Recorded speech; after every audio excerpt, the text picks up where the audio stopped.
Eddie Dartable, and I'm pleased to be delivering this keynote on disruption, adaptation, and opportunity in the media at the first ever Port Harcourt Tech Expo.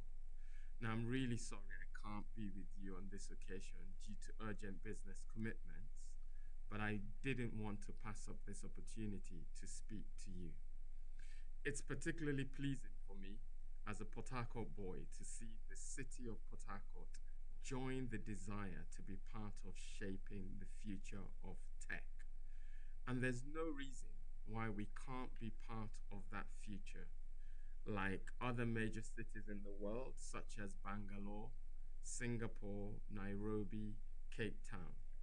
All of these cities play influential roles in tech, and there's no reason why Port Harcourt couldn't be doing that itself. But before I get into the details of my talk, my keynote address, let me start by introducing myself. So as I said, my name is Eddie Dartable. I'm the Director of Operations and Transformation for the BBC, British Broadcasting Corporation, based in the UK. And I'm an accomplished senior leader with over 30 years experience and a proven track record of managing and leading major transformational change across several industries, including media, energy, financial services, and consulting. I am currently responsible for the BBC's transformation agenda, which includes oversight and direction of all transformation and our future priorities. I lead the BBC's transformation function, which is around trying to get us to change for the future, and I manage our complex portfolio of projects that delivers value for our audiences. Prior to the BBC, I'd worked in energy, and my previous roles include Head of Strategy and Transformation for Neptune Energy. I'd worked for Tullow Oil, BP, and I also worked as a Head of Transformation in the banking sector, but also worked as a Global Operations Manager for Reuters. I hold a whole number of academic and professional qualifications, including an MBA from the Cranfield School of Management and a diploma from the Cambridge Institute of Sustainable Leadership. So that's me, and it pleases me to be really speaking to you today at the Port Harcourt Tech Expo. Now, let me start by saying there are three key things I really wanted to cover: the changing face of media, some of the key trends that we see today, and what this means for Port Harcourt, our city. Let me start with the changing face of the media and the trends that we see. There are quite a number of different trends that we see in the media environment in today's world. One example of those is the explosion of digital streaming services, which is having a huge impact on global media and entertainment. In many years in the past, media and entertainment was classed by what we call traditional broadcast or linear services, but now we see a lot of those done via digital streaming services with players like Netflix, YouTube, Amazon, and so on. There's also the impact of artificial intelligence on the media, which has severe implications for how intellectual property is developed, content is created, and actually information or misinformation.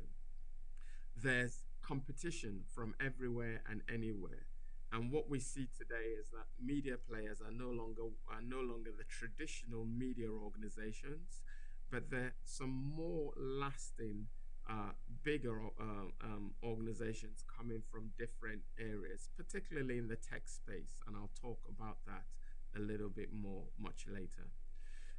We see the fact that independent news is sort of under threat, and there is a lot of misinformation from social media. So one of the benefits of social media is that we do see a lot of misinformation. We see a lot of information that needs to be verified or is not very often verified, and creates a lot of doubt in audiences. Add to that rapidly evolving cybersecurity threats from both state and non-state actors across the globe, and we see that with certain countries, obviously, that have a huge penchant for cybersecurity issues, and we see that also not just with states but with individuals. And then there's the piece around inflation, interest rates, currency volatility, all of those macroeconomic factors which have an impact on business and their ability to invest or their ability to manage debt. And of course, I have to mention the fact that we have a different set of audiences, younger audiences today in today's world who consume media very differently from the way we consumed media when we were growing up, or indeed our parents consumed media when they were growing up. So that sort of presents you the changing face of media and how the media is really changing today. I want to talk about the three big influences that faces media um, in our space in today's modern world. And there are three key things. Number one being technology. So technology is no surprise that it's number one, and that comes in two forms. One, technology players. So the technology companies now being heavily vested in media and heavily involved in media, and of course the tools, some of which I mentioned earlier, like digital, generative AI, and others. Technology has played a huge role in media always from its inception, but is even more dominant now. And I'll talk a little bit about that when I talk about the impact of technology players. Population also has a huge influence, and age demographics, where we start to see younger audiences, and as the population gets younger, the way they consume media and interact with media, becomes very different to the older generation. And of course, the audience influences those who receive and utilize the media that we produce. Um, Previously, it used to be a lot of push of media to audiences. We're now in a world where there's more of audience demand, a pull on what sort of media people want to see and what sort of media people want to consume. But let me take that and explain that a little bit more. So let me start first of all with technology.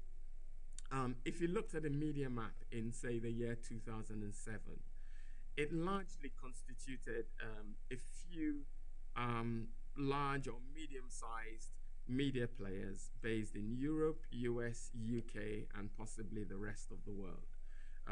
These were sort of a few companies: Disney, Time Warner, CNN, of course the BBC, maybe includes Sky and Virgin Media, and a number of other companies that were involved in media. But these were very traditional media companies that were all involved in media in right up to about the year 2017.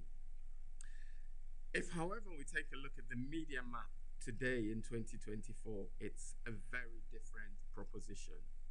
The larger media companies are companies like Apple. Apple spends about 3 trillion on media. Its revenues from media, 3 trillion, and it does that through a number of forums. It has an Apple TV and a number. Apple actually is one of two major producers of phones and devices through which media is consumed. Microsoft is another one. Alphabet, Meta, which is also a technology company, Amazon. Um, and so you start to see all of these companies, which were traditionally very technology based companies, now playing specifically in the media space. And media is no longer now just limited to those smaller companies. You start to see the larger companies, both the manufacturer of products, even the manufacturer of products like Samsung, um, and Hitachi, and all of those other companies are starting to get into the distribution of media. So the media universe has changed significantly in the last 7 to 10 years, which is very different from what it used to be. And guess what? The companies that are leading that change are all technology companies. They're bringing in that cloud technology, they're bringing in digital technology, they're bringing in really strong tools that help us drive the distribution of media, the production and the distribution of media across the globe. If we looked at the top 5 transformations in the last decade, Forbes in 2019 published a list of transformations, organizations that had significantly changed and transformed in the last decade. And guess what? I'll read out the top 5 to you, and you'd see that all of these bar one now significantly play in the media space. So number 1 was Netflix. Netflix achieved a significant break in transformation into the media and content space. And so Netflix, US based for its original content.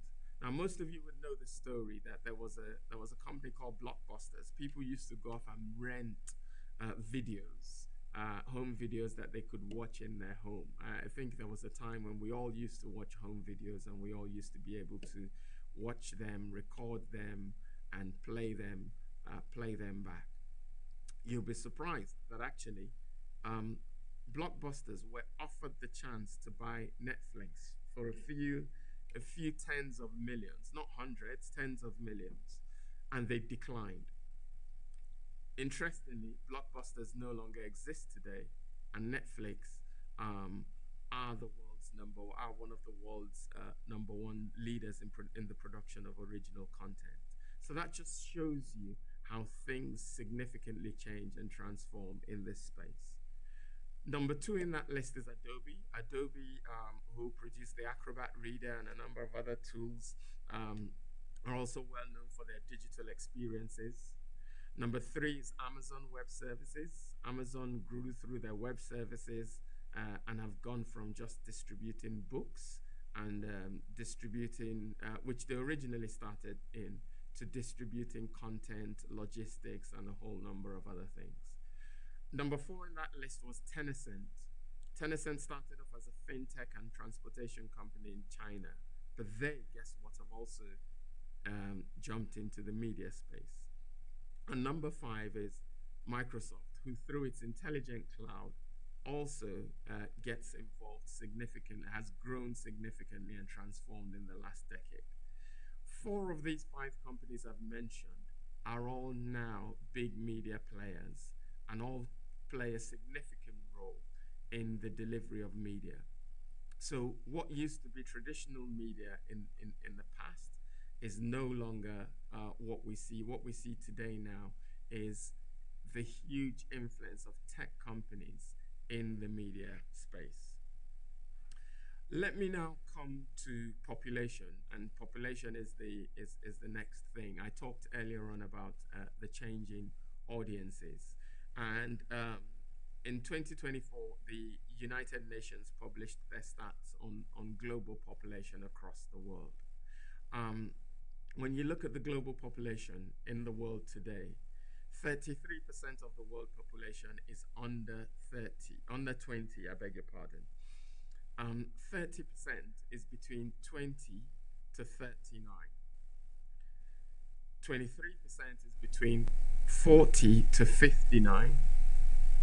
And 14% are 60 and above. Now, if you look at that if you look at those stats, that tells you that you have 63% of the world's population under the age of 40. 63% of the world's population under the age of 40. 14% of the world's population above 60. 23% of the world's population between 40 and 59. So the, call it younger population, actually outweigh the older population. And of course, with that comes the way that they consume media, the way that they adapt to and they consume media and they use media. That 63% population that you see are all very tech savvy. Most of them watch news on their phones. Most of them watch programs on their phones. Most of them have a minimum of 2 devices. That they use at any point in time, whether that's a laptop and a phone, whether that's 2 phones, whether that's different devices. But most of those people all have multiple devices through which they capture media. So population in itself also plays a huge role and has a huge influence on the way media is developed. And of course, the media companies now begin to play to that population. A lot of what they do, how they distribute media, how they develop media, how they develop content, is based on the needs of that much younger population compared to what it was before when we grew up, when we were growing up. You would all remember our parents sort of turning up every day with a huge stack of newspapers. Emphasis a lot more on radio, and of course when people sat down to watch programs, there were very long form programs that lasted for very long periods of time. So with the change in demographics of our population, the way we consume media and the way media is brought to us also is changing. And then of course there is the piece around the audience influence. So when I talk about the audience influence, this is the way, what the audience particularly focus on. The audience, of course, are customers for every media organization. And it's interesting when you start to begin to draw the lines of what the audience, of what people think are must-have media in their audience. If you divide our sort of age demographic to, let's say, those between 18 and 34, and those from 35 and above, you see a lot of different trends. Those 35 and above tend to focus more. Ladies and gentlemen, we'll pause this briefly to make an announcement. Will the drivers of the following cars please head out and repark them? A white Toyota Camry with Lagos license plates. If your tags are EPE 993HG. That's a white Toyota Camry with Lagos tags EPE 993HG. You are needed outside to repark your vehicle. There's also a Toyota Matrix with Lagos tags KRD 583GR. Once again, that's a Toyota Matrix with Lagos tags KRD 583GR. Please head outside and repark your vehicles. Thank you very much.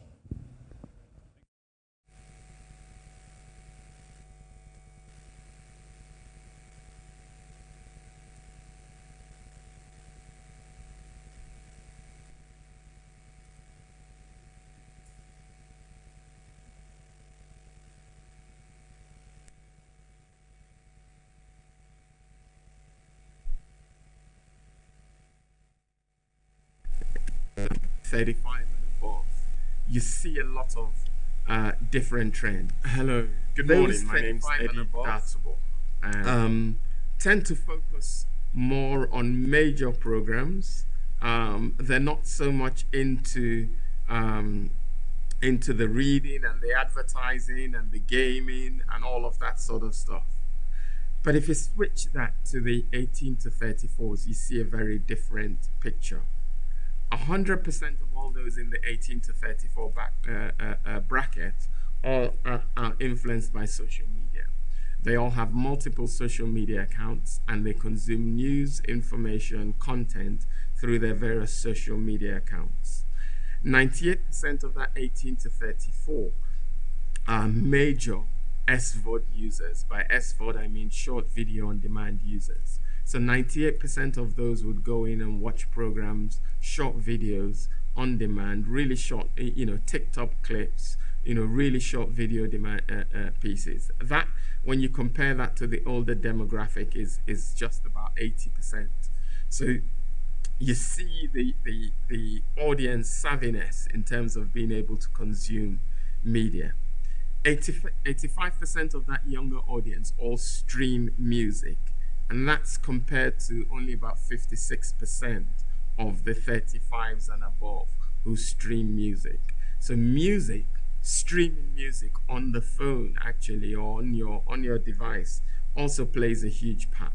Now, that again is significantly different to the old days when people relied so much on radio programs, people relied so much solely on television, on radio programs, radio DJs to really get their source of music.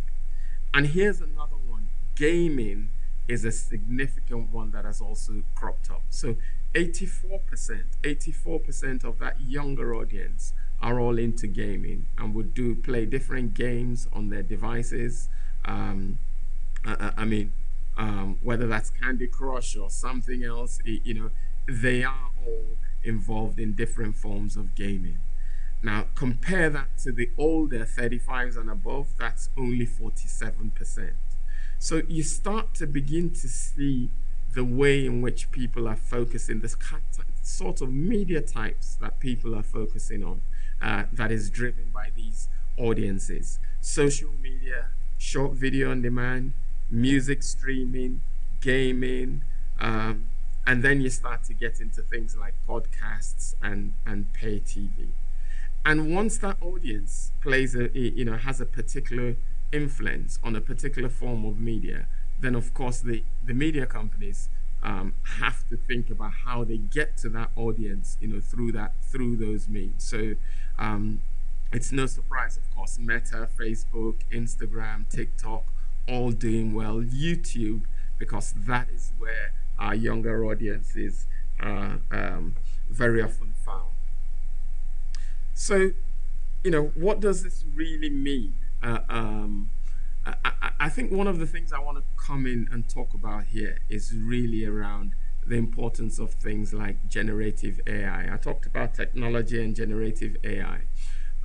Generative AI is a recent phenomenon, and we get to the point where through machine learning, we're able to deliver content, we're able to vet, verify, enhance, produce content in very different ways.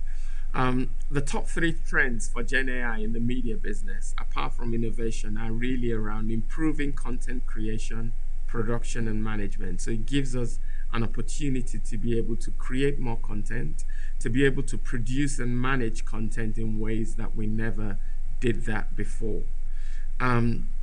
Gen AI is now enabling us to enhance and personalize audience experiences, so we can make audience experiences even more personal than they were previously. It can now be personalized to audiences in Nigeria, to audiences in Port Harcourt, to audiences in River State, to audiences in different parts of the world.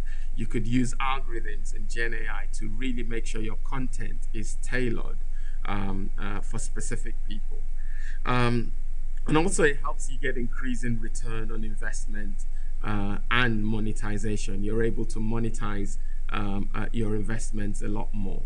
So you have situations where content is created in one form, but it's then developed and updated in a different form. And a typical example could be you could have a radio program that actually through Gen AI is being transcribed and written, and that radio program then appears on an online blog, or actually an extract of it is being produced and sold on a newspaper site or newspaper clipping. So there are different ways in which Gen AI helps innovation in the media industry, and that's one of the advantages of tech.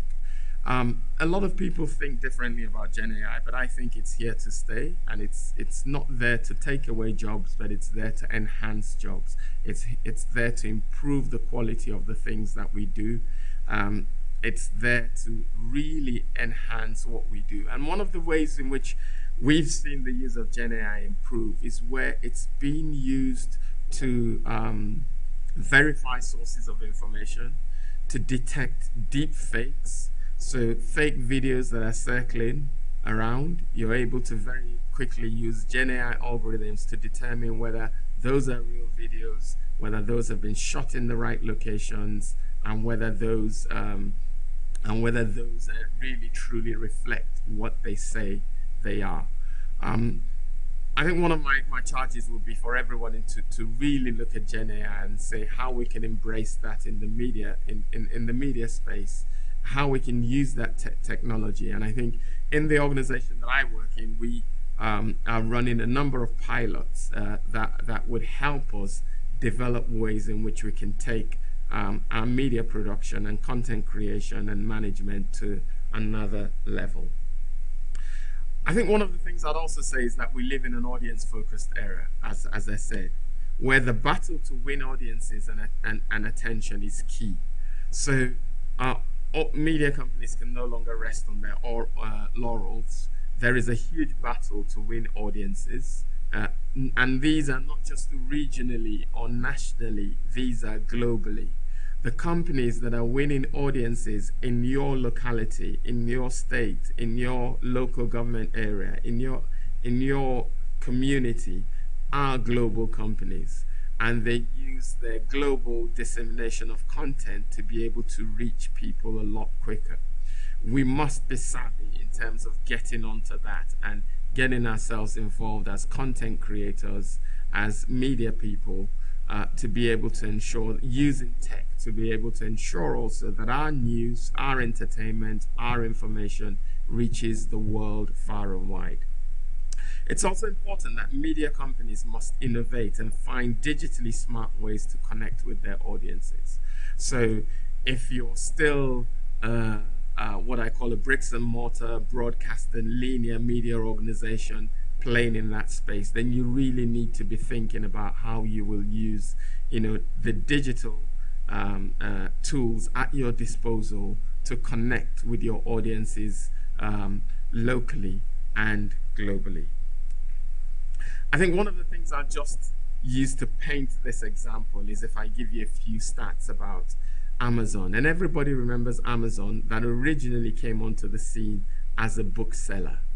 But let's look at the stats for Amazon and see who they are today. What does Amazon do? Well, they're the #1 organization in e-commerce. They have the #1 share of the cloud, the Amazon of the online cloud. They're one of the top 4 companies in short video on demand. They have the fastest growing ad platform in the world today. They're the #2 network for podcasts in the world. They're #1 for live streaming of content. They're #2 in the world for global children's TV. And they're #1 in the world for retail media. So Amazon, which originally started as a book company, and then a tech company, and then a distribution company, has all of these things that actually establishes it not just as a tech company, but actually a #1 retail media company with a huge cloud, ad platform, podcasts, and a set of productions. And that just tells you the significant change in terms of what the modern media company is like. So what does this mean for Port Harcourt, and why Port Harcourt? First of all, I think that Port Harcourt, our city, is uniquely poised to take advantages of opportunities in the media and tech space. Of course, we're the 5th most populous city in Nigeria, which means we have a good human resource base. Outside Lagos, Port Harcourt has the most successful media and entertainment stars in the country. It didn't start today. It started from the days of the likes of Rex Lawson, and right now, of course, we have Burna Boy, Timaya, Duncan Mighty, Mama G, Omalay, lots of others who are also really flying that flag for Port Harcourt. So we have that unique entertainment media resource that can attract a lot of attention. We have an amazing array of actors, actresses, bloggers, YouTubers, content creators, all lighting up media and entertainment. And that's a huge base to work from. And of course, River State, and indeed Port Harcourt has, and the Niger Delta has great educational institutions and a commercial base that can support our creative sector if we leverage our efforts. So what must we do in the light of this? We must embrace and develop technology and the digital transition that comes with it. And I think Port Harcourt has to ask itself, how do we get on there? How do we make sure that we're one of those key players that absolutely are involved? We must find ways to build tech centers of excellence that can pioneer on Gen AI and enhance media and content production. We must aspire to be one of the leading cities in the world in terms of Gen AI and in terms of tech and media. We must also involve our youth in these trends as influencers of media, and we must start to begin to develop them now and get them through to all parts of that development, tech, content, media, bringing them together and using the best of those youth. And we must start to develop business along less traditional lines and more along those innovative digital audience-focused approaches. So I think this is where I'd like to end today. Sorry, I'm not there physically to take questions, but I'm sure we could get some questions through the organizers. I hope that I could be there in person next time, God willing. But I want to thank the organizers and the sponsors for inviting me and for having me. And thank you all for listening. Thank you and have a great day.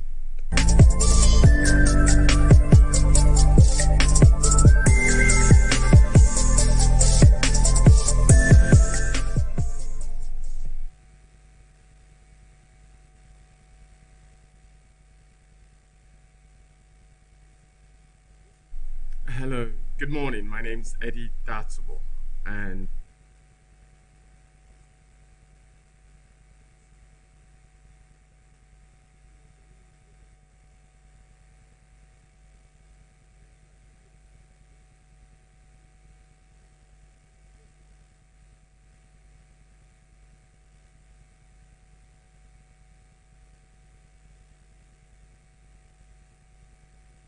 couple of my thoughts on MedTech, and I appreciate you inviting me to have this conversation with you for the Port Harcourt Tech Expo 2024.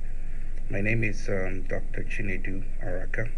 I am with the Canadian Forces Health Services. When we talk about technology in medicine, we are really talking about a huge industry and shape shifting, if you will, of a healthcare delivery that is really bound to revolutionize everything we know about healthcare delivery and patient outcomes and diagnosis and treatment and all in all in patient management. So I'm going to run through a couple of ideas on touching on diagnostic technologies, treatment technologies, health informatics, telemedicine, and a couple of the futuristic ideas and goals that the industry is currently working on. And when we talk about diagnostic technologies, there's none more appreciated over the years than the advanced imaging technologies. I'm sure we all heard about the MRI, the magnetic resonance imaging. We know about the CT scans, the computed tomography. We've also heard about the positron emission tomography. That's the PET scans, the PET scans, and this has really helped healthcare providers and clinicians to enhance the ability to diagnose diseases, because we can now see things that we were not able to see in the immediate past with just the radiographs and the X-rays. And I know, like I see, I have my Apple Watch on. Everyone does these days with the wearable devices, the fitness trackers. This really helps us to monitor like a couple of metrics, like the heart rate, oxygen saturation, in some cases blood pressure, and there's also these in the management of diabetes, the continuous glucose monitoring devices, and now even the tech for that. And you find a couple of I think one of some of the popular manufacturers like the Libre 2 and the Dexcom. You find them really pushing the market and changing, creating new updates and new techs. When you have the iPhone 12, then a year later you have iPhone 13 being pushed down on you, marketing, and there's 14 next year. In 3 years' time, there's 15. The same thing happens with this glucose monitoring, continuous glucose monitoring devices, and it's really revolutionized the industry and how we monitor blood glucose measurements in patients, has taken away the needle pricks, and so that, and there's also we talk about the point of care diagnostics and like portable, movable ultrasound machines that can be used in rural or underserved areas. So when we talk about treatment technologies, you talk about regenerative medicine. Nothing has really spoken more to that than the stem cell therapy and tissue re-engineering. I think it was in the news. It was last year that it made the news about the gene editing of the heart of a pig that was transplanted to a man. Unfortunately, the man passed away, I think, after 6 weeks post-op. But this year, I think it was sometime in the middle of March, there was also another gene editing done to the kidney of a pig. And so the size and the design of the pig's kidney is quite similar to what the man's looks like, but in this case there were about 69 editing that was done on that pig's kidney before it was transplanted to a man in the US. And up till now, I mean, the report from the man has been positive, to say the least, and let's see how that goes. So that's just to show that a lot of these things are happening, and there's the advanced biotechnology that's using the CRISPR. That's the clustered, regularly interspaced, short palindromic repeats. The CRISPR gene editing. So what that really does is to target specific stretches of the genetic code to edit the DNA at precise locations. So and it's also being used to create new diagnostics tools, and we also in that area we also talk about nanomedicine. So nanotechnology promises to provide more targeted drug delivery at the cellular level. One area that is really vital to the healthcare industry in this part of the world, no matter how big your healthcare institution is, the health informatics, especially the electronic health records, holds key, and that is why that is an area you really want to invest a lot of capital in cybersecurity to protect, because that is vital patient information. You have to consider privacy concerns, and that's where the bad actors would always want to target to steal data and hold you ransom. So everything in this part of the world that is non-paper based these days lives on on these records and the EHRs, and we also create an avenue for big data to be gathered from those platforms to kind of inform research, and you can monitor trends, and that can help to predict epidemics or any disease breakout. You can monitor a lot with the EHR, and it's really, I would say, is the cog that spins the wheel of the healthcare industry in this part of the world. COVID-19 really emphasized, when the COVID-19 pandemic hit us, it really emphasized the importance of telemedicine, and that has really become kind of a key. The order of the day, even systems like the Canadian military, which is kind of not really embraced that a lot. After the COVID-19 pandemic, there's been a lot of shift towards equipping the organization with the tools to be able to support their members with being able to access care wherever they are. So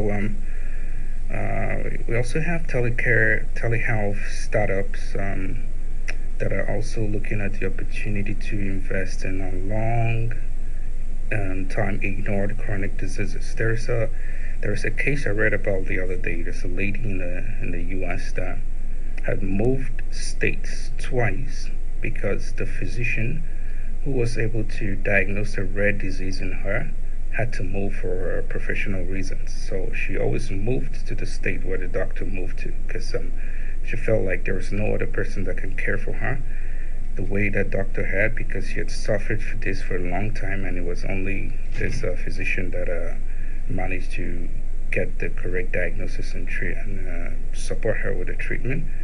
So, and she even said, I read that even if he moves to China, she was going to find a way to move to China with him. But so that is the basis for this telehealth startup that made a case for why they were working on what they were working on, so that she doesn't have to pack up and leave every time the doctor had to move locations, that she can have that kind of connection with your provider wherever you are in the world. And I'm sure you've also heard about the AI company that kind of claimed that they can scan pictures of penis for sexually transmitted infections. So that's an unproven technology, but one to keep an eye on. And in all of this, it's important to also keep in mind that there could be challenges with this. As exciting as they are, as promising as they are to improve patient outcomes and improve patient management, it's important to also know that as we transition into this new phase, we have to keep in mind there's privacy concerns and patient information being out there, and so there's going to be vulnerable to a whole bunch of litigations. Excuse me. So that really informs the need to have really strong and robust cybersecurity measures to be put in place. And when we talk about AI, artificial intelligence, even in the retail industry, what really comes as a pushback is, you're trying to take people's jobs and give them to the machines. Unfortunately, the same sentiments here in the healthcare industry. So you have to tread a fine line of potentially job displacements might happen, or it could be streamlined to even help the healthcare providers provide better health. And another area that we have to be wary about is when we talk about costs, and this could further widen the disparity in health access to care. these technologies, these innovations are not cheap. They don't come cheap to the manufacturers or to the startups. So definitely they're not cheap to the healthcare industry. And if you have the people you care for that cannot afford the services that these devices can offer, and it helps to widen the disparity, the gap in care, where only the rich can be able to afford. So there are also some drawbacks. We have to, we also get excited about every new tech that's going to help, that's going to be out there, that's pushing. We also have to know that some have failed or some have not really delivered the promise they are heralded to bring in. There is this case of a Philips sleep apnea device or a machine that's going to help with sleep apnea. We found out there has some couple of safety requirements that are not met and been asked to pull off the market and overhaul their manufacturing of that. There is also this Avert D from Solved Health. I think it's a DNA test kind of device that claims to predict opioid addiction. And in this part of the world, about 100 people, unfortunately, we lose about 100 people every day to opioid-related deaths. And so that's a really huge industry that kind of device would have made an impact on, but it's been asked to be pulled back because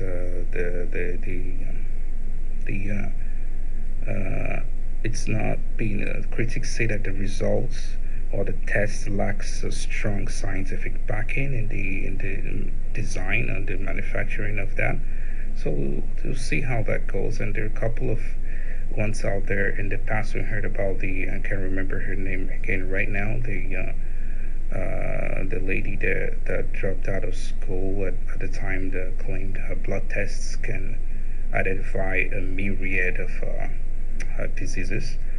But yeah, so we have to keep an eye out for that, even as we get all excited about the future. So in conclusion, I would like to say it's really exciting. I love to work in the tech space, especially in med health and med tech, and because we believe that this can improve patient outcome. It's going to improve, in my context in the Canadian military, improve operational readiness, because that's what I'm tasked with. But we also need to ensure that we harness these solutions responsibly, and also advocate for sensible regulations, not strict regulations that will stifle innovation, but sensible regulations to keep things in check and keep things moving. I would appreciate the opportunity to connect with the rest of the team, and I hope you enjoy the rest of the Tech Expo 2024. Hopefully to be there in person one day. Thank you very much.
From this moment,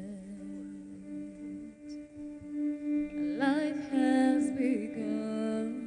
From this moment, you are the one. Right beside you is where I belong. From this moment on, from this moment, I have been blessed. I live only for your happiness and for your love. I give my last breath. From this moment on, I give my hand to you from my heart. I can't wait to live my life with you. I can't wait to start. You and I will never be apart. My dreams came true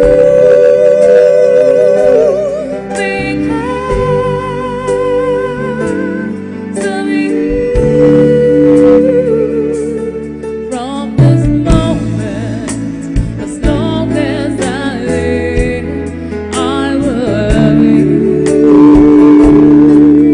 I promise you this, there is nothing I wouldn't give. From this moment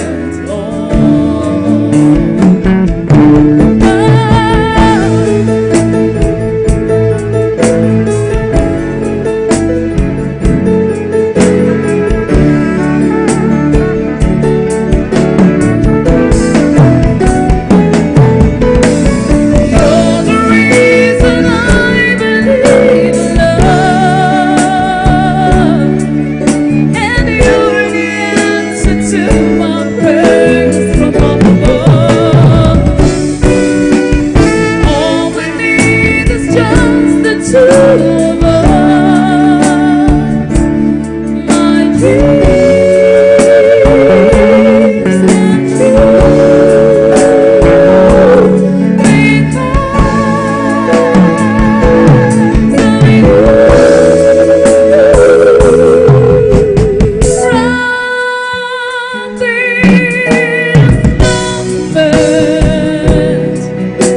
as long as I live, I will love you. I promise you this, there is nothing I wouldn't give. From this moment, I will love you as long as I live. From this moment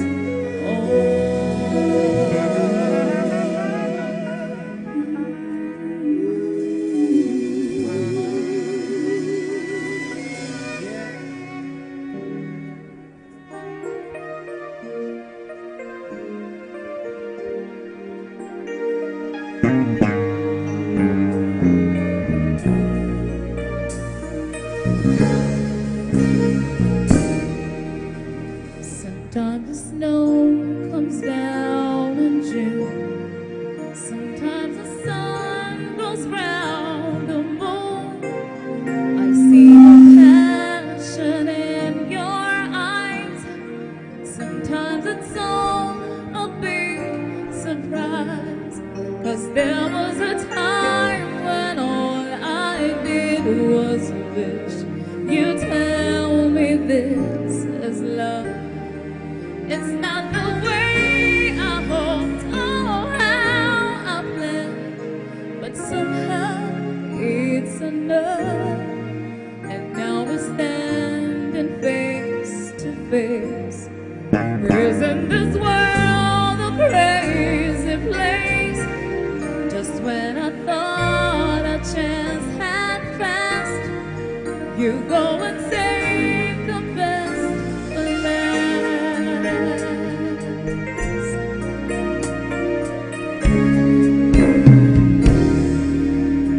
All of the nights you came to me when some silly girl had set you free. You wondered how you made it through, and I wondered what was wrong with you. 'Cause how could you give your love to someone else and share your dreams with me? Sometimes of everything you're looking for is the one thing you can see. And now we're standing face to face, isn't this world a crazy place? Just when I thought our chance had passed, you go and save the best for last.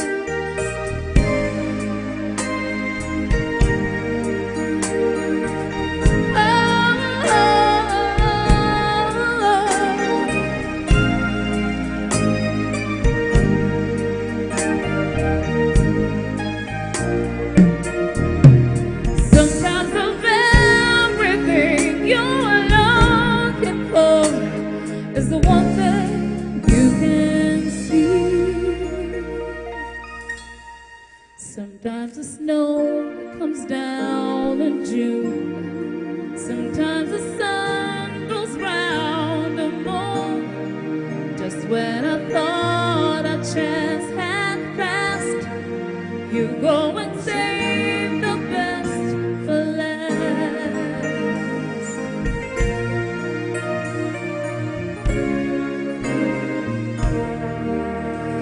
You went and saved the best for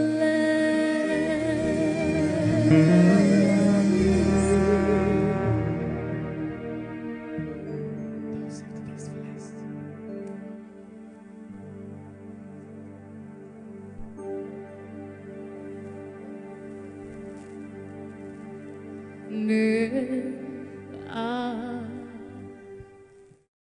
should stay, I would only be in your way.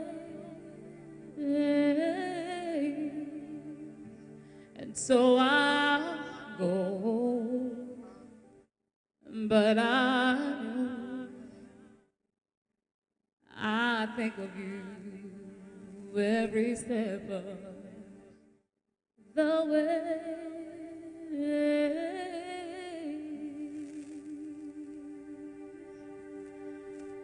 And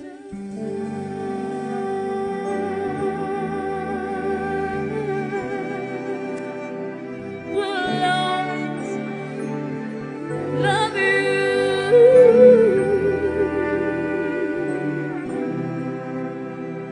Will always love you.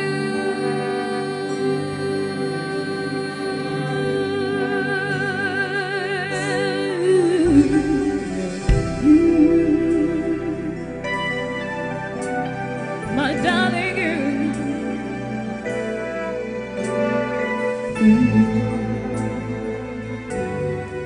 bittersweet memories, that is all I'm taking with me. So goodbye, please don't cry. We both know I'm not what you need. And I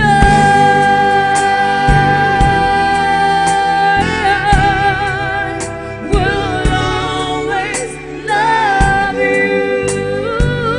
I will always love you.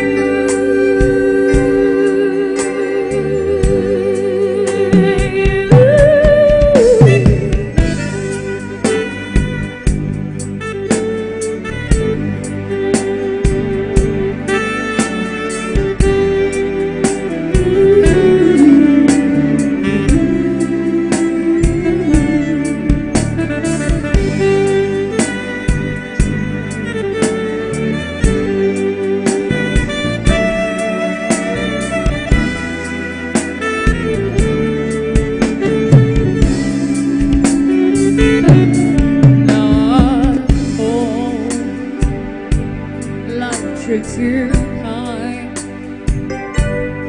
and I hope you have all you dreamed of, and I wish you joy and happiness. But above all this, I wish you love.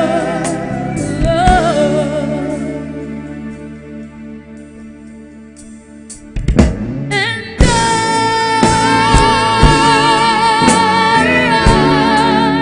will always love you. I will always love you. I will always love you. Do I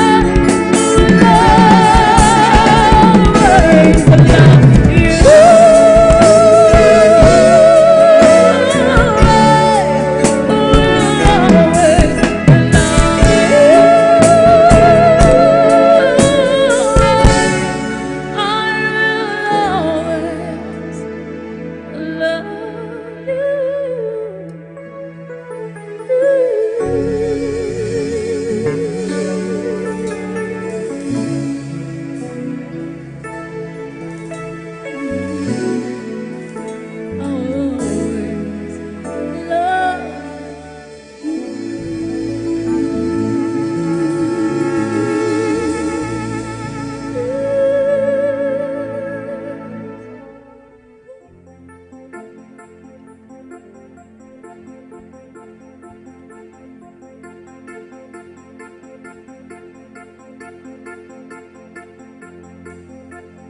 Whispers in the morning of lovers sleeping tight are rolling by like thunder now, as I look in your eyes. I hold on to your body and feel each move you make. Your voice is warm and tender, a love that not forsake. 'Cause I'm your lady, and you are my love. Whenever you reach for me, I'll do all that I can.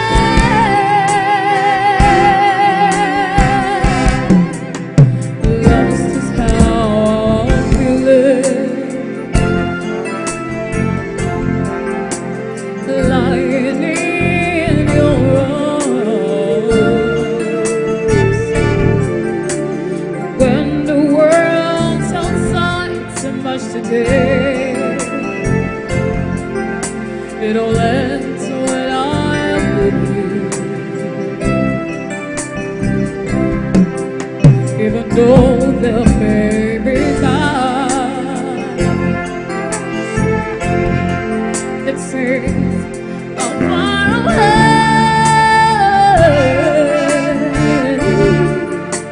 I never wonder where I am, 'cause I am always by your side. 'Cause I'm your lady, and you are my man. Whenever you reach for me, I'll do all that I can.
distant light.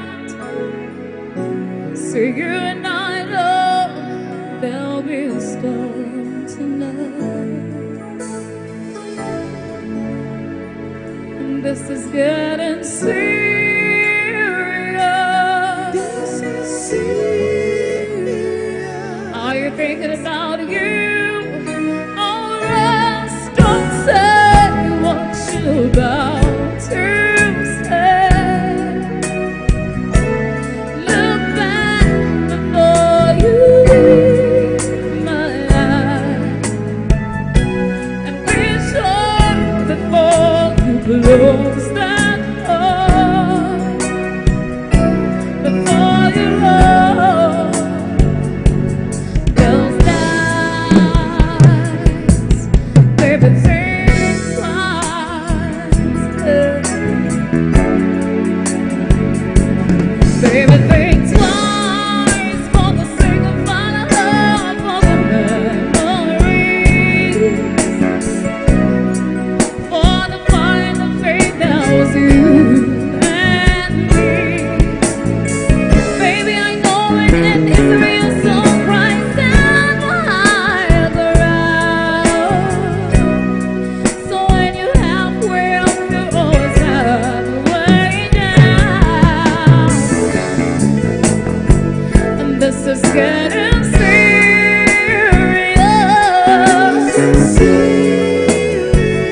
Are you thinking about you?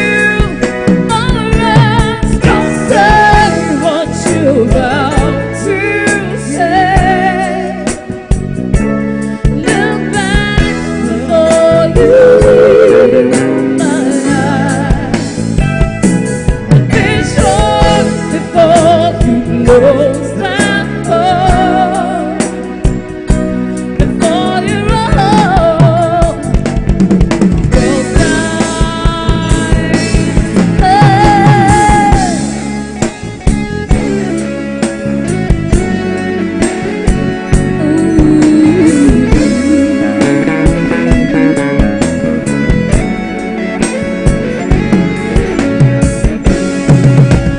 Baby, this is serious.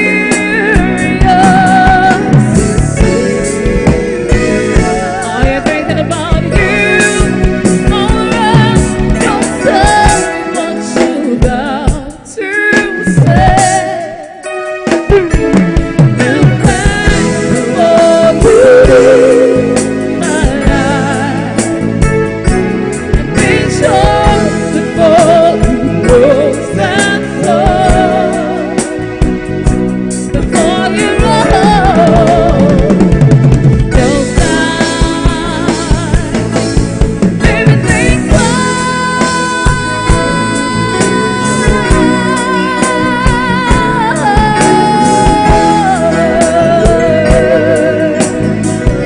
I'm depending on you. Whatever it takes, I'll sacrifice before you roll those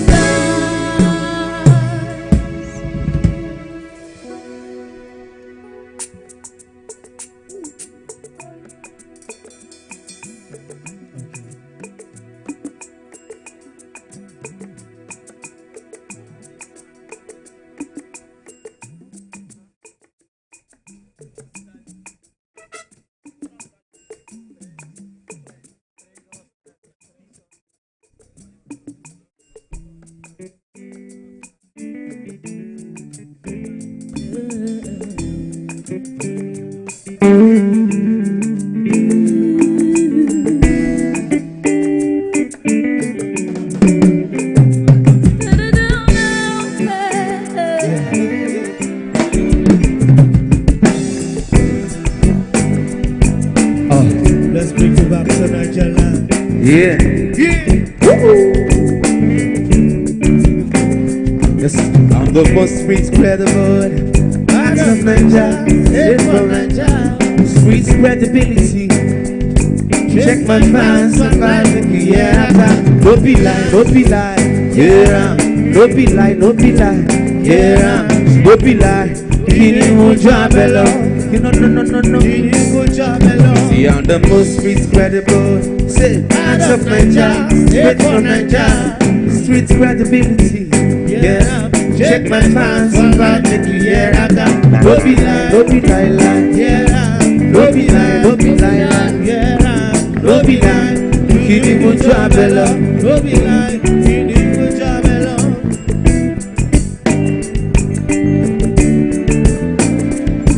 Yeah. Anywhere I go.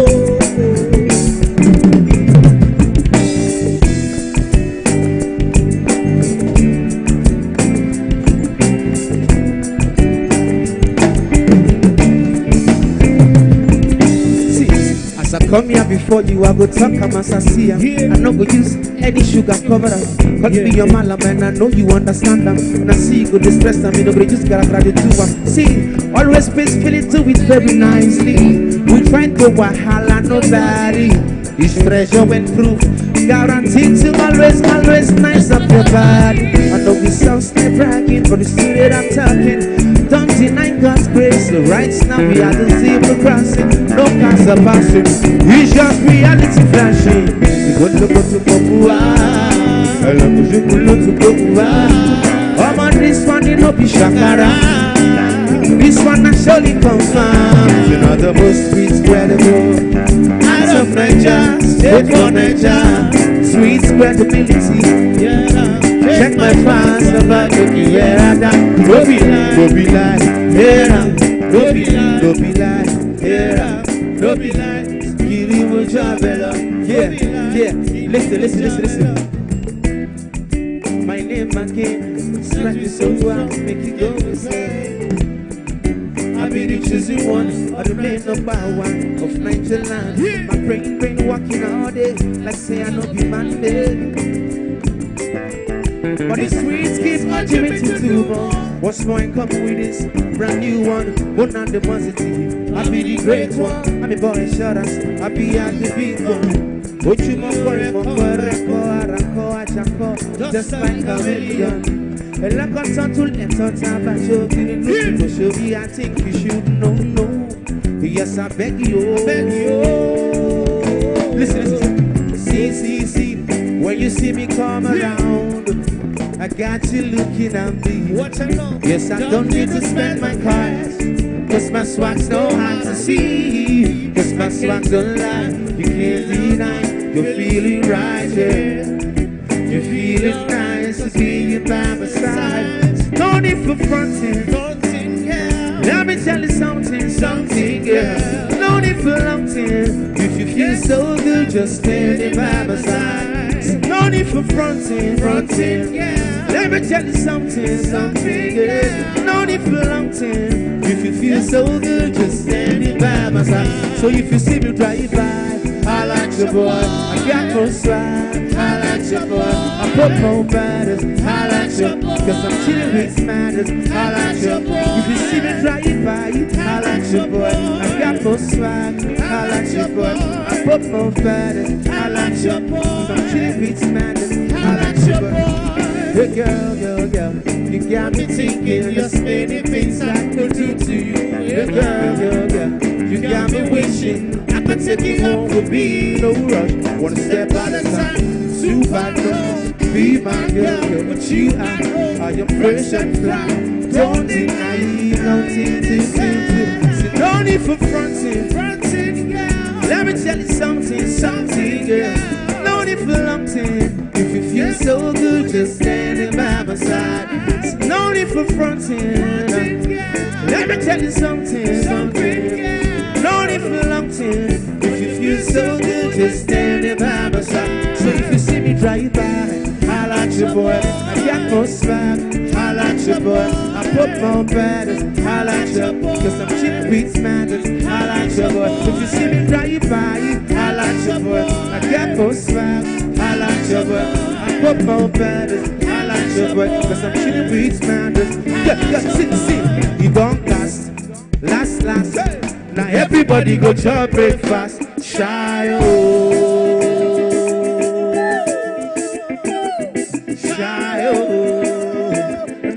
Yes, go. So you go go bow for the result.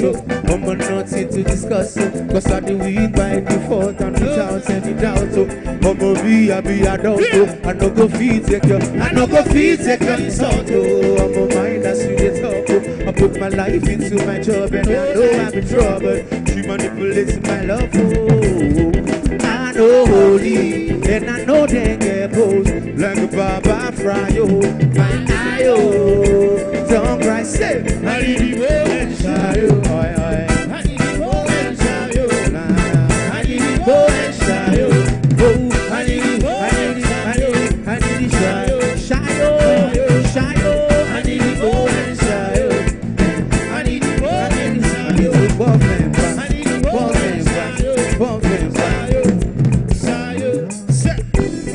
When they kiss your woman, you try to buy motor who wants to use a Corona. My feelings be the sweet like Django Lover. Feelings be the sweet like Django Lover. Now you got your Ferrari full empty burner. Now see much in remain for them being all over. Feelings be the sweet like Django Lover. Feelings be the sweet like Django Lover. Timbani catch you. Come on, I told you very soon. Why you say I did nothing for you when I put you anything you want me to do? Timbani catch you.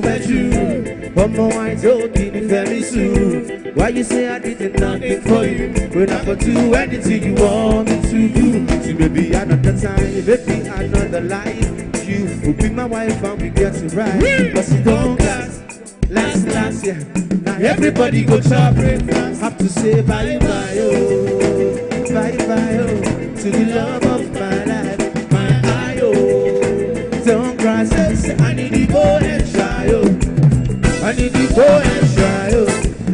I need to go and try oh. Try oh, I need to go and try oh. Yes, a try oh. Small oh, I need to go and try oh. Small oh, my back, I need to go and try oh. I need to go and try oh.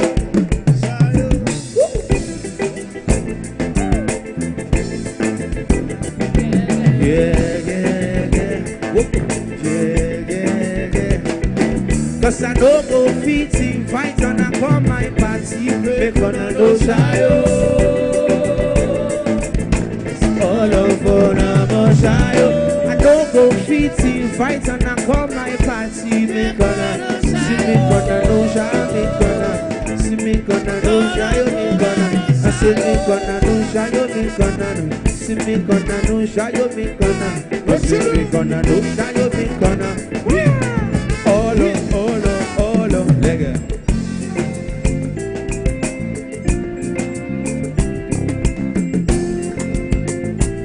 I just need to tell you a little bit.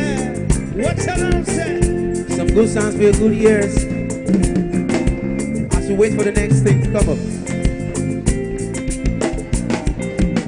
See my jello rice here. How you dey do today, baby mo? My tomato just. I just think about you, oh Marisha. You they make me the wonder because me love you so tender.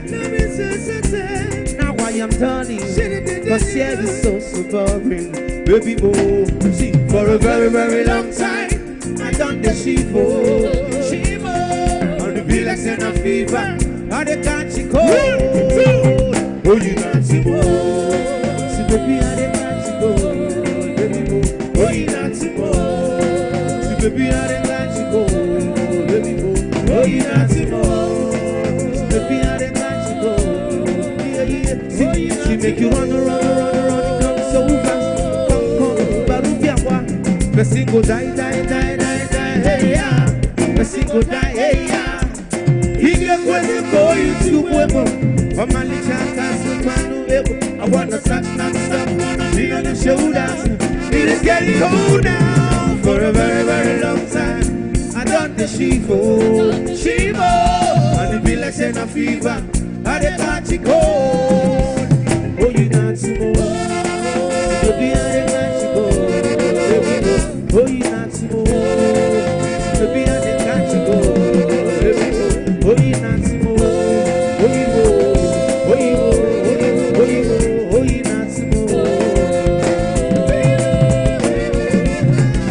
now. I know you know love it so. Take it back down, remember boys. Yeah, yeah, yeah. Oh, it's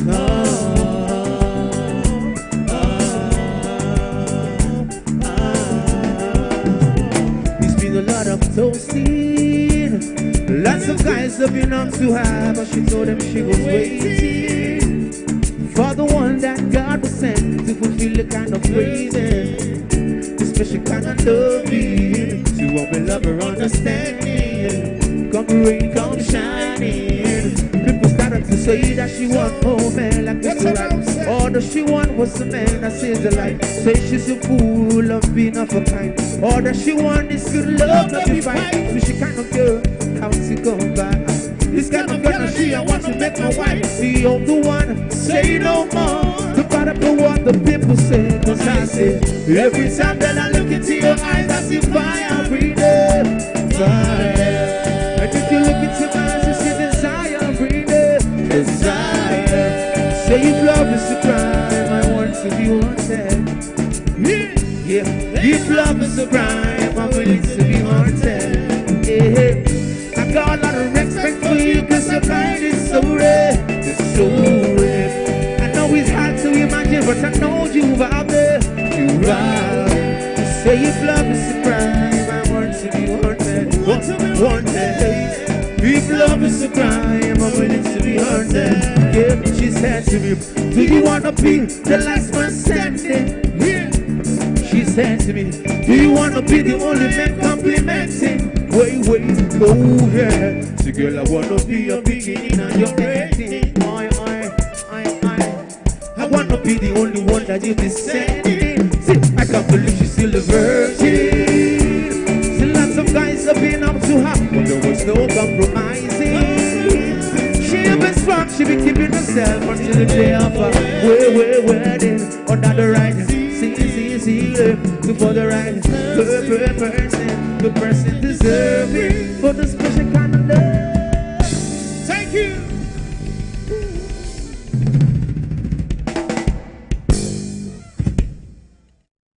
They say if you love what you do, you will never work a day in your life. That band is very much proof of that. Lady, gentlemen, you're doing a spectacular job and we deeply appreciate you. Well done. Well done. Good morning, ladies and gentlemen. We have trudged, we have fanned, we have perspired our way into day 3. And on day 3, we're going to have a much smoother flow with much more information to be dispersed. We have fantastic sessions, amazing plenaries, and very, very gifted speakers who are going to be gracing the stage in the course of this event today. If you missed the first 2 days, then please stick around. We should be announcing the release and links to download the app, which will give you access to all of the information that has been dredged and acquired and packaged and curated from the event over the last 2 days. Remember that day 3 ends today, that is, with an after party. And I did ask some of you to come here dressed to dance. You must not have taken me seriously. As you can clearly see, I chose to go with sneakers today so I can be a little more fluent when I go cutting my rugs. Ladies and gentlemen, we have representatives from some very, very important people in Nigeria today, and one of those is going to be coming up to deliver a goodwill message and a short keynote address to us all. Please welcome, representing the Director General, that's Kashifu Inua Abdullahi of the National Information Technology Agency, that is NITDA, Dr. Aristotle Onumo. Sir.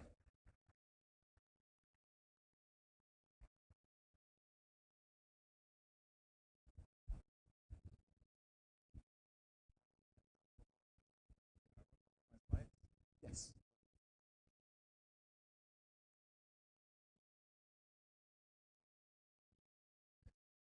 I want to stand by the side of the already existing established protocol because I'm meant to understand that this program has been on in the past 2 days. But fortunately, I should have been here early, but because of other very pressing needs, I couldn't make it earlier than now. Having said that, I think I've got some slides. I'm to combine two things now. That is to give a goodwill message and also a short presentation. In the area of the goodwill message, I'm here, like it has been said. My name is Aristotle Onomo. I'm just here and highly excited. Great to be here this morning to represent my Director General, who is unavoidably absent. He would have loved to be here. Unfortunately, there are other state matters that has kept him busy. He couldn't make it. And he has asked me to come and say a very big thank you to the organizers of this particular event. They have really, really done noble. We are particularly interested in what is been happening here in Port Harcourt, not only in Port Harcourt, but also in South-South region.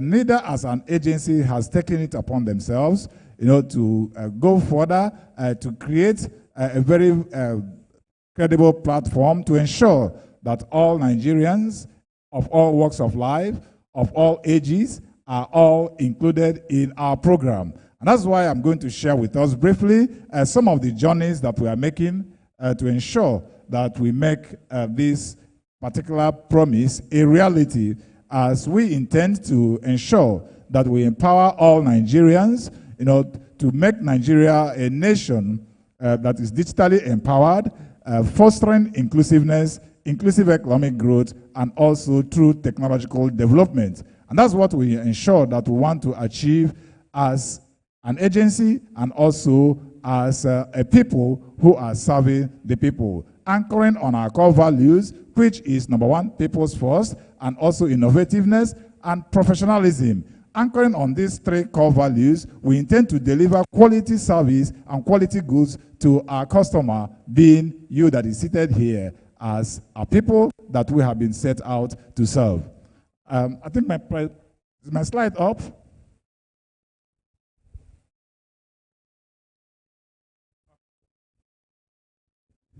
Thank you very much. I've just got a very few minutes to run through the slides, then we'll take it up from there. Like the slide I've just said now, I just want to share with us some of the progress and some of the intentions that we have as a nation, as a country, as an agency, to ensure that we make our country IT-capable nation, fostering inclusive economic growth, and also achieving that through technological innovation. Now, looking at the theme of today's event,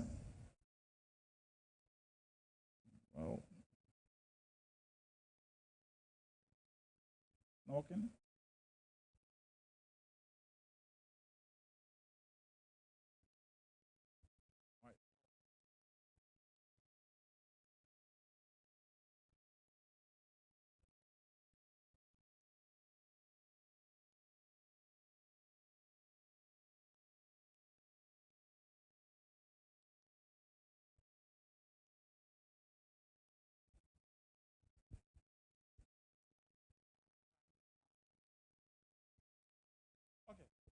Thank you very much. Looking at the theme of the event, which says that the future is here, I want to just make a reference to, most of us, if you have read one of the books that written by Gibson as early as 1984, if you are conversant with necromancers or cyberpunk.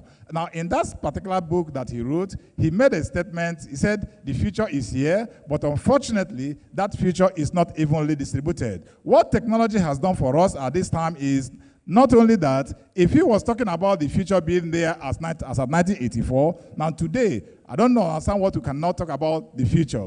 Now, what technology has eventually done, not only that technology has equalized every one of us, innovation has also lifted us to the next level. That even his concern about that time is not about the presence of technology then, presence of a leveler at that particular time, but also whether it is even or whether it is reaching everyone. But today, technology has equalized everyone, while innovation has lifted us up to the next level. So what we are actually looking at this particular time if the future is here, now what does that portend for us? What does that portend for you and I? It looks at a situation where by the essence of our rapidly evolving technological landscape underscores the transformative power of technology and innovation for the future. Again, what does it portend for you and I? It portends that, number one, it is a call for action. It is also a call to adapt, it's a call for a change, and it's also a call to lead in a purpose and a dynamic environment. Now, if that is the case for us, there are three things we shall be looking at if that is our own particular challenge. If that is our case now, that if this is what technology portends for us and the future is here, what shall we be looking at? Now, this is not going.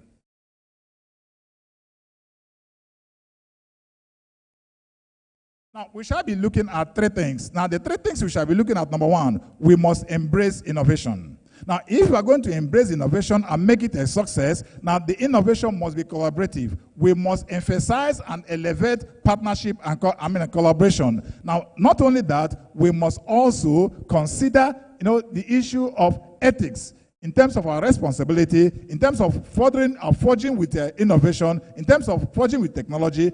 Ethics and responsibility must be very, very critical. We, as an agency, in that respect, what we have actually decided to do on our own part is that, now, looking at these three items I've just mentioned, we have succeeded and trying to key into the federal government agenda, for which the 8-point agenda of the federal government itself is stated very, very clearly that their intention is to reform the economy. Not only reforming the economy, they have the intention also of making service delivery very, very efficient and very, very smart. Now, looking at these key deliverables, the ministry, for which also my agency is under, has come up with a strategic blueprint. And that strategic blueprint talks about accelerating our collective prosperity through technical efficiency. And it has 5 key strategic pillars to be able to drive this agenda. Number one of that pillar is that of knowledge. Knowledge is very fundamental in ensuring that every one of us is skilled, every one of us has the right kind of knowledge to play our key role in the digital environment. Not only that, it has a fundamental pillar which has to do with policy. Policy is what actually helps us to create the necessary environment, the enabling environment to help every one of us to participate. It didn't stop at that. It talked about infrastructure. We also know that without infrastructure, we cannot deliver quality digital service. Not only that, it talked about innovation, entrepreneurship, and also innovation and entrepreneurship, which is very, very key. And that's why young people can also key in and also ensure that our national Nigerian Startup Act is effective and efficiently implemented. It talks about, again, trade. Trade is very key, because if we're going to actually make the kind of progress and allow our digital solution to scale up, then we must emphasize on transcontinental trade, through which our digital services, not only that we consume it in Nigeria, but go beyond the country itself. Now, what we have done as an agency is also to come up with strategic roadmap and action plan to creatively implement these 5 points that have been highlighted by the ministry. In our own strategic plan, we have about 8 pillars. And that 8 pillars talks about, number one, we want to foster digital literacy and cultivate talent. Now, in this particular case, we intend to achieve 70% digital literacy by the year 2027. And we also intend to support the 2 million talent training program. I'm sure that most of us are aware about the 3MTT. Now, the first cohort of that 3MTT has just finished. The second cohort is about starting. And in trying to achieve this, we are going to engage our stakeholders. It's not something that we're going to achieve as an independent agency or alone. We want to partner with you. We want to partner with the entire community and partner with the ecosystem to be able to achieve 70% digital literacy by the year 2027. Not only that, we have a second pillar, which is to build a robust technology research ecosystem. Now, in doing that, we want to elevate Nigerian position to 21st percentile in the global technology landscape, so that Nigeria can also be reckoned with as a country that plays a key role in the global dynamics of technology. I'm sure that most of us must have been aware that not too long ago, I think about last week or so, we gathered close to about 120 researchers across the globe under the Ministry of Communications, Innovations, and digital economy to come to Nigeria itself, gathered for 4 days, trying to develop an AI strategy that will help to place us as a country, a leading country that will be playing a key role in the AI technology, not only in Nigeria, but also in Africa. We also know that the key role of AI at this particular time. Not only that, we also intend to establish, centers of excellence across the 6 geopolitical zones so that they will have research capabilities in playing their own key role in developing local AI solutions that can have a global relevance. We have also our 3rd pillar, which has to do with strengthening our policy implementation and also our legal framework. In this area, we intend to ensure that we have DPS, Digital Public Infrastructure Standard, established across in Nigeria, so that everyone who is developing solution will find a platform through which the solution can be accessible across everyone who wants to use such a solution. We have our 5th pillar, our 4th pillar, which is to promote digital services, promote inclusiveness and digital services across board. In this particular pillar, we intend to achieve about 40% women inclusion by the year 2027 in everything that we do. We also intend to establish about 444 digital learning centers across the Federation, ensuring that we have at least 3 per state every year. Not only that we're going to stop at that, we want to also achieve a situation whereby we'll have technology development zone across the 6 geopolitical zones of Nigeria. We have our own 4th, we have the 5th strategic point for us, which is to enhance cybersecurity and also ensure public trust. In this case, we want to establish a public key infrastructure that will help us to enhance and create a kind of security of digital transaction. That when you are in the cyberspace, you have to feel safe as much as you feel safe going into a bank. We have the sixth one, which is to nurture innovation ecosystem and that of entrepreneurial ecosystem. Now, we want to ensure that the Startup Act, which we have in Nigeria, is implemented fully. I'm sure that most of you are aware that the startup portal has already been launched, and we're encouraging all young people, all startups, to please ensure that you go and register so they can be labeled as a startup in Nigeria. And once you are labeled, you have the opportunity to enjoy some of the provisions and some of the incentives that federal government is providing through the provision of National Startup Act, including not only limited to other building of your skills and also training. We have the 7th one, which is to forge strategic partnership and collaboration. And that's one of the reasons why we're here, to collaborate with you, to share thoughts with you, and to also get a feedback from you in what the services that we're providing as an agency, so that together we can cooperate, together we can build a very digital economy that can stand the test of time. Remember, innovation cannot achieve anything in isolation. Without collaboration, innovation is zero. And that's why we are calling upon the stakeholders and the ecosystem to join hands with us to ensure that this particular vision that we have see the light of the day. And the 5th one, which is very important to us, is to cultivate a varied organizational culture and also a kind of a varied organizational culture, and also to build a stronger partnership and ensure that the capacity of the staffs are built, are developed, so that when you build the capacity of the staff and they are well developed, they are able to improve the processes, and even when the processes are improved, then be rest assured that our stakeholders' expectations are actually going to be met. And on this note, I can see that my time is actually running out, but I want to assure us that the reason why we are here is to ensure that we all can come together, we all can collaborate together, we all can share thoughts together, we all can harness ideas, so that together we can build a digital future that every one of us can be proud of, so that I'll help Nigeria to become a digitally empowered Nigeria, fostering inclusive economic growth and also technical innovation. So come and join us as a people, come and join us as an organization, come and join us as individual, come and join us as an institution, so that by the end of the day, we will build a solid digital future for a digital Nigeria. On this note, I want to say thank you for listening. My time is fast spent. I'm also available to take questions and provide guidance as the case may be. Thank you for listening. Good.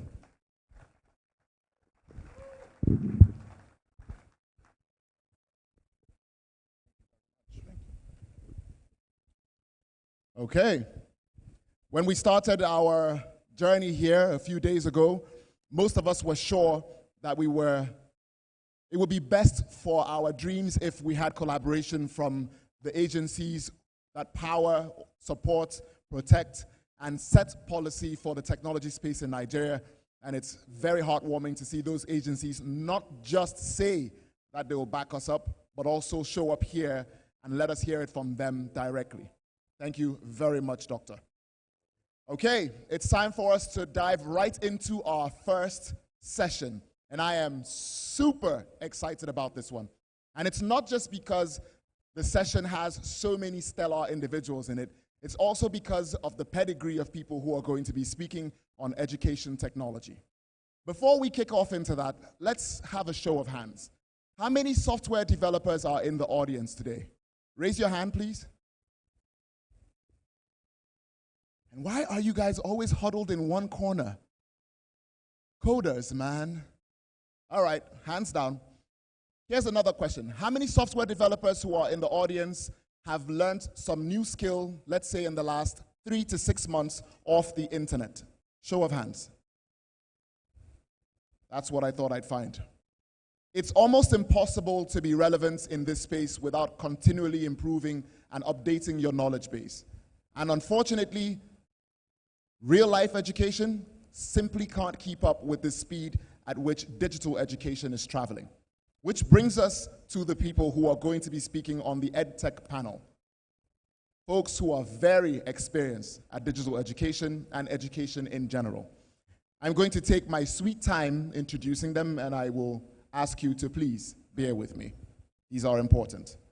First and foremost, can we please welcome from the NNDC, Martin Ojum.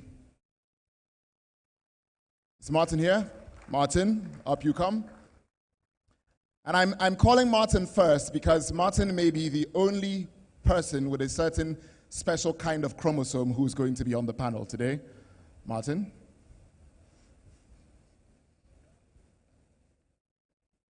Thank you. Any seat you like, sir.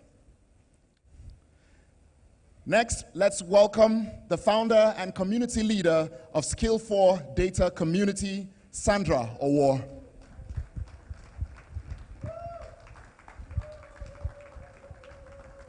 You can tell a person has had impact when they get the whoops when the name gets called. Either that or most people there watch WWF wrestling. I can't tell which it is.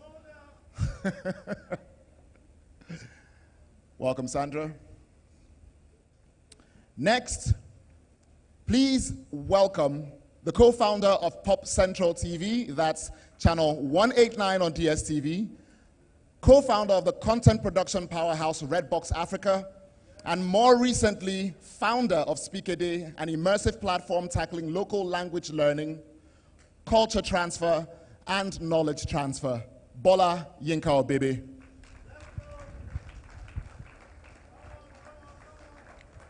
Who, by the way, got into Port Harcourt after midnight and still manages to look relatively human. I'm not sure how she's doing it. There's a heckler in that section, you can tell. Welcome, Bola. And finally, the person who has been teaching, according to her LinkedIn, she's been teaching for 14 years, but I'm here to tell you that's not exactly true. I've known her for roughly 25, and she's been teaching for all 25 of those years. She's most recently the founder of Engage PR. She is the immediate past spokesperson of the Port Harcourt City Electricity Distribution Company. She is the woman who carried out a one-woman campaign to teach better energy usage to children from 100 schools in the Niger Delta, and she is a staunch advocate of continual improvement and learning. Please welcome the amazing Chioma Aniwe.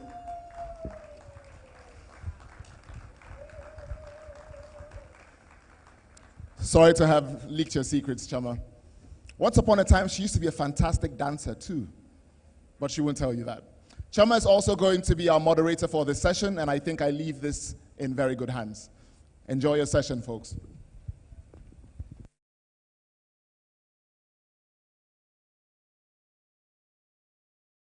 Good morning. Hello, can you hear me? Guys, it's such a privilege to be here, to be in a room where there is continuous learning. A very good morning to all of you seated. And for those of you that have been here for the past 3 days, I need you to clap for yourself. I need you to appreciate yourself. So we'll be waiting for, to set the stage for our discussion this morning. We have Bola Yinka Abebe setting the stage. Thank you. Okay, that's better. Setting the stage. So we have a video, a 3-minute video to set the stage for our discussion this morning. By the way, thank you, and I'm glad to have all of you on this panel. So is our video up? My name is Bola Yinka Abebe, and I am the founder and CEO of Speakity. Speakity is a peer-to-peer platform that fosters language learning, cultural immersion, and knowledge transfer between Africans living in urban cities and Africans living in the diaspora. So, in essence, we're a language learning platform and a knowledge transfer platform. I am so excited to be here this morning and to share with you on embracing innovation, Edtech as a catalyst for transformative learning. In today's rapidly evolving digital landscape, the traditional boundaries of education are being redefined. The emergence of educational technology presents us with opportunities to deliberately revolutionize the way we teach and learn. From interactive learning platforms to immersive virtual experiences, Edtech holds the promise of unlocking new dimensions of knowledge and creativity. Let's explore some of the most exciting trends in educational technology, from personalized learning algorithms to gamified educational apps. By harnessing the power of artificial intelligence, augmented reality, and other cutting-edge technology, we can create learning experiences that are tailored to the unique needs and interests of each student. At the heart of EdTech revolution lies the empowerment of our educators. By providing teachers with the tools and resources they need to succeed, we can elevate the quality of education for students around the world. From online professional development courses to collaborative teaching platforms, EdTech enables educators to expand their horizon and enhance their teaching practices. But how do we unlock the access to education? EdTech's ability to democratize access to education is one of its most powerful attributes. In a world where millions of students lack access to quality educational resources, technology has the potential to level that playing field. By providing students with the access to online courses, digital textbooks, and interactive learning modules, we can break down barriers to learning and empowering individuals to reach their full potential. In conclusion, we must embrace the transformative power of educational technology. As we prepare for the future, let us continue to innovate, collaborate, and push the boundaries of what is possible in education. Together, we can create a world where every individual has the opportunity to learn, grow, thrive, and most importantly, pay it forward by teaching. Hi, my name is Bola Yinka Abebe, and I am the founder. Thank you, Bola. I believe that has set a stage for our discussion this morning. A few months ago, a friend of mine, she was in the UK, and her friend's kids came playing, and she asked them, "Oh, what's in the sky?" A 6-year-old boy, and she goes, "What's in the sky?" The boy says, "Data." Interesting. So she gets back to Lagos, Nigeria. The 10-year-old, a boy, and given what she has heard in the UK, she says to the boy, "What's in the sky?" And the boy says, "The sun, the stars, and the moon." That is how far education has gone, that if we don't catch up, if we do not know that it's no more sun and the stars that are just in the sky, data is on the cloud. So that is the reason why we are gathered today, so that we don't keep saying it's just the sun and the moon that is in the sky. Given what Bola has done and the stage that has been said, I would like to start with Mr. Martin. Mr. Martin, I just said I don't want the people of Niger Delta to keep thinking that it's just the sun that is in the sky. What is NNDC doing to ensure that the people in this region are not left behind in terms of catching up with technology and innovations that are in education space?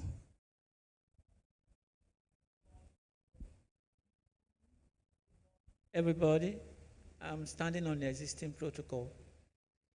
He has already called my name. My name is Martin Ebere Ojum, the Department of Education, Health and Social Services. But I'm here to represent my director, Madam Dara Babio, Director of Education. She's not around now. I will speak only. Education has different directorates. Most of my seniors are here, or I am just for Education Department.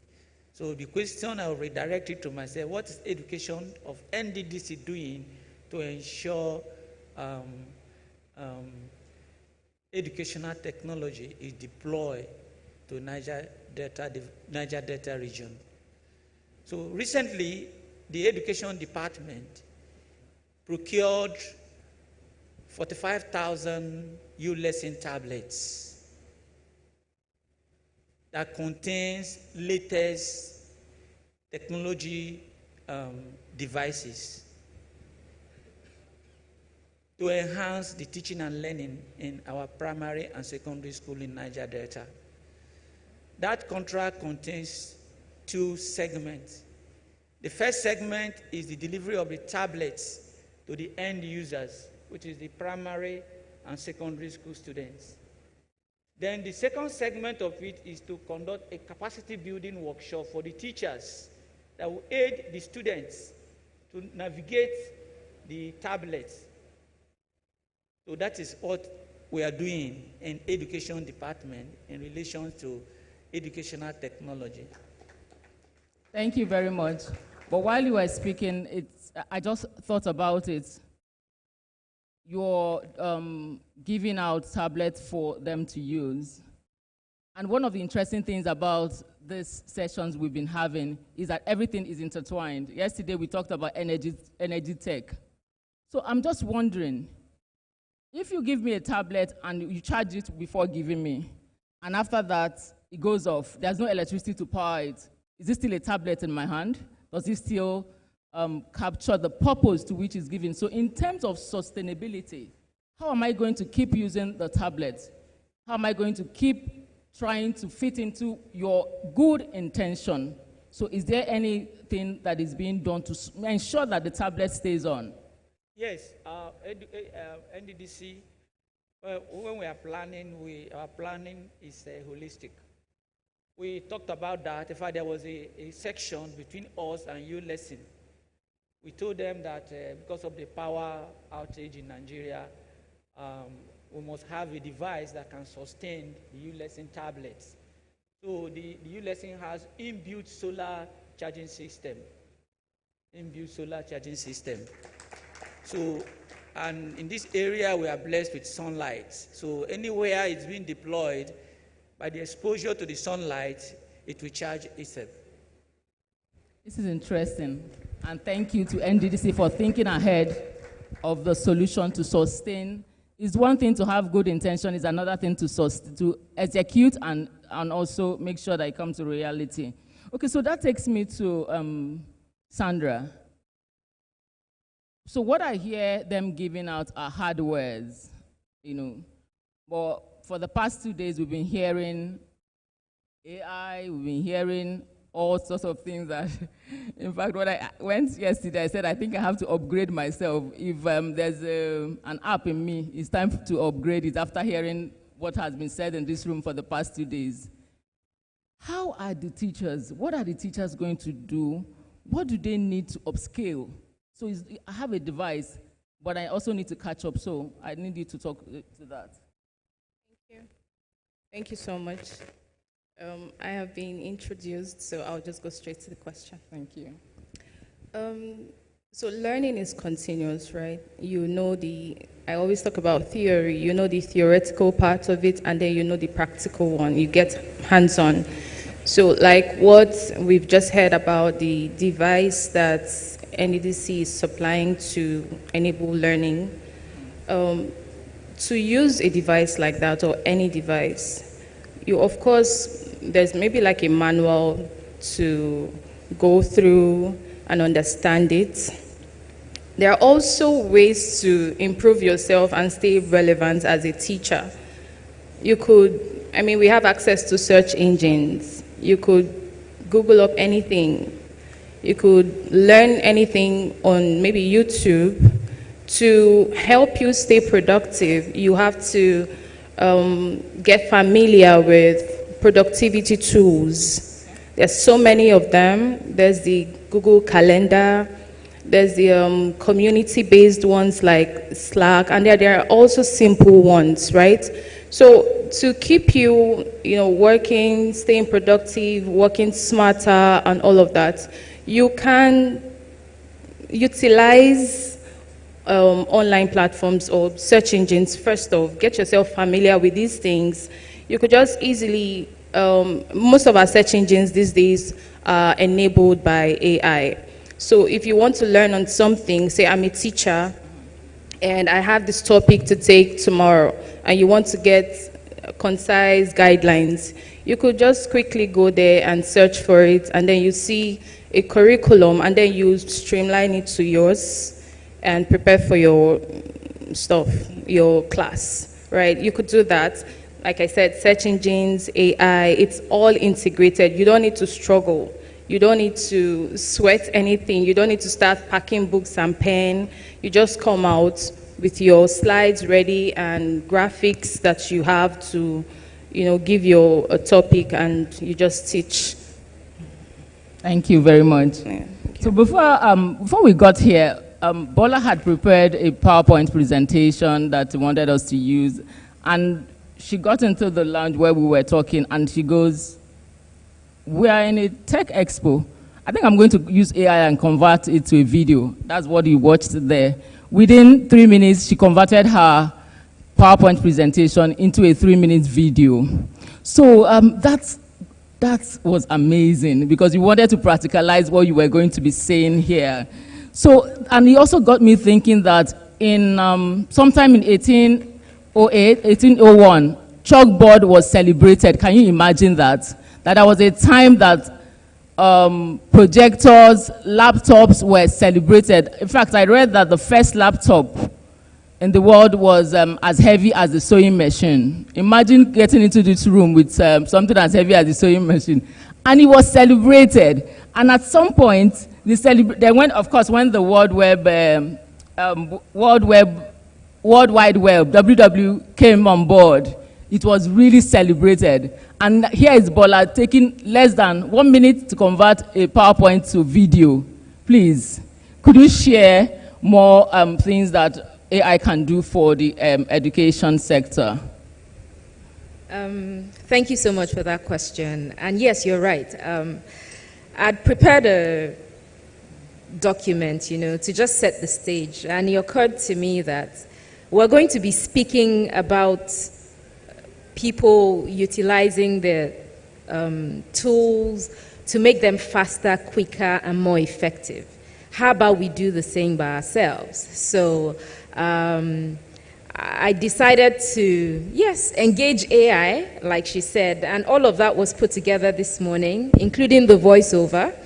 I took the recording in my hotel room this morning and also tweaked it, all with AI. These are processes that would have taken days or weeks, or you would have needed a professional to help you do. But you see, these tools are available to all of us. And I was having a conversation with somebody in the hotel this morning, and I'm like, the biggest example of garbage in, garbage out is AI. If you're smart, AI will make you 100 times smarter. If you're stupid, it will make you 100 times more stupid. So AI in itself really is nothing. It depends on what you or how you want to utilize it. And taking that back to the teachers, she made a statement about it's learning is continuous, and that is true.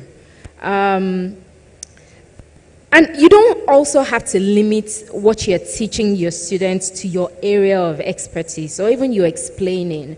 You can go beyond that. We're all conversant with social media. We consume entertainment in many ways. And you can bring that into your classroom just like I did. What I did was I created prompts and I generated AI images that best explains what I was trying to say. I put all of those together in the most simple way I can, together with my voice, and I presented to you a 3-minute video rather than you reading slides. And I believe that probably stuck a lot more. And that is also how memes or skits or stuff stick with people more. So those are things that you can use. And she said, Google is your friend, guys. Google is your friend. Utilize it. And you see, a lot of our students nowadays are also very exposed. So as a teacher, if you also don't chase after becoming a technology native, you will not be able to impact knowledge to your students because they know more than you. I was telling them about the story of my son who's 14, and he was very excited to get into secondary school 3 years ago. 2 weeks after he resumed secondary school, he got bored. Mommy, I'm bored of school. I can't wait to graduate. And I'm like, just 2 weeks. He said, yes, like, they teach them things. He's very interested in science. He said he already knows the science that they are teaching them in SS3 because these are things he searches out on YouTube. So as a teacher, how do you make yourself more interesting to that kind of kid so that that kid can listen to you and you can impart knowledge?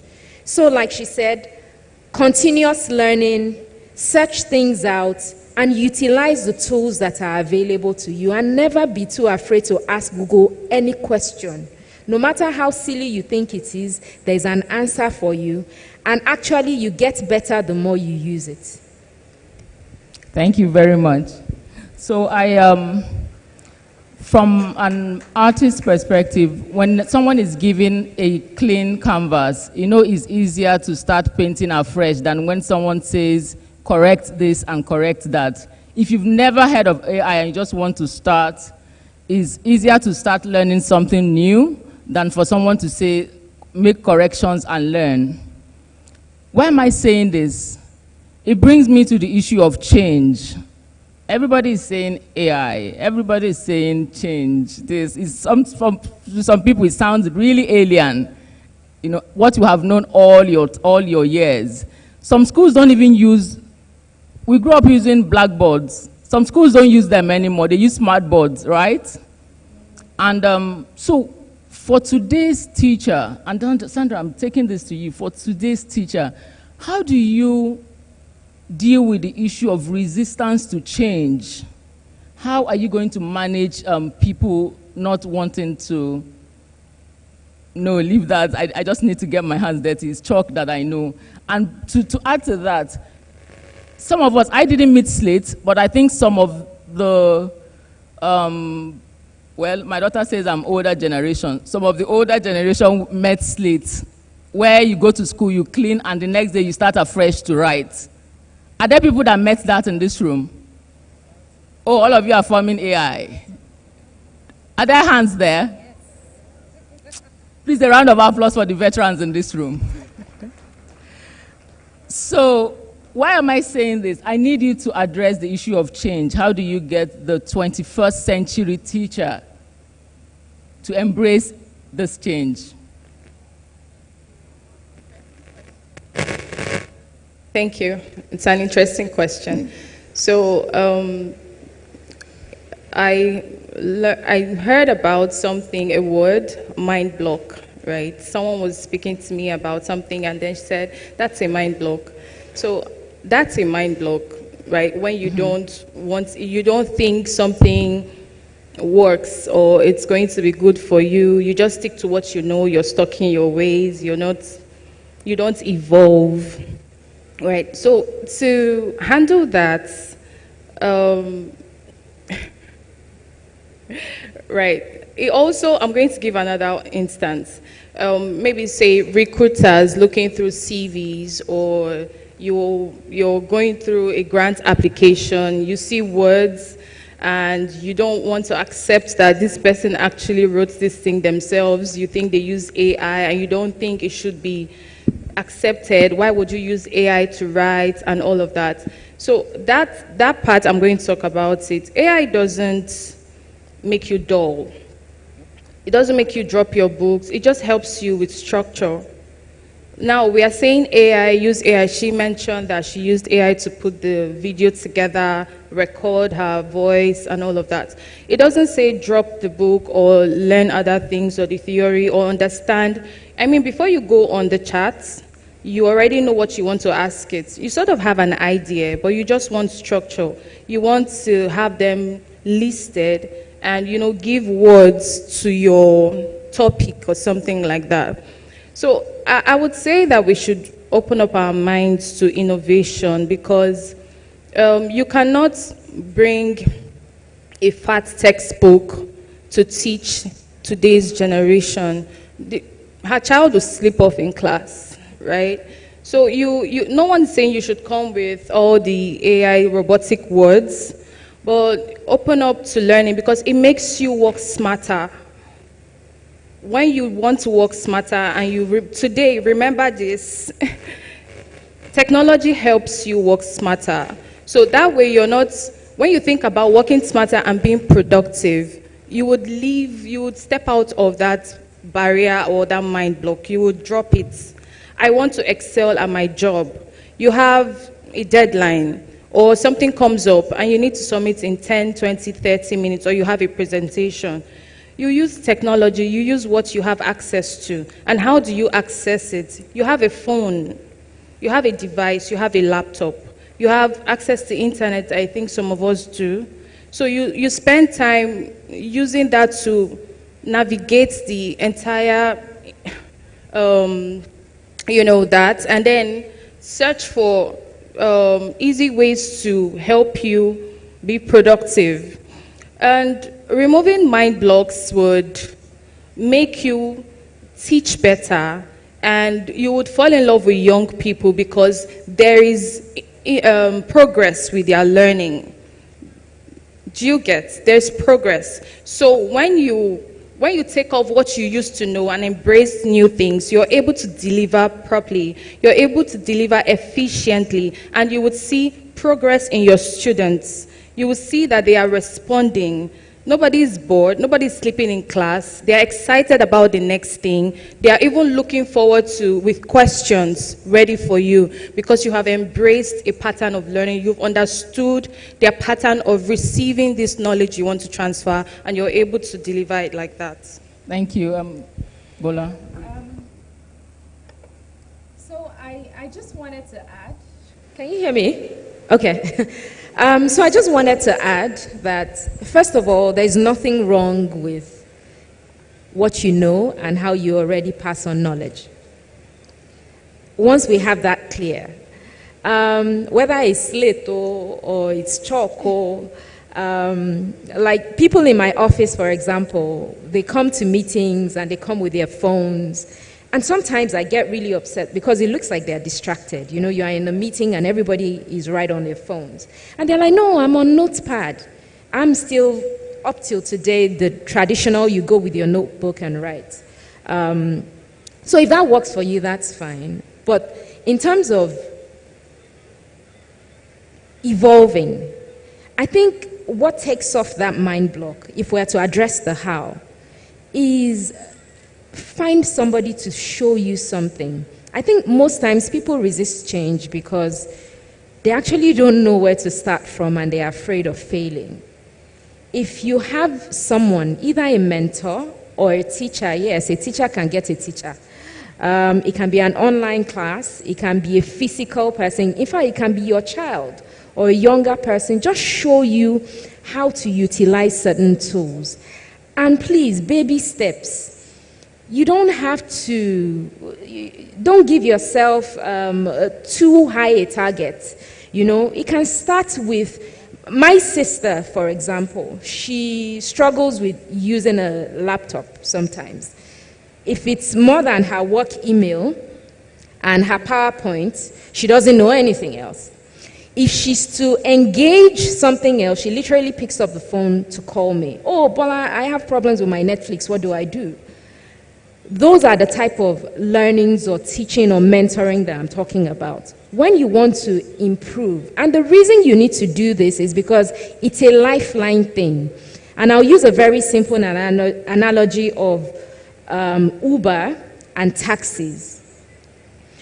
What technology has done with Uber, if the taxi drivers did not evolve themselves to getting on those platforms, what it meant for their livelihood is that they were soon going to be out of a job, and meaning they will not be able to feed their families. It's the same way with teaching. You need to, in baby steps, start to adopt this technology so that it doesn't get to a point where we'll say, oh, once upon a time, there was once teachers. Like once upon a time, typewriting used to be a job. There are so many jobs that used to be that are no longer. So to keep with time, you need to find ways to continue to adopt, and we still need the wealth of experience that you have. So we're not saying, oh, you are not in, so we don't want you. No, we still need that wealth of experience, but perhaps when you embrace technology, you're able to share that with more people. So I just wanted to put that out. Thank you. Thank you very much. Baby steps. In our local language, don't kill yourself, I beg. Just learn the things small, and you will get there. Baby steps. Don't put yourself under any undue pressure because of where the world is going. Just take it easy, and you will get there. So that takes me to Mr. Martin. I was just thinking, the interesting thing about NNDC is that they deal with local, as in they get to the grassroots, they get to the root of the matter. They deal with people in the communities, you know, because of impact. Now I'm just wondering, what's your thought? Do you think that while we are speaking so much grammar about AI, should they be localized to, you know, for our environment to accept it? I'm just thinking, what if there's something in Igbo language in AI? What if it means that it will give opportunity to more people in the rural areas? So I want you to share your thought. Do you think that that's something that can work for the communities? NNDC, especially in education department, we get to the grassroots by training the teachers on the use of modern technology in education. So there's something we call methodology in teaching. So there is technology that enhances teaching and learning process is being brought down to the layman understanding. We get people, experts in those areas. So when you speak AI, they might not understand AI, but the professor who is major in that place can break it down to the level they will understand, so that they can impact the knowledge to the end users, which is the primary and secondary school students. Fantastic, fantastic. Because teaching is not complete until the person you're teaching understands what you're talking about. Thank you so much. So for me as a PR professional, feedback is very important. We're not going to sit here and talk and not hear from the people. I need to hear questions for the people over here. I need so I don't know if someone will assist with the mic. It's very important that we get feedback and we hear from the audience, please.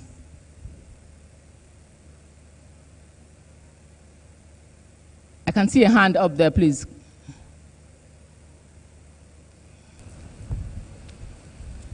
It's important to tell us your name and what you do.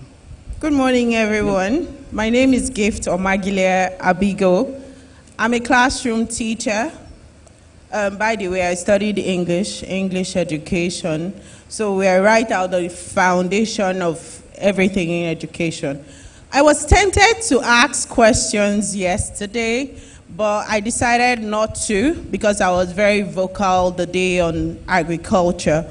My contribution from yesterday's topic was moving the guys who spoke about tech back to Enugu, because I found Mr. George talking about someone who came from Côte d'Ivoire, a neighboring African country, who takes guys from Enugu and Anambra State, and basically they were for technology.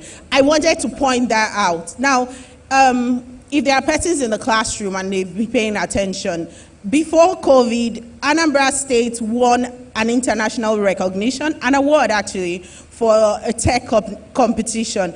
And that reflects the work that maybe the previous government may have done in Anambra State, strengthening the tech skills across classrooms. I was going to say that, I'm sorry, I'm going to be talking a little bit more, I'm a teacher. I was going to say that whilst we were here, the universities were acknowledged, but a child spends at most 5 years in the university or 6. But in the schools, the early years, the primary, the secondary, this is the foundation of a human being. And if the Niger Delta looks towards doing a lot of work around the curriculum, empowering teachers to support the teaching of tech across the curriculum, and do what Enugu and Anambra State has done for their curriculum. The curriculum will be strengthened, teachers will be empowered, and of course our children will begin to reflect tech skills, around universities and thereafter. Now back to today. The guy from NNDC, you spoke about U-Lesson. U-Lesson does not replace primary learning. You know what I mean? You sound like a teacher, so you should understand. U-Lesson is supposed to be a learning support, or maybe an advancement. But primary functionality of a teacher is still there. You were talking about U-Lesson. I was expecting to hear what you have done with teachers, maybe in the public schools, because I'm with the private school. I work with Malvern International Schools, Port Harcourt. I was looking to hear what you've done with the teachers before we're giving out tabs to children, because, Thank you. Thank you, Gabe. I shouldn't talk more? So that we can give other people opportunities to speak. I'm a teacher. I have a lot of questions here. This is my field. Okay. So since we have taken one from you, Gift, it would be nice to give another person. I made a contribution. All right, thank you.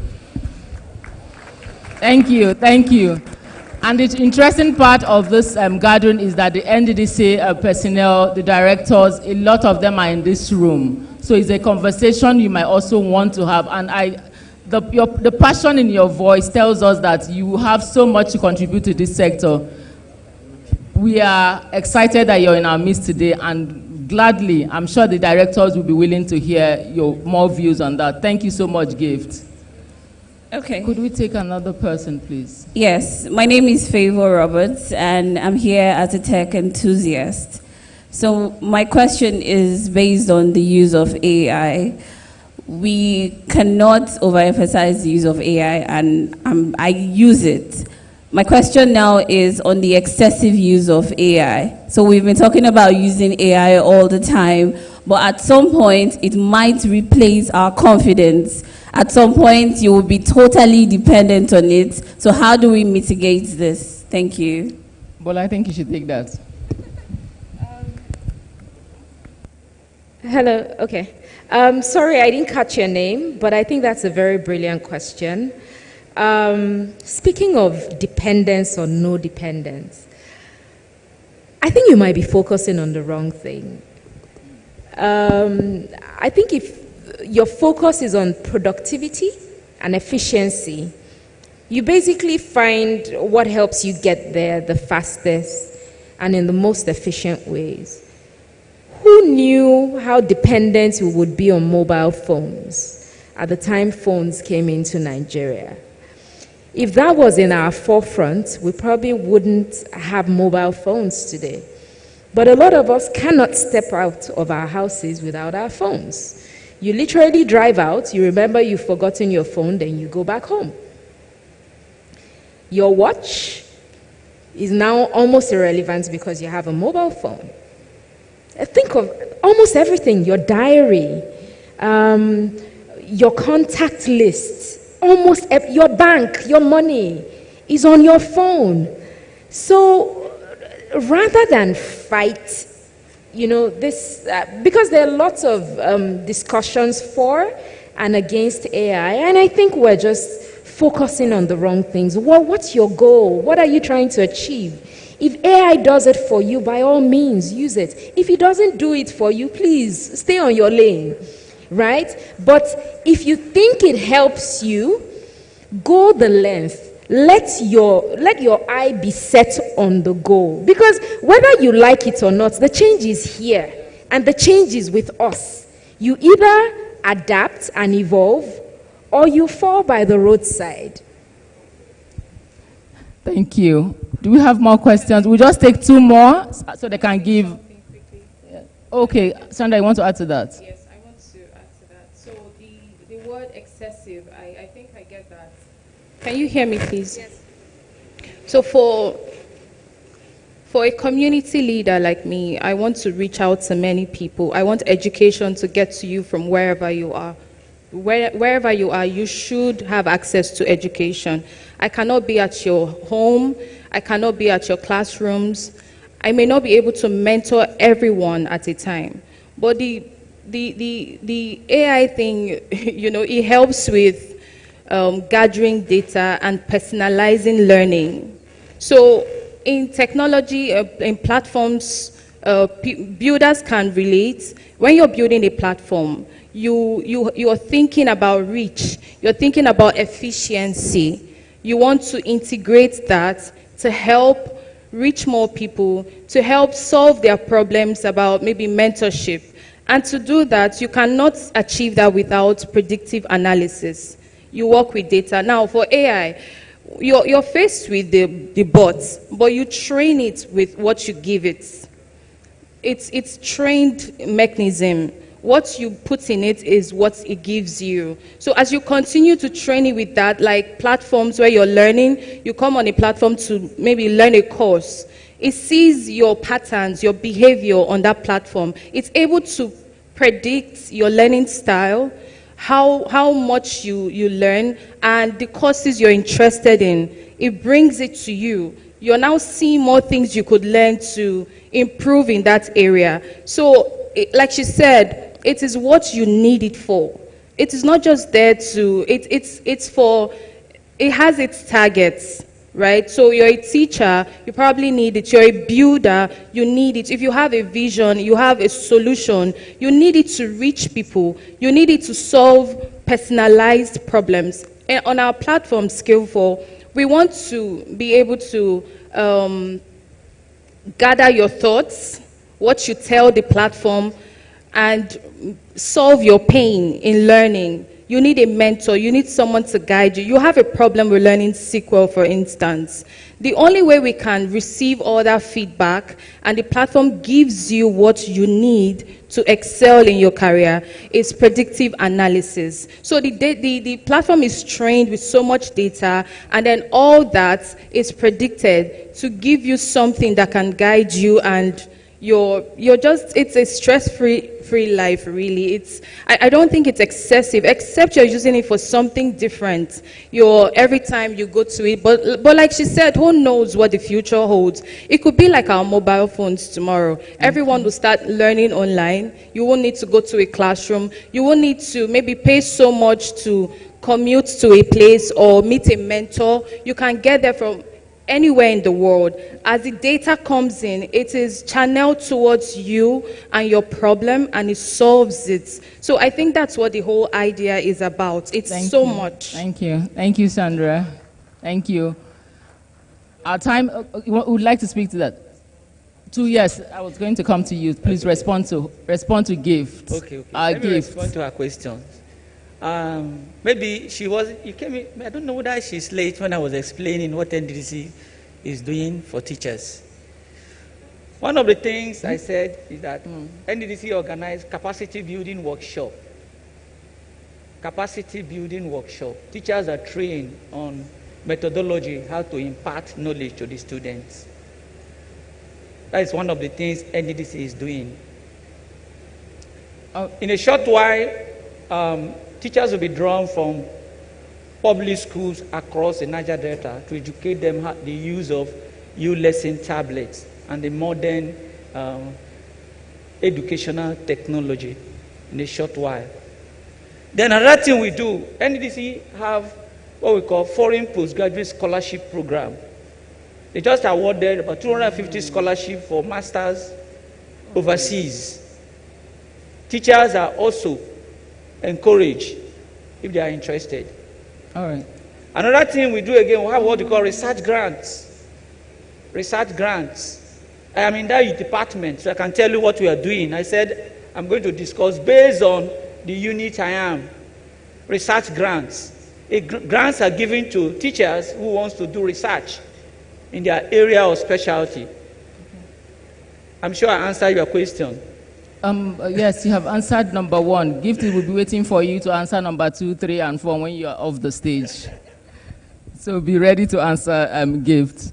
So on that note, because of time, I will be the last person to extend our time, because for the past 2 days, I've been hammering on people sticking to time. We have 3 more minutes left, and I would just like to take your last words to the audience, and I will start with Bola, please. Well, last words. I think with learning, there is no place called there, especially with the world we're living in today, where things come up every single day. So it's important to stay adaptive. And I also want to quickly touch on something. I think it's a question, so I beg your pardon that you threw to him, which sits within what I do. When you asked about languages, yes, being able to get information to people through their languages, it's a passion that I have, and that is also why that we've started Speak Ede. Speak Ede is 3-tiered, right? One arm of it is language learning, which is focused on our ethnic languages in Nigeria and, in Africa as we continue to grow. We want to teach our young people, young families, and some older people, their languages, because it looks like the more modern we're becoming, the more of ourselves we're losing, and so we don't lose our heritage. And that's also because we believe that that is actually our superpower in the world stage.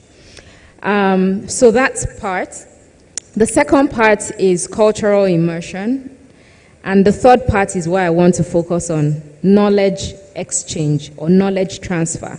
You have a lot of people who are well educated, probably don't live in Nigeria, they're exposed, all of the knowledge that they've acquired.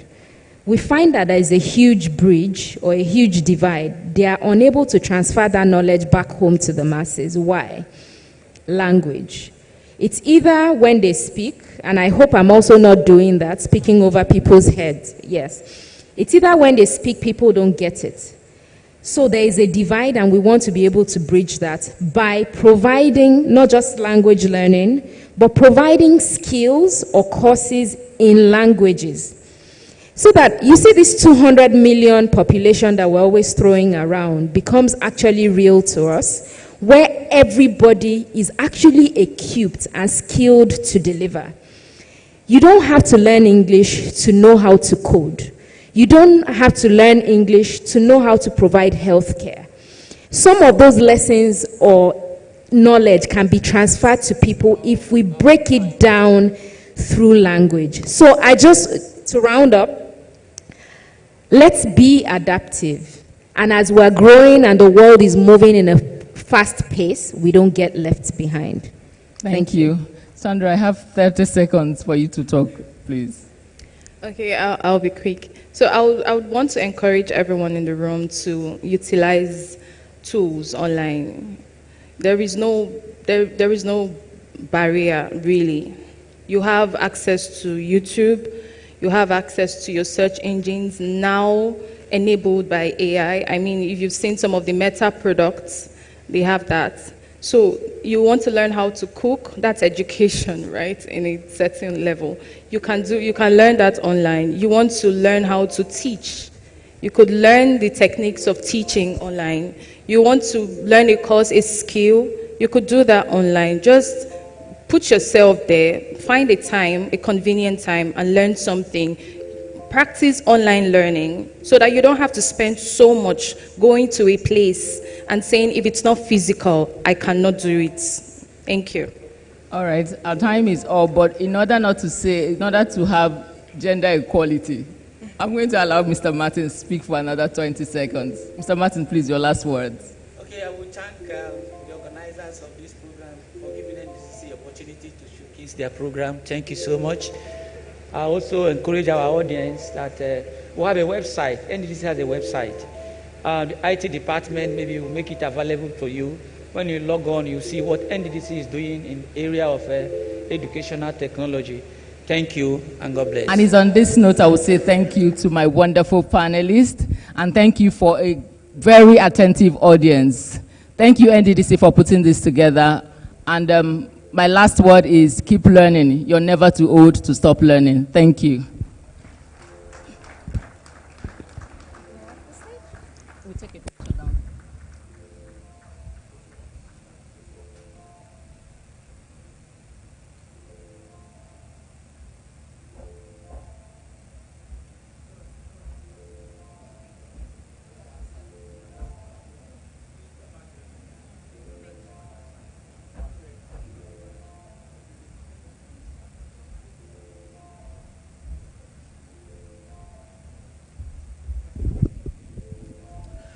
All right, ladies and gentlemen, as usual, while the photo ops are ongoing, we will take the time to run a little bit of a technical setup for the next speaker who's going to be coming on the stage. On day one of this August meeting, we had a conversation around cybersecurity. I dare say that was one of the more charged conversations outside of the agricultural conversation later on in that day. The conversation around cybersecurity was charged because there were a lot of people who needed new definitions of what cybersecurity actually meant and what posture we should take both as individuals, as members of enterprises, and in some cases as one-man enterprises ourselves to protect ourselves and also be in the right standing with the laws of our great nation. Most of those questions might have been answered, but I've been approached by several people after that session passed. And I know that there are a few leftovers, especially definitions around what constitutes cyber crime, which is very different from cybersecurity, as I have been rightly told. Today, we have a short but very impactful session that's going to be a keynote address from a gentleman who is the right person to answer every one of these questions.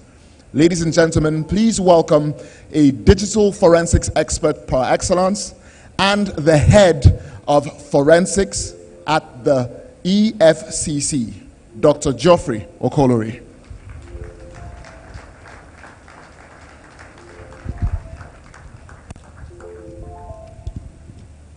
Can you help me?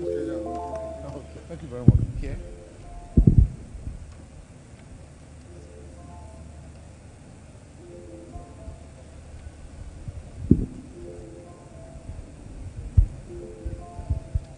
Okay, thank you very much. I'd like to thank the organizers of this program for inviting me to be part of your program. And I have a very limited time, so I'll try to make use of the very limited time I have. Let me just quickly correct an impression. I'm not yet a doctor, but I do hope to be there to be a doctor very soon. So we're in public, and I'd like to just clarify that. Thank you very much. Right. So today, I will be looking at challenges of cybercrime investigation in Nigeria, digital forensic perspective. I've got very limited time. I've got so much things to talk about, but I'm constrained by time. So I just make the best use of the time, and I will emphasize on the area I consider that will be very significant and very important to every one of us. Right.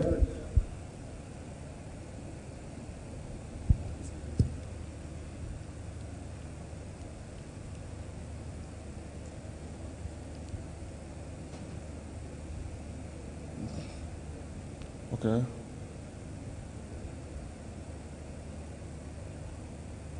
So just to give you a brief background of my background of my person, I have 18 years experience in law enforcement. I'm a digital forensic expert, a pioneer digital forensic in the EFCC and in Nigeria. I'm a intelligence specialist, certified fraud examiner, a member of the High Technology Crime Investigation Association. I'm a member of Computer Forensic Institute of Nigeria. I'm a certified quality control assessor, delivered papers locally and internationally. I'm an author. I have master's degree in digital forensic and computer security from the University of Derby in England. I've attended conferences around the world, in digital forensic and cybersecurity in America, UK, Israel, Brazil, Botswana, India, etc. Currently, I head the digital forensic section of the Economic and Financial Crimes Commission. I'd like to quickly say that, thank you. I want to quickly say that everything I'll be saying here today will be my personal opinion and not the opinion of my organization. So it doesn't represent the opinion of my organization. So I'm going to be focusing on my experience. So all the things I'll be saying will be based on my personal experience. So let's start by asking ourselves, what is cybersecurity? I say very simple explanation. Cybersecurity simply involves the activities and the processes that are involved in minimizing, unauthorized access to computers and computer-related entities. So any approach that is adopted, and that approach is intended to make sure that people who are not authorized do not have access to computer systems or any material or intangible material that's associated with a computer will be my definition of what cybersecurity entails.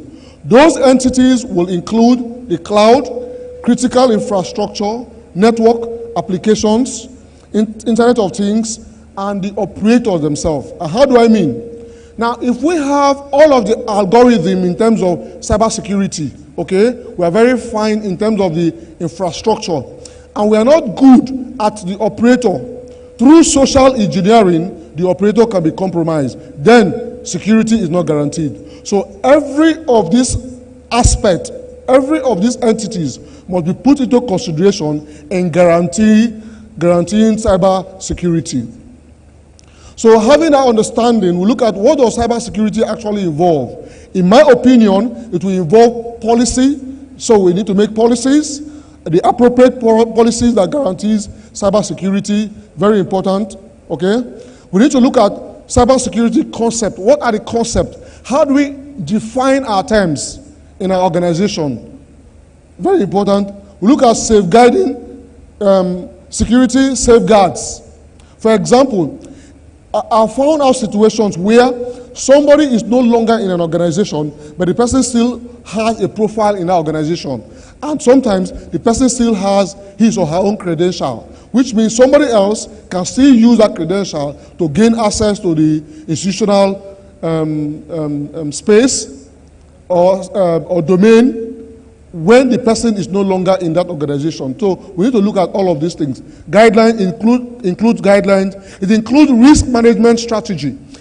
If there is an incident in that organization, what do we do?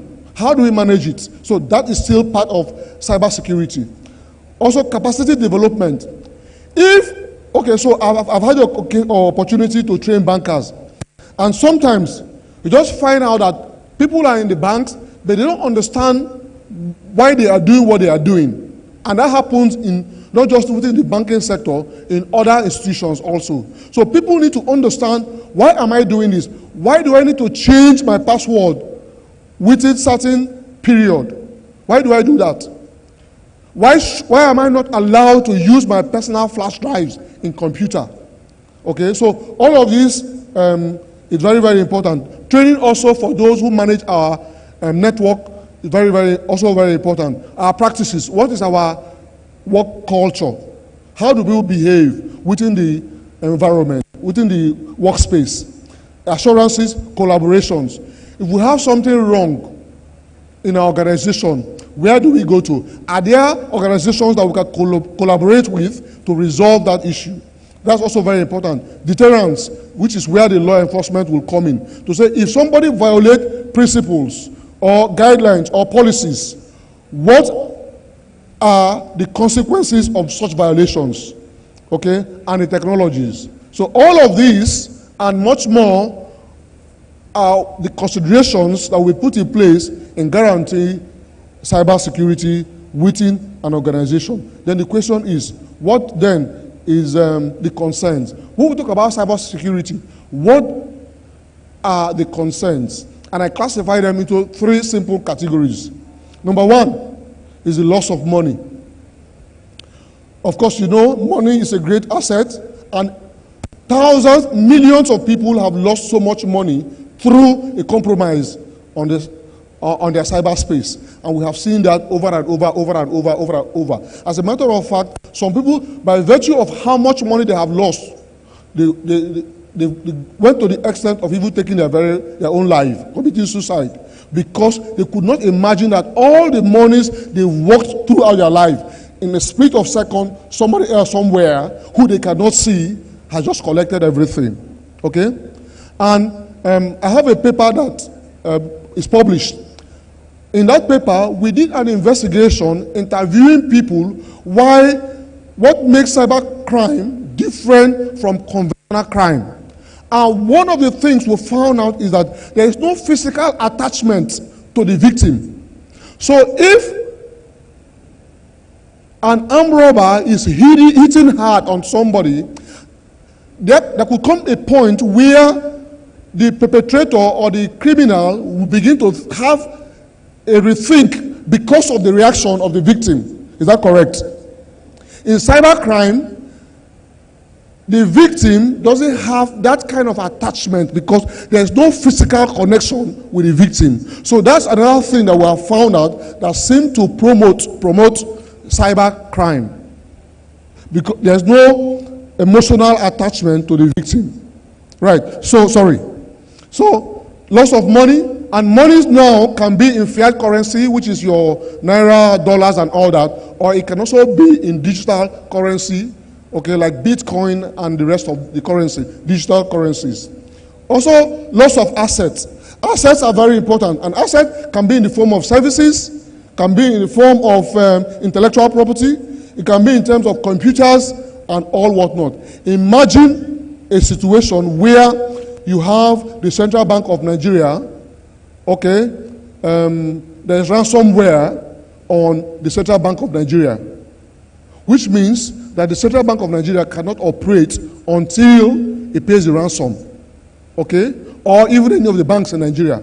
That will mean that services in that bank will be crumbled, and that is possible in any other organization, talking about the loss of assets. And there has been several instances of that kind of compromise. Then we'll go to harm. The harm can be physical harm or computer harm. I had an incident where an IT officer in a bank decided to send a malware through the network to the computers to damage the computers so that the bank would request for repairs. And in doing the repairs, he would make some money from it. Okay, so go into the network, send malware to some computers, they are damaged, then the bank will now request for repairs or fixing of those computers. The same person who sent the malware will also benefit from the incident. That's like talking about physical hardware. And sometimes those computers may need to be replaced. Then psychological harm also. For those of us who are conversant with virtual reality, okay, virtual reality or metaverse, metaphase right now. Now, you are in the virtual realm, but some of the activities at the virtual realm can connect also to the person who is also using the computers. Okay? Just the same way that through communication on the internet, some people have ended up taking their own life. What is called cyberbullying. So it can be physical, it can be psychological. These are the concerns, these are the reasons we are talking about cybersecurity. Because if the security of these infrastructures are not guaranteed, then people become vulnerable to all of these things that I've just mentioned. Now, what one thing can we do to eliminate cybersecurity concerns? Anybody has an answer? What one thing can we do to eliminate cybersecurity? Okay, I thought about that, and I said the only one thing we can do to absolutely guarantee cybersecurity is that we don't have the internet. So, and that would imply that we have to go back to the same way we used to send mail. So you want to send your mail, you go to the post office and post it. That's the only way we can guarantee absolute cybersecurity. If you want to go to the bank, then you carry your, is it your ledger book, right? You go then, they will sign on your book, give you back to you, collect your money, count it, and put it back. Okay? If you want to make a phone call, you aren't going to use your phone anymore. You have to go to the pool, we go back to the dialing phone, and there you put in your coins or notes now, and you make your call. That is the only way we can guarantee cybersecurity. Why do I say that? Even the best of the secured network around the world can still be compromised. If you're not compromised at the level of the internet, they may be compromised by the individual that are operating the facilities. Okay? Right. So let's look at cybersecurity and digital forensic. So as an expert in digital forensic, I've seen several incidences. There are several incidences of compromise. And one thing I've found out is that whenever there's a compromise on the cybersecurity, the only way we can elicit tangible evidence and present a valid evidence in court is through digital forensic.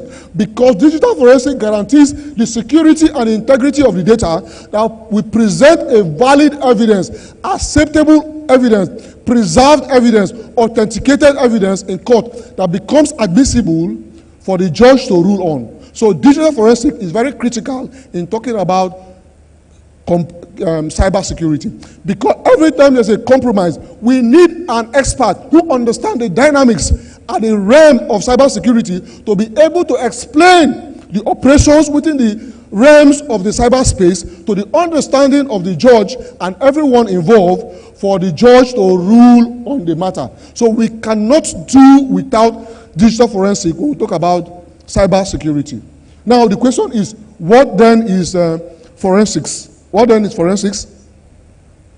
What then is forensics? Forensic is simply the application of natural and physical science in the interpretation or resolving of conflict within a legal setting. So every time there is an issue and we are adopting scientific procedure or method to explain it to the understanding of anybody, then we are adopting forensic investigation. For example, you have a building and the building collapsed. There are certain variables that can be involved in explaining the collapse of a building. It could be as a result of substandard material, that's one. It can be as a result of not doing a proper soil test to determine the capacity of the building that can sit in a particular location. It can be as a result of engineering defects, that the engineer was not able to design enough where the load on top will be shared. There are certain variables. It can be as a result of natural disaster. We've had buildings collapse as a result of earth tremor, right? So all of these things, when we explain them in the light of a legal circumstance, using scientific methodology which have been tested and verified and acceptable in court, tested by a body of scientists that have gathered data, analyzed it, and they've been able to agree that when you put 1 and 2 together, the result would always be 3, which means that has been peer reviewed. Then we are talking about forensic. So forensic is applicable in every sphere of life, but our focus for now is digital forensic. And then, what is then digital forensic? Digital forensic is very simple. It has to do with forensic within the digital space. So every time we elicit evidence from digital devices. Okay? Digital devices. Remember, we can't talk about cybersecurity without digital devices. Your phone will connect to the internet. Okay? Your phone may be connected to your gate. So as you're approaching your gate, the gate automatically opens. So there's a connection between your device. You can be in a location and you can off the lights in your house. Right? So when we want to interpret sequence of events, activities, using very validated tools, validated in the sense that these tools have been tested to say that these tools are not going to add or remove from the digital data. Hello? Because the integrity of data is very critical when it comes to the interpretation of data, especially in the context of a legal environment. This is very important. So digital forensic provides that capability to be able to elicit digital evidence from digital devices which can be presented in court and will be acceptable. Right, I'll be warned, my time is really running. Okay, so what is digital forensic then?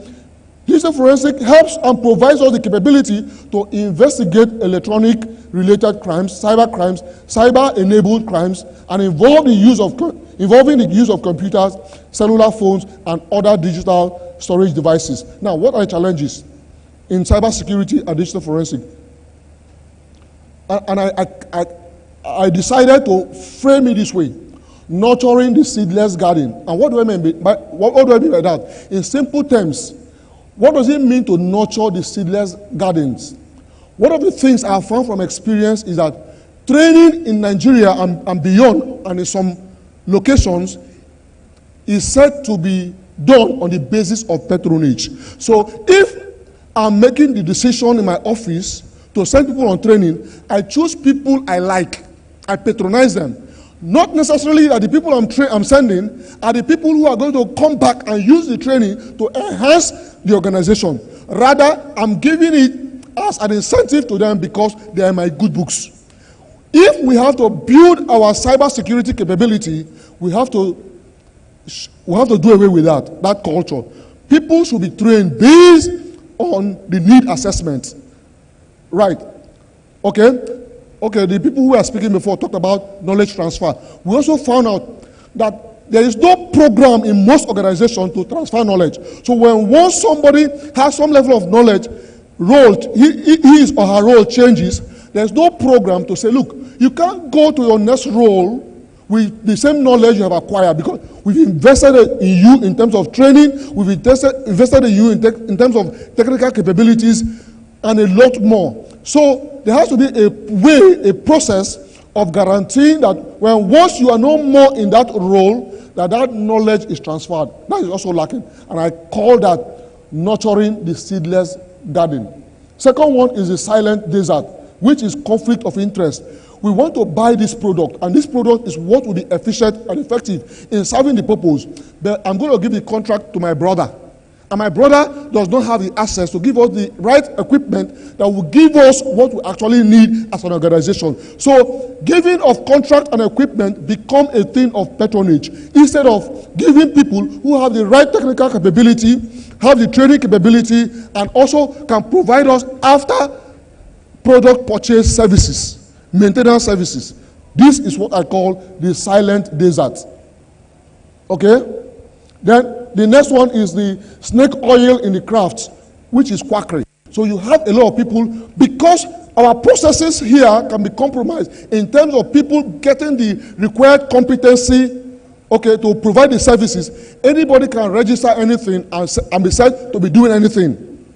By virtue of that, it allows for quackery because there's lack of regulation, there's absence of strong professional and institutional organs. Then I said navigating the company's inner current, internal transfer. So I talked about that already when I was talking about no program in terms of knowledge transfer. Here, I'm actually saying that Somebody has been trained. I mean, I've seen that a lot in a lot of organizations. Somebody has been trained for a program that's going to be for 5 years. Money spent, the person is trained and all that. Suddenly, the person comes back from the training. Say like 3 months training overseas. And as soon as the person comes back, the role of the person is changed. So all the investment that was done on the person is not going to be used anymore. So we are still having deficiency and in terms of capacity and knowledge and all that because the person role has suddenly changed. In the light of this, I'm thinking that there should be a program, and that program, the general program, people should be sent on training and capacity development in line with the program, the prospects of the organization, in guaranteeing the cybersecurity of that organization. I'm sure you learned that a lot of people who were working in the banks as IT experts, most of them traveled, they Chakpa, right? And that resulted in challenges of the network within the banking sector. Right. Just to round it up very quickly, drought and missed unseen riches, lack of funding. I mean, that is very common. You know, let's use this. Let's manage this. There's no money. Let's just manage this. Okay, and that's the problem. Lost in the shadow of ignorance. A lot of people are not aware. Policymakers are not aware of the things, the technical aspect of cybersecurity. So when you say you want to buy an antivirus for 5 million naira, the man is saying no. What do you mean? Antivirus that you can download and use, and you are saying you're budgeting 5 million naira for antivirus. No, there must be something wrong here.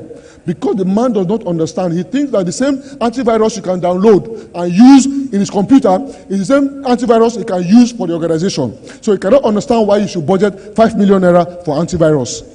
Okay, so legal officers, investigators, the public lack the awareness of cybersecurity. Hamas lay dormant in our neighborhood. Lack of local capacity development. Some organizations have been providing cybersecurity hardware and software. Some of them are saying that we can't provide any more to Africa. And that's becoming a problem. So the best we can do for ourselves is to begin to encourage local engineers to begin to develop our local products. And those products will be in terms of software development, equipment, manufacturing. This is what India has been doing. Now, if we have sensitive material, we are going to have those materials sit on our locally produced computers, not Dell, not HP, made in America or made in the UK. It has to be a computer produced in Port Harcourt.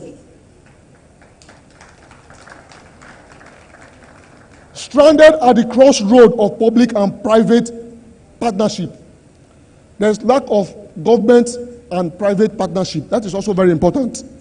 Because most times the government, they don't have all the money. But because the private organizations can invest so much because of the profit they stand to make in cybersecurity. Navigating at the ship without a North Star, the absence of well-defined capacity development. Play a complex game with missing rule. Our legal frameworks also needs to upgrade in line with current realities, especially artificial intelligence. In providing cybersecurity, I made reference to the strategy for safeguarding the cyberspace as provided by the National Security Advisor 2020, this is 2021 or 22?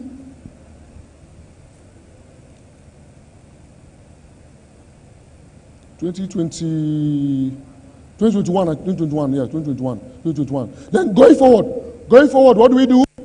My recommendation, we need to adopt cyber intelligence to guarantee our cyber security. We need to guarantee cyber intelligence. That means we'll be proactive. We need to build our digital forensic capability. We need to create cybersecurity awareness. We need to develop indigenous technology. And finally, we need to be doing background check and start profiling for our officers. Okay, just to mention one of the cases I was involved, Mama Boko Haram. I'm sure most of you may be aware of this case. So I gave evidence on this case in Maiduguri, and the woman was convicted. This is the case I did as a digital forensic expert. Okay. I told you I'm also an author, so this article the deification of Nigerian cyber criminals, narrative of the Economic and Financial Crimes Commission. Yeah, so I wrote this article with one of my friends. Okay, so I want to thank you so much for listening to me, and I really wish I can take as much questions as possible. So, at your mercy. So, as much questions as possible within any area of my expertise. I'm ready to take questions. Call it intelligence, call it cyber security, call it digital forensic. Yeah.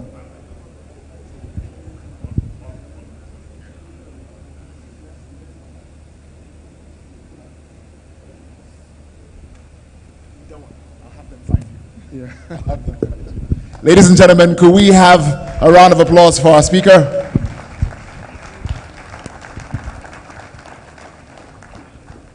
Soon to be Dr. Geoffrey Okolori. He's going to be seated at the front row over there, so if you do have questions, he's the gentleman in the smashing looking jacket and the glasses. Very hard to miss. Thank you very much, sir. Well done. Okay, as is our tradition here, we're going to take a short break for tea. Now, this break is going to be much shorter than usual because we would like to keep to our time plans for today. Our schedule, as usual, is in rows. So, the rows containing the speakers and the folks at the NNDC, could you please first make your way out for the break, and then the subsequent rows behind them. The ushers. Hello, ushers. Could I please task you with making sure that the folks on the rows behind are also kept in tune with the processions? All right, tea break is going to be for 20 minutes only. 20 minutes, and then it's back here to continue with the work of the day. See you all shortly.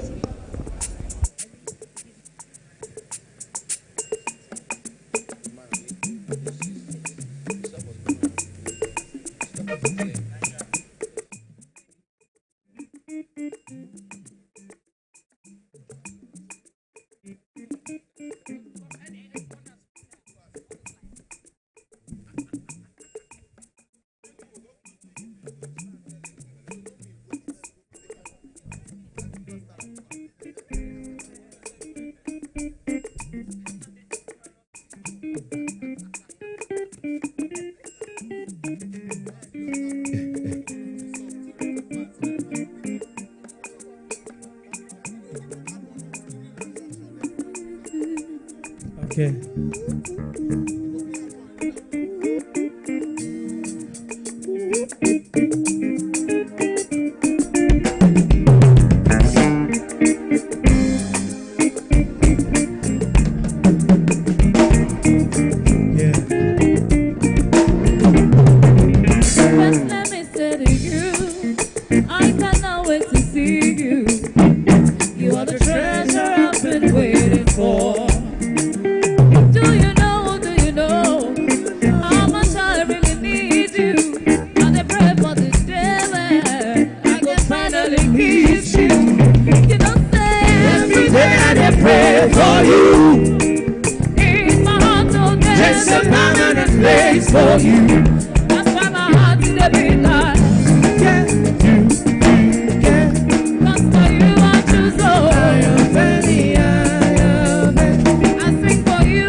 Let us bring you to the Southside Preacher, you know.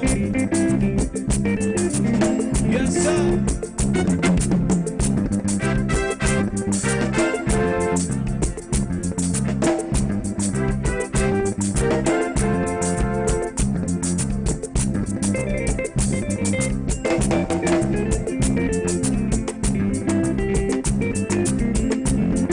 What's on the away? What's on the away? What's on the away? What's on the away? What does say away when you need to see? What's on the away? What's on the away?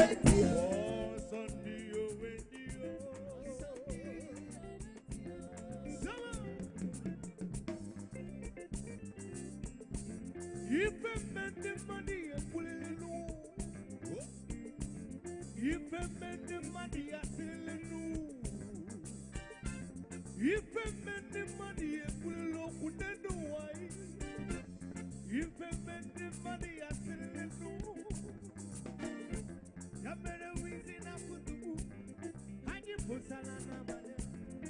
Oh, you're not so young, so bad. Oh, you're the way you will. As I mean, I'm more in the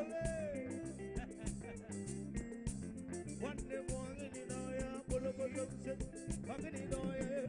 So one day more in the oil, pull up a junction, fucking in oil. What's on the away? What's on the away? What's on the away? What's on the away? One not so you wake you when you do. What's on the away? Oh, Sunday, yes, sir.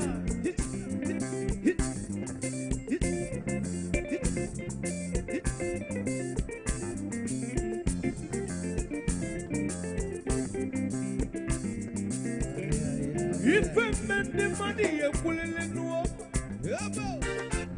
If I made the money, I sell it. If I made the money, I pull it up. If I made the money, I sell it. What's on the away? What's on the away? What's on the away? What's on the away? What not so you wake you when you do not on the away? Oh, Sunday away.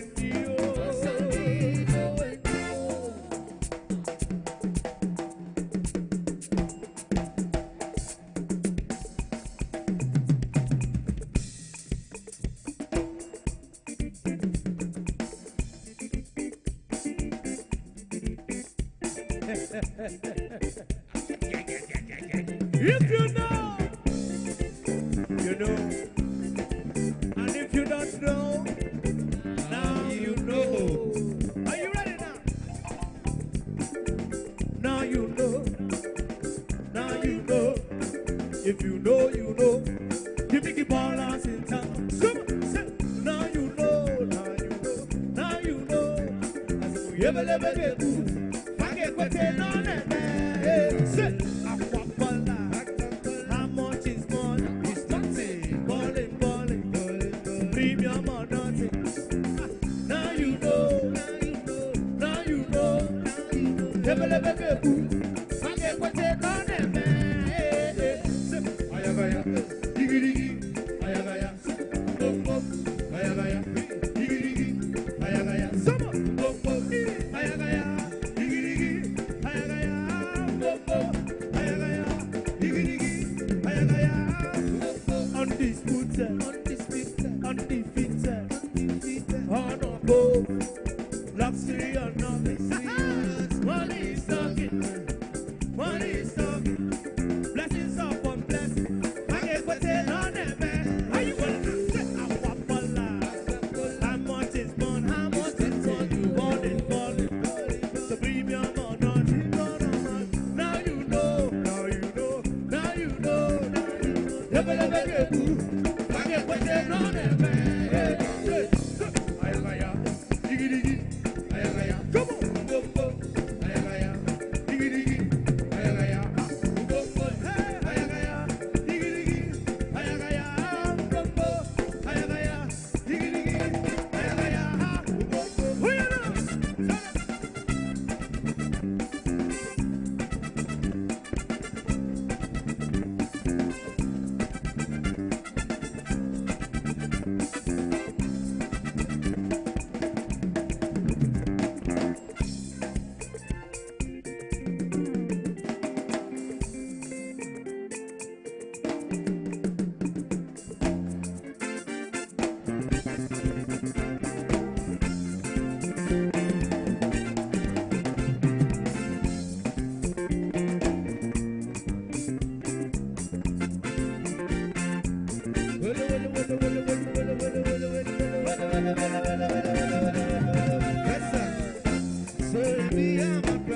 What's I know? So me and my brother, I see me and me is Cypriot. So me and my brother, why give me and my brother? He and my boss, he will receive it. I see me and me and my brother. He worry, man. He worry, man. He worry,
Bessie, we no Bessie, no they give Bessie. What you know, sir?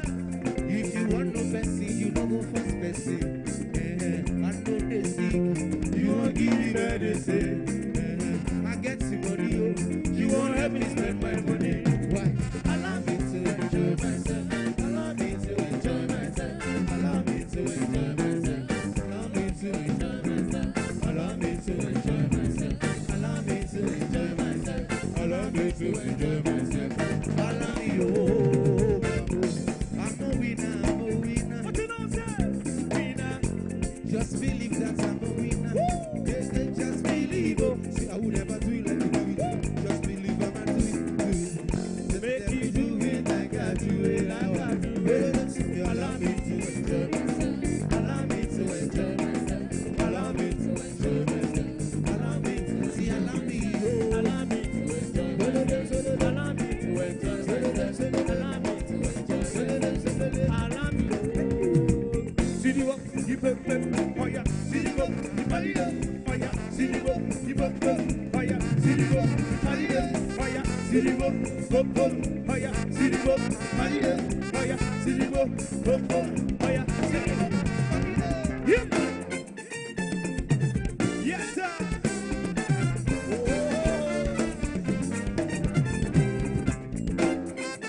What you know?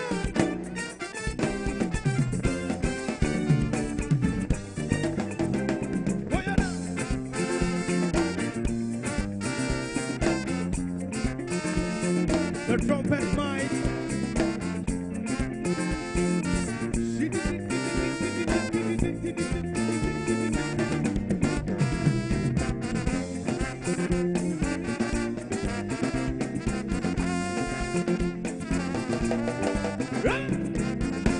Love it, love it, love it, woman. Love it, love it, love it, love it, love it, love it. Love it, love it, love it, woman. Love it, love it, love it, love it, love it, woman. I know what I'm about to do. Say, pull that more, hey. One day, I know it, say, pull that more. I do it, woman.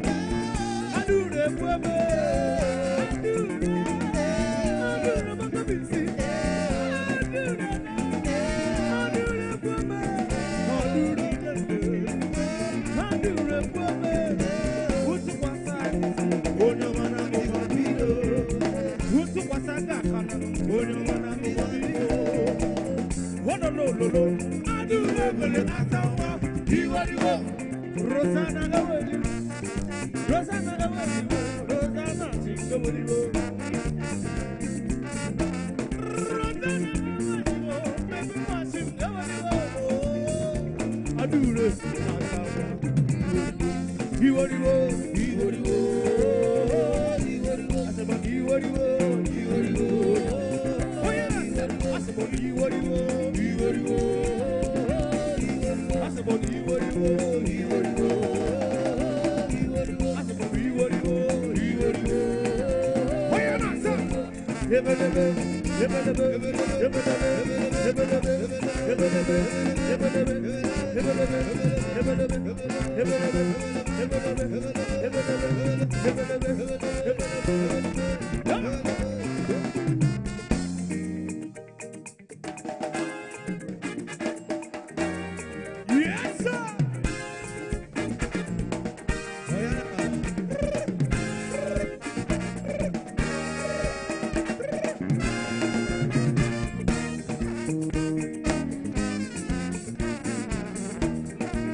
I say you go pay my money, yo. You go pay my money.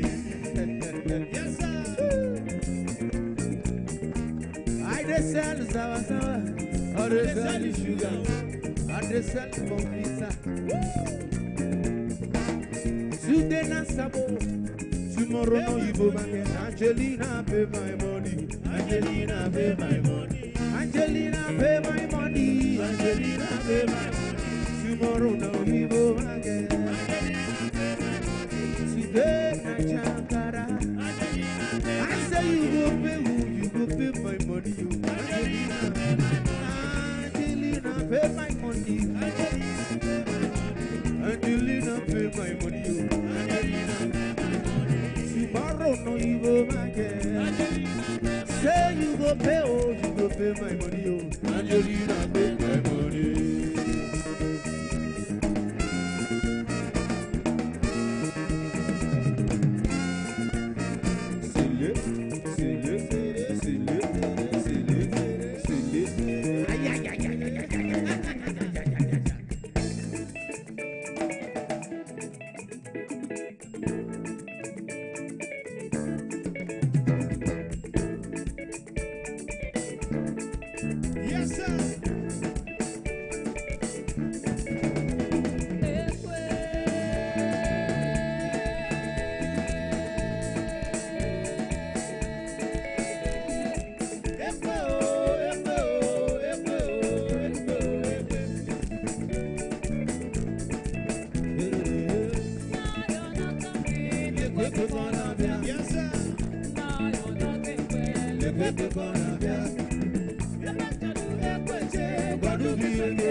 just only at the top. Lonely, lonely, lonely. Money on my mind. I don't care what they're yawning about me in particular. Out here on the road chasing my dream because I know the world chasing for me. Let's go. All alone like the man from Malo. Portharcourt, everyone select check on my lot. Don't find anybody in a money I want. Don't you ever see people they talk. What's it way and I can't let it love. Like when I want to get another one, I go take on the waiting I love. Waiting you love, baby waiting I love. Waiting I love, I go to my return my hands. Go no people come. Mr. Money Ginger. Oh no, I know the waste time. Mr. Money Ginger. I say just carry on, baby, don't time. Some bad boy thing we are different. And at the same time, we are they high. So to the tone, sound and count down. We go they fine wine, go decline. Say goodbye, go things, yes, ordinary thing. Show me love and I go show you more. Oh, call up, oh, chase, oh, you don't say, man, shake it. Safage, what is Safage? Yeah, all the man come follow. Portharcourt, Bishop Malo. Everyone select come along. No, they find anybody in the money. I want. No, they able to be good. But you can't get let it love. Life when I want to get another one, I go take out the waiting I love. Waiting you love, waiting I love, waiting I love. I go to love it all my heart. Go no be ABC. Oh, no, no, not the waste time. Waste time on the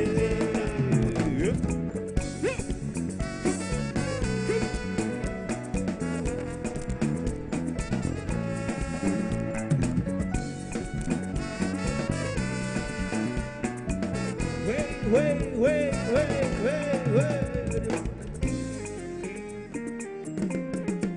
Yes, sir. The president.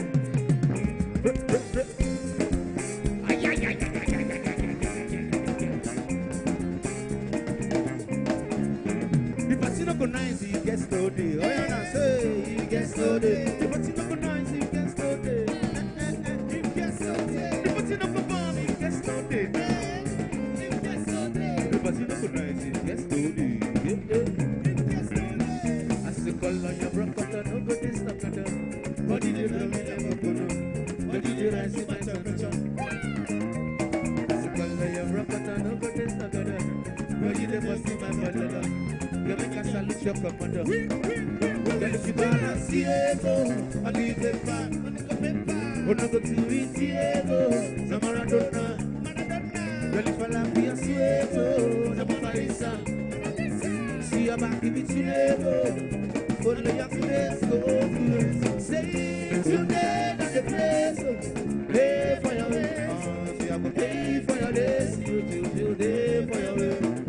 Today that the place, pay for your ways, I go pay for your days, pay for your ways.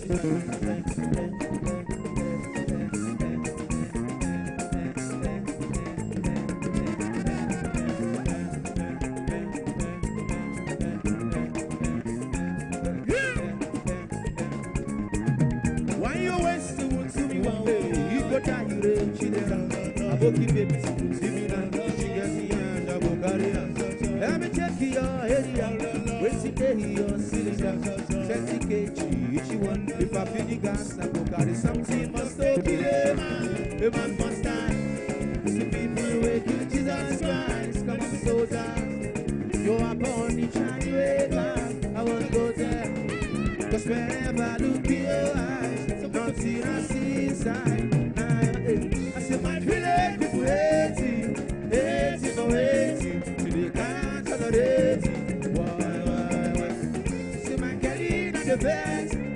So fancy for waiting. Cause your time in the plenty. Your time in the plenty. Your time in the plenty. See your time in the plenty. See your time in the plenty. See your time in the plenty. Because you don't go nice, it gets started now. It gets started. Because you don't go jam, it gets started.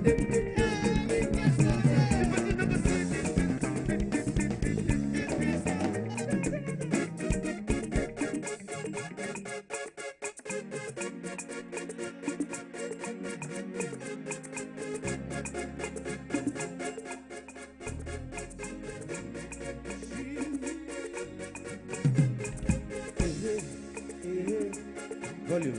Yeah. Very low. Yeah. All right, ladies and gentlemen, I hope you can hear me wherever you are. On the premises, our lunch break, our tea break is officially over. Please make your way back to your seats.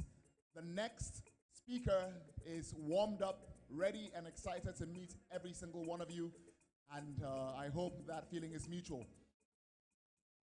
Ladies and gentlemen, our tea break is over. Please make your way back to your seats. We're about to commence activities once again. Thank you all very much. We'll go in exactly 120 seconds. Yeah, oh yeah, no, say, I say I want to flex in my love. Yeah, I want to press. Yeah, I want to carry my love away to a place you love. Yeah, I'm my woman. Yeah, I want to press. Yeah, I want to carry my love away to a place you love. Yeah, everybody say, oh, hey, hey, hey, hey.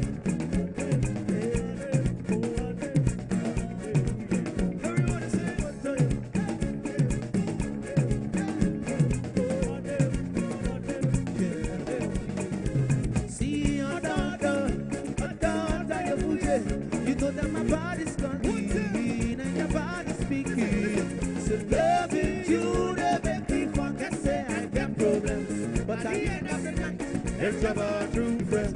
Yes, I want to bless my love. Yeah, I want to press. Yeah, I want to carry my love to a place you love. Yeah, I'm my woman. See, I want to press. Yeah, I want to carry my love to a place you love. Yeah, everybody just say, oh, hey, oh, hey, oh, hey, oh, no.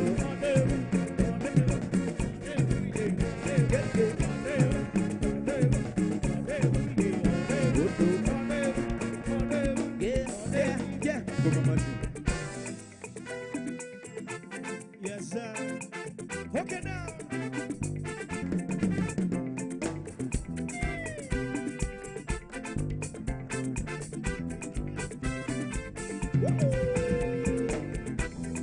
Give me love.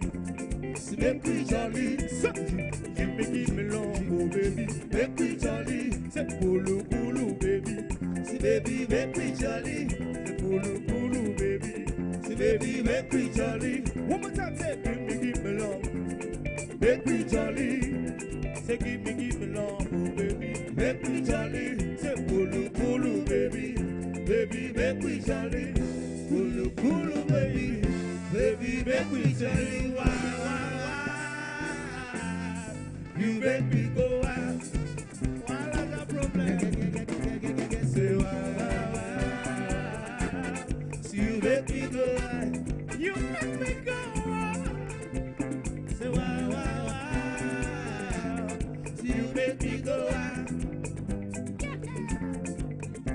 Say wow. You make me go out.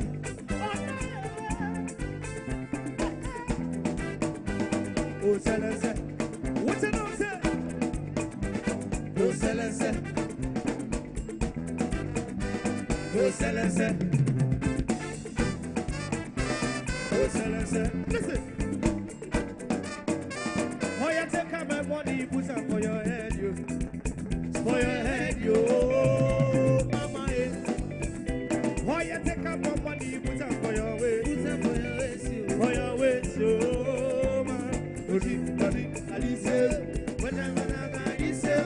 Baby girl, follow me, my girl.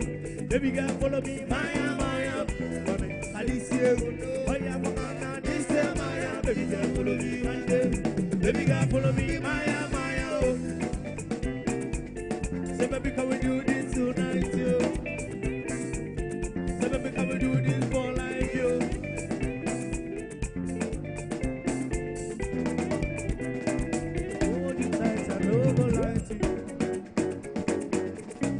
What's an answer?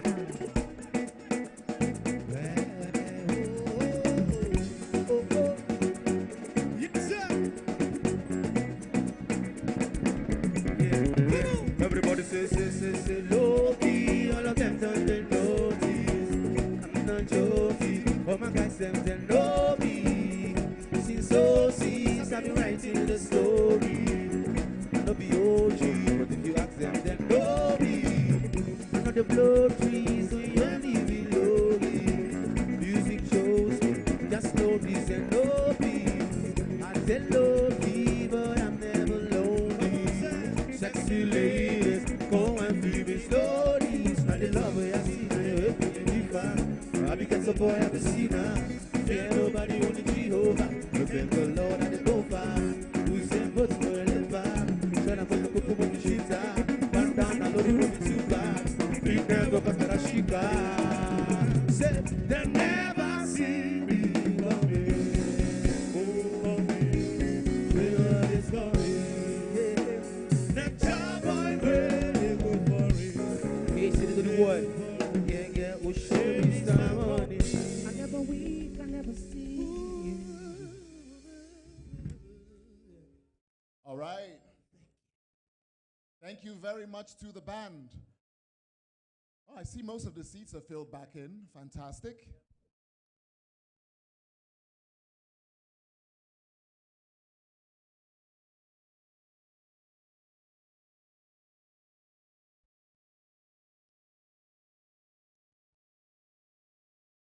Okay, ladies and gentlemen, as I said earlier, one of the more feisty sessions we had in the course of the last 3 days focused on agriculture. We had brilliant speakers with vast areas of experience between all of them, but apparently we hadn't even touched on everybody yet. So today, here to deliver a keynote as we come back from our tea break, please welcome the CEO of Arilla Group, Von. That's right, Demery Von Kamedi. Wanted to make sure I had the right names in order.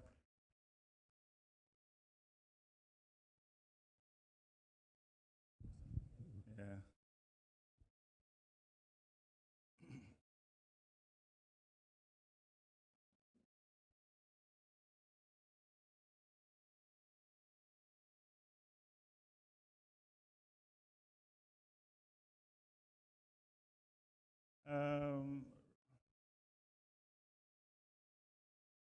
That's my time. That's how much time I have. We always start out by thinking we have so much time, and then after a while, there's not so much time. Ross, should I make the announcement now, or should I make it after I'm done? Where's Ross? Now? Okay. Okay, after. Yeah. So I'm using low tech.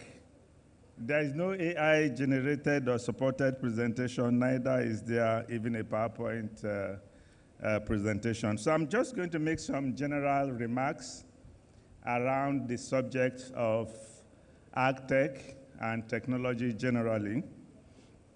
If I was to ask what is the most important technology over the course of the entire humanity, I wonder what we will point out. Will it be fire?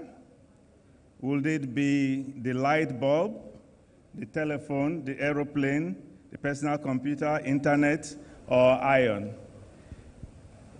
Technology tends to build on top of technology. So, for example, if we didn't have the internet, there will be no e-commerce, there will be no AI.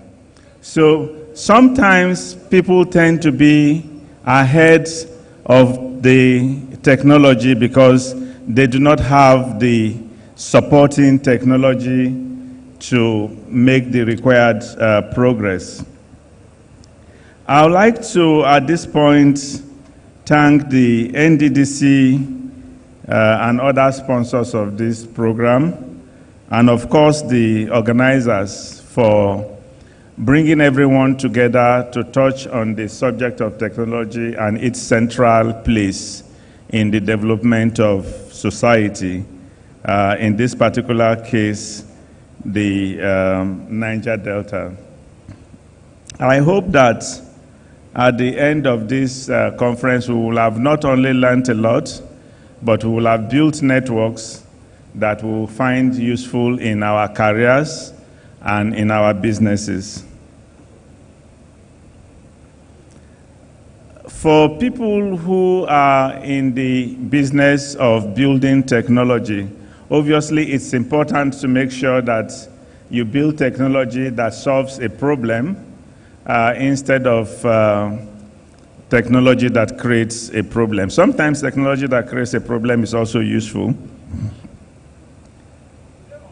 In the area of agriculture, I'm sure the experts have already touched on many areas. They've talked about a lot of that.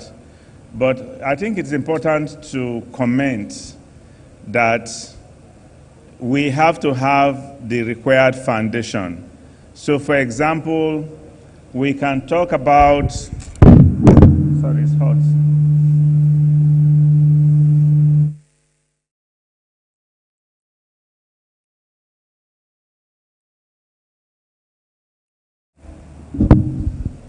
For example, we can talk about AI application to agriculture. We can talk about drones. We can talk about GIS.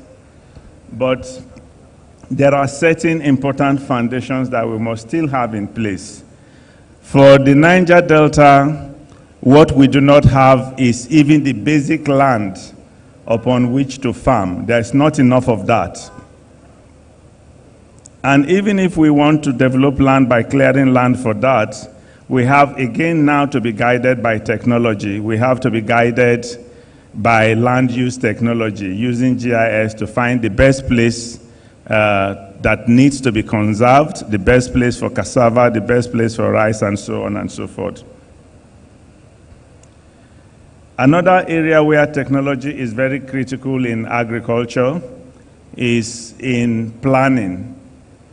I touched on that a little bit, and I think the NNDC has done wonderful work in that regard almost 20 years ago. Maybe it's about 20 years now, with the whole GIS-based planning. We are supposed to know where everything needs to be done, but what we haven't done is use the work that has been done a long time ago to inform current decisions for execution. So I will now touch on what is currently ongoing across the country and Nigeria as a place where we need to begin to look at the elements that need to come together for food security. We need to cultivate more, but we also need to cultivate more intensively. And in that regard, we have to do a lot in terms of the utilization of technology, all the way from the planning to the seed tech, making sure that we're using the right varieties of seed, making sure that we are deploying mechanization in the work that we do, and making sure that we are keeping records of what we do. Because sometimes to achieve the right results, you need to work for 5 years. You need to plan for 5 years. So you need to learn what happened in year 1. You need to learn what happened in year 2, and use those lessons to improve as you continue.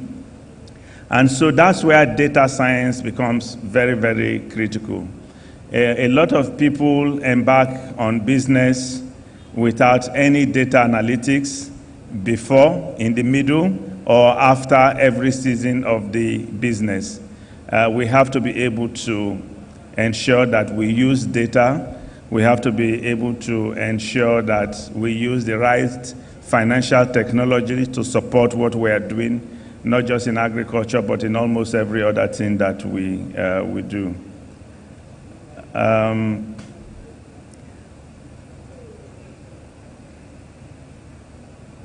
I think I'm going to rely on questions to eat up some of the time that I have. So before I conclude, I would like to make a few announcements from Angala FinTech, which is one of the companies in the Arila group. Together with the NNDC, we are creating a lot of jobs, but I think the NNDC will announce that From our own side, we are currently looking for 10,000 agency bankers for employment between now and the end of May. We need people in data visualization and analytics. We need experts in monitoring and evaluation, front-end and back-end developers, web designers. Is there any financial modeler here? Financial modelers, people in renewable energy finance. Is anybody writing CFA exam here? Does anybody want to write CFA exam? Okay, anyone who wants to write CFA exam indicates, contact the organizers of the conference, and anyone who passes the exam gets ₦1 million for 10 people. We are looking for agricultural extension experts, food tech experts, and 10,000 farmers. Anyone who has a plug or any need in this regard should please contact the organizers of the conference. If anyone has any question, I'm happy to take. We have 5 minutes.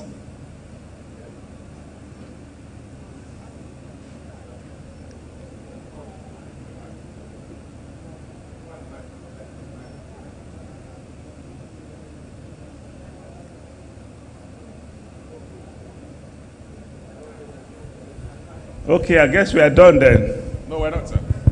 No, we're not, sir.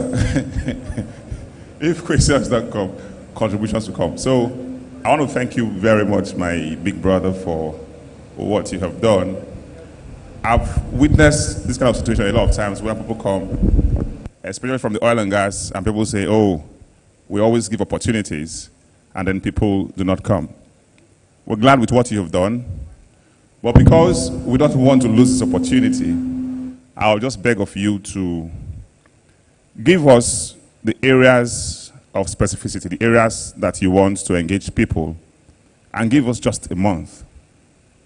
We're not going to recruit for you, but we'll prepare our people so that you can scoop from the people that we have prepared. If it means organizing programs and trainings for those areas, we will source them. We don't want this opportunity to live here. And that's the narrative that we're trying to change. Every time we say we don't have people in Port Harcourt, but who are these people? All of these young people are from here. So we're going to prepare them. We're going to source. I believe and I know that all of those areas we want to fill, we can source from here. So give us the right of first refusal and give us some time. We'll invest some resources and prepare our people so you can scoop from that cauldron. That's what we want to beg of you. Because well, what I suspect is going to happen, a lot of people are not here. They are watching online. We have 10 times more than people here in this hall watching online, on YouTube, on Facebook, and all those places. So if you don't see anyone here, you will feel that maybe we don't have them. We have those people. So give us time. We're going to advertise for it. We're going to organize a program for them, train them, and then allow you to come in and do your recruitment. It's only when, at that point, you cannot find, that's when you can say, let me go elsewhere. But this one that you have said there, sir, you know, can't go anywhere, we'll go take him. I beg. Because, you know, I will harass you. I will harass you. So I want to thank you very especially. This is why, I said it yesterday, this is why we're doing this. At the beginning, a lot of people asked me, why Port Harcourt? Why are you spending this much? Take it to Lagos. That political people, they don't come to events. They like only political events. Nobody will come out. Political companies don't sponsor events. But all of these people have come out from Port Harcourt. The sponsors came from inside the Niger Delta. And I tell you, this is the smallest of this kind you're going to see in the coming days. We want to see the change. We want to change the narrative. We want to develop our people. We want to invest in HCD, in human capital development. And we know that the only way we can do that going forward is through tech. And we're ready to give our time, our talents, our resources, and ensure that we have that. And we're happy that we have people like you who believe in your people, who also want to invest in your people. So that's the partnership that we're looking for. Not necessarily about money. Everybody put your hands on deck. We're taking our resources out. We're changing Lagos, we're changing Abuja, we're in the US doing things. We're in the guy who spoke this morning, Eddie Datsubo, he's from the Niger Delta, but he's the director of operations in BBC. So because of him, today, BBC Africa was involved in this program. They were watching online and already talking how they can partner with us next year. That's what we want to achieve. So, sir, I will follow you go hotel. We will get to the end of this matter so that our people can have these opportunities. I just wanted to say that. Thank you very much. Okay, Ross wants to... Thanks a lot.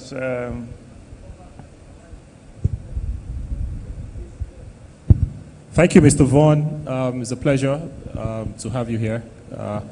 On Wednesday, I was telling them why you couldn't be here on Wednesday and what you're doing in cocoa, the cocoa industry and around the country.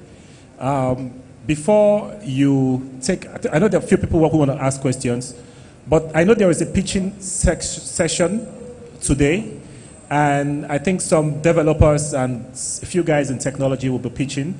I just wanted to also let you know so that maybe for Angala Technologies and Angala FinTech, you can see his technology company names. They're all Angala, and Angala are all mangrove swamp, stuff. So please, we want you to also stay back. And for SimForest, MicroSmarts, all of the CEOs who are here, so that we can listen to some of these guys who've innovated a few things that we can invest in and probably just support, as they incubate. So if there's any other question for Vaughan.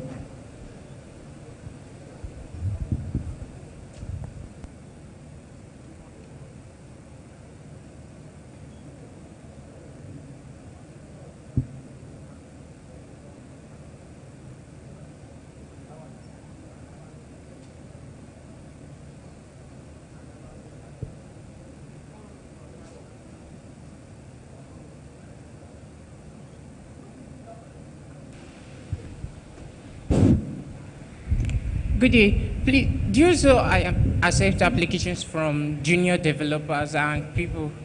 Okay, my name is NNDC. So, then do you accept applications from junior developers and aspiring into the program? Okay.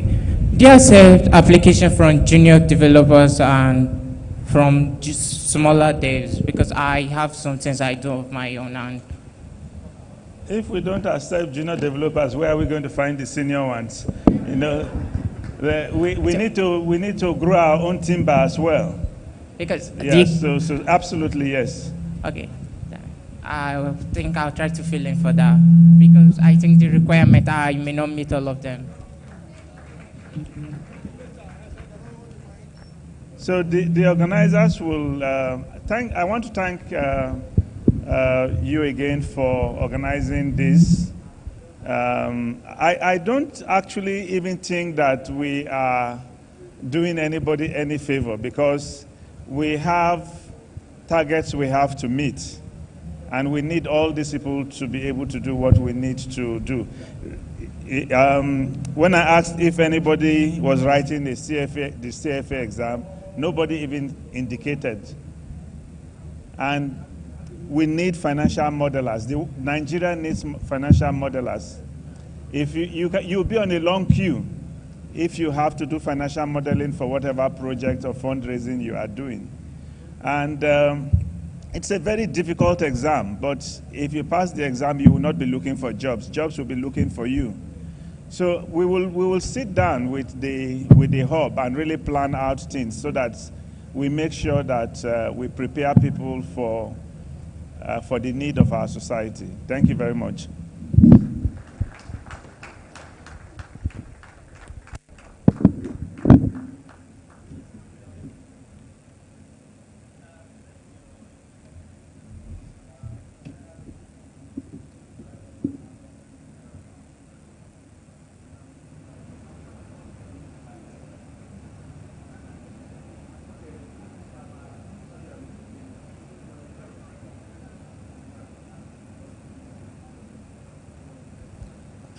Thank you so much for your laudable opportunities. In fact, for me, I was expecting a very wonderful appreciation from our young ones. And I still want you to give more clarification, more definition on that CFA. I strongly believe that many of them behind me here, they did not know exactly when you are talking about CFA. Let them know more. What is it all about? Certified Financial Analyst. Please, is it for bankers alone? If you are good with numbers, you can do it. Okay. Yeah. Okay. Please, you have heard that better. Okay, thank you so much. Another thing I want to appreciate you is the opportunities you mentioned. I'm of the side of NNDC, and you said something about Agri-Tech, which we are doing very, very, very well.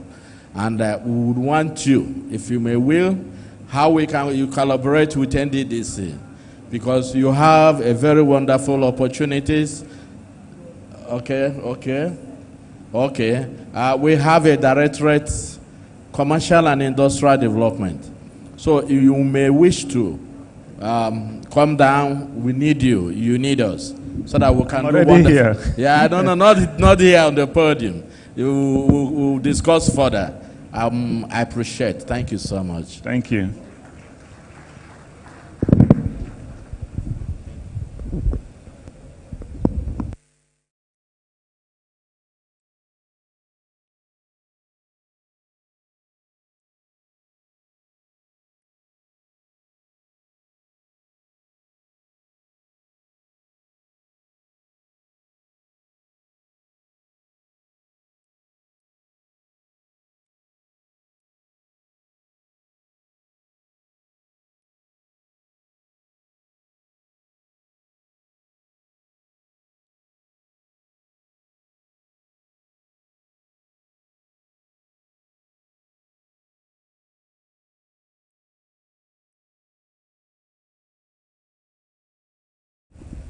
Ladies and gentlemen, and especially the software engineers and developers in the room, please welcome one of your very own, a person who has hacked it, broken it, and put it back together, and is here today as a problem solver with years and years of experience to speak and share with the rest of us.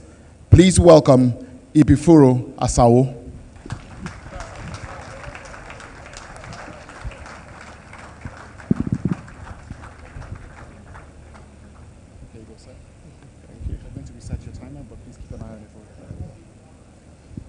Thank you very much. Compare. May I stand on all existing protocols? And may I use this opportunity to appreciate all those that have made this Expo conference a reality. I recalled, I think it was like 2 years ago, when the convener called and said, look at this idea that he had. And of course, time passed, and here we are, having it in a grand style. Before I proceed, I want to acknowledge someone I call my father, elder brother, mentor. He used to be the country lead of Microsoft some 20 years ago when we started.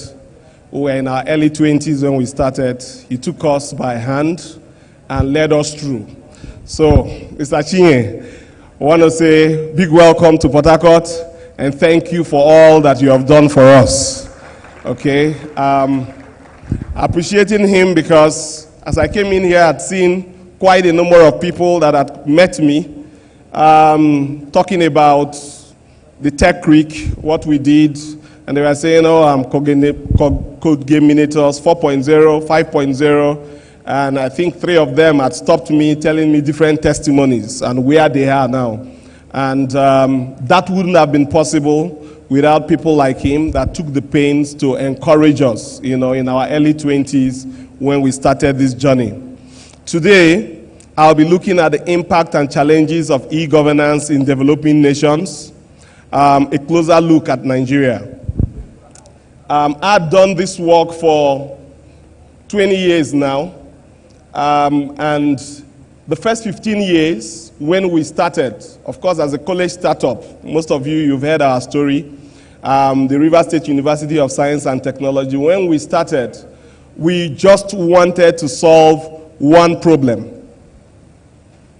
We just wanted to solve one problem then. And what was that problem we wanted to solve? It was basically the one that has to do with exam malpractice. And that's how we developed our first software, the mother of all our solutions, which is the Brain Friend, which most of you know about. It started off as an exam prep, and today it's a full e-learning and learning management solution. And we've had hundreds of thousands of people, using that solution. And that took us to campus management. It took us to electronic scholarship management, which we started off in this country as well, supporting the likes of, Shell, Total, PTDF, NIDA. We did 1 year with NNDC as well, And then, of course, when that market became saturated, we had certain things that we did with schools, primary and secondary schools. And then thereafter, we were graciously called to support the state here, to handle automation of the state. And then, of course, we started that journey, and then through that journey, we were exposed to things beyond education. That was when our eyes opened up and we began to see the challenges in the health sector, in the tax management sector, in town planning, in land use, in fact, even signage, and so on and so forth. And so today we'll be sharing basically our wealth of experience and encourage the young ones that are amongst us, to see how they can best position themselves. I know that we've talked about AI, we've talked about quite a lot of technologies, but I still, appreciate those little technologies. Can you help me with my screen so that I can actually properly navigate, this when I'm ready? So, while AI and the rest of them, data science and all that we can think about, they are all important.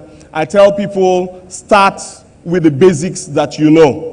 Okay, because that was how we started. In fact, when we wrote our first line of code, it was based on, the project I had in school then. That's how I got into this. So I got interested in software, and then, my project was Hotel Management Information System.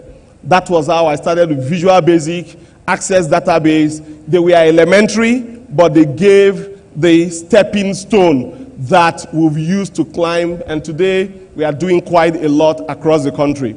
Okay, so for the young ones here, I really would want to speak to you in all of these things that I'm doing so that we could have more of us, more of our kind, in Port Harcourt here, more of our kind from Port Harcourt reaching out the rest of the country.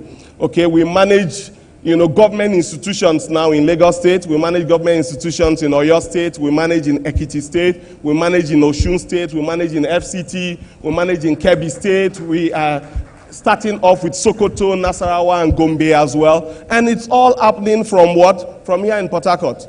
And so, how can we use these little technologies that we have, with us? That's what we'll be looking at, okay? So today, I will be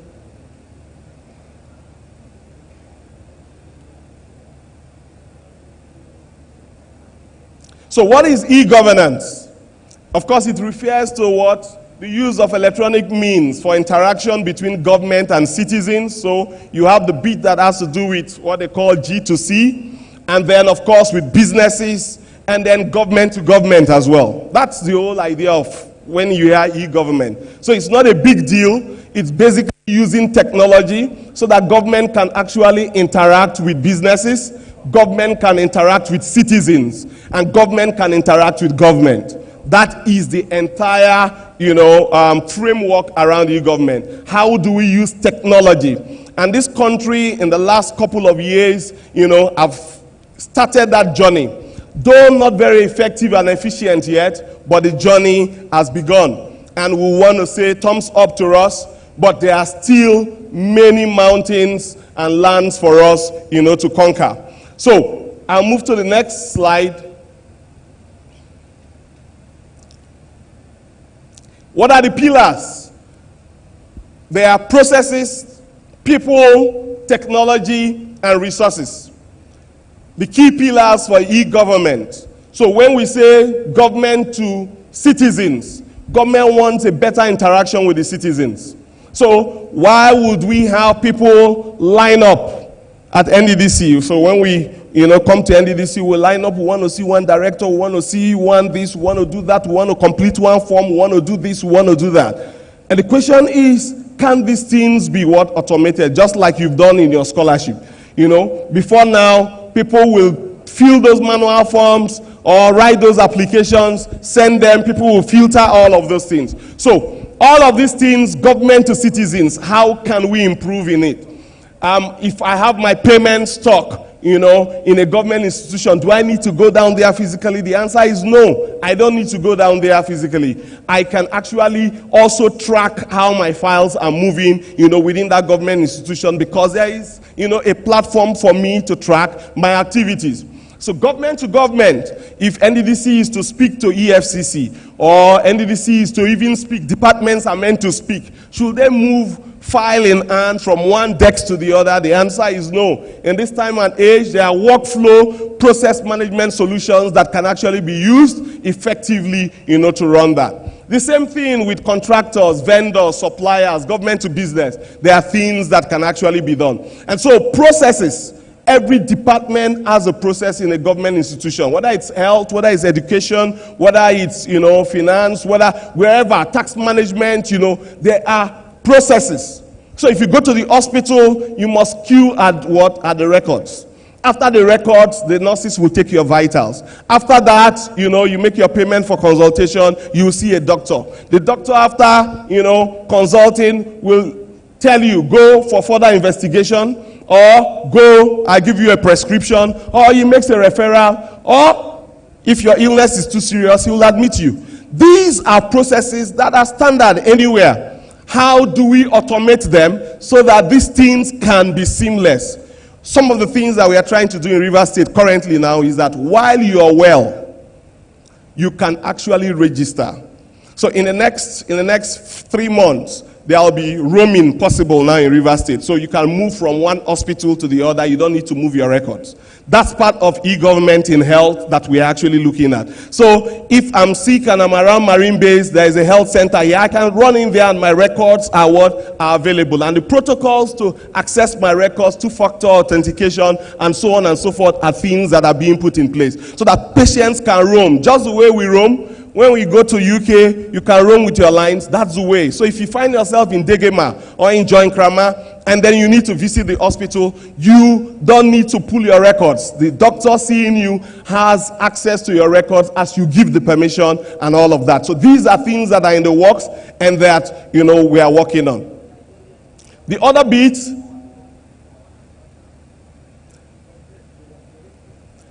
so our population and everything. In Nigeria, the national e-government strategies came up. The likes of Chine, will know the e-government strategies. Dr. Agunloye, managed that particular, portfolio for quite a long time with the Nigeria Information Technology Development Agency. That was when we were starting, and then they got us involved and then began to open our eyes what technology can actually do. And today, NIDA also is playing a major role in that space as well. NIDA also is playing a major role in that space. So the next slide, my pointer. All right, while I wait for the next slide. So e-government implementation can actually be seen at the executive services level, the legislative services level, the judicial services level, and also state and local government levels as well. That's actually what the next slide is meant to show us, but it seems we're having a glitch. So at the executive services level, the executive arm of government have their role to play. We are talking about legislative drafting now, how AI and the rest of them can actually come into play, around that space as well. So you can look at the legislative drafting. What can we use technology to do? So I want to put a bill out there. What can I use technology to do? There are quite a lot of things. In the judiciary, currently now, the court management information system, which we deployed here in Rivers State, is what is taking us all across the country now. Every part of the country now, the courts are being automated. And so lawyers can stay at the comfort of their homes, do their filing, and so on and so forth. And then, of course, assignment of cases will be done by the CJ or the chief magistrates, and all of these things are being used on the system currently as we speak. If you visited the High Court lately or the Magistrate Court here in Rivers State, you will notice what we are talking about. Even your affidavit, you can do your affidavit where you're seated. People have taken time to look at these things and have worked on them. That's what e-governance is all about. Whereby government to people, all the forms that we have, we can actually work on the forms and then get things done. At the federal level, of course, we know things around the Treasury single account, the TSA, which I know the NNDC will also be, working with. The IPPIS, okay, which is, of course, the Integrated Payroll and Personnel Management Information System. And then we have also, the Corporate Affairs Commission and many other federal institutions, going online, trying to ensure that people can have, access to government conveniently from the comfort of their homes. In Rivers State, of course, we have the tax management information system. Those of you, you pay your tax, you go, you do it online. After you've done that online, you can track. For those of you that are in the accounts department of your various organizations, you find out that you did your annual filing online. Imagine what the tax office, the revenue house would have looked like during COVID. When, because pre-COVID, people were still submitting annual returns by hand. Imagine what it would have looked like. But today, from the comfort of your home, wherever you are in the world, you can actually file your tax returns. That is part of it. The court management information system, we've talked about it. We also have the education management information system as well. These are all things, that technology is enabling us to work on. And you can look at your own space. People are using GIS now for lands, even for agriculture and many other things. So you can look at your own space. We did a solution to manage all the signages, all right, in Rivers State. It's novel. The state is the first state, attempting that. So all these billboards you're seeing all around, they are all managed, tracked, their locations, who is managing them, the third-party owners, including, part of the things that you have as your signpost, the measurements, what you are to pay, and so on and so forth. So government is taking time to look at that. So as an individual, you can carve out a niche for yourself. Where is the area that I can actually go and then use technology to see how I will be able to help in that space? If you are not close to government, that's in terms of accessing things that has to do with government, you may not really see some of these opportunities that we are talking about. So for the young ones, take out time, go to Secretariat and observe the things that are going on there. Those of you that are in tertiary institution, you know the bureaucracies that you have before you get your transcript. It's part of it. You can actually begin to work on that. What are some of the challenges that we have? We all know infrastructure and access. We have limited internet access. In the last 3 weeks, ever since wax cable, the submarine cable, went down, we've been having issues. Even yesterday, there was a major glitch, having internet access. So we are still struggling with it, but that's not going to deter us as a people. We will still progress. I tell people, when they produced the first car, it didn't have a windshield. People drove, and the faster you drove those cars, those days, the sand will get into your eyes. And then people say, what are we going to do? And then they refined it. In fact, they weren't tires. They were just wheels. So you just imagine the grinding going on. But they kept on refining and refining. And today, as we speak, what Tesla has done for us is that our cars will no longer go to the mechanic shed again. I hope you know. They are fully software automated. All right? And so it's all about software upgrades. That's the next level of cars that we are having. They are autonomous cars. You can see the improvement from when Henry Ford and his friends came up and where we are today. That's the way technology is also going to evolve. We are not going to, have all the things that we expect in developed nations overnight. But we are certain that as we make baby steps, progressively, with good intentions, we will meet and overcome some of these challenges. Digital literacy, they've echoed that over and over again. We must train our people. We must create the platform where our people will be trained. We must do that. And that's why the state government, has made that place available. The Tech Creek on Aba Road, it's now being renovated again. A mother met me and, asked me what happened to that place. And I said, yes, it's coming back again. It's coming back again. And I know the NNDC is also instrumental to that. So that place, we train thousands of people. In fact, all the animators I have in my organization, we started as 4 friends. Today we are over 170. All right? All the animators, we have like 16, 20 animators in my organization. All of those animators, okay, we are produced from Tech Creek. All of them. They came after the Tech Creek training. They went through internship in our organization. And today they are there. Even the lead animator of U-Lesson, Tosin, went through Tech Creek. That's how powerful, the impact in capacity development. So when you make those impacts, the convener just said, look, we are going to train our people. And we are conscious about that. If you get to my organization today, there are 30 people interning. We started with 10 interns. But today, we've increased the number. Over the years, today you have 30 people interning in that organization, round the clock, so that their capacity will be developed. So we must develop capacities. Cybersecurity, we've heard about the concerns. We'll need to take steps to ensure that we also secure. As the information is getting into the cloud, we become more and more vulnerable. And I know people are thinking, well, come on, no matter how you think about it, tomorrow you're still going to jump on a flight. You don't have control over what will happen there. But we try as much as we can to comfort ourselves that, the flight is the safest means of transportation because of the processes that are being put in place. That's the same thing around technology as well. We'll ensure that cybersecurity will reduce the threat to the barest minimum with our people being properly educated and then the right policies also put in place. The one that I really would want to anchor on is corruption and resistance to change. So that the younger ones, when you get out there, guess what? These people that are, enjoying from the chaos will resist the change. I don't want you to be deterred.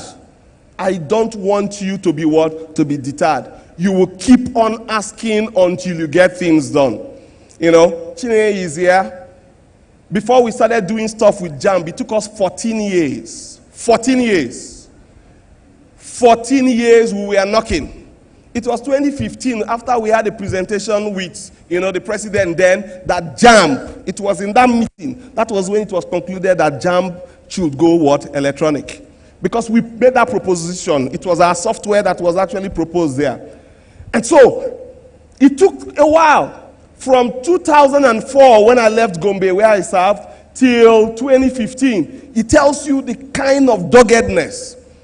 We've done some projects together with the NCC. It took us 7 years. 7 years before things could happen, there. Just ensuring that content could get down to schools, to semi-urban and remote areas in this country. So, people will fight. But you need to stand your ground because that change, is what you, the younger ones, should stand for. So you need to ensure. And the tech space is our space. In fact, I'm even passing out. When I heard my father said he's retired, I looked at myself, I said, me too, I'm also retiring. It's early retirement because in this our work, the pace, if you're not in your 20s and in your early 30s, once the children begin to come in, you can't keep late night. The technology is evolving by the day, okay? And so, you need to stand up. It's your space. The tech space is the space for the young people. And it has overtaken the world. And so, it means you are in charge. Even the president of America relies on youths to get things done, okay? No matter how powerful he is, he relies on youths. If you go to the chambers now across the law firms, most of the senior principals are relying on what? Young lawyers, because the lawyers are the ones interacting more with this system. So it's your space and you must guard it and you must do the best you can. So, way forward, invest in critical infrastructure.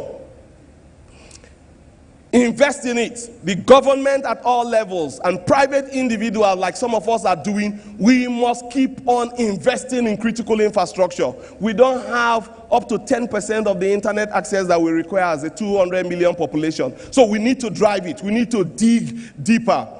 Implement widespread digital literacy. We've talked that over and over again. Strengthen cybersecurity frameworks and data protection policies. We need to do that because that's the way your IP as a young person innovating can be better protected as well. Foster the culture of transparency, accountability, and reducing resistance to change. And we have some policymakers here in government. So when you go back, you need to foster that. We need to foster the culture of transparency. We need to foster the culture of accountability because in the tech world, everything is transparent. Everything is naked. Everything is open. Okay? Every transaction is known by who, by what, and for what reason, and so on and so forth. And so we need to foster that to ensure that what we get the result that we need. As I conclude, despite the challenges, with sustained commitment and strategic planning, e-governance can enhance efficiency, transparency, and citizen engagement in government processes. It will also provide avenue for us to skill up. For those of us that are, old and think that we are analog, it affords you the opportunity to skill up. And then, not just that alone, it also affords us the opportunity to create jobs for our people. With all of these new technologies coming up, there are new things that are coming up. And so our teaming youth can actually have place. Today, somebody has raised, needs 10,000 people to do what? Agency banking. Without technology, agency banking won't be there. And that's the power of technology. Because of technology, you now have agency banking. You too, you can actually be your own banker, as it were. And so that's what this will afford us as we embrace. And as we look at all of this and make that decision to make progress, I'm sure Nigeria will overcome, and someday each and every one of us will be happier for it. Thank you, and God bless.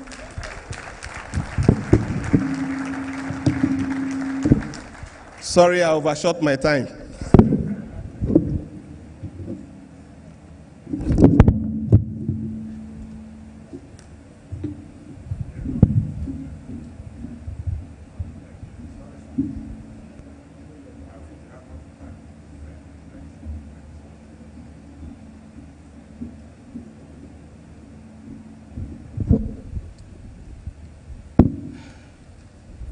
Our next speaker, first and foremost, can we have a final round of applause for a homegrown technologist? I'm not the most forgiving of compares, so I tend to wield the whip a bit hard, but when you find a person who speaks passionately, sometimes you give them a pass. You should, even if you don't want to.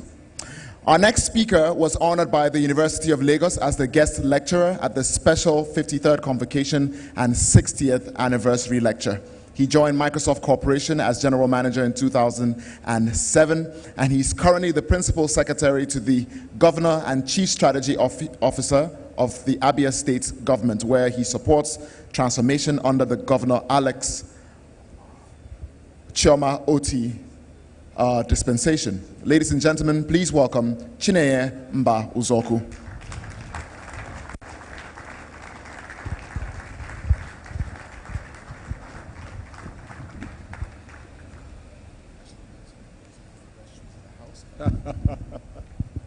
Hello, everyone. I wasn't going to tell you how old I was until Ibifu, outed me. So, I was hoping when I bounce onto the stage, you would think I'm one of you.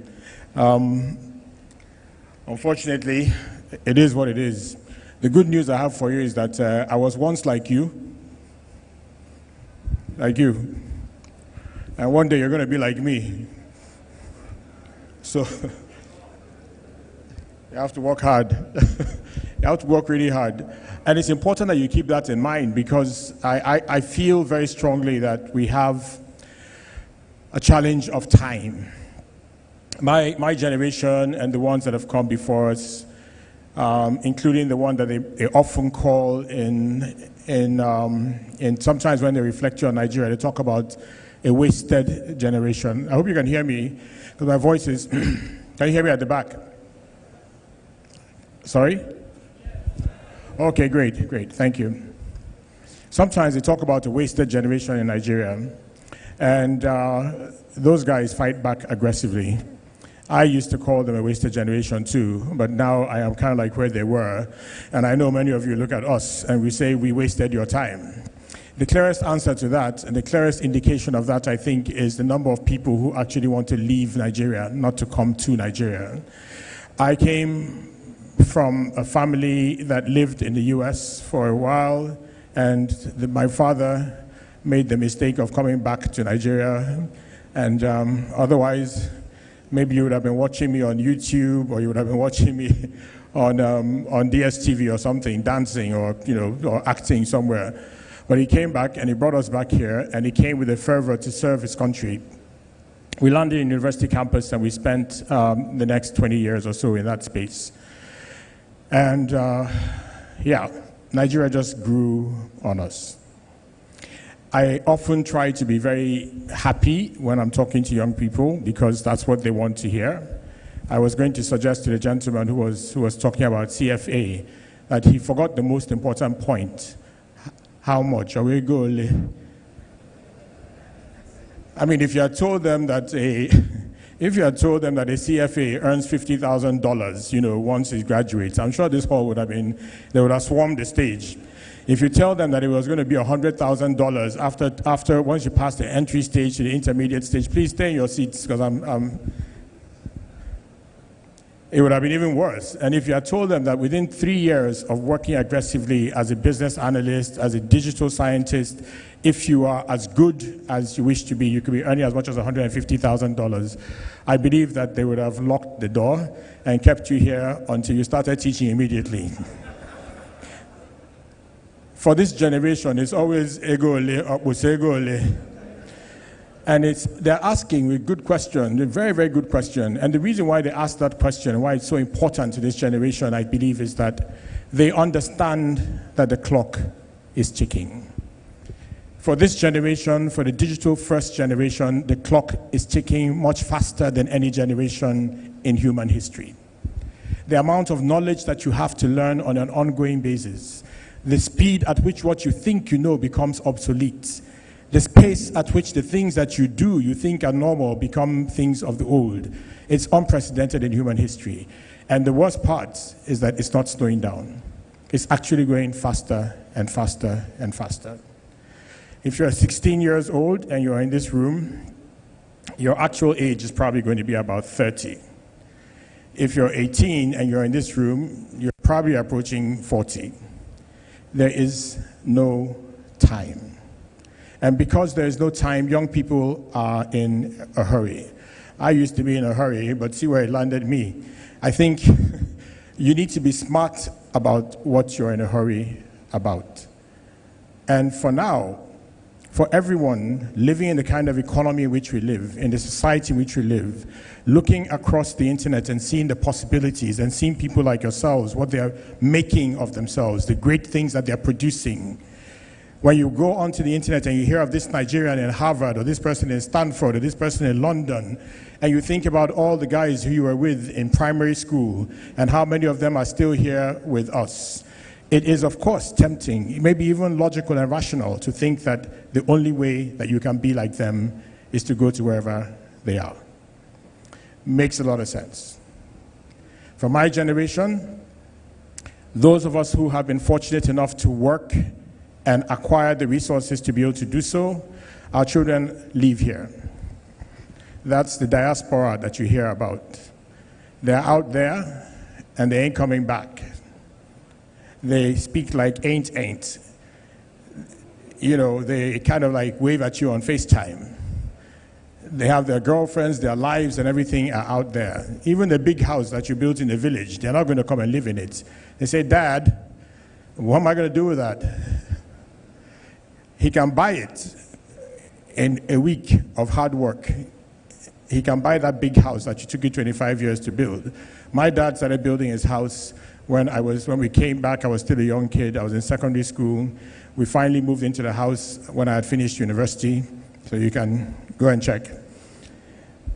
And today, not many dads are building houses. The majority of dads aren't even building houses anymore because there's nobody to live in those houses. What then do we do? What's the challenge? For people like us who have lived that life, who have walked that walk, who have tried to do things, it was 30 years ago that almost 30 years ago that I set up a company that with my partner, Pius Akibo. And we said to ourselves, we can do this. What were we trying to do? The internet, this thing that you have in your pocket, had just gone live in 1993 with the launch of a browser called the Netscape Navigator. For the first time across the world, people could browse through this thing called Navigator, and they could go to different locations and see content and pull down content and start to learn. And here we were in Lagos, thinking we could compete with the people out there. You know, young people are often foolish, like me. They take the kind of risks that people don't expect them to take. They somehow, for some strange, inexplicable reason that I keep wondering when I look at my kids, I just don't know where that confidence comes from. Why do they feel that they can do the impossible? Why did I feel that we could do the impossible? The best thing about young people is that you tell them as often as you wish, it won't work. They'll still go and they will try. So the one thing that Nigeria may have done to you that you must recover, you must dare to dream. You have to learn again how to dream like a child and to believe in yourself and your capability to be anything that you desire to be. Once you take away the capacity for people to dream big dreams, they are left with small things, and they stay small. There is no way that you can reach up if you're reaching down. And you can reach up as far as your hand can go, or you can reach as far as your mind can carry you to. Your mind takes you to really extraordinary places. You see things that are almost impossible to believe that they could have been brought into being by any human being. And yet somebody dreamt of a car that could drive itself. Somebody dreamt of a piece of plastic that if you break it, it will heal itself. Somebody dreamt about a heart that could be replaced, grown in a lab and put inside somebody's chest and it would work. People dream dreams. Thousands of years ago, people left Africa on boats that were made out of straw. No map, nothing. I'm 100% sure that their bellies were full of palm wine. Otherwise, why would anybody take a reed boat and go out onto an ocean that has no end? The person must be, something must be. Why would you? I'm standing here, and this is the edge of my knowledge. This is the edge of what I know and what I can see. And I'm looking out. Why, in God's name, would I step out? The people who innovate, who create new things, who change the world, and who move nations are people who take that step. These are not average people like me. They're people who carry within them this burning desire to be more. They know, even when people tell them it's not true, that they're different. They understand that the dream that they have is a dream that will take them beyond where the average person standing with them will ever see. They have looked into that place and they've seen not the end, just the horizon. And they know they may drown on that journey, but still they set sail. When you live in a society that stops you from setting sail, from pursuing your dreams, from even allowing you to dream, that society is stifling you. And that's when you get up and you leave. All the children that have left Nigeria and all the adults who have left at 60 years old are people who reject the idea that they can no longer dream. They want more, and they insist that they must have it. And so the question is, why can't Nigeria be the place where your full possibilities, your full potential can be achieved? Why is it that amongst these young people there's this overriding sense that it is not here? I believe that the reason is simple. We have systematically shown them that it is not here. By the way we live our lives, by the opportunities that we give to them, by the way that we twist and turn and warp the selection process of having to know somebody, of having to come from somewhere, of having to have money in your pocket to bribe, of having to cheat, lie, steal, and bend. This is why they cannot believe that it can happen for them here. The innovator, the inventor, the person who thinks of a future, that man who stepped out across the ledge, the one who sailed out into the sea on a reed boat, a boat made of equivalent of paper, didn't do so because he knew somebody. He didn't do so because he knew anyone. He didn't do so because he was rich. He didn't do so because he knew what lay at the end. He went because in his heart and in his mind, he had a dream. And he had the will and the courage to pursue that dream. We take our children and put them in places where innovation can grow. And we are forming a new elite of disconnected Nigerian children, young people like you who cannot relate to you and who probably even pity you because they feel that they have it better. We are the ones creating that environment. And so my ask is, reclaim your capacity to dream. Take it back. Don't leave it with the society. Don't leave it with my generation. You have to decide on your own that innovation is where you will live. And where is that place? Where does innovation live? Does it live in rooms like this? Does it live in our pockets, on our computers? Where does innovation live? Where is that place where we can be all the time and innovation is our companion? The place is in the mind. Every innovation comes from the mind. It comes from how you fertilize your mind with ideas, with knowledge, and most importantly, the people that you mix with. Because the world is full of those who are look back and those who are look forward. Two types. They look back and they look forward. Those who look back have all the reasons why you will never make it. Those who look forward move with their heart, their courage, and their minds, and they insist that there is a possibility ahead.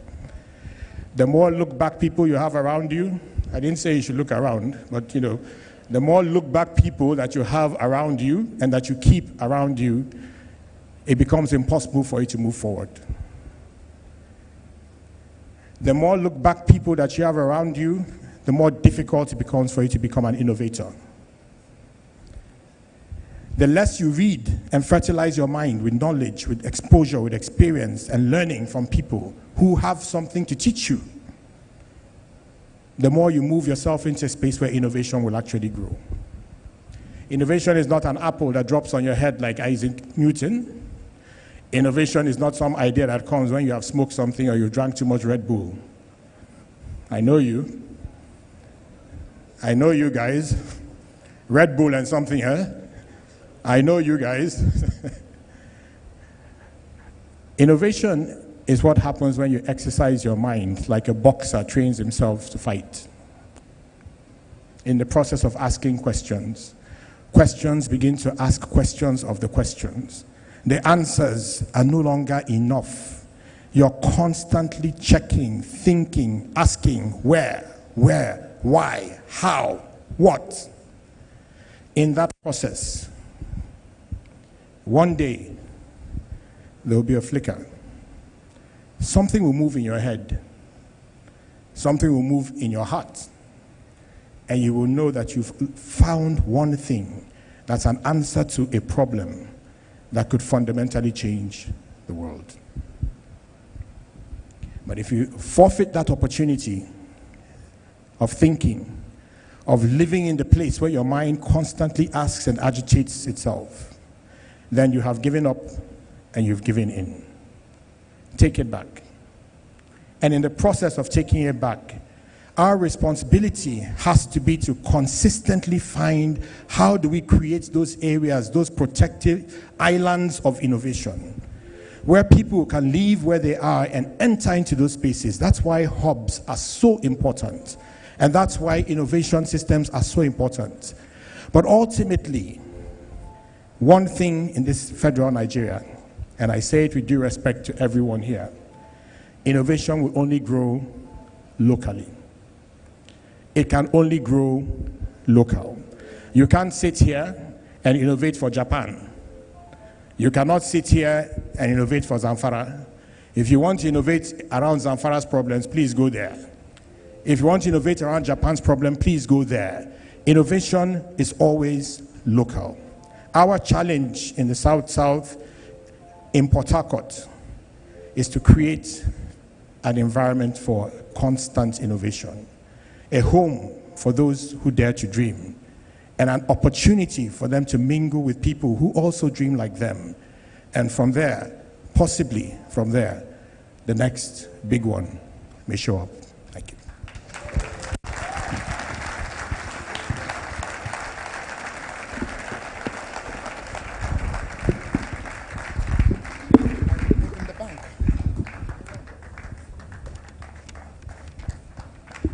Could we have another round of applause for him, please?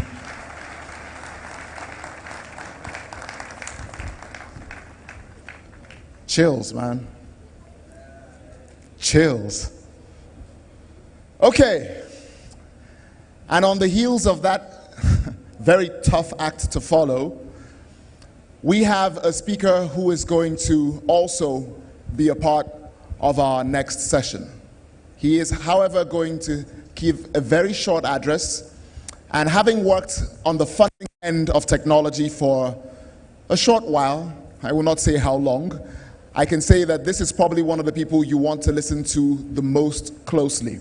And the session that follows subsequently is one of the ones you want to pay the most attention to. Ladies and gentlemen, please welcome the Regional Manager of Bank of Industry Nigeria, Engineer Paquins Ehiabi Irabo.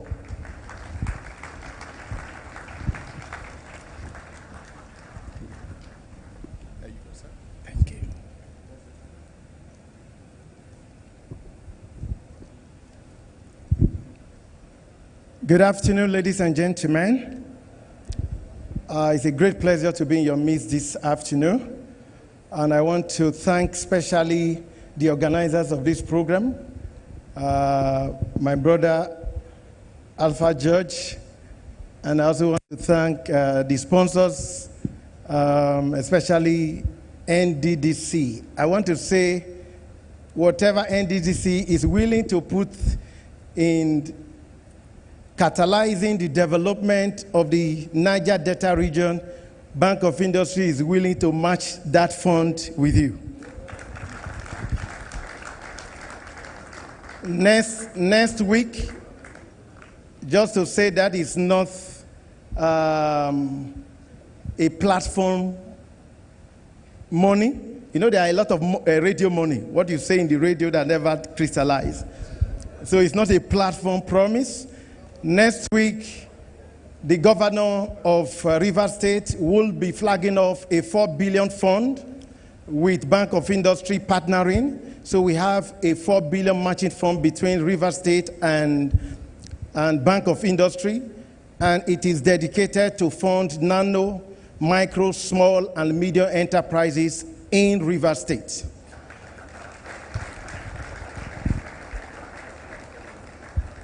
The governor was very specific. He didn't want to announce a radio money. On the 5th of January, we signed up the MOU. There was no publicity as to the signing, but we have been making publicity for people to make applications. We have gotten over close to 5,000 applications. So the first batch of beneficiaries is what we are using to make announcement, just to show that we are serious. We don't want the publicity to come before the action. So the action has been done. The first batch of beneficiaries are set to receive their money on the 3rd of May, 2024. So you are all welcome.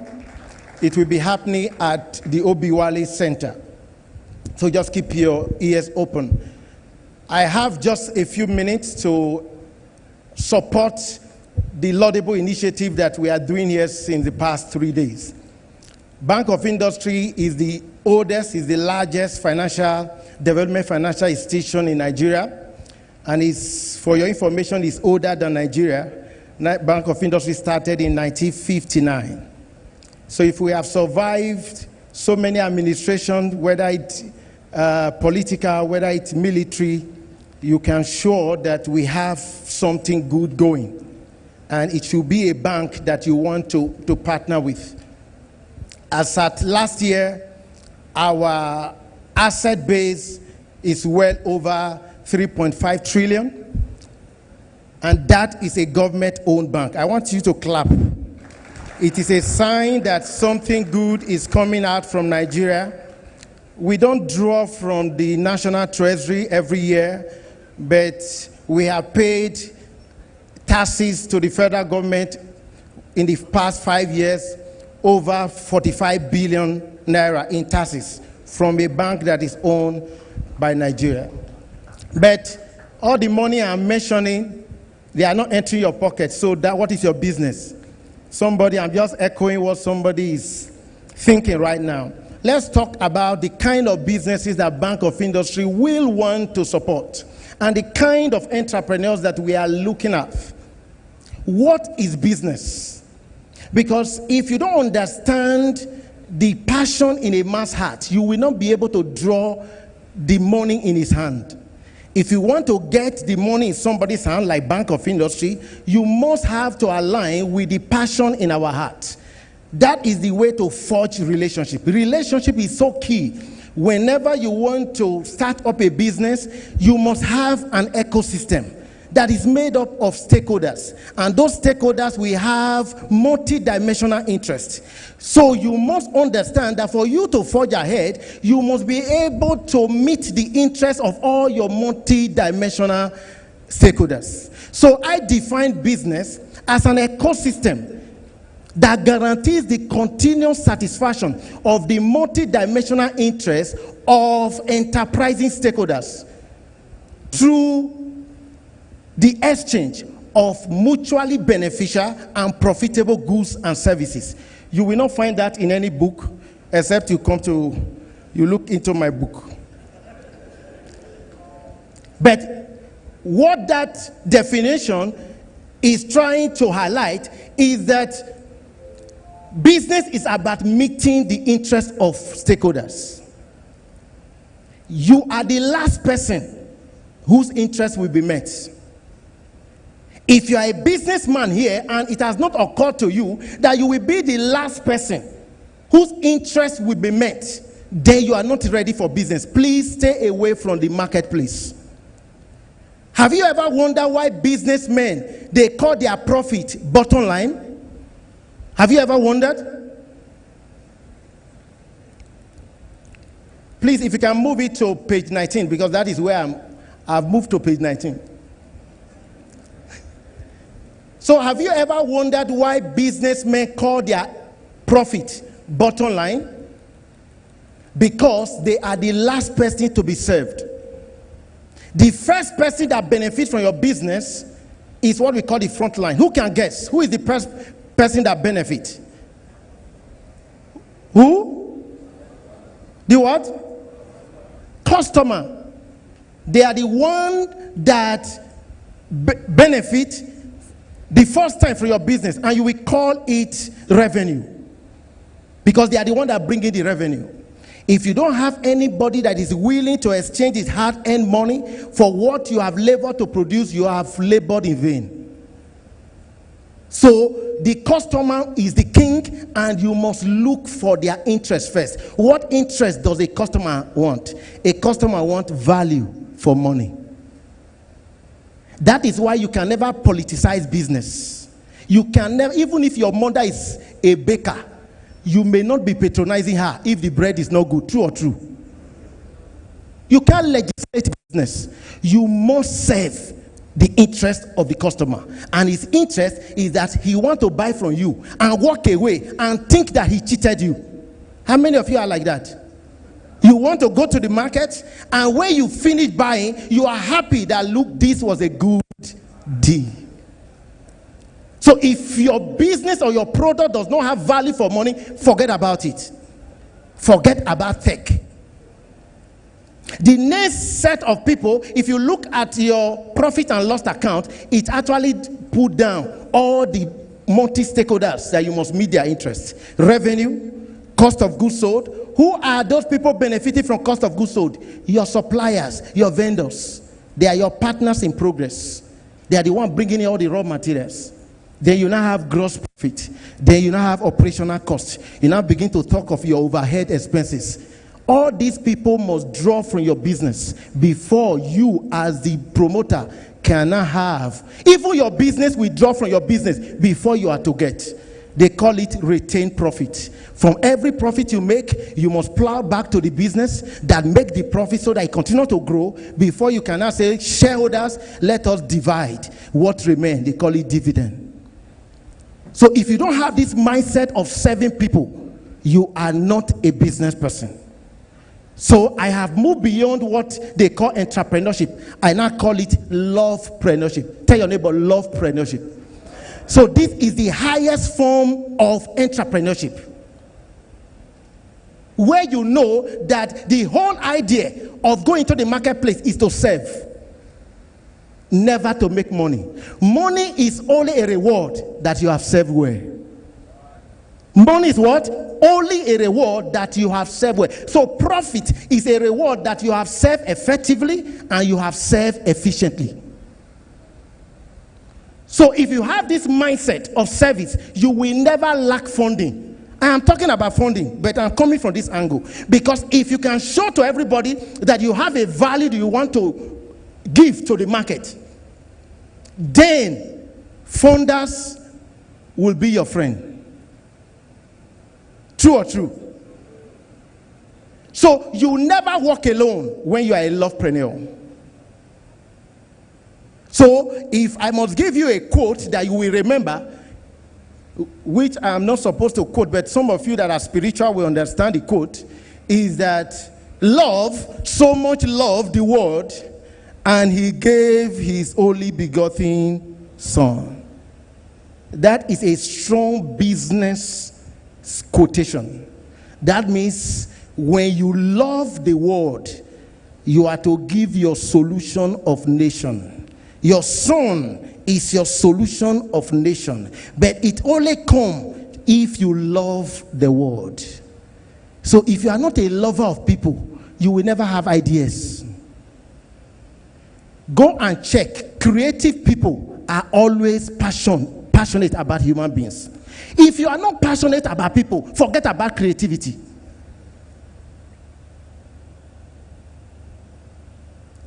I am saying this because the numerous problem in Nigeria is only begging. It is a signal of market failure. We don't have problem in Nigeria. We only have market failures. So all the problems in Nigeria are a blessing. And if you are particular about it, Bank of Industry is available to help us to solve virtually all the problems of human beings in this nation. Talk of electricity, for example, because you are talking of tech. Without power, you know you cannot do anything in tech. I hope you know. So how do we solve the power problem of Nigeria, first and foremost? We are looking at people that can come together and say, we live in this estate. Why are we all buying a better past my neighbor generator? Why can't we come together and have a gas plant that serve our estate? So we become the customer of our own business. Will you cheat yourself? Will you not serve yourself better than Genco? If you can think of that idea, all you need to think of now is that we are ready to patronize our own company. Bank of Industry will give you the funding to buy the gas generator. We will give you the funding to be buying the gas. Just guarantee the market first. So if you want to do that for the tech hub I've been hearing, we need a tech hub and all that. One of the things you should guarantee in that tech hub is regular power. True or true? So if you can come up with a space and say this is going to be our tech hub, Bank of Industry will finance all the gadgets that you need in that space. We might not be able to give you money to build the space because you don't need to build the space. You can lease the space. Just lease the space for 5 years, 10 years. Then you need a generator, you need utility, everything you need in that place. So long as you can guarantee us that if you build it, there are tech people that will come there. As for workspaces and others, Bank of Industry will fund it. So that has solved the problem of power. So we can do it for residential estate, we can do it for tech hub, we can do it for industrial estate. Talk of water. If you can come up with your own water board that serve a particular community, Bank of Industry will fund it. So all the problem you have been waiting for government to solve, you actually have a government-owned bank that can solve it for you. So when next you complain, beat yourself. Say, I am throwing away business ideas. Everything you are complaining about, it is a sign that you were wired to solve this problem. That is why you are complaining about it. There is nothing else. You don't complain about all problem. Why is it that it is only that problem you always get your attention? There is something inside of you that is telling you you were born to change it. But because you do not love the world, you want your people to continue to suffer, you start complaining and blaming government. So from today, anybody that is complaining, tell them, go to Bank of Industry. Do you have an idea to solve it? Go to Bank of Industry. And I'm very, very serious. These are weighty statements I'm making. I'm the regional manager, Bank of Industry South, so I operate out of Port Harcourt, so you can always find my office at General Diria Street, GROA Phase 3. So if anybody, if you have referred somebody and they are not, we are not answering them, call my number. I will give out my number publicly. 090 6000 2410. Because we have a generation where everybody complains about everything. But whereas these are the problems that are supposed to make us multi-billionaire. But we are complaining about them. Solve them. Business should be our next religion in Nigeria. How many of us should believe that? That business should be the next religion in Nigeria. Because religion is about serving humanity. So enough of praying Sundays, praying on Fridays, and doing nothing about our common problem. So business is actually an altar where you serve humanity and serve divinity. In your business place. So let me give you, as I close, 5 businesses that will make you to make wealth on earth and will take you to heaven. How many of you want to know the 5 businesses? There are 5 businesses that will make you to inherit earth and you will also go to heaven. How many want to go to heaven? Beautiful. Forget about technology. Technology is to enable all these things. Are you getting what I'm saying? So number 1, he said, when the Son of Man will come and want to choose who will go to heaven, he will say he will separate between the goat and the sheep. Abi, you hear that story? And it was interesting, he never said who will go to heaven will be somebody that go to mosque or go to church every day. He never said whether you will be in a choir or you are in a drama. No, he never said so. He said, I was hungry and you fed me. You don't understand that. Because you have religious mind, you think he was talking religion. No, he said, I was hungry. I demanded food. What is hunger? When somebody is hungry, he's demanding for food. I demanded for food and you supply. Demand and supply is what? Business. So who are those that are into, that fulfill the demand for food in this space? You are working in a value chain that supply food in any form. Can I see your hand up? I will meet you in heaven. I'm going to see you in heaven. He said, I was naked and you what? You clothed me. Who are those that are into the business of covering nakedness? Whether it is physical, whether it is giving us a safe space. Who are those? Please do it with the whole of your heart, because God will not only reward you on earth, he will reward you in heaven. He said, I was sick, and what? You took care of me. Who are those that are into health care? You are there? Are you? The way she's smiling, that she knows she's going to make heaven with this business.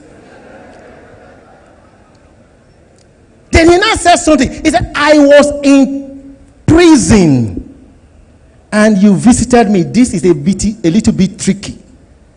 I was in prison and you visited me. What kind of business is prison business? I will give you a hint. We don't no longer call it prison business. Now we call it correctional centers. Who are those people whose business help to change and reframe mindset and correct values? Who are those doing those business? Education. That is the whole idea of education. There are two purposes of education: is to make you lawful and to be useful. If you are an educationist here and your education is not making people lawful, law-abiding, and useful, they have skills, they can contribute, your education is zero.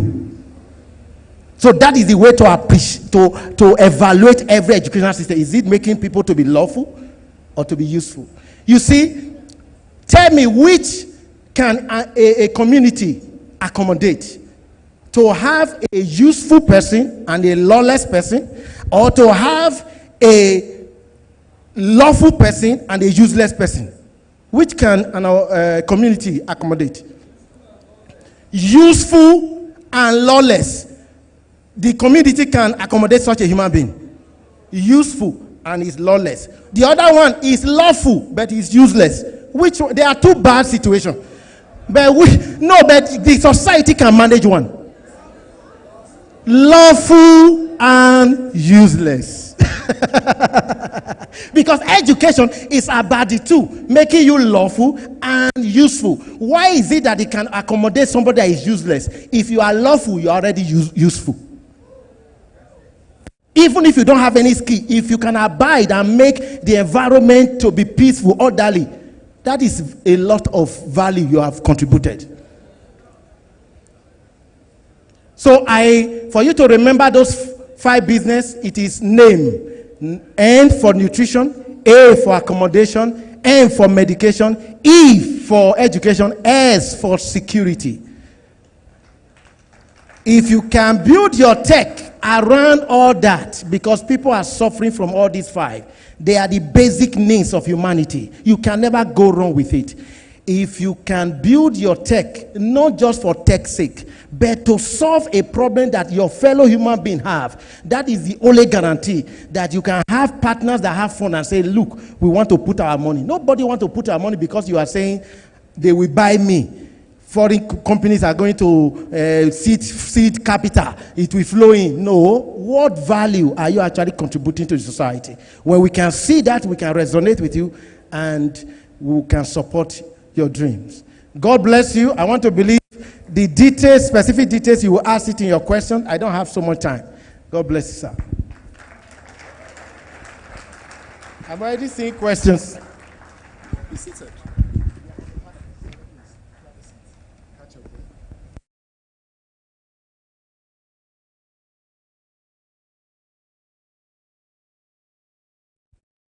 Am I right if I assume that you guys are a little excited?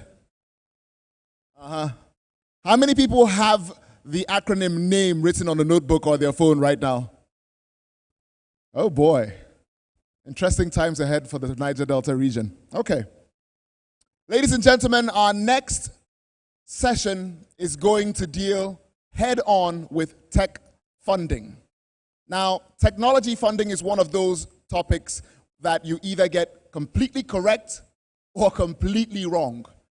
And a lot like what an earlier speaker said, it's because the innovation necessary to be worthy of the title of a technology business almost always emerges in the locality where it's formed. But so do the challenges of funding. So we hope that we've put together a panel that's going to be able to address the questions that you have going forward.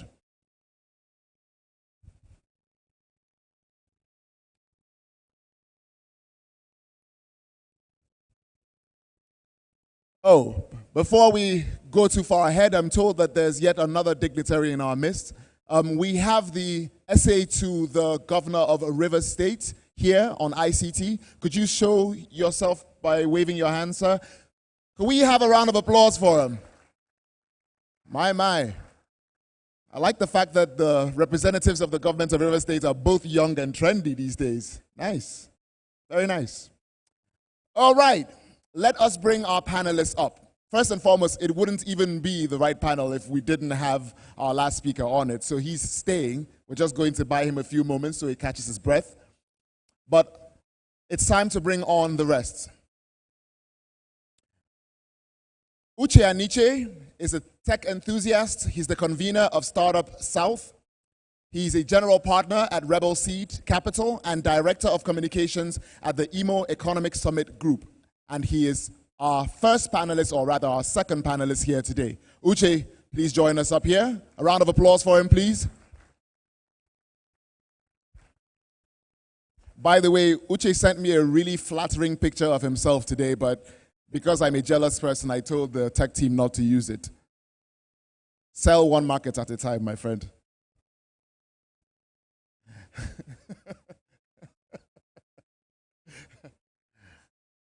Right. The final member of our panel is also a tech enthusiast. He's also an entrepreneur who has played strategic roles in several startups in key industries such as food and beverage, retail and agriculture, and construction. He also has a pretty significant management track record.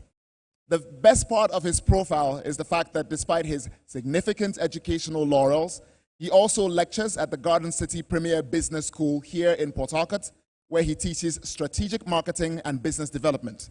But you might know him simply as the CEO of Wingside. Ladies and gentlemen, Latte Badom.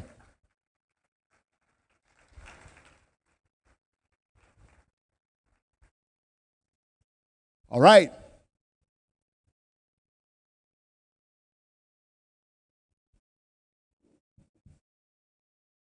Gentlemen. All right, I believe our timer starts now. So I'm also timing myself just so I don't default. Let's start with a rather easy question. There are multiple terms for funding that get me very confused. There's angel investors. There are, what are the other ones? There's a whole gaggle of them. Punch that.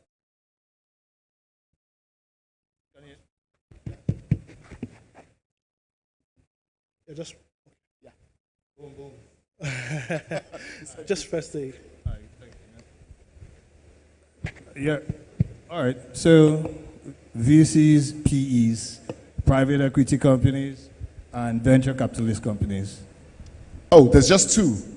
Angel investors, seed investors. What's the difference between all of these? Because I don't think I'm the only person in the room who gets them all mixed up.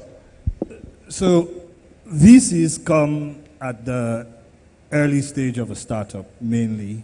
And just for a very layman's perspective, PEs come when you're a bit established and you're on the roll already. So VCs come in early. They do pretty much the same thing, but VCs are early and PEs are later. But at the very beginning, you start with the angels, the ones that come at the very beginning, and that could be family, friends, and all of that. Okay. Okay. Right. I think I'd like to add a bit of context Please. To that. First off, I'll start with an introduction because I think it's important that we get to know who is speaking, right? Yeah, you already know my name, Uche Aniche. I'm a founder of an angel network that is based here in Port Harcourt, investing in startups in the region across the Southeast, and it's called Southeast Angel Network. But I'm also a co-founder of a VC firm that is also based here in Port Harcourt, investing in founders across Africa's secondary cities, right? So with that context, may I ask what you mean by secondary cities? Good. Our definition of secondary cities are cities that the existing venture capital firms are refusing to go to. Now, those secondary cities would include cities like Port Harcourt, Enugu, Tema in Ghana, Ogbomosho, for instance. Those kind of cities where the normal VCs would not want to venture into for obvious reasons, right? We want to be able to be there. So we run a $5 million fund that we want to be able to get into those places and support innovative people in those places. So introductions done. Let me add the context I wanted to add to his answer. And I say that because of the audience we have here today.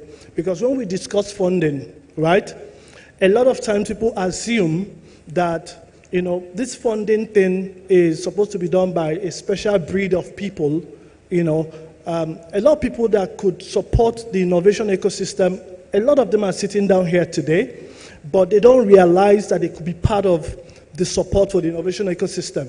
So they just think, oh, funding, go to BOI, right?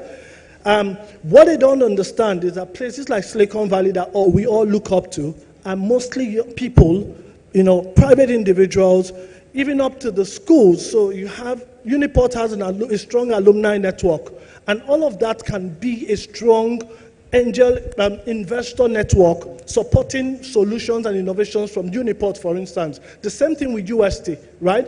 But because the knowledge, the understanding is lacking, we just sit down and say, oh, government has not done this, and BOI has not done this, right? So angel investors are typically people who invest their own fund, right? They invest their own fund, but a typical angel investor is an experienced professional who has expertise and experience in the space that the innovator is working on. So he brings not just funding, he brings, in addition to funding, expertise, access, right? He's able to open doors to that person. Something like before I left, somebody invested in Ibufuro early and was able to help them take their hands and take them into certain places. That guy was an angel investor, right? Now, so angel investors invest in early stages, just like he said. But beyond that, beyond angel investors, then you have VCs.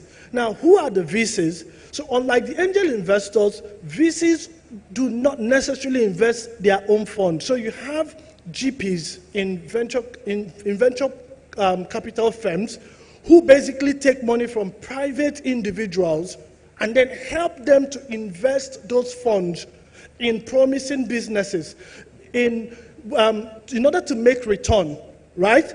So that's the summary of who VCs are. Now, PEs are similar to VCs. They also take money from private individuals and institutional investors, sometimes people like the development finance people like Bank of Industry, and even the sovereign wealth funds, right? And big corporates. They take money from them and they invest. But one thing about the PEs is that, just like he said, they invest later, but typically VCs invest at the late stage.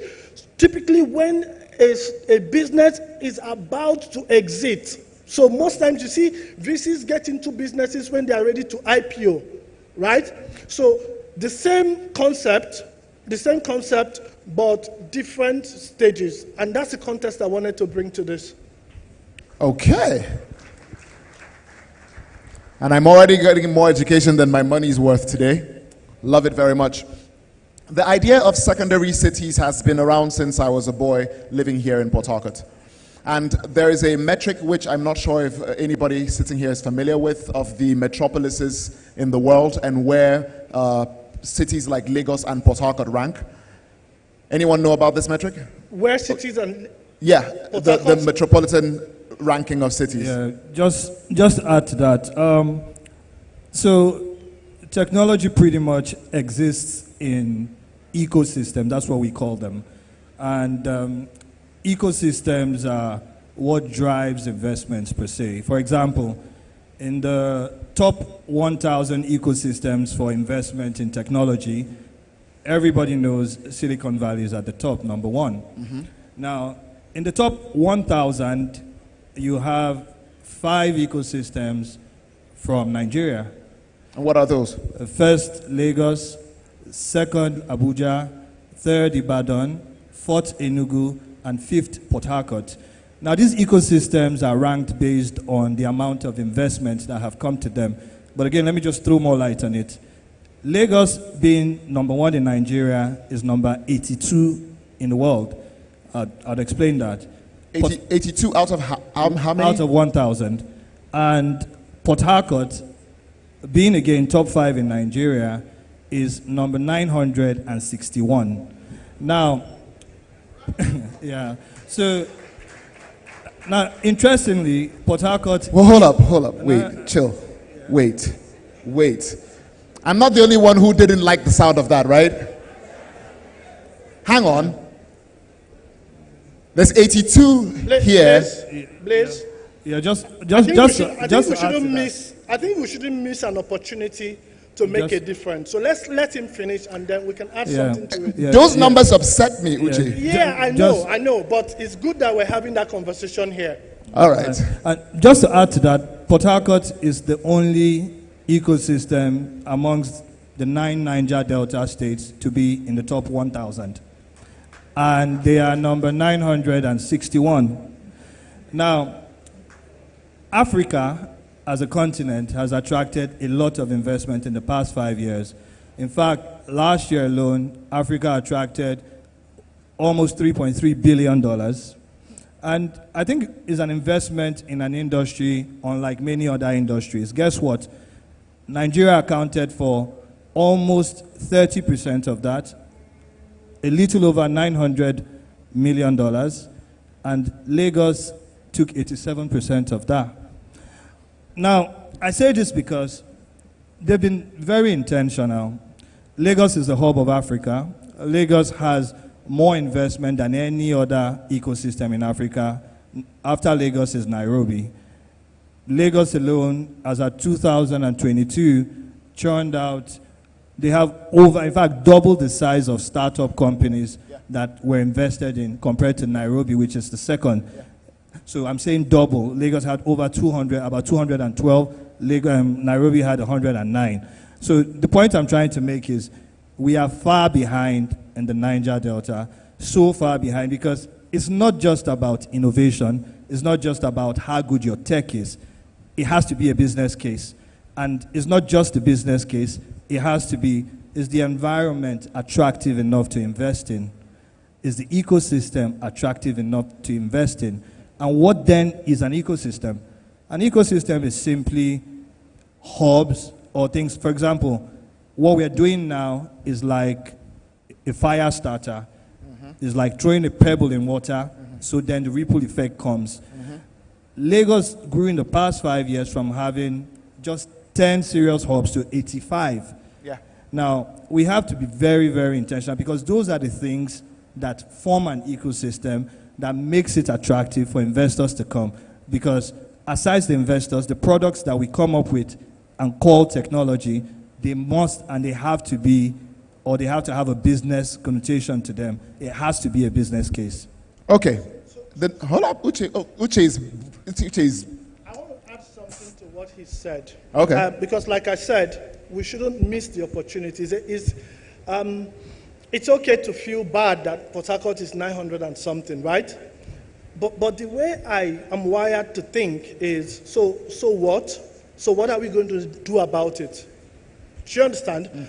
Now, he said something that the ranking, and I'm sure you're quoting Startup Blink, right?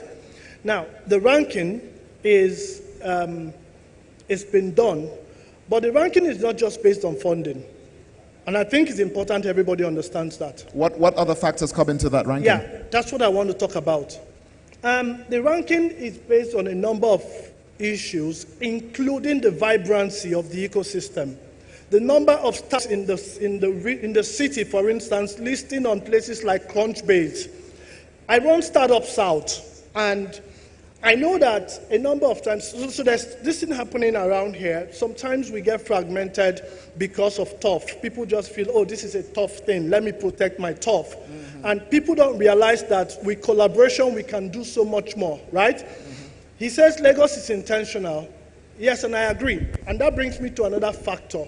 Part of the vibrancy, measure of vibrancy, is how much of support that the government in the spaces are providing.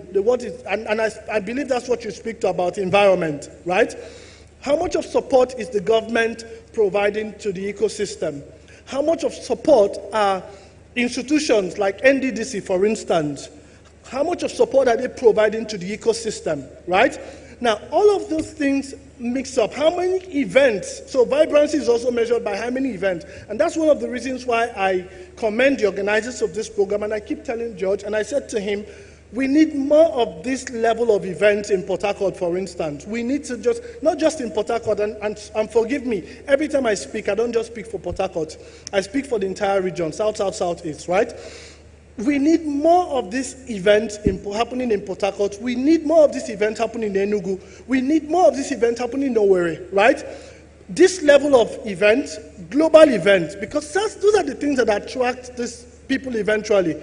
But much more than that, we need to begin to pay attention to the quality of startups that we are incubating at our hubs, the quality of startups we're building. I tell you, a lot of times when this kind of events happen, people get involved for the sake of getting involved without paying attention to the details and the quality of what they are producing, right? Please, I know you want to... You have a rebuttal? You guys, I still have a question that has to go out, and you guys have not let me get a word in edgeways. Okay. I also believe, like, part of the essence why we're here is there would also be lots of people here with their companies, and they would be wondering, how do we gain access to funding? There's also a pathway to that, and we can't just put everything at the foot of government and all of those people, because as individuals and as innovators, we also need to try to create like really good products, just like you've said, like quality startups. And the whole funding thing is not peculiar to tech. Start or try starting a business in the environment that we're in is also as difficult or almost as difficult. So it's not peculiar to tech. In fact, I would even say tech has it easier because every year there is a tech fund globally that you can get access to. But you can't do that for many other industries. So for tech, it's a function of building or coming up with the right kind of product. And then what is a product? A product is something you come up to solve a problem. In other words, look for something, a solution to a problem. So we all have to come together, build the ecosystem. You see what he spoke about, the vibrancy of the system is on all of us to do so, but then there has to be a lot of intention towards doing so. Okay. Finally, I get to say something here. Gentlemen, a follow-up question which I've personally been asked by several people at different points in this 3-day event has been, is there a relationship between tech funding and the trends in technology? There are quite a few developers and other technologists sitting here, and hang on, let me show you what I mean. Developers, hands up. Thank you very much. How many of you have noticed that AI as a term has just slipped in quietly and replaced crypto? You saw that one, right? The trends keep on shifting. And the developers naturally think, oh, you know what? Let me just jump on the next thing because, I mean, now AI is hot. So maybe crypto is not the thing anymore, especially since Binance people are getting arrested. So maybe AI is hot. Maybe I shift to that. Maybe tomorrow it becomes renewable energy or something else and I shift to that. Is there a relationship between what is trending in technology and acquiring tech funding, or are these things completely separate? Hang on. You gentlemen have had a fair go. I want to hear from him. Engineer Rabo, let's go.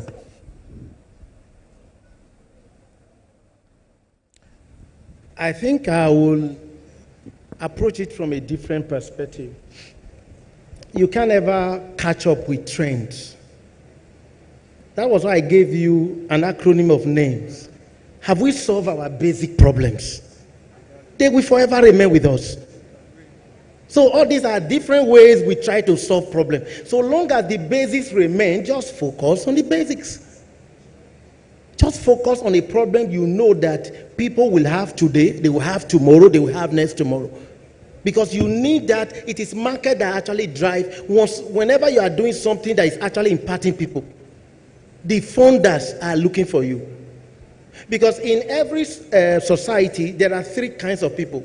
I call them the seed givers, the sowers, and the fruit eaters. The fruit eaters are the market. They are the one they are the one that dictate what the seed giver will even give and what the sower will plant. So always keep your eyes on human beings. That is why I told you lovepreneurship. Keep your eyes on the human. What are their pain points? Once you keep your eyes on the human beings and you love them, because if you don't love people, you will never feel their pains. Because I hear the whole narrative. We are talking about billions. We are talking about money. If you go with money, you will mourn. Just go with people. Well, Don't be here and think that I will let me create a software so that I can become Mark Zuckerberg. No, just solve problem. Mark Zuckerberg is solving millions of people, problem of millions of people, not just making money from the air. Yeah. Sorry to jump in. So I have to confess that I like engineers' take, to things. And I told my people behind when he was speaking, I said, I love his approach to this conversation, right? Mm-hmm. I like to, however, try to bring additional, context, especially from the question you asked, right? Mm-hmm. I think we need to realize a bit of a few things about how funding works, especially if we're asking for investors, right? Except we want BOI to fund, right? And you understand. BOI has their role. BOI has their role. And of course, you cannot take away that role from them. Mm-hmm. But part of the things that count when it comes to the ecosystem, if you want those kind of people to get involved in funding startups, right? Then there are a few definitions we need to get clear, right?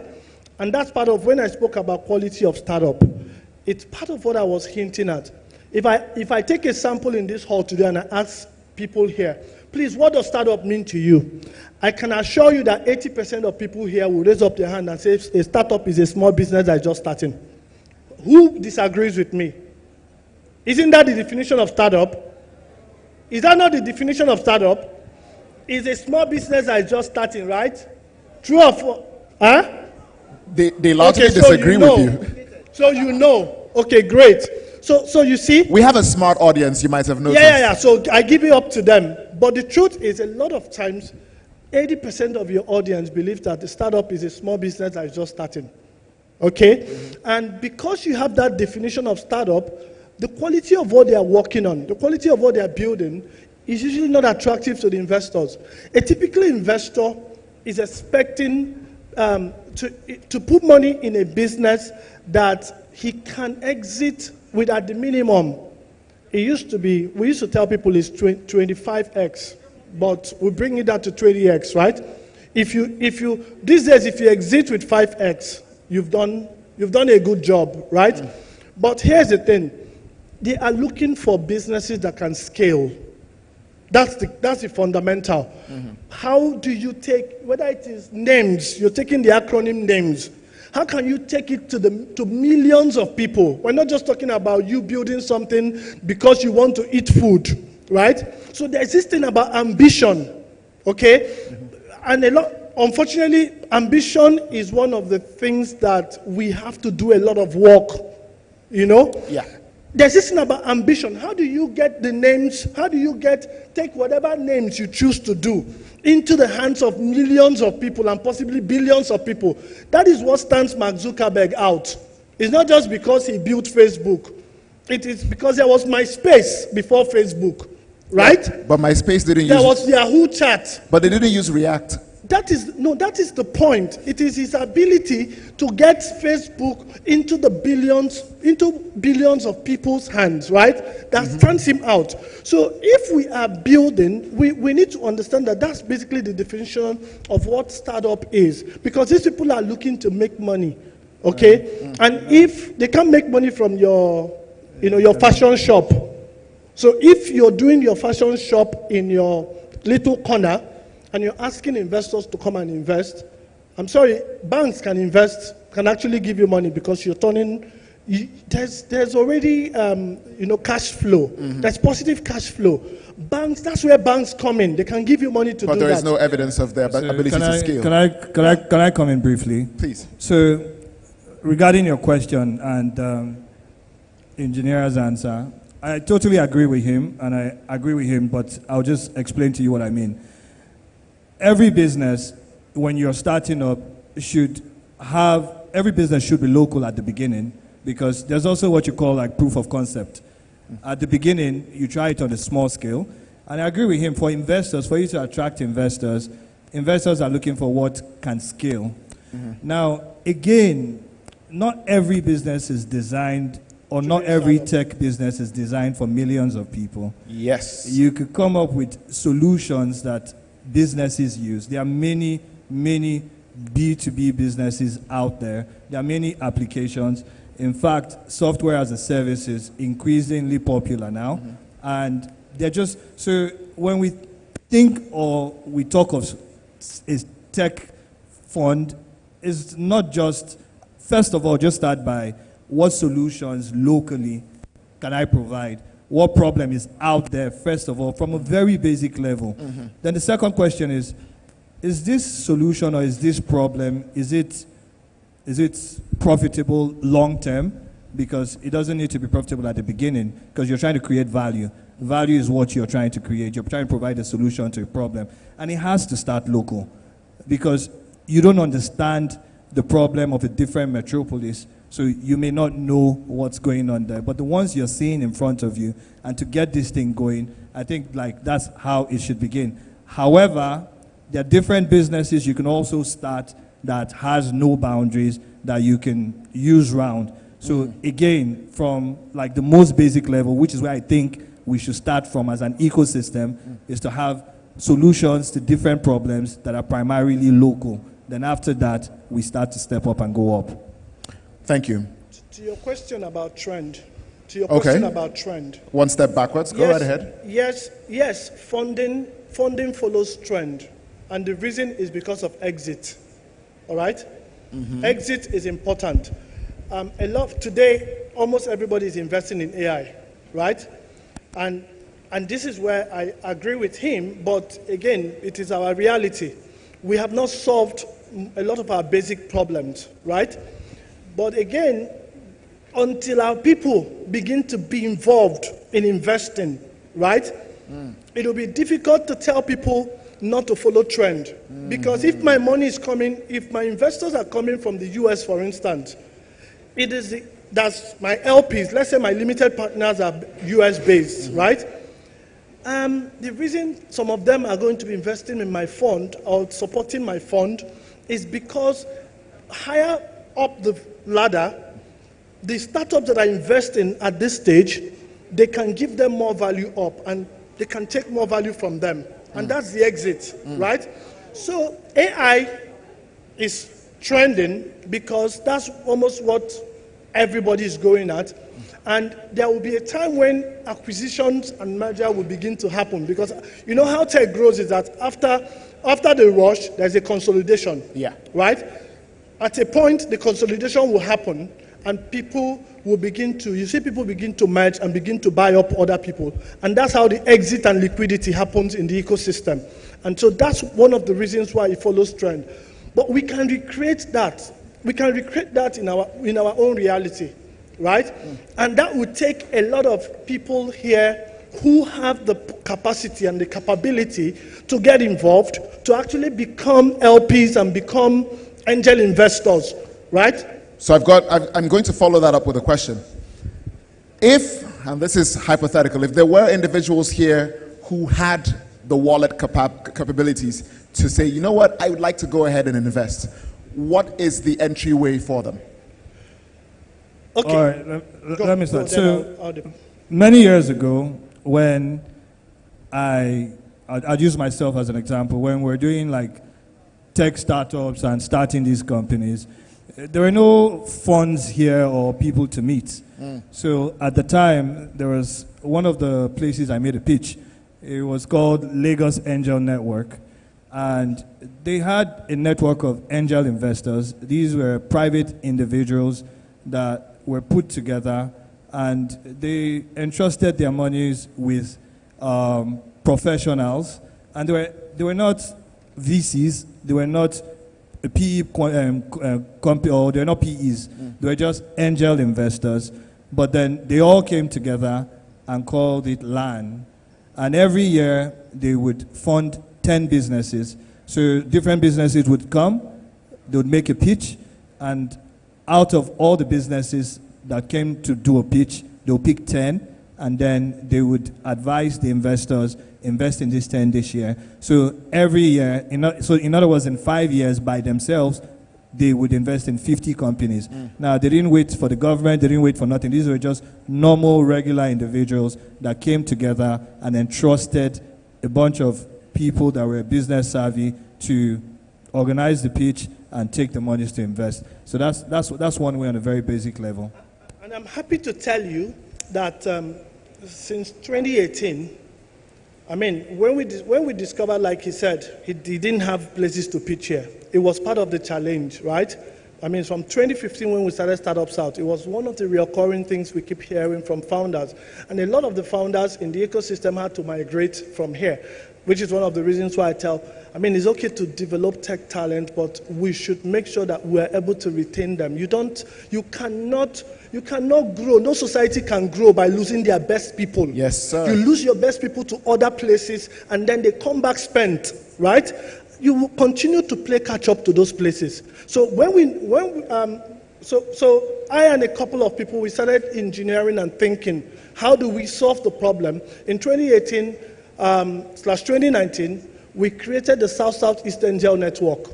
Today, South-Southeast Angel Network has invested about $490-something thousand in about 16 startups in the last 2 years, right? So that's like $500,000 if you want to round it up, right? In the last 2 years, we've invested that amount, okay, in 16 startups across the region. But I have to say that, and it's open. It's something that people can join. South-Southeast Angel Network. Is there a web link or something? If I Google this, do I find it? bit.ly/SSE. Okay, no. Uche, this is maybe the most important thing you say. Slow it down and say that so everyone hears you. bit.ly/SSEAN. bit.ly/SSEAN. SSEAN. Yes. All right. Now, there you go. Now that helps. I mean, if you join the network, you'll be joining almost 40 other individuals scattered across the globe that are interested and passionate about the region, and Port Harcourt for that matter, right? So that's one way to get involved. Another way to get involved is to say, and I usually tell people to start from angel investing and get their hands wet. You'll be shocked that with 500,000 naira, you'll be investing in a startup. But the thing is, the 500,000 naira you're investing may not make a lot of difference all by yourself. But because you're pulling 500,000 naira, you're 10 of you pulling 500,000 naira and investing in a startup, 10 of you are giving that startup 5 million naira.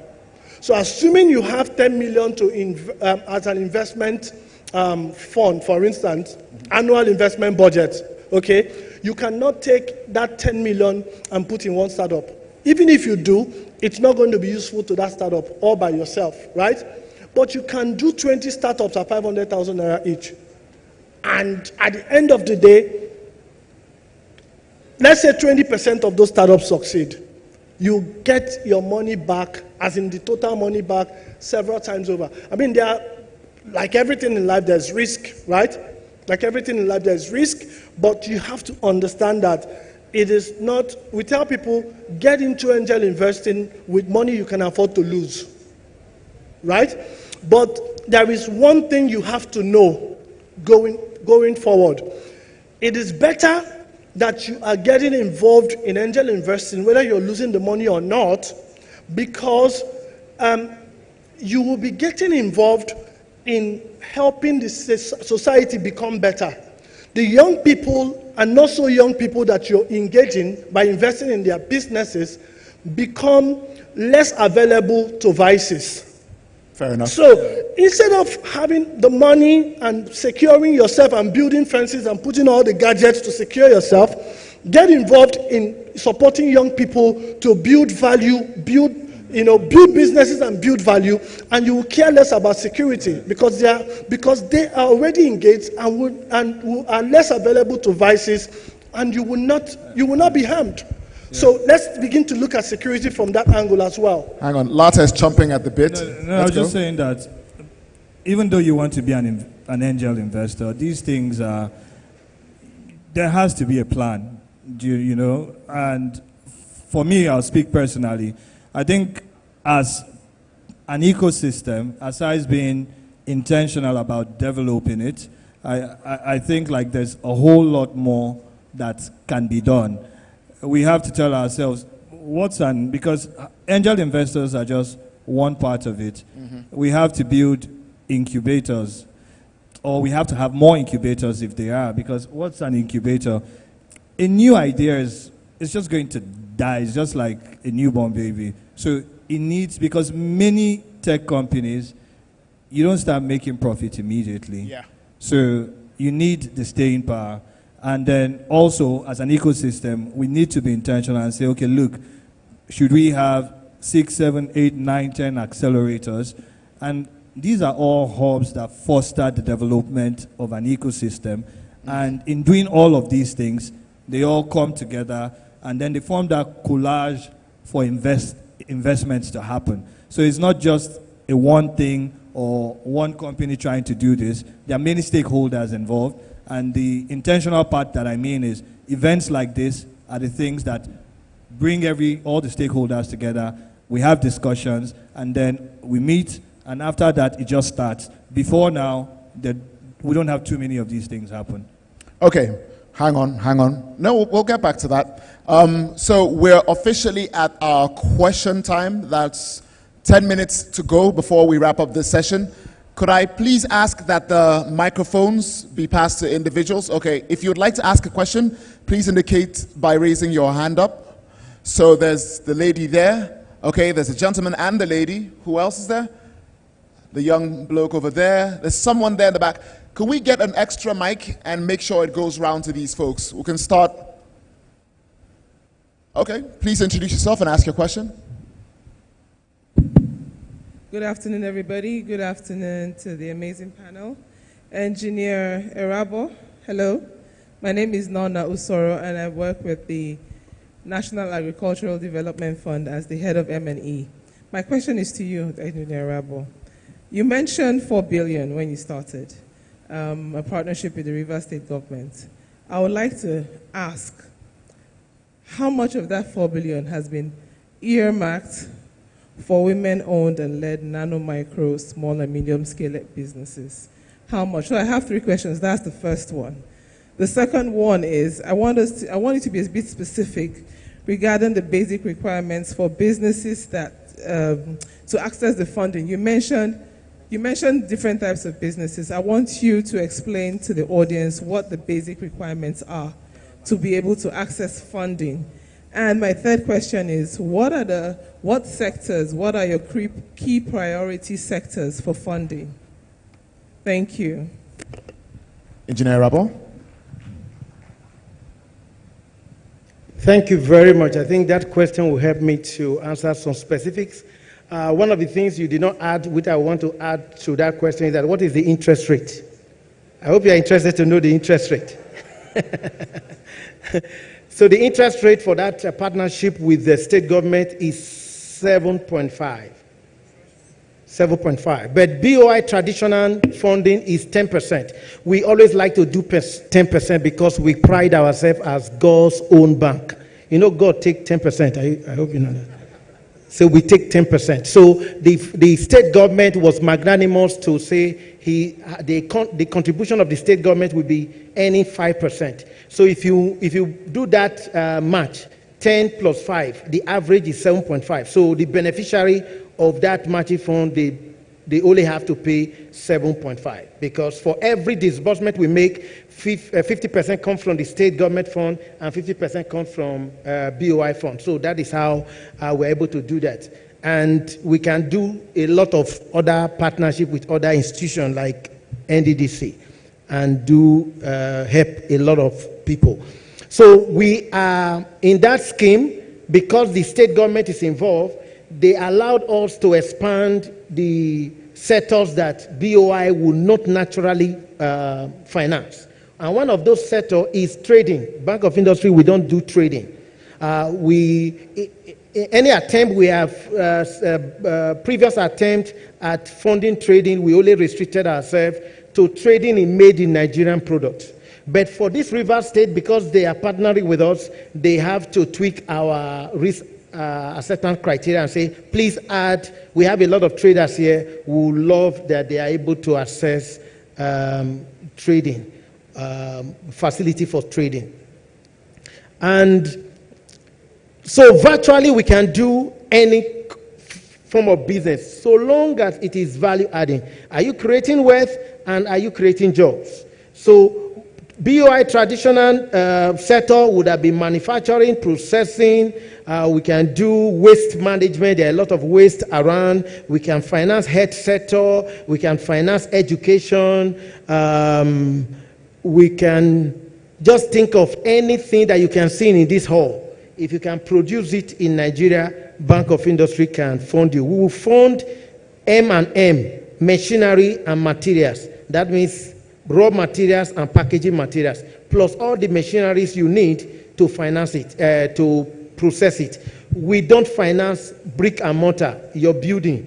We don't finance that. But every other thing, utilities and your equipment, Bank of Industry can fund it. For the percentage for women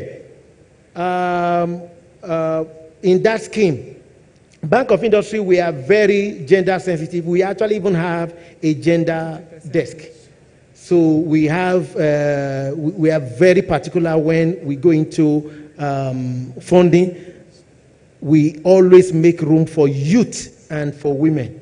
So in that space, not less than 40% of that scheme must be targeted at for youth and for women.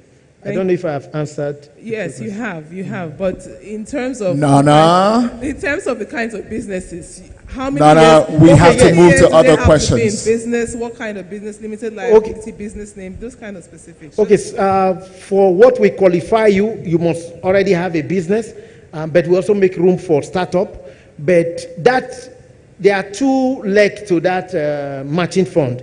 There are those that are going to access less than 1 million. For less than 1 million, an individual can access it. You don't need to own a registered business or an enterprise. Just have a business. You can access it.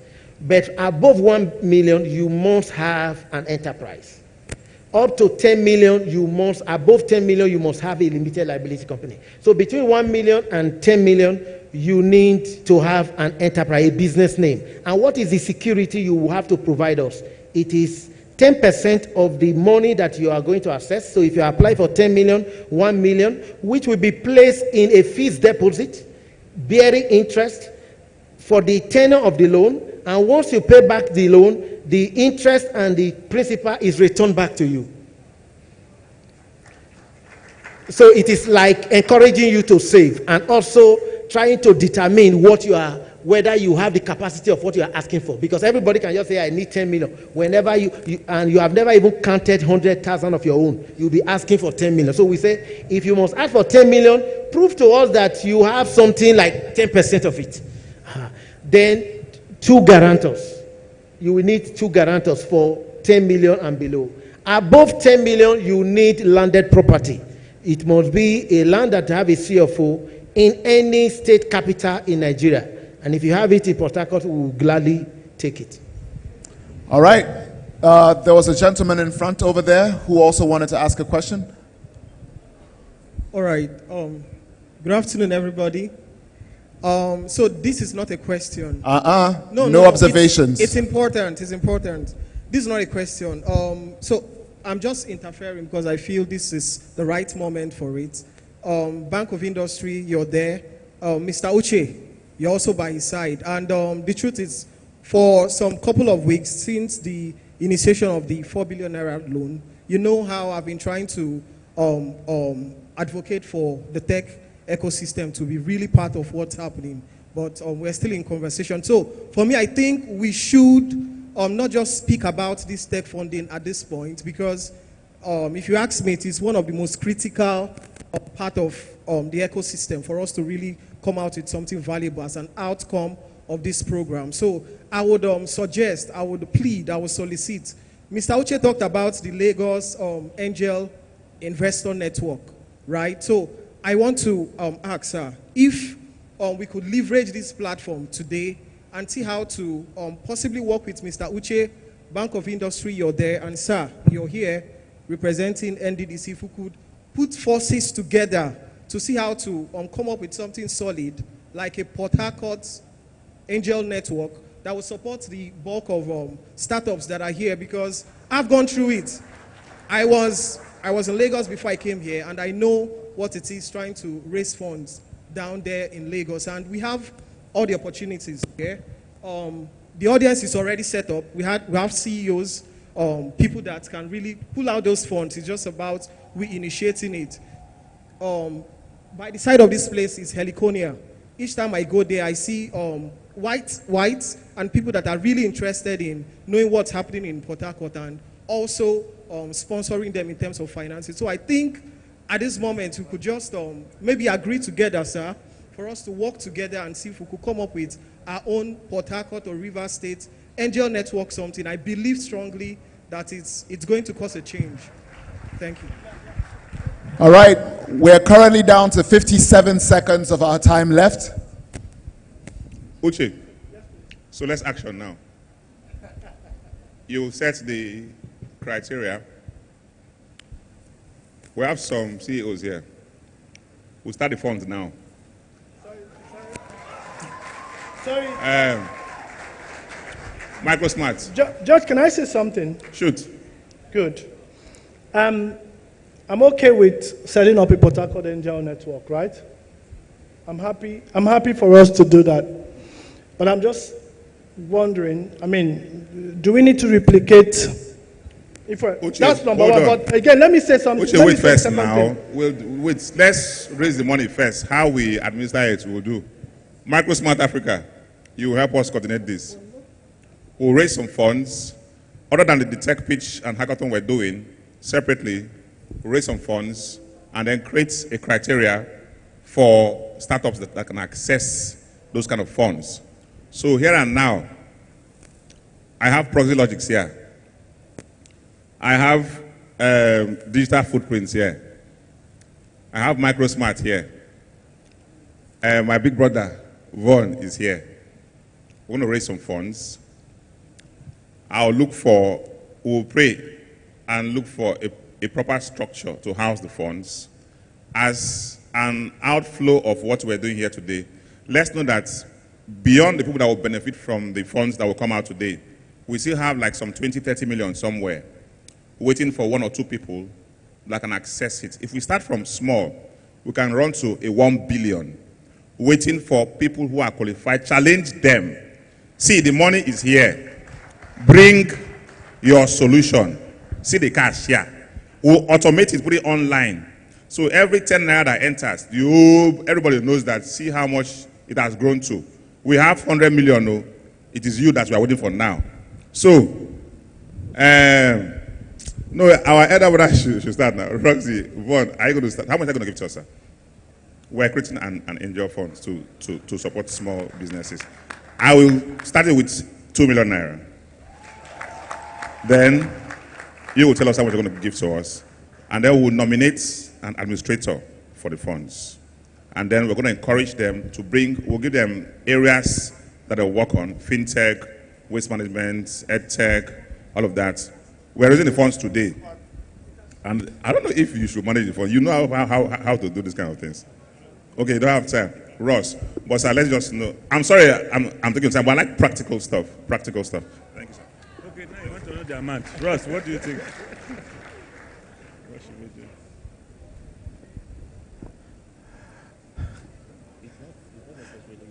George? Ross says 5 million. So Big Bro is giving us 5 million here. Ross, that's his own. No, God forbid. I don't agree.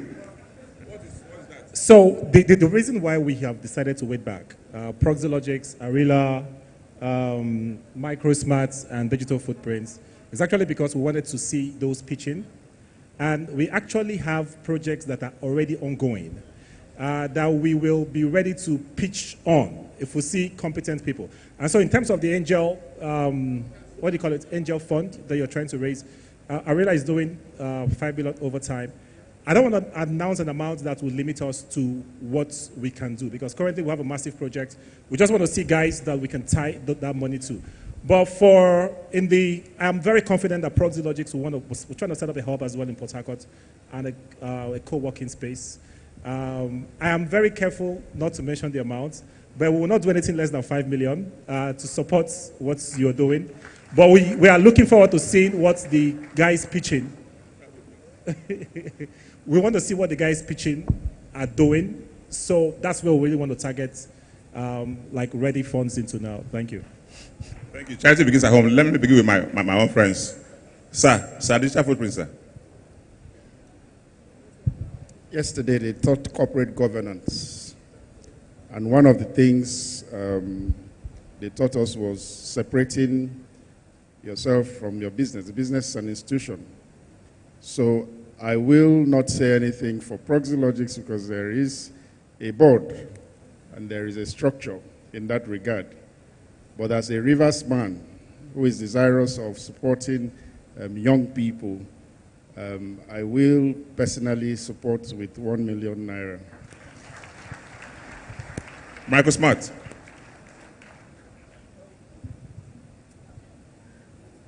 For the same reason, because I need to contact the board, I'll do 3 million. So we have 3, 1, 4, that's 5. And is there anyone here that will want to do, no matter how small, let's do this as a community. It's not because some of us have more money than others. If it's 5 naira you have. So once we're done creating a system, I think I want the crowd to nominate. It's not something we can do today. We can do a voting system and pick any. The person doesn't have to be here. A trusted person within society. See, I think the best way to run this, and I'm sure the guys on the panel will agree, the money will move in the direction of innovative projects. Nobody will be spoiled. When I see, Von has a lot of projects going on. We have projects that are going to run in the next few weeks. Digital forensics, Microsmart, a lot of guys that are watching online that are with us, that are actually on the investors that are looking at this project and what we're doing here, are actually waiting to see what's going to be pitched. And I think you should create a platform where, because I belong to an angel investor platform that is global. What happens almost every week, we see ideas, we see proposals. So it's those proposals that drive the funds. So I think what has to happen is to have a platform where these angel investors exist. And so there are ideas that can spill 50 million. There are ideas that can spill 100 million. But if you ask people to just drop it, they might not be willing to, if they're not seeing the ideas. Gentlemen, I believe you are having a panel session in the audience. Okay, just a moment. So, sir, I think we should toe his line. Beyond the fact that we needed to action immediately, raise funds and all, I think it's a matter of gathering interest, like as many persons who would be interested in joining that network. I don't know how it's going to be administered or whatever, but let's just start up something that people who are interested, we can gather, use your influence, gather people in river states well-meaning individuals, high network individuals, and let them know that there is a network, an angel investment network, River State, that we're about to kick off, and then we'll just get the database. So what can be happening here is just about getting database, and then we can think of how much possible later. Okay, so I think I would like to lay this to rest because you also support me.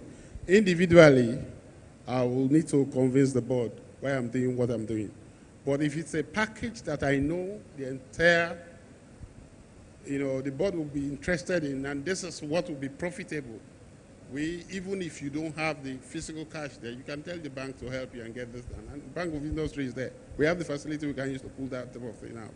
So let us not limit ourselves. Let us work out a framework, and then we can run with that.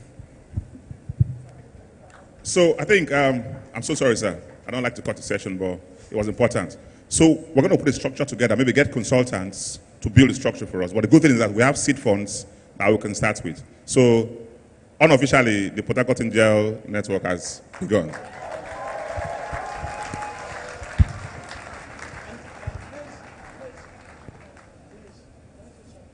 We have to wrap. Yeah, just for 60 seconds. 10 minutes.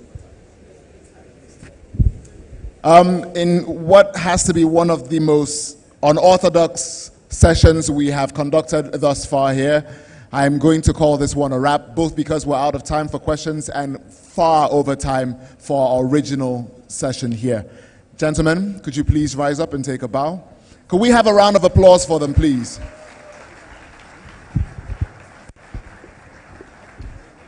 Yes, you may exit. I believe there are photo ops with the ladies and gentlemen from NNDC due. So could our speakers please line up out here to get your photos taken? Right.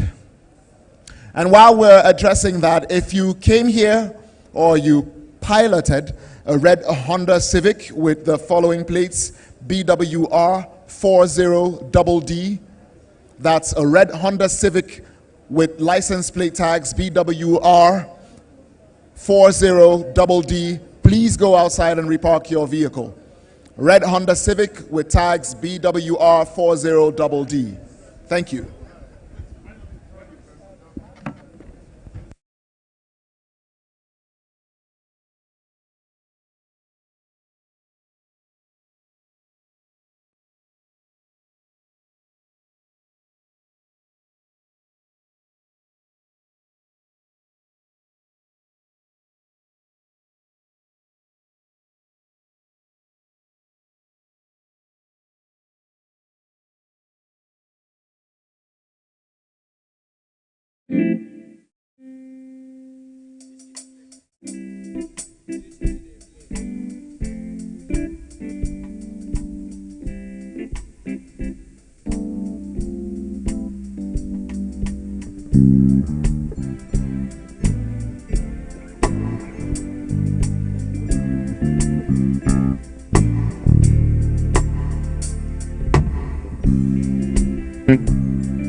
All right. And straight on into the next big thing that we have to handle today. The next panel is very aptly named Partnership for Growth. And the reason it's called that is because, as I learned the hard way roughly 10 years ago, it's virtually impossible for you to grow a forest of trees by yourself. You're going to need some help, or you're going to need a whole lifetime to do it. And since this is technology, if you would like to do something else with your life other than keep on planting seeds day by day, you're going to need partnerships, and you're going to need productive partnerships. This session is going to have the following individuals on the panel. First, let's welcome Felix Ekwo-Nyong, who is the Deputy Director, Corporate Governance and Due Process at NNDC. Mr. Felix. You see, the people who took my advice yesterday came here wearing sneakers, fashionable and ready for the after party. Like it very much. Thank you, sir.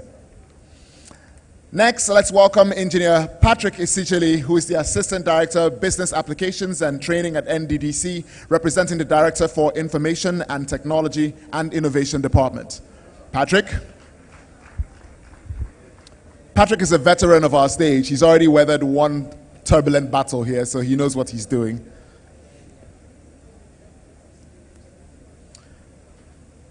Next, let's welcome Engineer Solomon I. Agboje, who is the Deputy Director, Project Monitoring and Supervision at NNDC. Welcome, sir.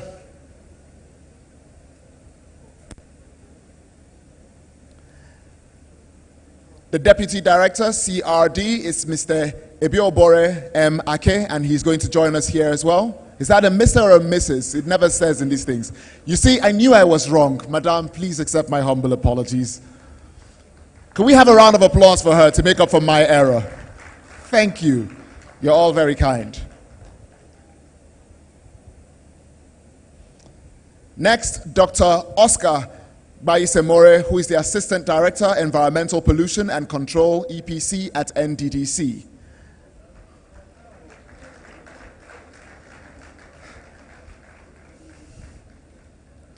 And now Dr. Ajunwa Daniel Ihiokwemere, who is Director, Agric and Fisheries, NNDC. See here as well.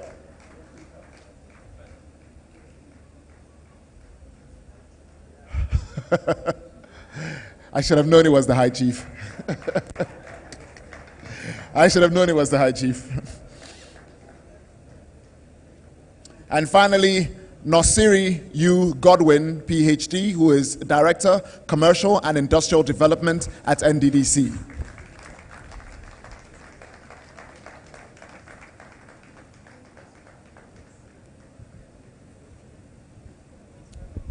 So, the beauty of this panel is that it's supposed to be moderated by two people, so I'm going to need a second mic up here because Patrick is supposed to be fielding this with me. Could we get a second handheld mic up here, please? Audio and tech, second handheld mic, please.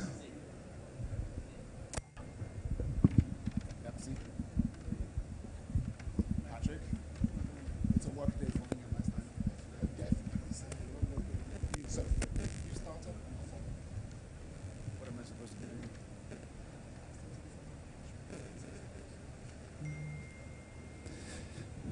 Good afternoon, good evening, ladies and gentlemen,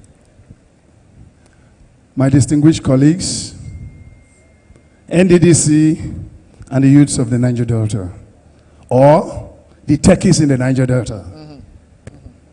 We're here, or you're here to showcase what NNDC can do to assist the startups that we're expecting as a result of the outcome of this Tech Expo.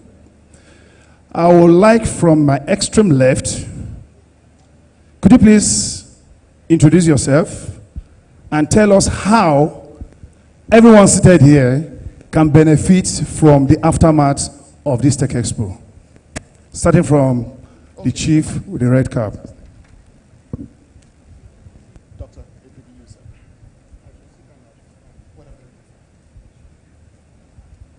I want to welcome all of us this afternoon to the end of this program that started on Wednesday. I am the Director of Commercial and Industrial Development, Niger Delta Development Commission. Today, this event is being organized directly by my directorate. And like I was telling someone yesterday, the present management of NNDC is moving NNDC from a transactional organization to a transformatory organization. You cannot transform anybody without working on the psyche of that person. And one way you can transform someone this day is by introducing him to tech. This program is organized to expose the youth of the region to the technology of today. We have so many programs that we are coming up with that will assist. At the end of this program, the issue is the takeoff. Where do we go from here?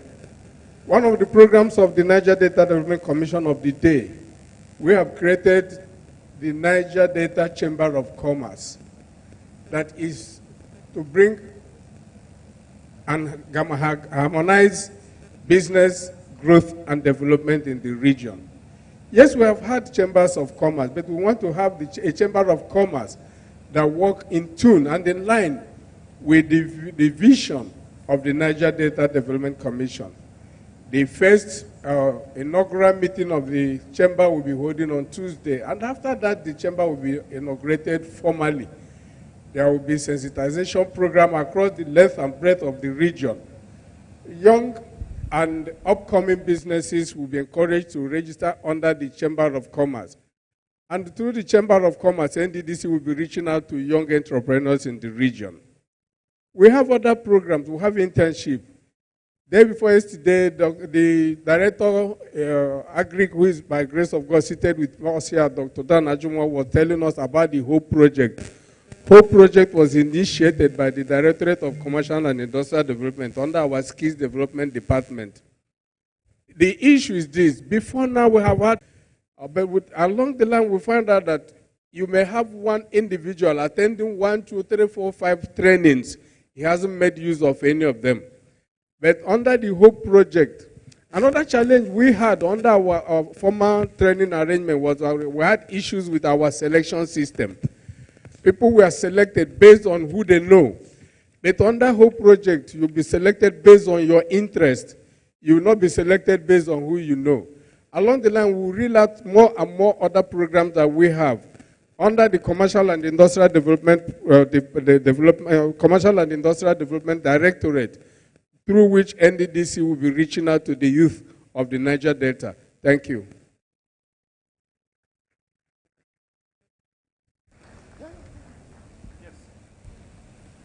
Next. Same.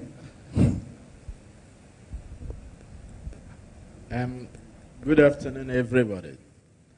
I want to thank everybody well seated. I haven't spent how many hours, and we are so humbled.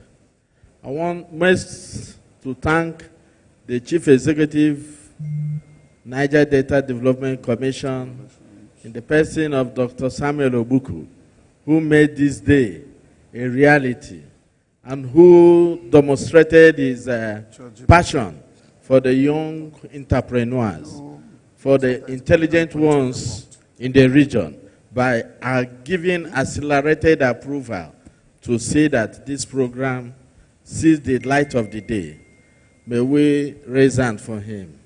He has shown love, passion, he has shown goodwill on the region.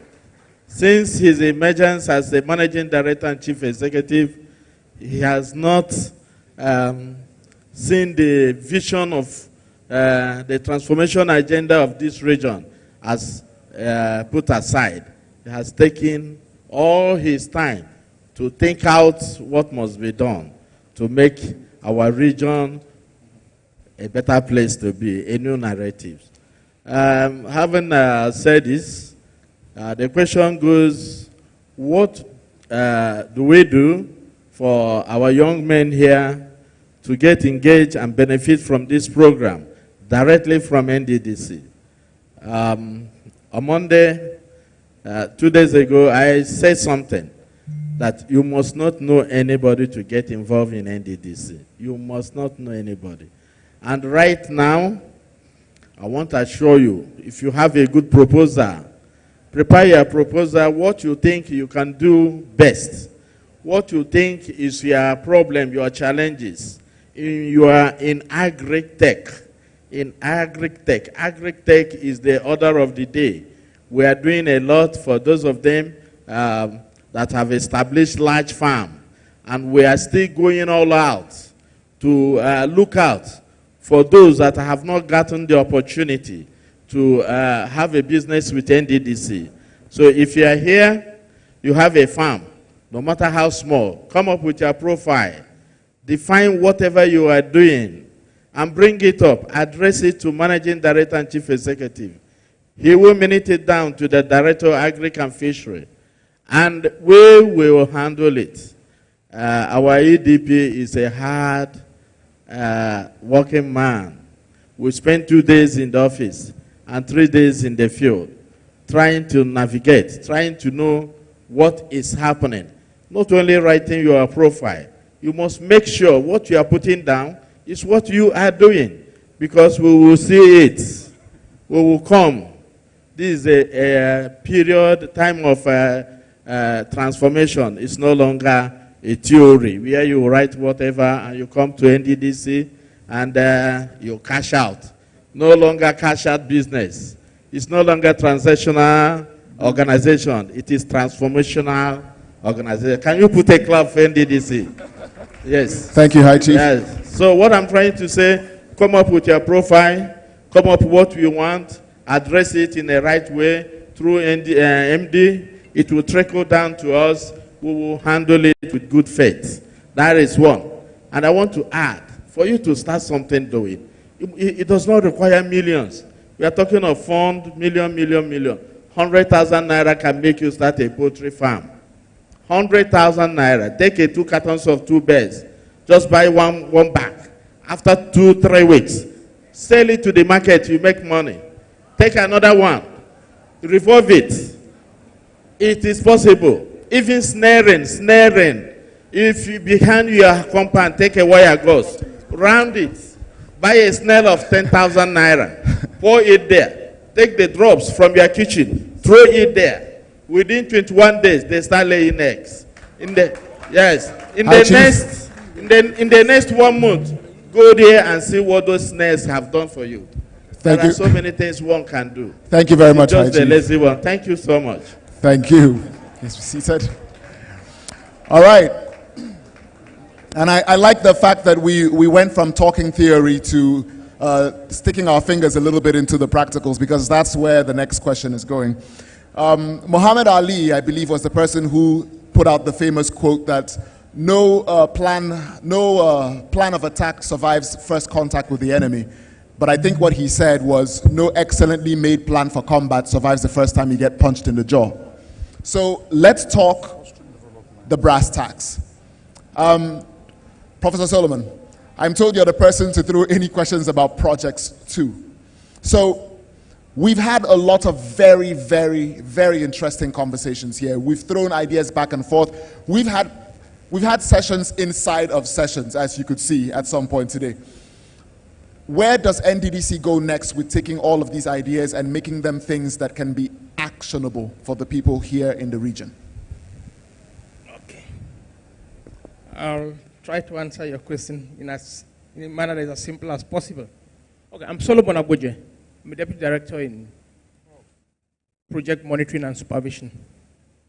I've heard all what we've said. Unfortunately, I wasn't lucky enough to have benefited from the sessions we had Monday, Tuesday, Wednesday. But what I've heard today is fine. With what I've seen here, I think we can say this may or should mark the beginning of an era. NDDC is willing to partner with young entrepreneurs who have ideas, whatever the ideas are, so long as it's people-oriented, especially for the benefit of our people. We are willing to look at it. If we fund it, we also would have to participate in monitoring, supervising, to ensure at the end of the day, the people get value for money. And in doing that, I think we are going to work in line with best practices. Best practices as far as project monitoring, supervision, and delivery is concerned. Thank you, Prof. Thank you very much.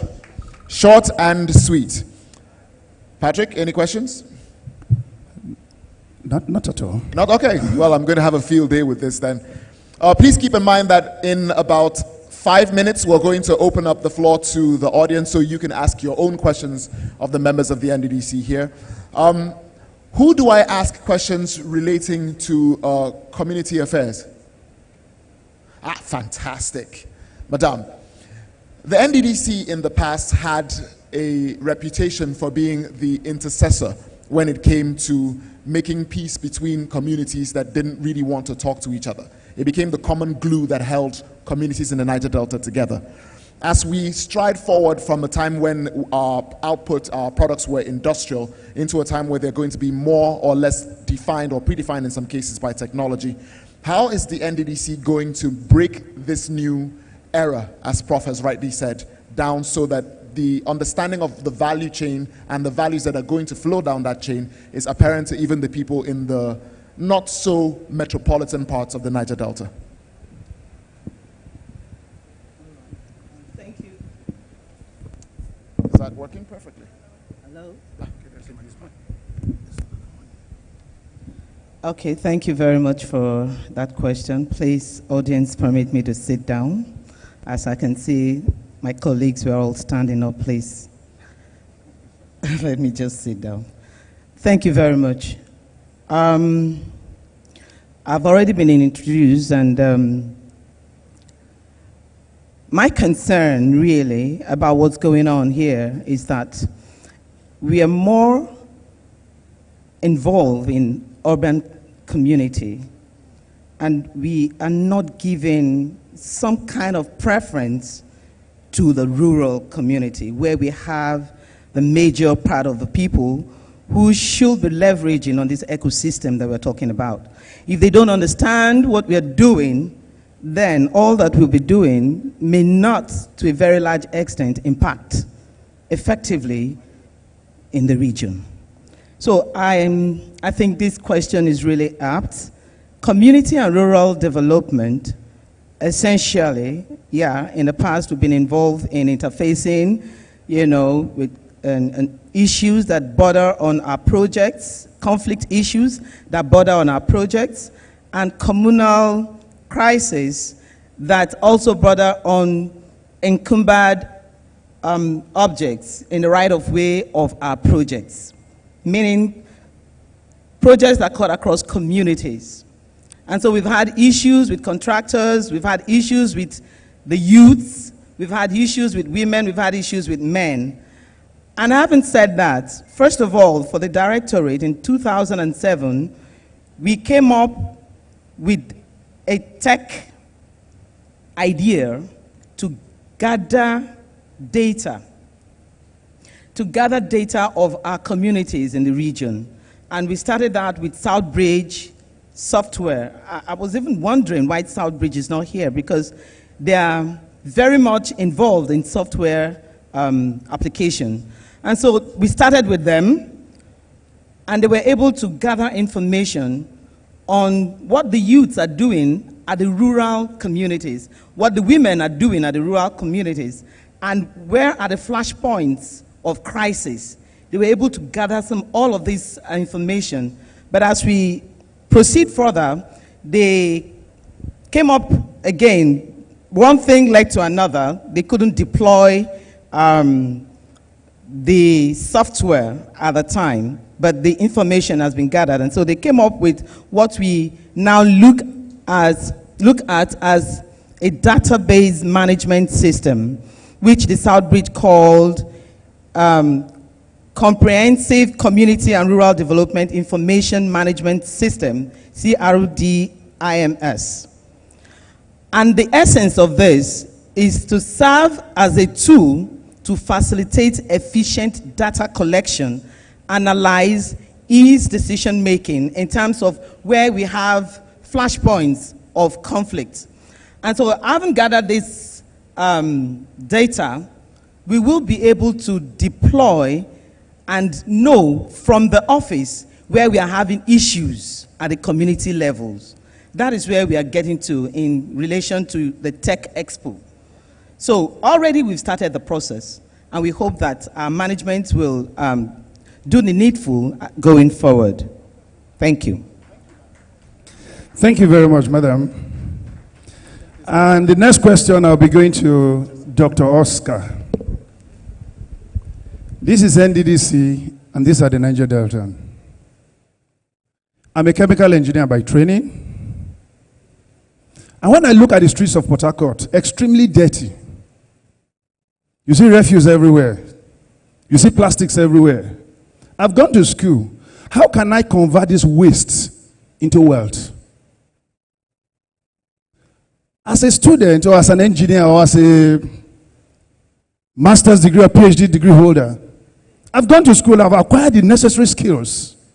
How can NDDC help me in taking the waste out of Port Harcourt into producing valuable end products? For instance, when I do the pyrolysis of waste plastics, I can get diesel. You agree with me, everybody here, that a liter of diesel is sold for 1,000 plus, right? If I collect the waste within my estates and I want to start producing diesel from it, how can NDDC be of help to me? Dr. Oscar, please. Yeah. First of all, my name is Dr. Oscar once again. Before I answer the question, it's also very important for me to appreciate this very first opportunity for NDDC to be interfacing with our young people, where we are distracting them from the previous stories they may have heard about the Commission. I think they are beginning to see currently that the stories they have heard about the Commission is not always true. And this is a great opportunity for us to be telling our stories differently. Like it's often said, I think the media has a code. There's a media code that said good news is no news. That's why bad news spread faster than good news. And for the very first time, under the leadership of our very amicable MD CEO, Chief Samuel Ogbuku, we have decided to tell our stories differently. See, I think we deserve to put our hands together for ourselves. Now, on environmental issues, as a matter of fact, environmental issue is the most misunderstood conception all over the world. I think before it came into front burner in Nigeria history, the issue of environment is something that people misunderstand. And this is a great platform. The department where I work, Environmental Protection and Control, the directorate where I work, we are working so hard to make people feel the impact of what the word environment stands for concerning the planet. Not until people begin to understand the planet as a human being, see the planet as a human being, a super organism, that whatever happened to his hand, if you are a representative of the planet, for instance, whatever happened to your hand affects the whole body. And that is what we do when we unconsciously degrade the environment, which has happened many years ago, without knowing. And what is powering the earth? First of all, this earth is a closed system. We need to understand that. What do I mean by a closed system? This earth has subsystems, just like human beings have cells. In our body, we have cells. Our cells come together to form tissue.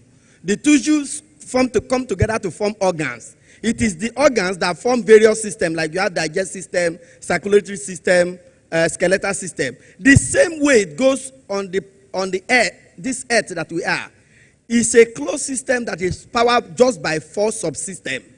I'm just laying a foundation for what we are doing. What are these 4 subsystems? We have the geosphere, the ground that we are standing on is a system. The biosphere, that is the living organisms on inside this earth, is a closed circuit. The hydrosphere, that is the water body, and the atmosphere, the air above us. And it's an envelope. When you hear that somebody dies, it does not just vanish, it just change state. That's why the volume of water on this earth right from the day of creation is still constant till today. The volume of sand the day God created this earth is still constant, it has not changed. What happened is that they change state from one system to another system.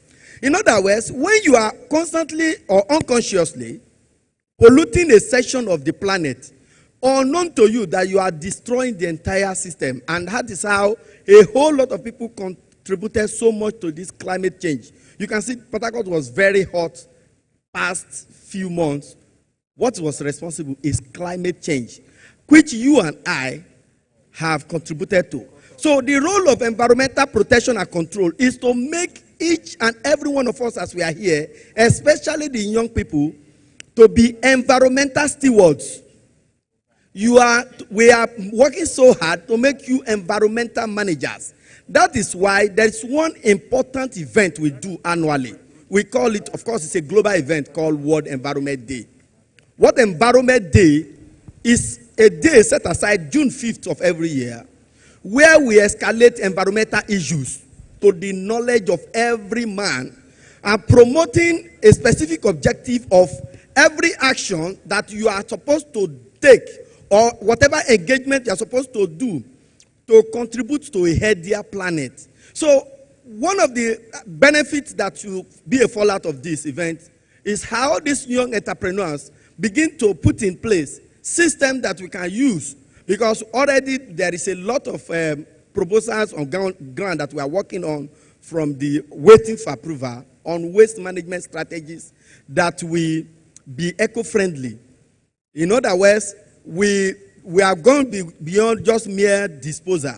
We want to go to proper waste reduction. Because if you do waste reduction, that is the only one of the most sustainable, waste reduction is one of the most sustainable waste management strategies. Thank you very much, Prof. I think at this point, the director wants to add to what he just said. Thank you very much. In addition to what my colleague has just said, we know that waste management is a challenge, not only in Niger Delta, but all over the world. Like he said, NNDC does not get directly involved in establishment of industries, but we can collaborate with any establishment that can come up with a modern technology that can convert the waste in the region into wealth. When I was younger in this directorate, we had a proposal from someone from Abia State who wanted to convert feces to gas. But along the line, nothing came out of that. Fortunately, today we are talking of tech.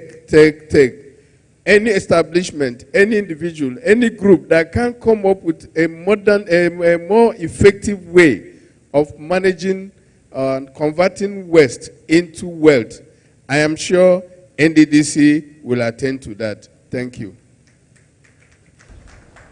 All right. I believe we have just under 6 minutes left. Sorry, before we finalize, there's somebody from e-governance here. Okay? Just in 2 minutes, sir. I am in the audience. I read history in school. I'm a lawyer. I'm a political scientist. How can I fit into the e-governance structure of the NNDC ecosystem?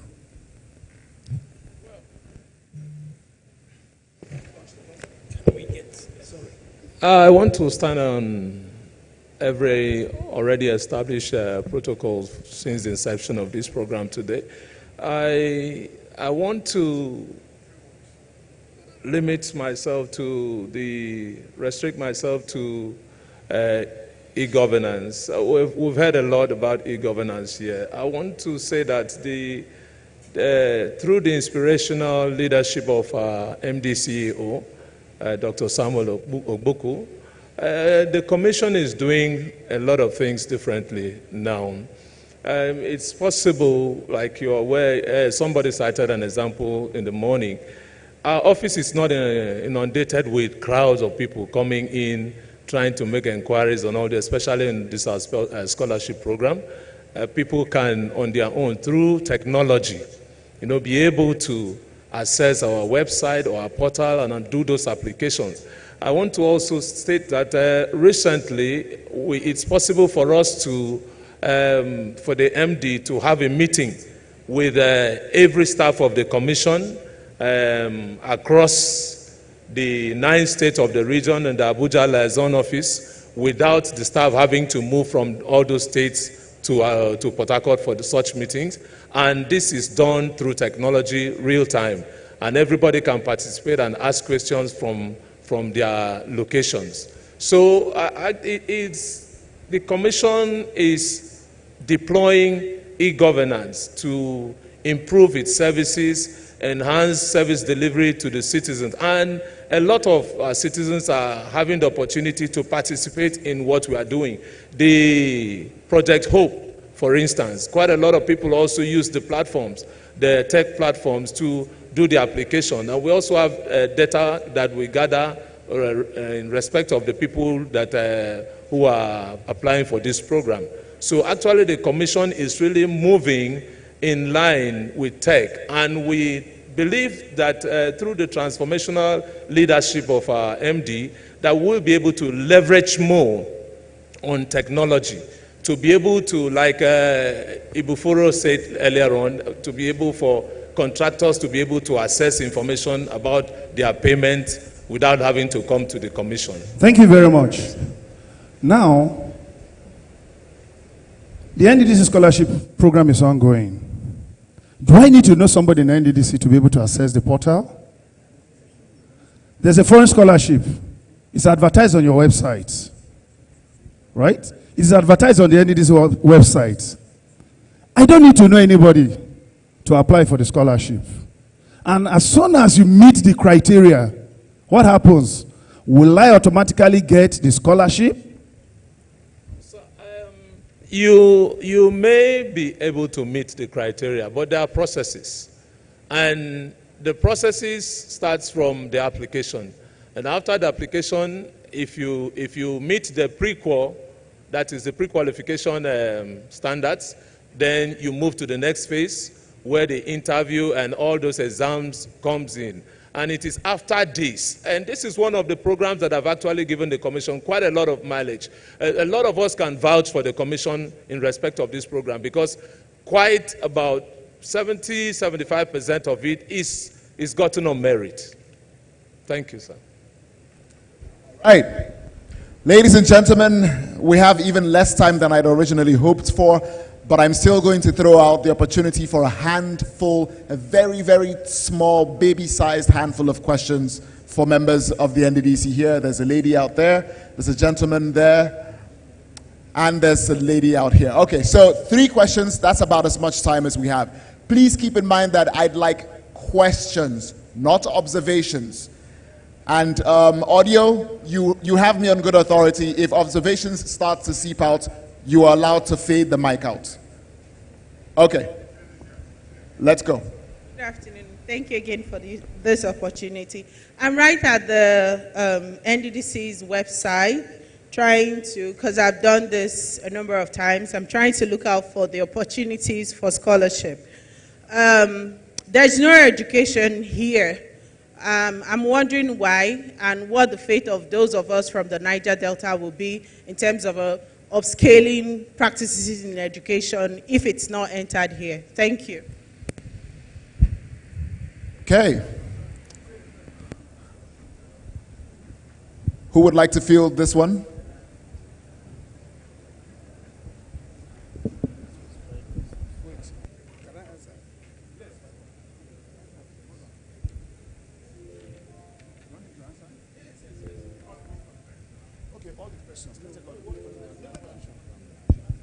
Thank you for the last question. Yes, truly, on the list of the courses NNDC is sponsoring for scholarship, there is no education presently. From the inception of the NNDC scholarship, our focus has been on science and technology. We have medicine, we have environmental, we have engineering. The only non-science program that is there is law.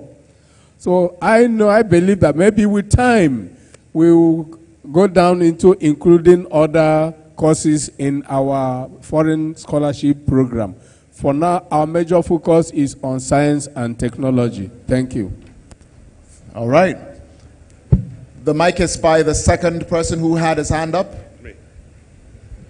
Chinedu, you were not the person who had your hand up. No, absolutely not. Hand the mic over to the gentleman, thank you. Look at these bullies in the Niger Delta.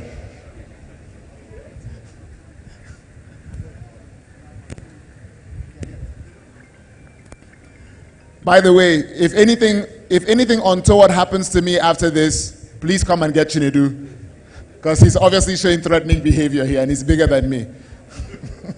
Thank you. My name is Engineer Dr. Michael Tarefa from the Niger Delta University. I'm a 2-time beneficiary of the NNDC Overseas Scholarship. First in 2011, and that's for a master's in the UK, and then in 2014 for a PhD. And I was duly paid, and because of that, I returned to Nigeria to contribute to my development, to contribute to the development of the Niger Delta region. We've done Bayelsa Expo several times, where we look at young people from the primary school, try to see what project they can bring to the fore. And we have had amazing innovations right there in Bayelsa, from students in primary school down to secondary school. And I hope that we can form a partnership with the NNDC and the other organizations here to build up on that. My question is, relating to the NNDC Overseas Scholarship, a lot of students come from overseas to write these exams. Can the NNDC now leverage on proctoring technologies where people don't have to leave their locations? They can just stay wherever state they are and write this exam without having to come to Port Harcourt for the exam.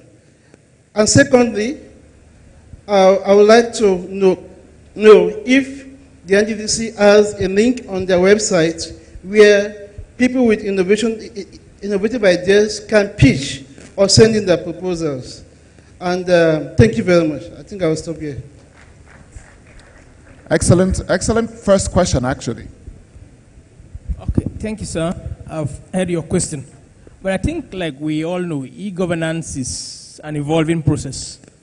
Maybe in the next few years or in the coming years, we'll get to a level where our tests, computer-based tests, could be done from outside the shores of this country. We'll take all these concerns to management and they'll look at possibilities where that could be addressed. But for now, I think it is what it is.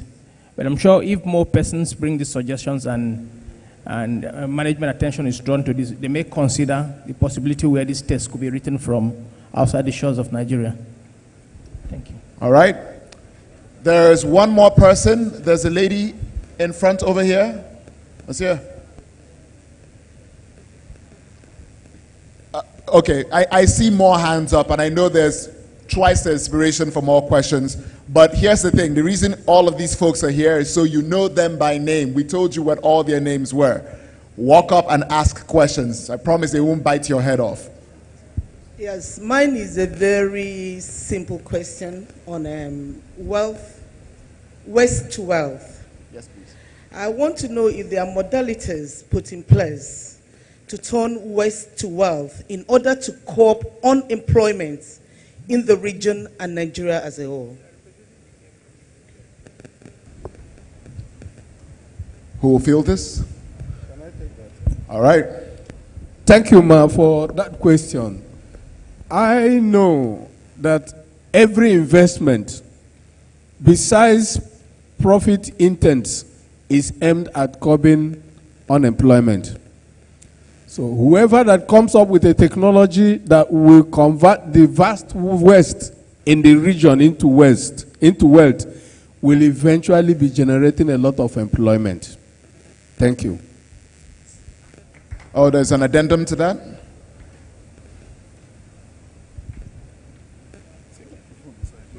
Sorry. Actually, there had been a number of proposals, presentations to the Directorate of Environmental Protection and Control as regards to waste to wealth.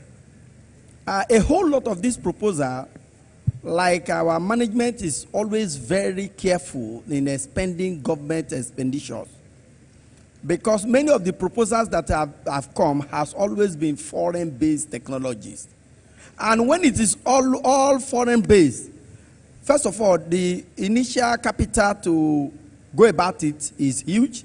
Then sustainability now become a concern. And that's why the NNDC has not fully taken up on that, is that we are looking for a homegrown solution. And that's why we will rely so much on whatever our technological experts that is coming up can do, and other partnership that can take place within the region, whereby whatever we want to use to solve the problem must be something that can be easily managed within, even though we are going to have a sourcing of foreign equipment or foreign expertise, it's not going to be 90-10%, maybe 60-40 or 50-50. I think that is one of the limitations we are still experiencing moving forward on this waste to wealth program. Okay. Ladies and gentlemen, as I said earlier, we are very, very far overshot on our time, and I want to take this time to thank the lady and the gentleman from the NNDC for having stuck with us until this very late hour in the afternoon, or early evening actually, and for having been here humbly to answer all of our questions. Thank you all very much. Could we have a round of applause for them, please? All right, you may return to your seats. I believe there should be a photo up, even if it's just with the NNDC themselves. So a photo up here, and then back to your seats.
All right. I'm pleased to announce that the next thing that is on the next, and I believe final thing that is on our to-do list for today is the tech pitching session, which color me dubious, but I think that may be the thing that most of the folks in the rear are patiently waiting for. Yeah, I know you guys. All right, so that's coming up in a handful of minutes. Let's make sure we have our panel of judges ready, and then also get our moderator for that on deck and ready to go. This should be very exciting, and I wish everyone who's going to be pitching the very best.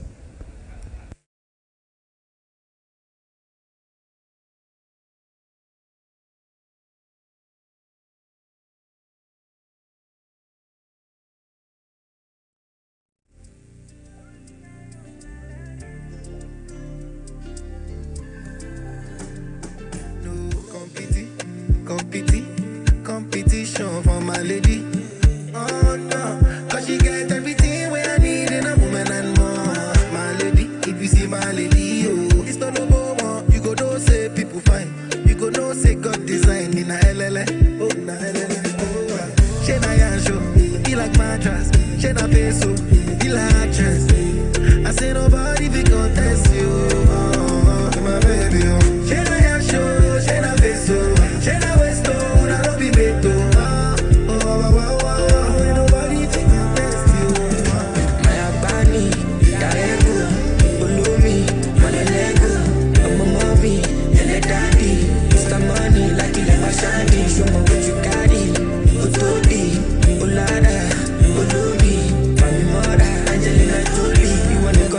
Nìkan ò ti tó mi, mo kọ́ ẹ̀jẹ̀ bíi ti Indomie, baby dúró mọ́ mi, no go leave me lonely.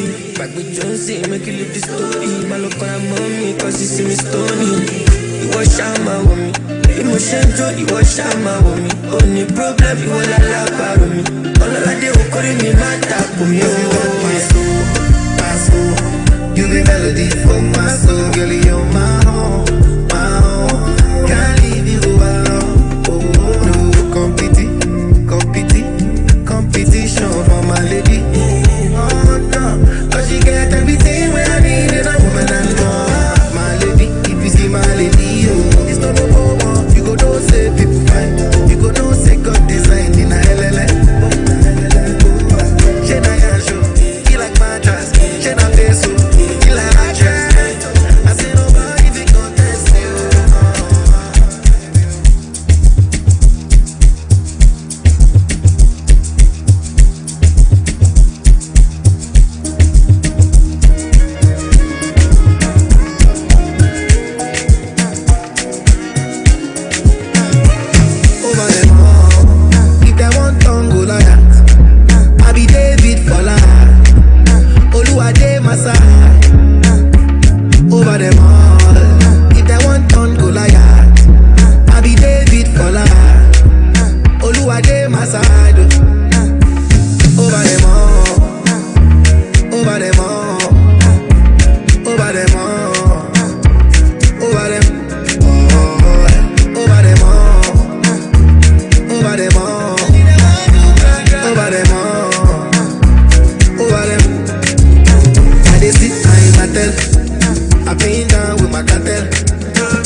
Follow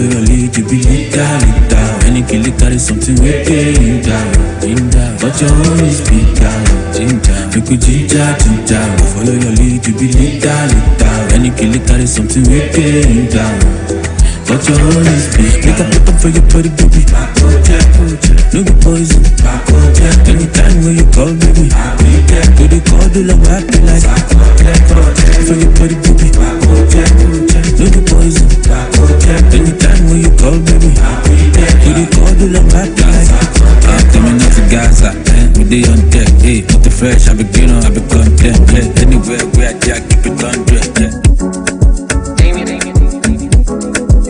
You're so beautiful. But I don't know what she's doing to me.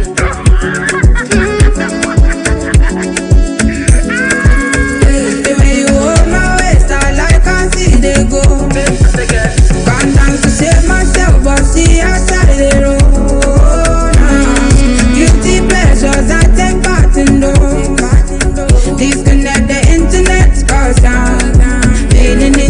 better. I can't tell you're feeling the pressure. I can't tell you're feeling the tension. You move your legs like this and that. You can't drive away depression. I can't tell your skill is precious. You can't change the whole direction. You move your legs like this and that. You can't drive away depression. Oh my ways, oh my ways, oh my ways. I like I see they go. I like I see they go.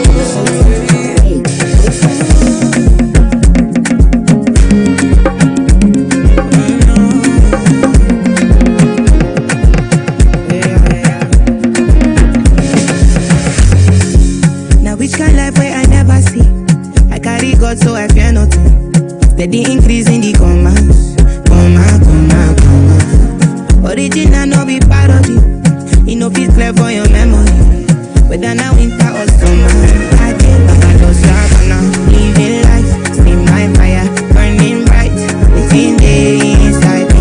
Only way they might see, they never know I color. Body move fine, check and balance everything inside my mind daily. Trust me, you can't fool me. Energy don't got logo, oh friendly and conscious. I'm allergic to suckers, I'm not ready for confusion. They're telling me make I show love, stability on bono, everything a connection. I'm not ready for confusion.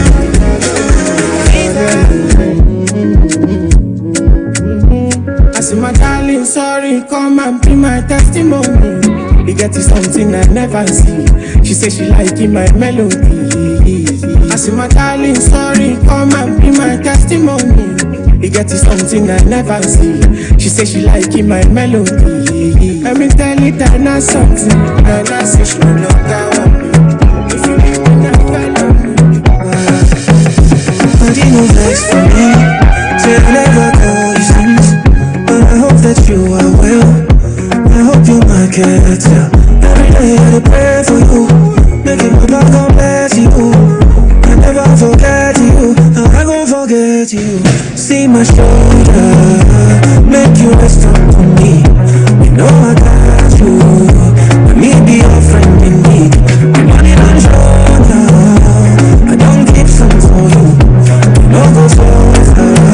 Cause anything I get now from you.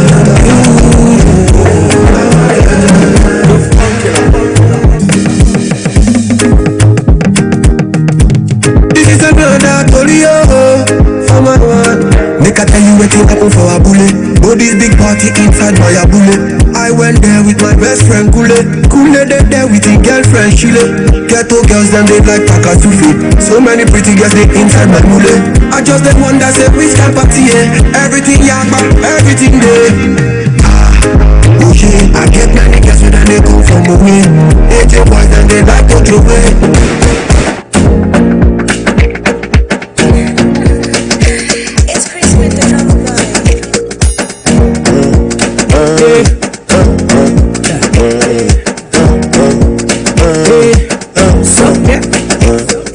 Everybody run, everybody scatter, yeah.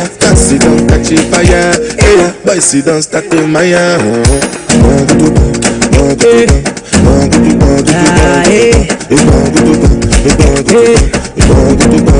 Money la to you back up,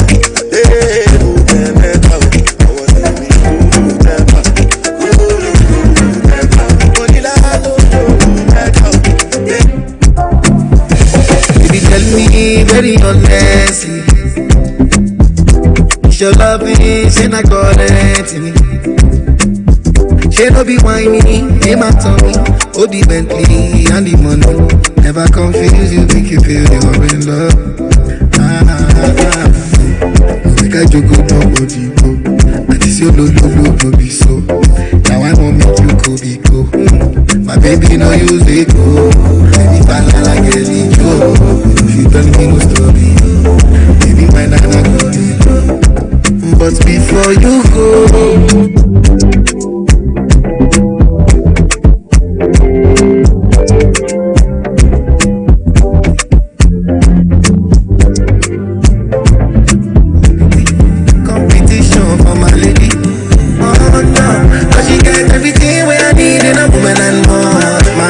if you see see my lady, oh, it's competition for my lady. Oh no, cause she get everything where I need in a woman and more. My lady, if you see my lady, oh, it's not no one. You go know say people fine. You go know say God design in a LLA. Oh na LLA. Oh, she na yansho, he like mattress. She na peso, he like actress. I say nobody be contest you. Oh, my baby. She na yansho, she na peso, she na westo, una no be beto. I don't know, yeah. What have you done to me? I don't know. Believe me, it got to be you. I need you for my family. Believe me, it got to be you. I need you for my family. It must be you, my family.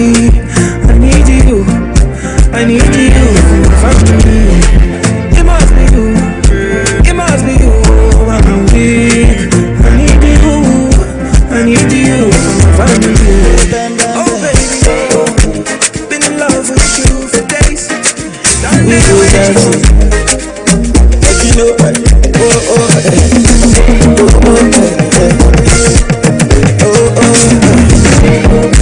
what I feel in my heart is true. What you see in my eyes is your proof.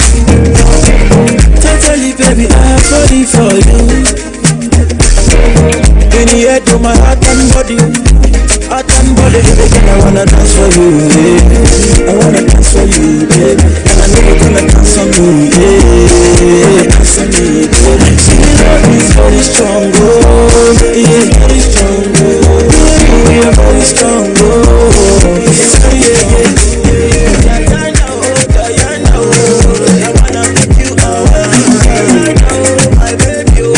See me and you, girl, forever.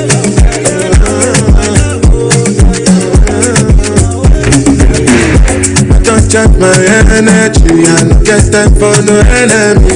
Only people need to me. Nothing with person ever see, I'm nothing with person ever see. Forget it, I say bashi. Only soon as I go about the head and I did that to the person. Jelly, I'm in the answer, yes sir. Then I'm in the answer, yes sir. Respect is reciprocal, even though una knows how special. Anybody, we no want to search you. Anybody, we know the body. Nah, I can't something. Go back at that, nah, I can't something. One job where you never work, so now because myself I never talk. I look you, they laugh you up.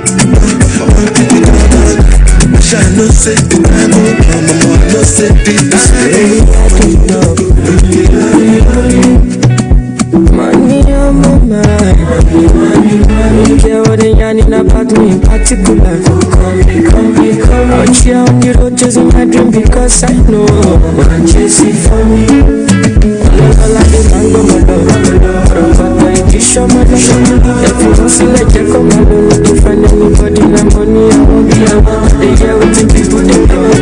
Thinking I shall get it love. So love, no one to get another one. I go think and do it in your love.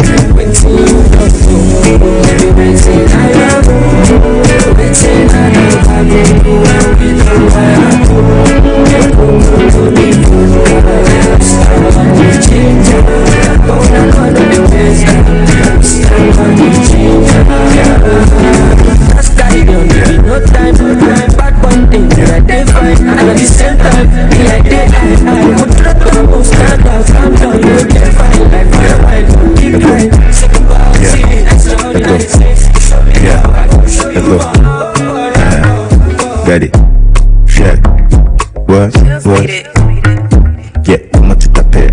J'ai eu des fiers, le magie. T'as dit qu'on spend, yeah, soit dans la l'air. Parce qu'on la paix, malo attempted jokes. What's my name? Top daddy, big tunes, got the club banging. Less man, more baddies. What's that? It's a drop top daddy. What's my name? Big tunes, I'm not joking, all my guys, them know me. Since 06, I've been writing this story. I'm the OG, but if you ask them know me. I'm the blow trees, only know you know me. They was chose me, just know this and know this. I may love me, but I'm never lonely. Sexy ladies, come wait for me slowly. I see my way, give me back. I be say that. Nobody will be killed. And then all of them go far. Who's ever but I get back? As I'm a company machine. Adana, you put it too bad. In that you can she they never see me coming. They want to stop me. They never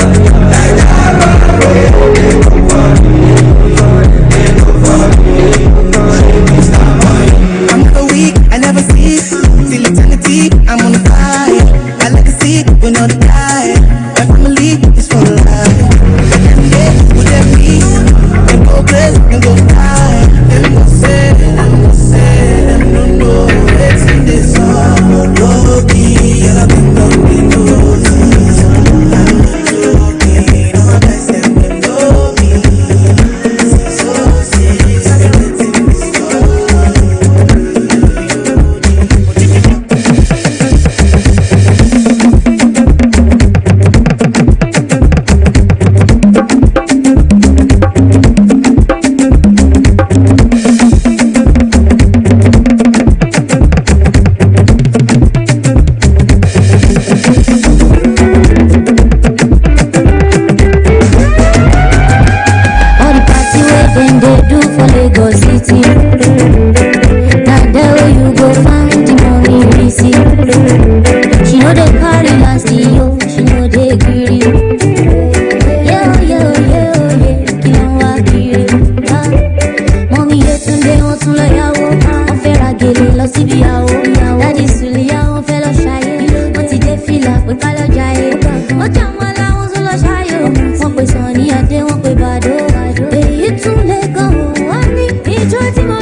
Shawty want $1 million. Say make a wire. Told me to wanna cover my girl. She say all her friends are living la vida loca. She for me my lover. Oh, yeah, you for there for me. You for there hunger. I for die for you. But you say if you don't get money, hide your face. Hide my face. Make another man picking on my race. I love you, no mean say. If you say make I put one up for fire, fire, burn. I go put one for fire. You know mean say. If you say make I put one like for fire, fire, burn. I go put like for fire. Give me love, make a love.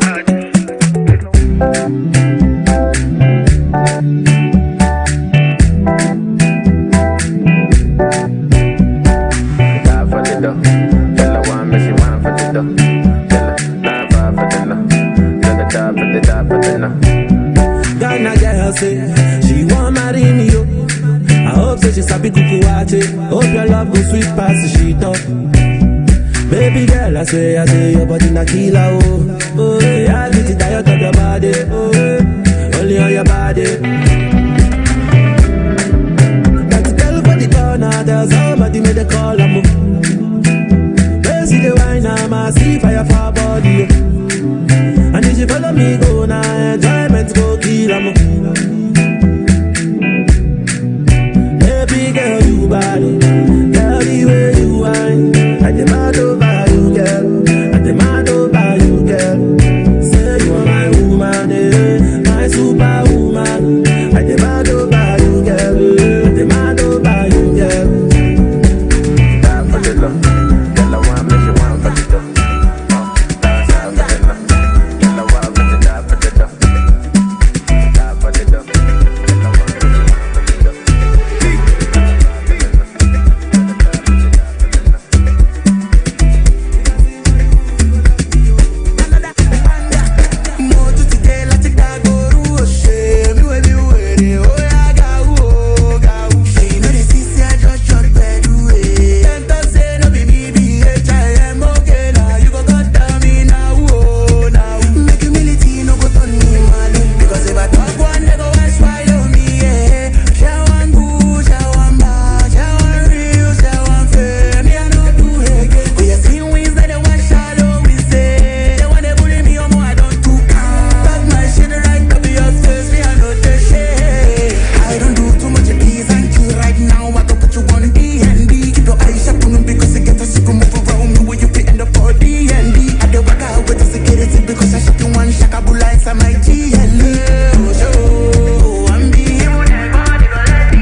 When they try to lead that be beating head don't gun, make me want to hack, so give me them side, Jolo Maggie. Mommy see I no be legal spender. I got a shitload of that legal tender. I'm thinking how we met is not coincidental. I can make a life just a little better. Have you ever been to Lagos? Have you been with a guy from my city? Hakuna Matata. I like your matata, my teeth. You pay to a magic. If you me let you for your seat. You ever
1, 2. Thank you. Ladies and gentlemen, the moment that most of you have been eagerly awaiting has finally arrived. All the hard work done is about to be proven in public. First, I'd like to call out the judges who are going to be overseeing this process and ask them to take a seat over here. Understandably, they might be backing you, but we're going to have reaction shots of the judges on the video boards to either side of the screen, of the stage, pardon me. First, as is expected, can we please welcome Nana Osoro?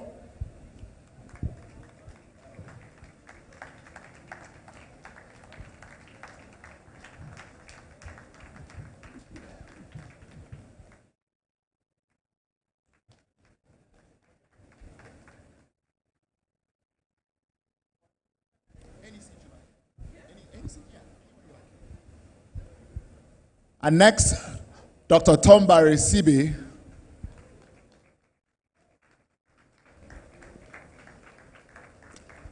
Man came dressed down today. We noticed. We noticed. Von Kemebi, shall we?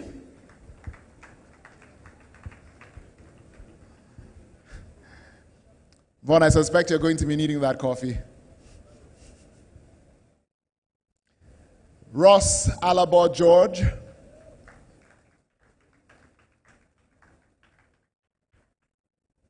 And finally, Tekena Douglas.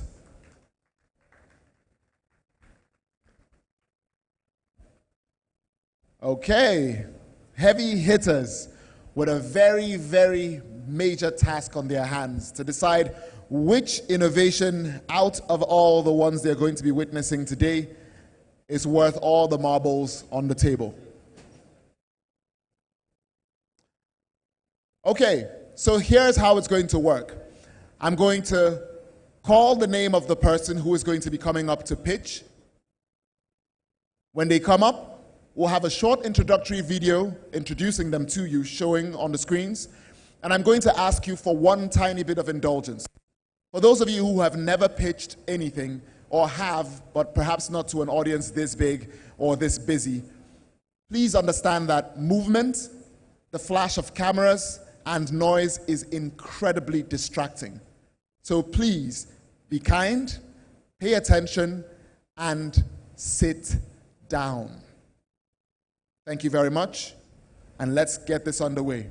Our first contender is Precious Richard Micah for Staples Co. Staples.co. Precious?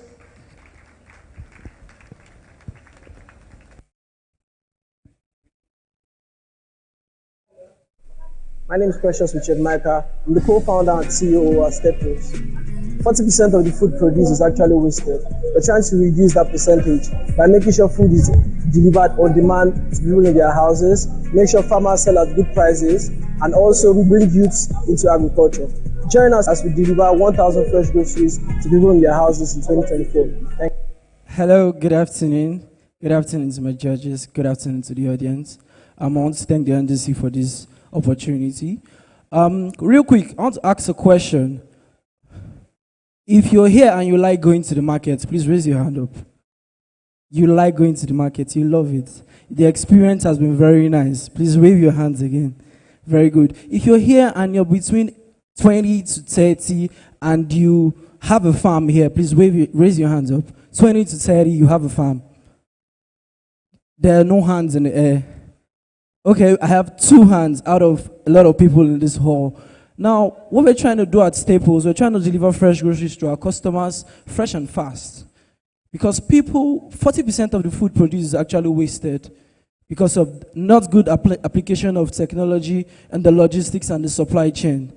At Staples, we're bringing a technology that improves logistics and supply chain in food supply. Join us on this journey, like we said, to deliver 1,000 fresh groceries to farmers, from farmers directly to our users. So I'm going to go through. Hello, please. My points are. Hello. Precious, your time is paused until we resolve that. No fear.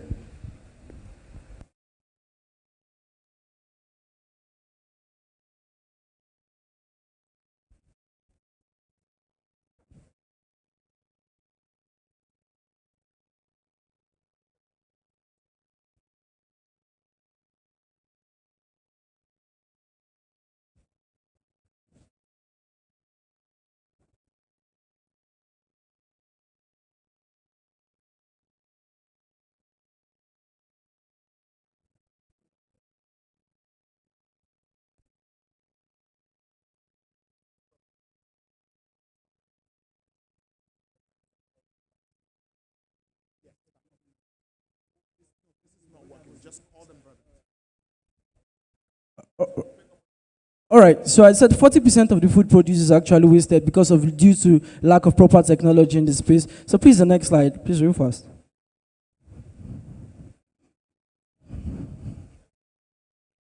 Like I said, a whole lot of our age grade don't have good knowledge in agriculture, so they don't go into it. They see it as a space that they don't like. Please, the next slide, please. Real quick, please.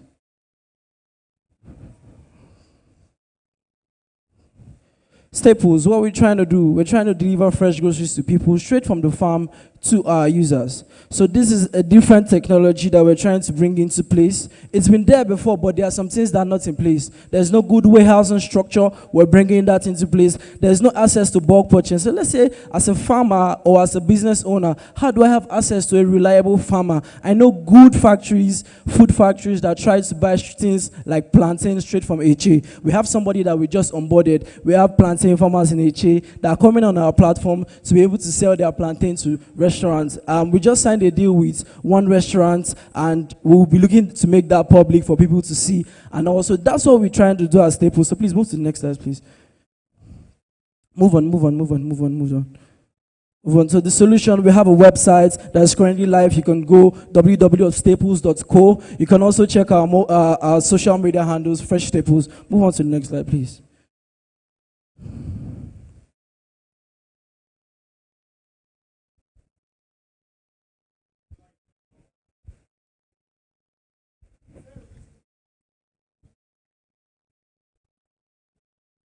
Okay, so I will just leave out to the slide. Now, for the Edtech Expo, we love you guys so much. I want you to have access to fresh groceries. So we're giving out a free delivery discount code to everyone in this Edtech Expo. Go to our website, www.staples.co. Use the discount code PHTechExpo. You have access to free deliveries from our farm straight to your houses. Go on the website now. Follow us on Instagram, Staples, Fresh Staples. Go there. Order your fresh groceries to any amount. If you want to buy a whole trailer load of yam, we're ready to supply to you. Please, I want to take one question from the crowd before I go on.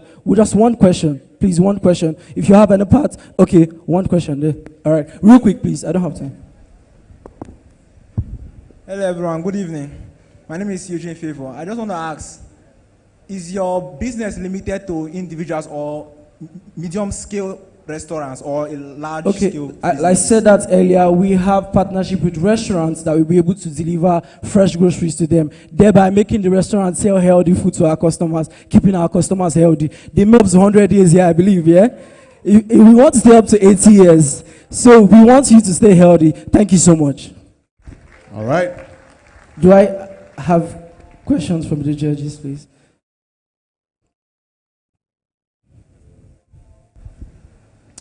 So naturally, because, I think you have an advantage. The fact that you have a few people on the panel that are already in agriculture and are willing to invest in agribusiness. My question to you is this, very simple. What is I like the fact that you're trying to solve a very important problem, and what kind of, you're dealing with a lot of perishable stuff.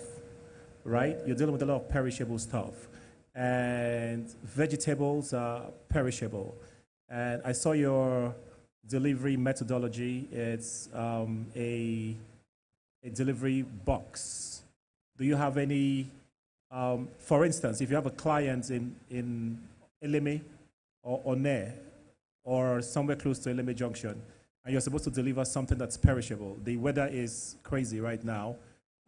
What solutions, what do you have, to make sure that you deliver that food that you want to be delivered healthy? What's your plan to deliver that healthy? Do you have a refrigeration solution in your delivery? Okay, so like I said earlier, we tried to onboard restaurants, so we're going through that whole chain together. And we have partnership with already existing logistics companies that are helping us to ship from cold room kind of items. Fishes have to stay cold when it's iced to the customers, to the users. So we have partnership with those kind of logistics companies that are providing that service for us while we're still growing to have our own product, to have our own services like that. Thank you. Okay, just two questions for me. Your biggest competition is the fruit garden market. What's your sales, the difference of your items in sale price from Fruit Garden? Okay. One. Hey, calm down. 2 questions. Relax. You are here to please us. Don't be too much in a hurry, right? Relax. Price. Secondly, how much do you people do in a week? Sales and revenue. How much do you do every week? All right. I don't know if I have my deck on, I would have been able to show you a couple of our competitors. Currently, with the help of technology, we have 3 major competitors: Go Lemon, Mano, and Glovo. But bringing in fruit markets, we recently did an order for a basket of mangoes. It contains about 60 mangoes. Now, in Fruit Garden, and last week, that mango was 30,000 naira. But at the farm, we got it for 3,000 naira. So we have access to the farmers. The Fruit Garden is a market like us, but without technology. So our price is even better than their price. So from 30,000 naira to 3,000 naira, you see the difference. So we have a better chance of giving you better prices than even the market. Yes. Same type of mango, same type of mango, same type of mango. For revenue, we started in January. We've onboarded 100 users. Now, out of 100 users, the funny thing we've had is that no one has ever left. We have recurring customers coming back to order at every single point in time. We do a daily revenue of about 100,000 naira, and we are still growing and growing more. We have our charge from service charge, from delivery fees, because we have a percentage when we partner with a delivery company. We don't just give them delivery. We still have a percentage in the charge. So we have multiple streams of income in our chain of distribution. Thank you. Okay. Well done. My question is, what is your average order fulfillment time? And 2, what's your supply database like? Like, what are the numbers in terms of the farmers that you have? Do you have an idea of how many farmers you've onboarded? What's that strength like? And then, like I said, the order fulfillment time. Okay, so if you could go on our website now, you see we have a space for you to place an order for the next day. It's perishable food, so we have to take time to arrange your order. So for now, since we're on our MVP stage, we're doing delivery for the next day. It gets to, if you place your order today, it's going to get to you on the next day of order. So it depends on your magnitude of order. If you say you're having a whole trailer load of yam and you want it direct from the farm in the north, it's going to take a longer delivery time. So different kind of items take different kind of delivery times, which we communicate to our customers at every point in time. Okay, my supplier database, we currently have a spreadsheet of about 36 current farmers on our platform right now. We have a spreadsheet of all those, and we're looking to grow. That's why I want to encourage people here. You can get into agriculture. You must not be a product designer. Yes, you can be a product designer, but agriculture is here. You must not be a realtor. Yes, you can be a realtor, but agriculture is here to make money for you. Thank you. Thank you very much. You are a likable person, which is very good, and your drive is good. You're solving also a very critical problem. But I think you missed the opportunity to tell us exactly what you would want to do if, for instance, you're successful with this. You have expansion plans. What is the challenge you're currently facing? How can you prove to us also that this is a profitable business? Because you're passionate, very passionate, which is good, but passion is not always numbers. So I saw a slide that had numbers, but that slide didn't last on the screen for 5 seconds. So as an investor, that's the slide I'm interested in. So because I didn't see anything, all I see before me is a passionate young man who wants to solve a problem, and I'd at best recommend you for a Nobel Prize, which is good, but that's not why we're here. So I don't know, it would have been very good to share those information. Okay, please, can I have the slide of users' references? Just go down, straight down, like page 13. So, like you said, what do we want? Currently, I wouldn't lie to you, we need an advisory board. If I'm here to tell you I want 100 million naira, you know what it takes to go deep into agriculture. But we need an advisory board that will tell us when to take this step, when to take the next step. That's currently what we're pitching for. Honestly, we're not here for so much money. We're here for an advisory board. I won. Okay, yes, we're here for an advisory board that's going to tell us when to take this step, when to take this money from these investors. Because, you know, we have to do warehousing, we have to do cold chain logistics, we have to do last mile logistics. It's a whole lot of investment. So we need advisors that are going to be on our chain to tell us when to hit this, when to expand, when to go to the next stage. So for now, in River State, currently, you ask for plans. Currently, we are looking to do 1,000 homes in River State. And we know it's possible before the end of this year. Thank you. So for our customers, please, can I have a customer slide on the screen, please? Review.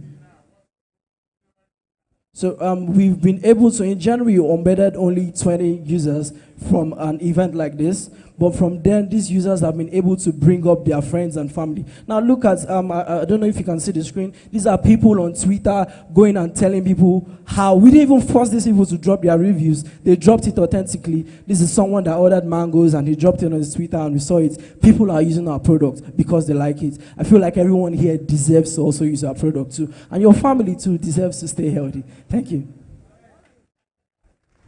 Okay, currently our challenge is understanding more of what we're doing. It's a big space. That's why I said we're looking for an advisory board. We're not really looking for money. So someone that is going to say, this is the right storage for this. We're doing our surveys. We're going deep into the knowledge to understand the space well. So someone that is going to, our challenges are basically getting to know more about the field. I am just 24.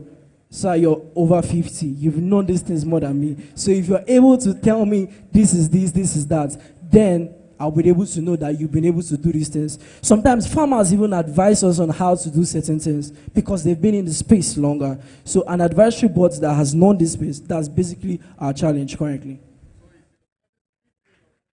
So you pay once you get a bill. So let's say it's a postpaid. You once you get a bill, you pay for it. No, I don't have any question. Right, thank you so much. So please, everybody, go on Instagram, Fresh Tip.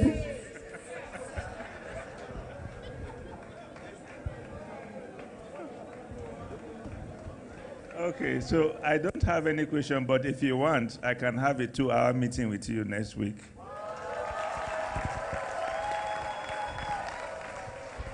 Like I said, go on Instagram, check Fresh Staples, and order your fresh groceries now. You have free deliveries here. Staples, make sure that when you grow, you don't leave Port Harcourt. Is that clear? Always retain a space in Port Harcourt. It's very important.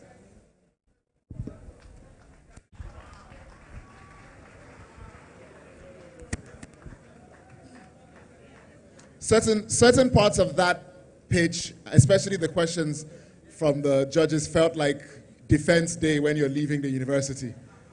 Like, that guy was rolling his neck around his suit like, Okay, let's move swiftly on to the next candidate. Our next pitch is going to be from Phoebe Ilesami, whose product is called Trash Coin. Phoebe?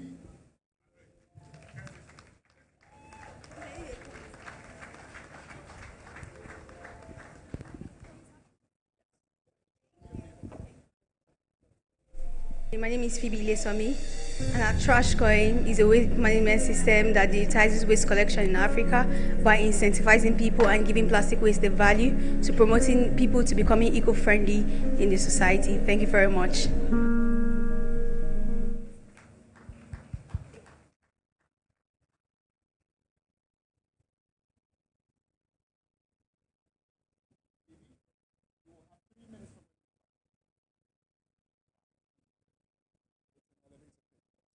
We're going to be here till nightfall.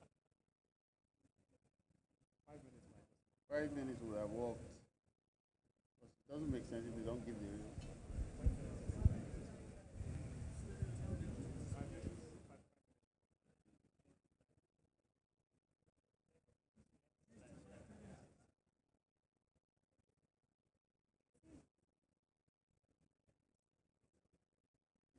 Please, can you display my slide?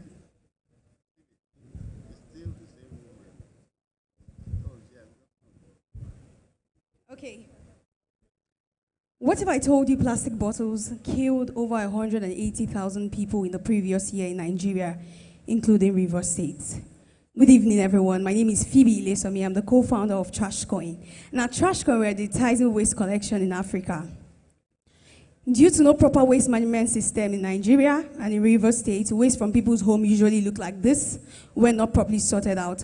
And on the streets, when it rains, the streets are being clogged, drainages are being clogged, and this breeds mosquitoes that causes malaria and kills more people than HIV and AIDS. So we are left at the mercy of the local waste collector who takes their time before coming to clear out our waste. And we got thinking, can we stop people from drinking from PET bottles? Maybe in the future, but as of today, can we create a solution that is free, that's fast, and that's open to everyone? Yes.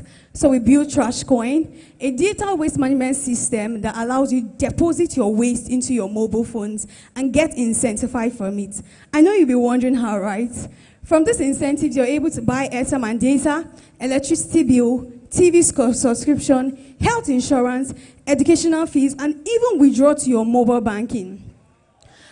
From our mobile app, our consumers are able to locate the nearest collection hub using our GPS functional app, and the recycling person is able to scale your waste and give you your money worth for it, generate a voucher, and you scan it and get rewarded.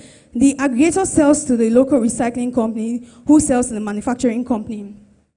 We operate a physical buyback collection in our recycling facility that processes tons of plastic waste into flakes, which are sold to manufacturing companies as raw materials and raw products. Sorry, my slide. Okay, the market is quite huge, with a TAM of over $40 billion and a SAM of over $1 billion, and the obtainable market for us is over $297 million. We generate revenue from recyclable Uber for waste, thank you very much, from subscription fee and from buyback facility. And also our target market are recyclers, people that want to collect their recyclable from the neighborhood, recycling companies, manufacturing companies, local government, and NGOs. Why should a consumer use our app? They get paid for their waste. It's easy to find the next drop-off station, and they can use their earned credits for utility bills. Also, why agents? Within a month, aggregators earn twice national minimum wage. It's hassle-free due to access to existing network, and they're able to break even after the setup. My slide. Okay, our marketing channels are by words of mouth, CSR, community advocacy, television, social media app, gamification. So when we first started, we worked closely with event centers, with hotels and restaurants. We moved forward to onboarding schools, community hub, recycling companies, and we tested our MVP in the Port Harcourt Bole Festival. We moved forward to opening in Edo State, Lagos, and Abuja, and we are projecting to expanding into 6 major cities in Africa.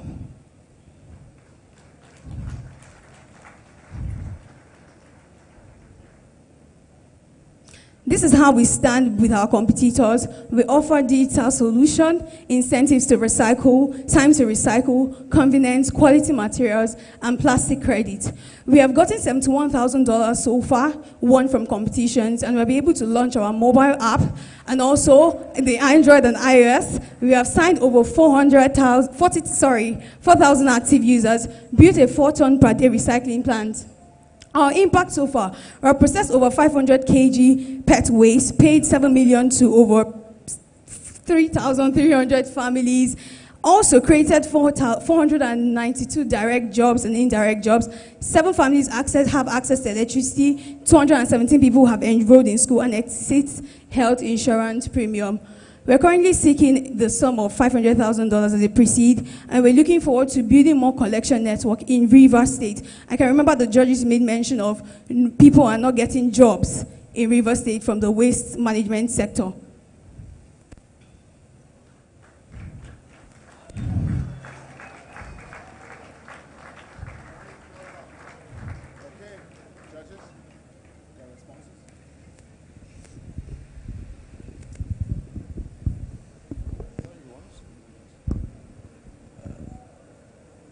Hi. Hello, ma'am. How long have you been in business? Sorry, ma'am. How long have you been in 2 business? years. How many collection points do you have in River State or Port Harcourt now? Okay, it's not up to 15. Okay, so where is your major hub?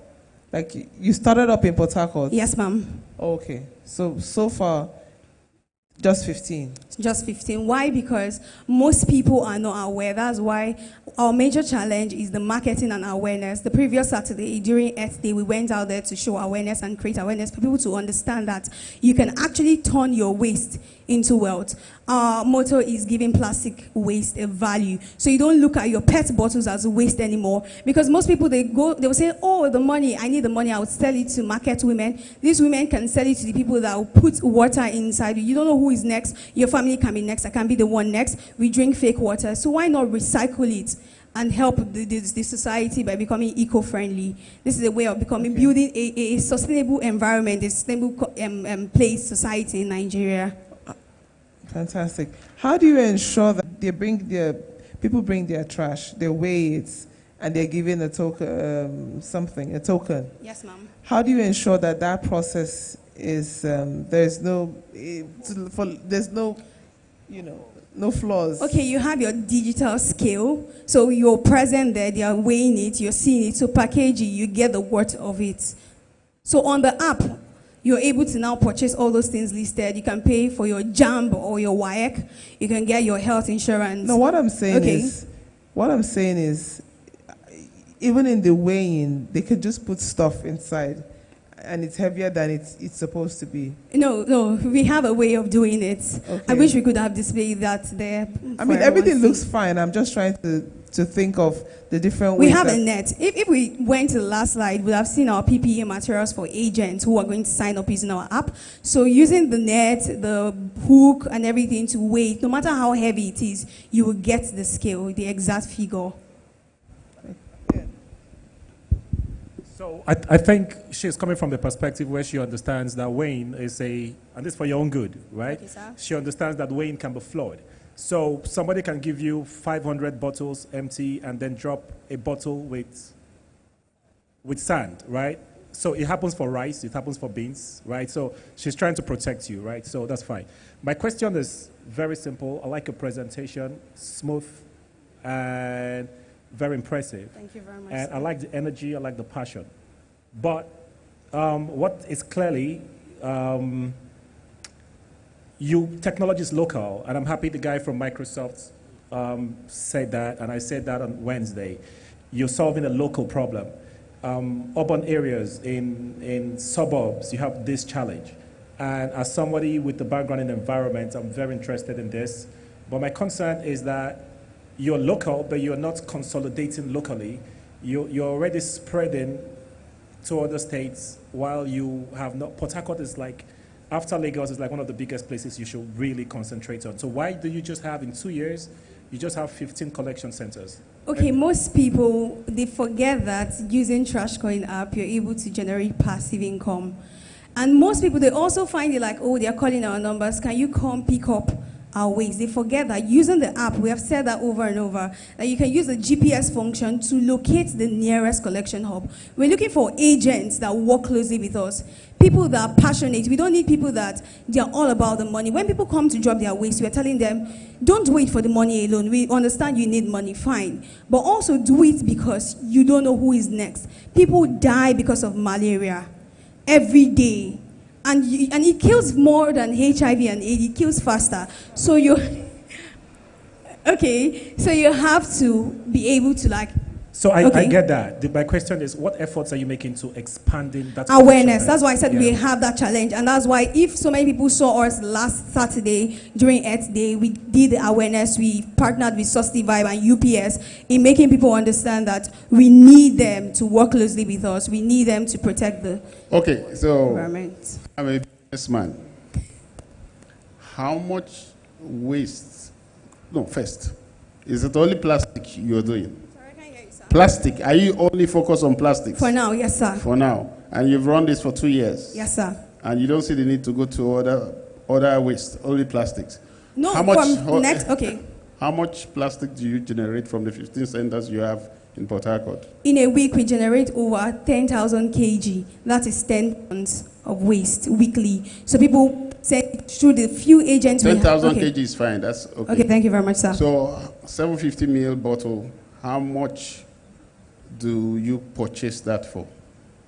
Okay, like I said, we use the digital scale. And until that scale reads the number, that is when you're able to know your money's worth. How many 750 ml bottle make 1 kg? You can eat about, like, let's say 10, 11. 10 of them. 10, 11, how 12. How much is a kg?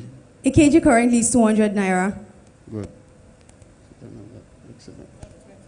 Okay, so you bet definitely cheaper than even going to sell to... We have a recycling plant, so we recycle and send to the manufacturing company. If I have 10 bottles and I'm going to sell it to you for 200 naira, when I can sell 10 bottles to the market woman that will use it to retail oil for 500 naira, why do I need to come to you? And that is why I said we offer convenience, but also we are forgetting that when you do this by selling to market women, they can put palm oil. I am hungry. Okay, why do you need us? I need we more give money. incentives to recycle, and on our app, you're able to do different things. You have that neighbor that doesn't have WAEC or JAM form. You can use that. Sir, you're a big man now. No, so yes, I will not sell the bottles. The person that will sell those bottles might not even have a smartphone. And he is hungry. He needs more money. So that is, I'm just trying to think. Thank you. Right, yeah, that's what I'm saying. Excellent delivery. You're good. Thank you very much, sir. I'm grateful. Well done. Brilliant presentation. Some of the questions I wanted to ask has been asked. Turnover. You talked about tonnage. I'd like to know your turnover over the last 2 years that you've been in existence. Over the past few years, we have raised over $158,000 because from our recycling plant, that's where our major money lies, and we don't play with that. So when we sell to manufacturing company, they pay us in dollars. So yes, that's what we have been able to generate, sir. Thank you. I'm grateful, sir. I think you are on to something very interesting. We will consider investing. I'm grateful, sir. Thank you very much, sir. And also, before you guys go, please, my team is at the back. They're going to generate a voucher for you to be able to explore the feature of the app. So before you go, I just wanted to suggest what you're doing actually has the potential to generate carbon credits. So it's an area that you should start, it is an area that you should start looking into, especially for ocean conservation agencies. There are carbon credits funds that are available for what you're doing. So you actually have an opportunity for good international funding. I'm grateful, sir. Thank you, everybody. So you should get to sit with us if you want to, so that we can give you leverages to have access to this Most grants. grateful, sir. What did you say, sir? Okay, again, there's going to be a voucher by our team. Okay, the app on your, I wish you're able to put it on the screen. You can download the Trash Coin. Trash Coin, giving plastic waste a value. Don't see your waste as trash again, but look at it as money. Thank you, everyone. You're welcome.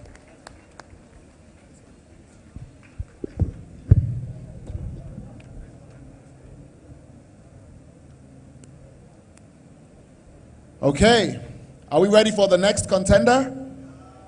Fantastic. With that said, please welcome Justice Orogun for Financha. My name is Tobechukwu Melody. I'm here to speak about our product, Financha. Financha is basically an online banking platform that enables its users to acquire various forms of virtual card, ranging from MasterCard, Visa, etc., in different foreign currencies such as dollar, USD, pounds, euros, etc., to make seamless online transaction without the hassles of acquiring domiciliary accounts and passing through the phase of acquiring dollars and funding from their safe comfort, engaging in their daily banking transaction seamlessly. So basically, Financha gives you the ability to make transactions seamlessly with the assurance that your transaction will be processed through, because there are various options of cards to choose from. That is all we are giving you. Good afternoon, everyone. Good afternoon, Dr. Sibe. I listened to your keynote presentation. It was amazing. I believe you have a domiciliary account, right? Is there any of your judges again with a domiciliary account? Do you have a domiciliary account, sir?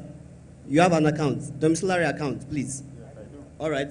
So today I'm going to be talking about financial, and my name is Justice, just like you've rightly heard.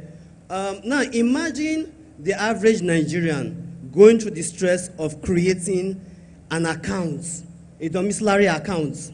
Imagine the stress you have to go through at the bank. Imagine the stress you have to go through in getting a linked account, a linked card rather, in that domiciliary account so that you can be able to make online transactions in foreign platforms, and you don't even have a domiciliary linked card. That's a whole lot. Because if you have to go and maybe change your naira to dollar, maybe from an aboki man, the rates are crazy. That's not all. If you're not careful, you can even get robbed because maybe boys are seeing dollars in your hand and all of that. So even when you try to fund these accounts, they are still going to maybe reduce or reject some of your dollar. Why? Because maybe it might be due to tier or maybe due to manhandling and all of that. And then when you're done funding, you want to make payment, you realize that some of these platforms, the domiciliary card that you're having, you realize that some of them, they don't even work. And that is where financial comes in. So what is financial basically? Financial is an online banking platform that allows its users to be able to acquire virtual cards in different currencies. It could be naira, it could be dollar, it could be pounds, it could be euro, and then these cards can come in various types. It could be MasterCard, it could be Visa card, and so on and so forth. So with financial, users can be able to make online transactions, shop online at their convenience, and be able to maybe make other transactions that are related to maybe whatever they want to buy online, maybe even paying off fees as well. So why are we building financial, and who are we building financial for? We are building financial for online shoppers, frequent travelers, young people who are into tech, maybe people who make transactions on a daily basis. We need these things, and we know the limitations that come with having to make card payments on foreign platforms. That's why we are building financial. So you can want to ask me, okay, there are other platforms that are offering similar service. So why is financial different? Financial is different because with financial, you don't have to convert your card from, maybe your cash from naira to dollar. You don't convert. You just simply acquire the card, and then you make your payment. The system automatically changes it to that currency that you've selected. All right? Are we getting it? So that's part of it. Apart from that, it just offers this convenience that you don't even have to stress yourself. And then this is very important. We have a potential for growth. All right, thank you. Relax. All right. Sorry. Very well. I see. My advice is try as much as possible to relax. Make sure you give your points that will be able to sell your valuable products to us, right? Okay, so your card, yes, sir, can easily buy from any, like Amazon, eBay, and all that. Foreign payments, yes. Yes, any payment. And it doesn't matter if it is euro, pounds, or dollars. So what exchange rate do you use when we do these transactions? Are there commissions? What are the commission per transaction? The exchange rate we use? What if I have naira in that, because I will earn in naira, right? Yes, sir. Or do I need to fund those cards with the particular, euro, pounds, or dollar? How do you fund it? Naira. Yes, you fund with naira. So what's the exchange you use when I buy a camera from Amazon for $120? Yes, sir. I have 120,000 naira in my account. What is the exchange rate you use to debit me? And what commissions do you charge when I use your card online? All right, so the way it works is very simple. We use the exchange rates from the CBN. And then for the regarding the charges, we charge a small commission because according to our business model, 20% of our revenue comes from the transaction fee. Now, when you're renting the card, you're paying for it as well, right? So we use the exchange rates from the government. So what that simply means is that we have a system at the back end that automates the exchange rates from CBN, sir. Okay, CBN exchange rate. Yes, sir. Commission, how many percent? For the commission, for that transaction? It depends on the transaction that you're making. So let's say you're making a transaction of $120, right? Transaction of $120. We can be able to charge you about $2 to $3. Okay, that's fair. Yes, yes, sir. That's fair. Yes, sir. Thank you, sir. All right, so straight up, I'm going to be very honest with you. You've done well. You're probably the only one that has not come with a slide, but you've managed to, just pitch, offhand. I was part of the beginning of Angala FinTech. That's Mr. Vaughn's FinTech company. We had to buy a microfinance bank license at the time because we couldn't get a license from CBN immediately. So I had a meeting with Vaughn, and Vaughn suggested that, look, let's buy off an existing license, right? And we knew at the time how difficult it is to fund FinTech, number one, and to fund the monsters in that business who already are within banks. And so you're dealing with, one thing you didn't mention is your competition. You have competitors that are monsters. You have Carbon, you have Flutterwave, you have crazy monsters, right? And those monsters are heavily funded. And you have to be a monster on your own to be in this business. Because I'll give you an example. If you have orders and people placing orders to the tune of $1 million, right? And you have to turn over like that $1 million like every week. No, it's pre-funded. So it has to be pre-funded. Do you understand? So you need to have money warehoused somewhere so that as they are paying, before the bank settles you, you are using your money to fund that already. Okay? So agency bankers know what I'm talking about. What is your plan for that? And what's the volume of transaction currently? Yeah, that's just the question I have. We know that licensing is a challenge for fintech applications in Nigeria. And so we are currently in talks with 2 banks, right, so that we can be going to partnership and then be able to, they'll be able to assist us regarding licensing. So regarding our volume of transaction, maybe user base, at the moment, we are currently running an alpha testing in the WhatsApp group with 500 users. Yes, sir.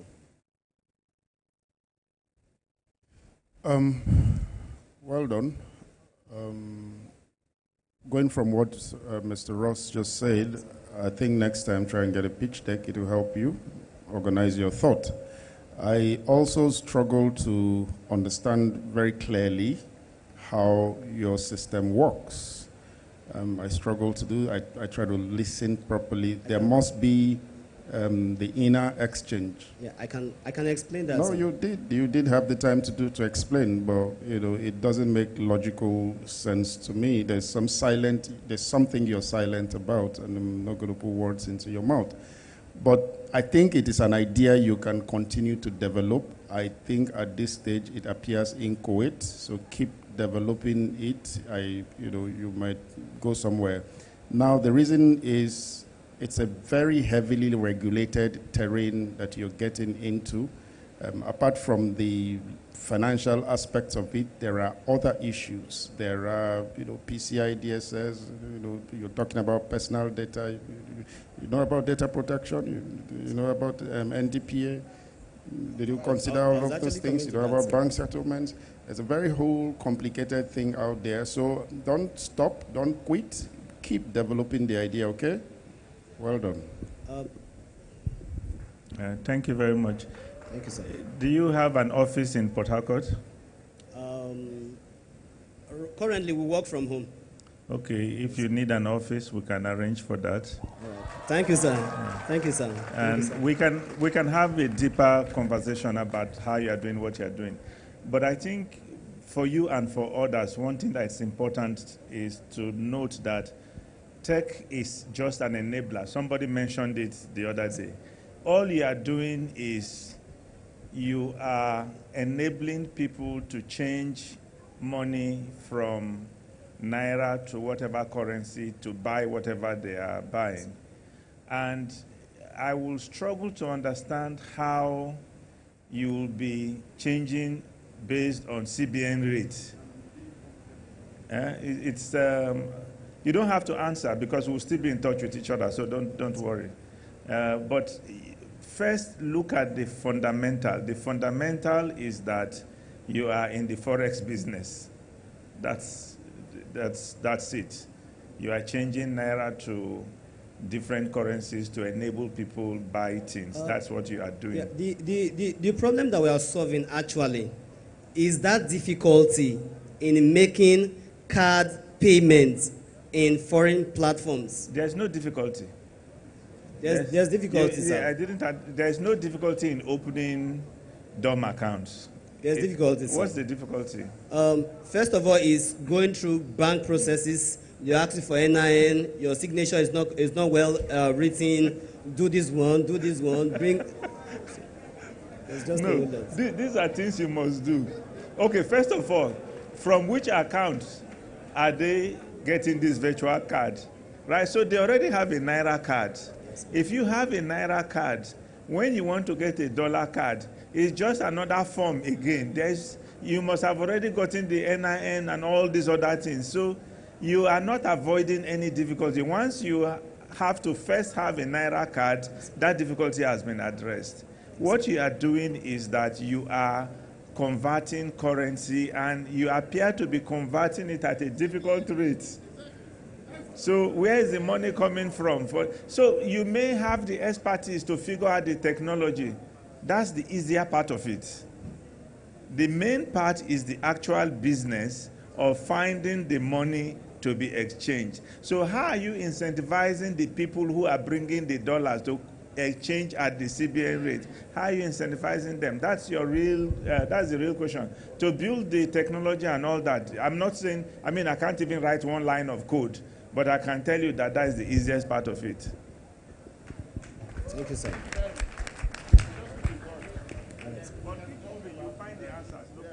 I'm sure you'll find the answer. All right, sir. Thank you, sir.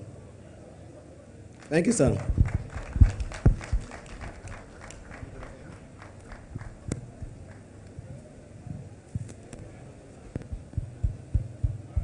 If there's one takeaway from this conference over the course of the last 3 days, it is that phrase that keeps on reoccurring. Technology is what? Thank you. It's a tool. And a lot of us who develop tend to think that it is everything. Thank you for putting that so clearly, Vaughn. Thank you. Thank you. The business is not code. I don't care if you have a block of code the length of every page of the Bible stretched out. That's not the business. Anyway, on we go. The next contender to come here and try his fate, and try the judges, I might add, is called Ajunwo Precious. And their project is called Render. Hi, my name is Ajunwo Precious. I am the CEO and founder of Render. Render is a platform you can use to provide and personalize services. It is aimed to be the number one go-to place for all service needs. So instead of asking around, just ask Render. Render is a startup committed to improving work and life, and it promises to be a great experience, and we can't wait for you to be part of the Render community. Thank you. Hello everyone.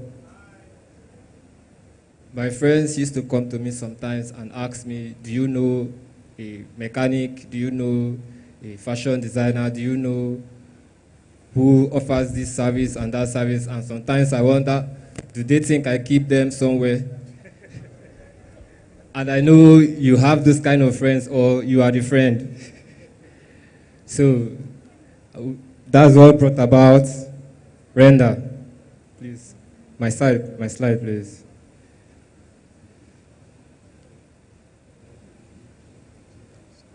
My name is Ajunwa Precious. I am the CEO and founder of Render.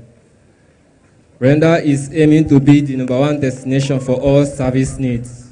Render is committed to creating value and impacting lives by improving work. Next slide, please.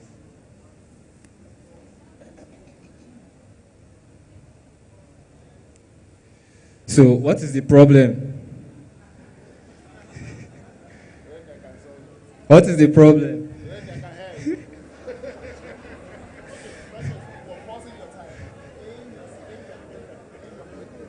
Okay, yeah.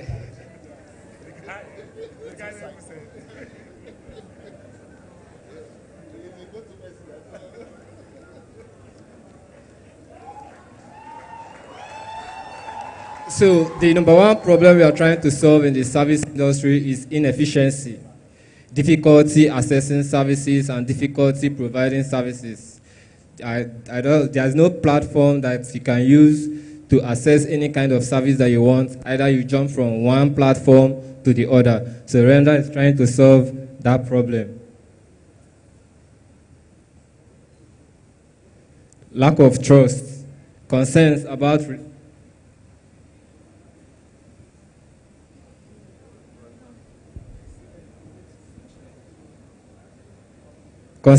service quality and reliability. You all know sometimes these service providers, you don't know if they can do a very good job. You don't know if you give them your money, they are going to deliver what you want them to do. And no unified platform for service provision, like I mentioned earlier. There is no place that you can find all kind of service that you need, ranging from the artisans to the professional services to the ICT services. So what is the solution? The solution is to create a platform where people can showcase their skills, be seen and earn.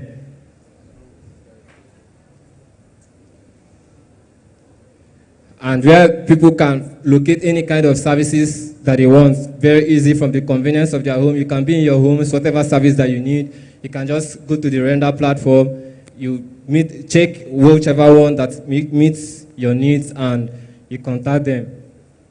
And you can perform trusted transactions. You can make payments to service providers where you are very sure that they will not run away with your money. You are very sure that what you are paying for is what you get.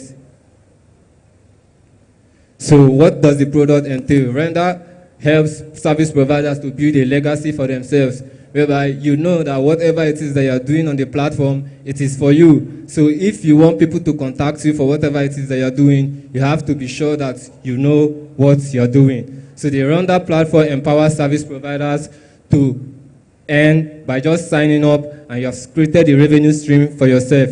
The map feature, it doesn't matter where you are or what time or wherever it is that you are. You might be in a new city, an environment you don't know. You go to the Render app and you need any service. The map feature will help you to locate the services close to you. And you can perform secure transactions. You can connect with service providers. The underlying magic is instead of asking around, you can call your friends, you can check around for service providers, but Render is the surest place to go because we verify our service providers. We link you up with the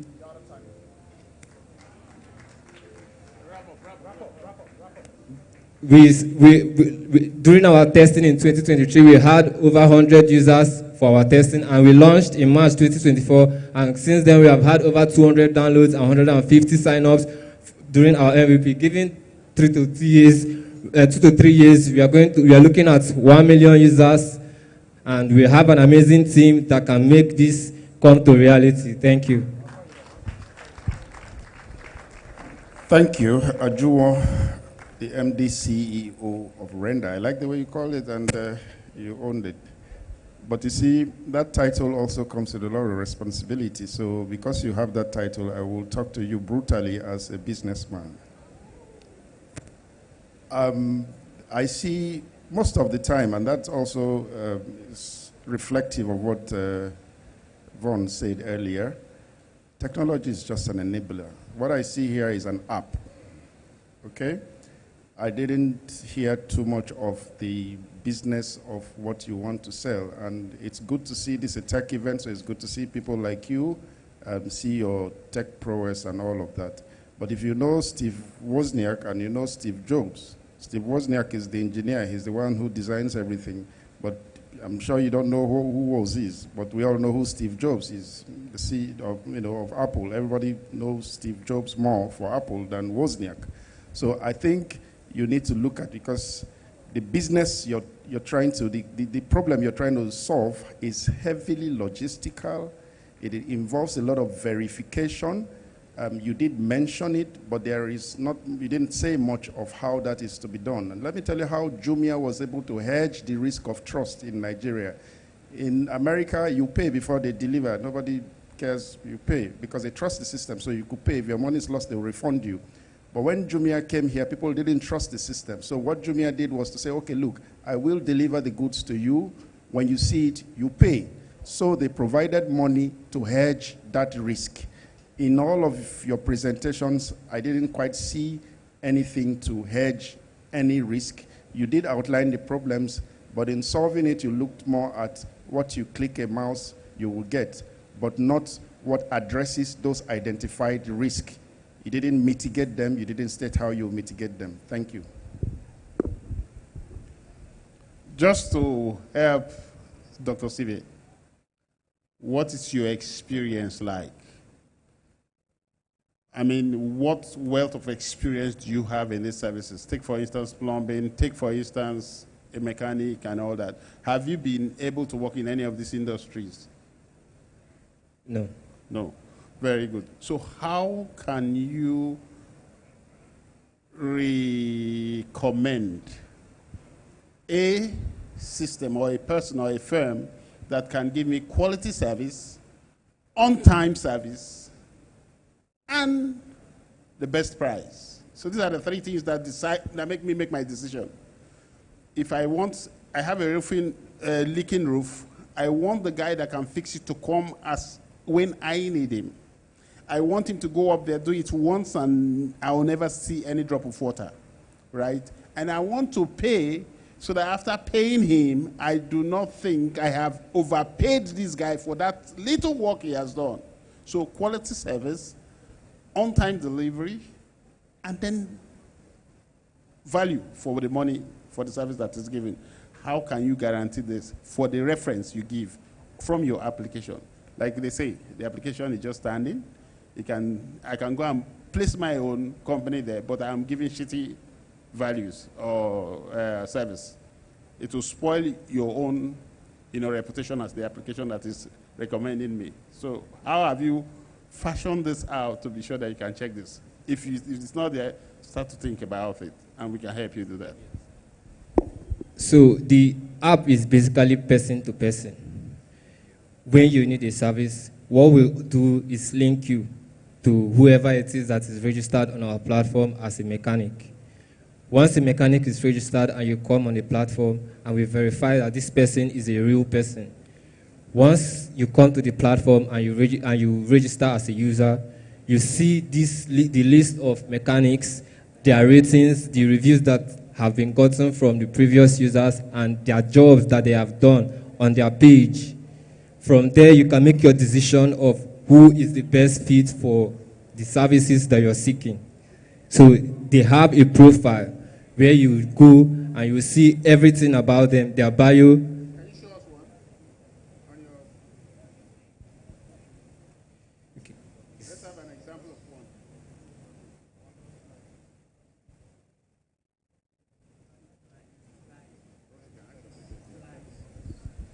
Okay, let's not bother you too much with that. While they're trying to locate that, Robinson just made the point. And Andre also mentioned the fact, and that's what Vaughn has tried to underpin, that technology is a tool. Now, Render is a beautiful platform. I'd seen some guy that came to me some years ago with something close to this. But something you need to understand is that there's a lot of back-end work, plenty back-end work involved in this. A lot of us just see Amazon. You see the beautiful Amazon picture, right? The web landing page, beautiful and easy. But at the back end in Amazon offices, people sleep on the corridor. People sleep overnight, arranging packages. People sleep, the logistics, they're on 24/7. So it's not just on the app. There's a whole lot of back-end logistics works that happen. Now, and the point that Robinson is making is that you need to understand, number one, how do you vet and profile vendors? You know, how do you test and validate their credentials and character?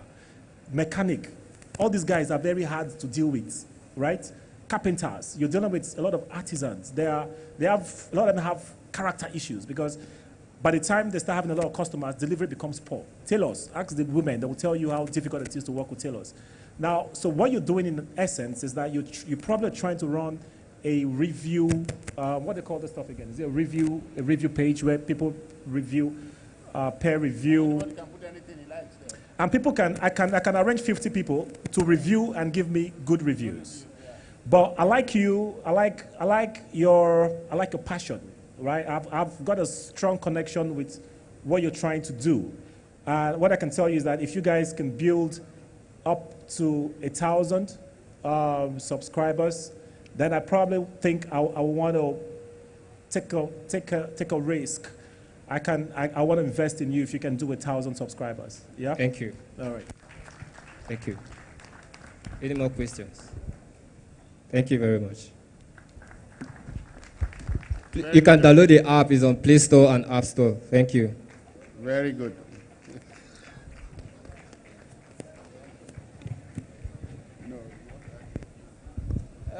Hi. Renda.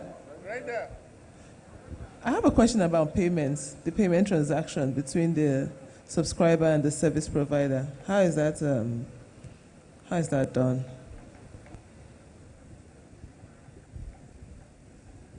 We are partnering with a financial platform named Raven. It's a bank, it's a microfinance bank that does online transactions. So we are implementing their structure into our system so that the transactions will be seamless, whereby each transaction is unique to a particular user. Once a payment is made, and once the payment wants to be made, an account is generated for that particular user, and the transaction is made on the platform. Thank you. That's good. That's good enough. Well done. Very well thought through.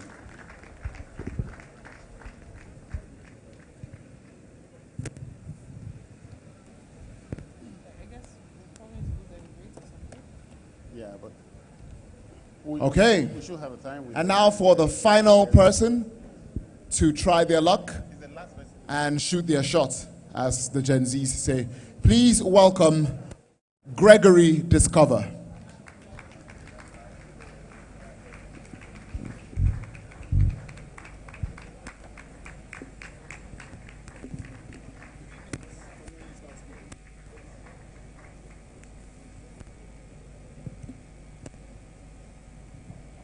Good day, everybody.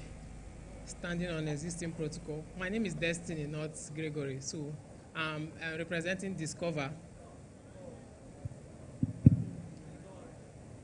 Just get it close to your mouth. Okay, sorry. So my name is Destiny, and I'm representing Discover. So please put the slide. Good. So Discover is a digital Silicon Valley. We've seen lots of startups here. We've seen investors. We've seen users. But there is something that is missing, which is an ecosystem. So in America, they have a Silicon Valley, that is where the likes of Apple, Google, Facebook, they are being located. You get in Lagos have a good community. They have a good ecosystem where you can actually get in touch with certain founders or investors. So, but in Port Harcourt, I don't think anybody here can confidently name 20 startups that are from Port Harcourt or Enugu or Delta.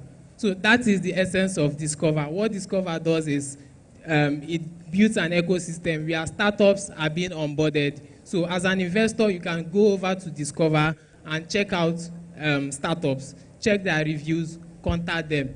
Likewise for users, you can go to Discover, get the startups, apply for internships or job opportunities. If you have any issue too, you can also contact them from there.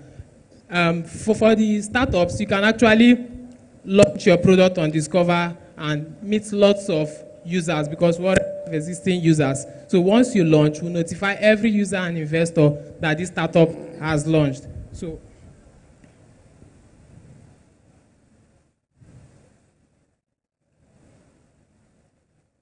So please, you should help me with this slide. Just go to the next one.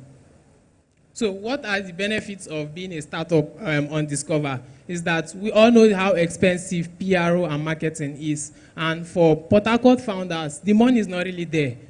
You get, so like me, I've built 2 startups, I've visited 1, and it took a lot for me to really push this startup out to where people can actually use and purchase. So Discover gives you that opportunity to launch, and we help you with telling your stories to potential investors and users. So all you just have to do is to launch. We do the PRO and marketing for you for free. Please go to the next slide.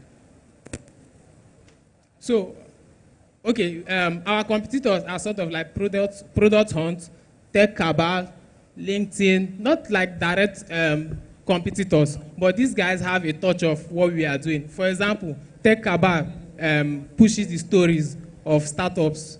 LinkedIn gives you opportunity to contact investors, startups, and the rest. So this is similar to what we are doing. While Twitter, on the other hand, gives you the opportunity for video calls, live chat, so you can actually launch your product live, and you have users watching the launch live. Please go to the next slide. All right, so while they are on that, this is our team. There's Eric, there's Philip, and that's me. So we are experienced enough to looking at what we've done before now. This is like my 4th startup, and I've exited 1 and raised funds for the other, please. Okay, so we currently boast over 10 innovative products and services on the platform. This is my first time of doing a marketing. I'm actually this. Okay, so just to wrap up, we have some startups on the platform already and some users. Our revenue model is like Twitter. People pay $8 per month on Twitter for extra benefits. People pay $20-something per month on LinkedIn for extra benefits. So we offer those premium services to generate revenue, and it's digital money because people pay these things monthly. So okay, thank you. Okay, so this is our revenue model. So we are actually looking for investors to help us do. We need funds for more marketing and a stronger team, including to add more services to our MVP. Please put our website, godiscover.com. So if you're a startup, check out GoDiscover, GODISCOVA. Sign up, onboard your team, onboard your products, and enjoy the free benefits of PRO, marketing, and get seen globally. So it's a digital Silicon Valley. Investors come there, users come there to look for startups. Thank you. Thank you, Destiny. I think this is an example of solving a local problem. Myself and Ross, a couple of years ago when we were starting, there was a lot of challenges we faced, and sadly, even in this digital space, a lot of those challenges remain. And here you are trying to solve this problem, so that's very commendable. Thank you, sir. Behind me is a group of young people.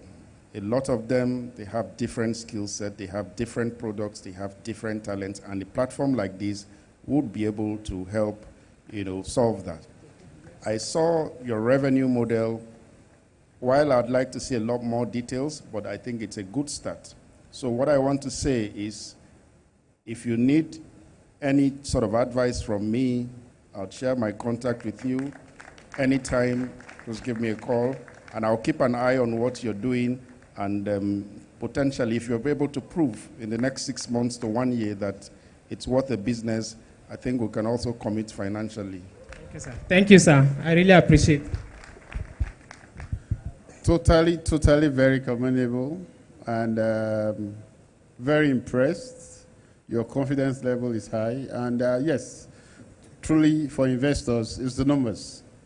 So if we could go through your numbers, the idea is there, the technology is there, everything you're saying makes perfect sense, but we need to be convinced, and then we'll go all out. That's a promise to you. Thank you, sir. So, you know, I sense energy, and you are typical Port Harcourt. Do you understand? You sound like a Port Harcourt boy. Yes, yes. And I like it, right? Yeah. So, Tekena was whispering to me, Tekena really likes you. But like Robinson said, we'll put an eye on you. And I think that's the reason why we stayed back. We were supposed to, like, almost everybody was supposed to catch a flight back, but we really wanted to be at this pitching event. Robinson said something. Everything is about your model. I remember me and Robinson, we have something we call the Sunita model. Now, the Sunita model was an experience we had about 20 years ago when we were starting up.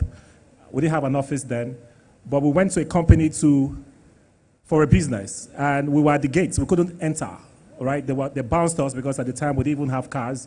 I think Robinson was carrying a knapsack bag. Was I the one carrying the knapsack? So at the gates, we couldn't go in.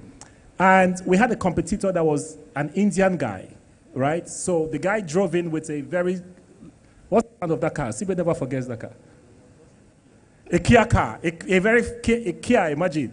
So they opened the gate, we were at the gate. And so somebody inside told us that, guys, these guys are coming in with a lower price.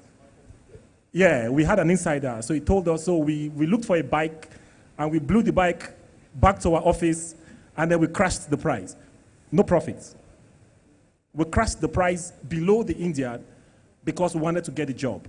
For us, that was an entry strategy. So we got a job. I think we made, how much did we make from that deal? They were like 15K, it's not 5K. We made about 15K. So that after that money, we went to Ogunabali. We had a bottle of very cold beer. We were happy that we got the deal, we got our job. Do you understand? So I want you to keep an eye on your pricing model. You know, at this point, you're just getting in. So don't look at the money too much. Do you understand? But we're going to keep an eye on you, and you had a beautiful presentation. Thank you, Sam. Please, the website is godiscover, discova.com. Thank you. Are you guys going to be giving any announcements? I can say something. Okay, so I was expecting one thing, which is I've worked closely with Tom Barry, and I've disturbed his life so much. And I'm looking forward to. I'll tell you a story. I worked in Slovakia, and I was in America. Half of the class was Spanish, and they told me there was an app you could use. I was downloading the app. Before I could even install it, I had a call. Before I could install it, proactively they called me. So what are you trying to do on your computer? You know, do you really need it? Do we need to pay for the license and all that? So before I could install it, I was called. I came to Port Harcourt. I thought I was in Africa. I went to a site to get some data, which might affect my performance to edge me out against Halliburton and Baker, which are big competition. Before I could open it, they have already sent a message. Why are you going to the site? Cybersecurity. If you can bring forth measures to stop the banks from being evaded, to stop companies from keeping, from having their personal or private data being hacked or being tampered with, I think you will be in a good business. The other side is forensics. What has happened? Reactive. Get these guys. Let's do this.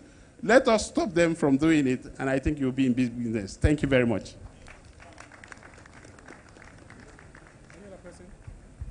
So I think for us, I agree with the Bank of Industries person. He used names. Nutrition. So nutrition is number one, agriculture. A is accommodation, so real estate and fashion, medical, and the rest of it.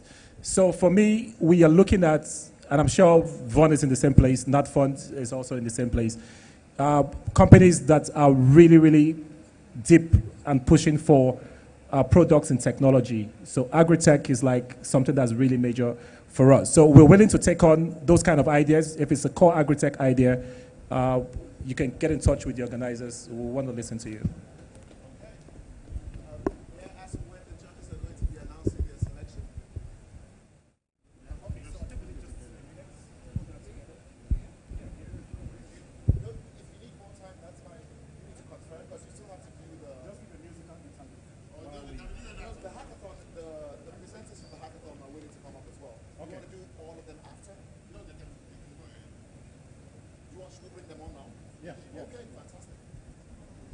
All right, we're about to switch gears, and you might notice that the judges are huddling together very conspiratorially.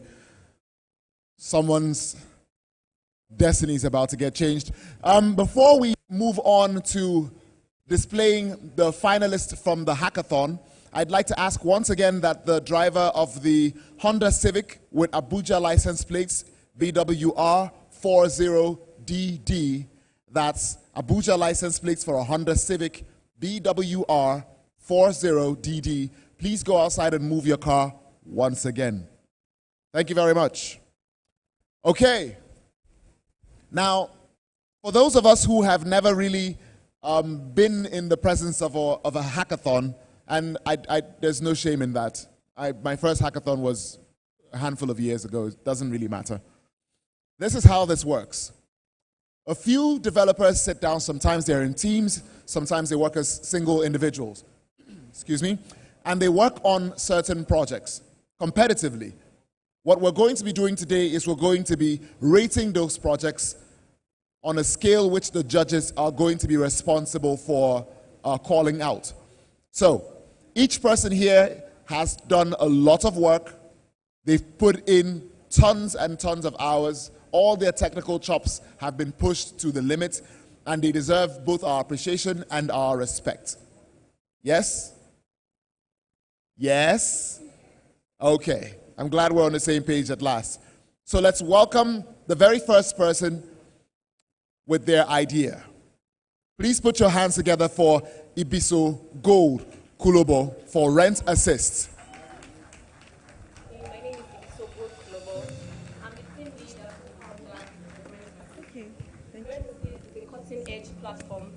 That provides convenience for house hunters, creating a user-friendly interface that will enable house hunters to make use of our platforms to look for houses of their choice, and enabling landlords also to be able to list up these houses on our platforms, giving them a wider audience, and also enabling them or assisting them in maintenance and care of their properties. We aim to achieve this by building a user-friendly interface that will serve for both the tenants and the landlords alike.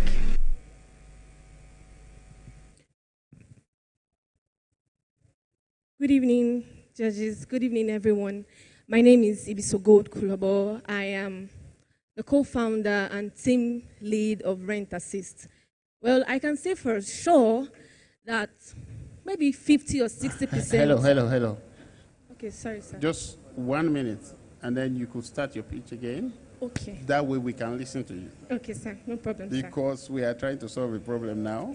And if you add to the problem, I'm not sure you're going to be doing us good. Thank you, sir. Okay, so we are ready, right? Okay, good.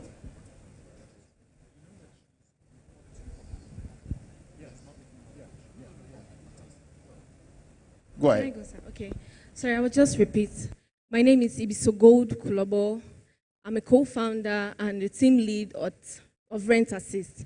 Now, I'm very sure that 50 to 60% of us here can actually relate to what I want to say. Rent Assist is a platform. Okay, most of us here have gone to look out for houses in Port Harcourt, true or false? And we know the struggle that comes with looking for a house, the financial constraint, the time, and the strength that goes into looking for a house. Most times, these agents show a property online, and then they take you to a different place, or they take you to somewhere that is not even worth the price that they are even bringing up to you. Or even for landlords, property owners, you rent your property to somebody, and when the person is leaving, the whole place is a mess. You have to go back and start taking care or doing whatnot. Now, this is where Rent Assist comes in.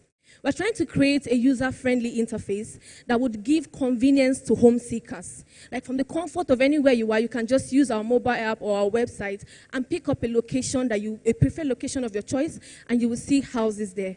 And then for the landlords, it's beneficial to them because we'll be listing these properties on our app. And something that is unique about us is that houses that are listed with us will be going through, or rather will be in charge of maintenance and overall care of the property. How we aim to achieve this is by going to the property that we've leased out 3 months to the end of the lease and make sure that everything there is working properly, because tenants will be made to pay caution fees. Now, we're looking at a way that we can cut unnecessary financial constraints, like inspection fees that real land agents, on the ground agents take. So, yes, we're looking at a way that we can actually cut that out and then bring up this. So, my hackathon journey, the 3 days was really, really exciting and really, really challenging. There were times when we had to go back to the board, redraw our plans, and all of that. And in 3 days, we were able to come up with, we actually submitted our website Figma design, so we cannot access it now. But we have our APK design. Please, can you just display that? It's actually a prototype because we've not had enough time to actually do this. But if you click on the home, you click on the about, the contact, the login, the register, all of this will show you a page that's of what we want to see. Let me just do that. Please, can you just check our about us? Please, quickly. I don't really have much time. About us. If you go down, you see the contents that we want to put there. Please go to the login, please. Login. Login, please. Login, this is where you put your details and all of that. Please go to the register. Register, yeah, this is how you create an account with us. Now, I know you're wondering, how are we going to actually raise money? We'll be taking agent fees of just 8%. And then over time, to list up a property which rent assist, property owners will be paying 2% of what the lease of that property is worth. Now, moving on, post-hackathon plan, it's a lot. We've thought about this and we've decided that we are actually going to launch this product because this is a problem that everybody can actually relate to.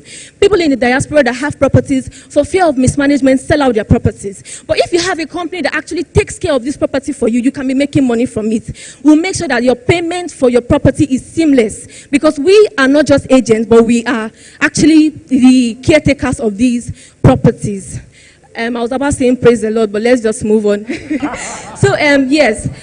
Our post-hackathon plan, immediately after this, by May, we should have registered. By July, our website should be up and running. I wish I can actually show you what the website would actually look like, but it's almost something like this, exactly something like this. And then, possibly by August, the app should be ready, but we will not launch maybe till November or even December. Thank you for listening to me. I hope you're excited as I am.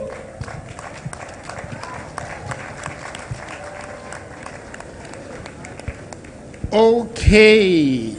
There are two sides to the coin. Yes, sir. One, the person that is looking for the house. Secondly, I own a house and I want to have the best tenants in it. Sorry, I can't hear you. The person looking for the house, the tenant, and the landlord that owns the house and want a responsible tenant. And you stand in between to ensure me as a landlord provide the best of the facility for the house. And then, okay, so what is the benefit of using you rather than paying 1,000 naira? You know, the agents have a network. Yeah. Are you going to be in that network? No, sir. How advantageous are you playing against 100 people in Port Harcourt that call each other and say, if you know this is where this is? Okay, so sir. What's the benefit of coming to you against going to them and spending 1,000 naira, 2,000 naira? And the second, on the next one, what are the things you will put in place to be sure that if I am the landlord, you are getting me a tenant that is not only a paying tenant, but a responsible tenant to ensure that everything in the property is kept? Caution fee do not always solve all the damages that happen during the tenant stay. Okay, sir. Thank you very much, sir. For your first question, you said, what is the benefit of using rent assist?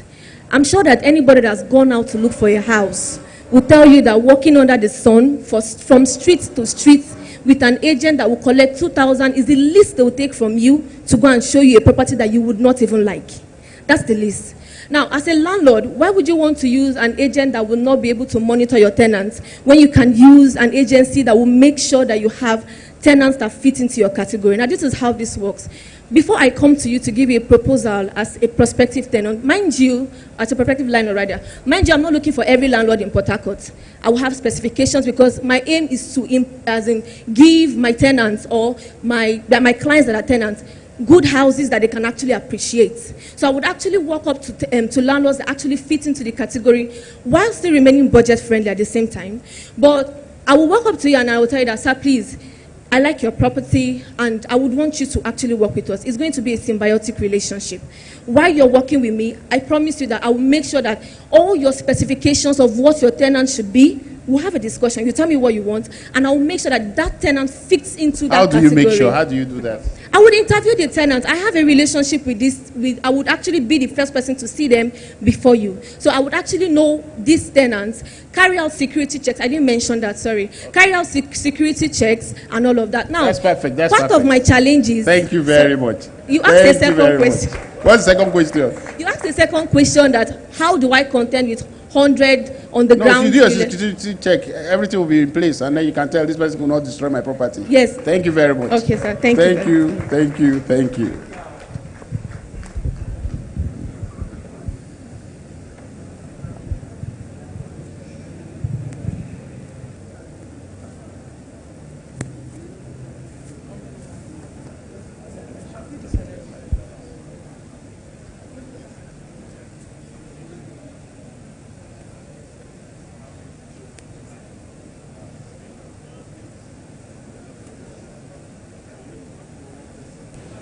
All right. Before we call on the next person from our hackathon series, if you came here in a Toyota Camry with license tags BNY 484ES, that's BNY 484ES, a Toyota Camry, please head outside and move your car. A Toyota Camry with license tags BNY 484ES. Please head outside and move your car. Your attention is urgently needed. Right. Next, let's welcome Timi Eyimina for MediCloud. My name is Eyimina Timi, and I'm the CEO and co-founder of MediCloud.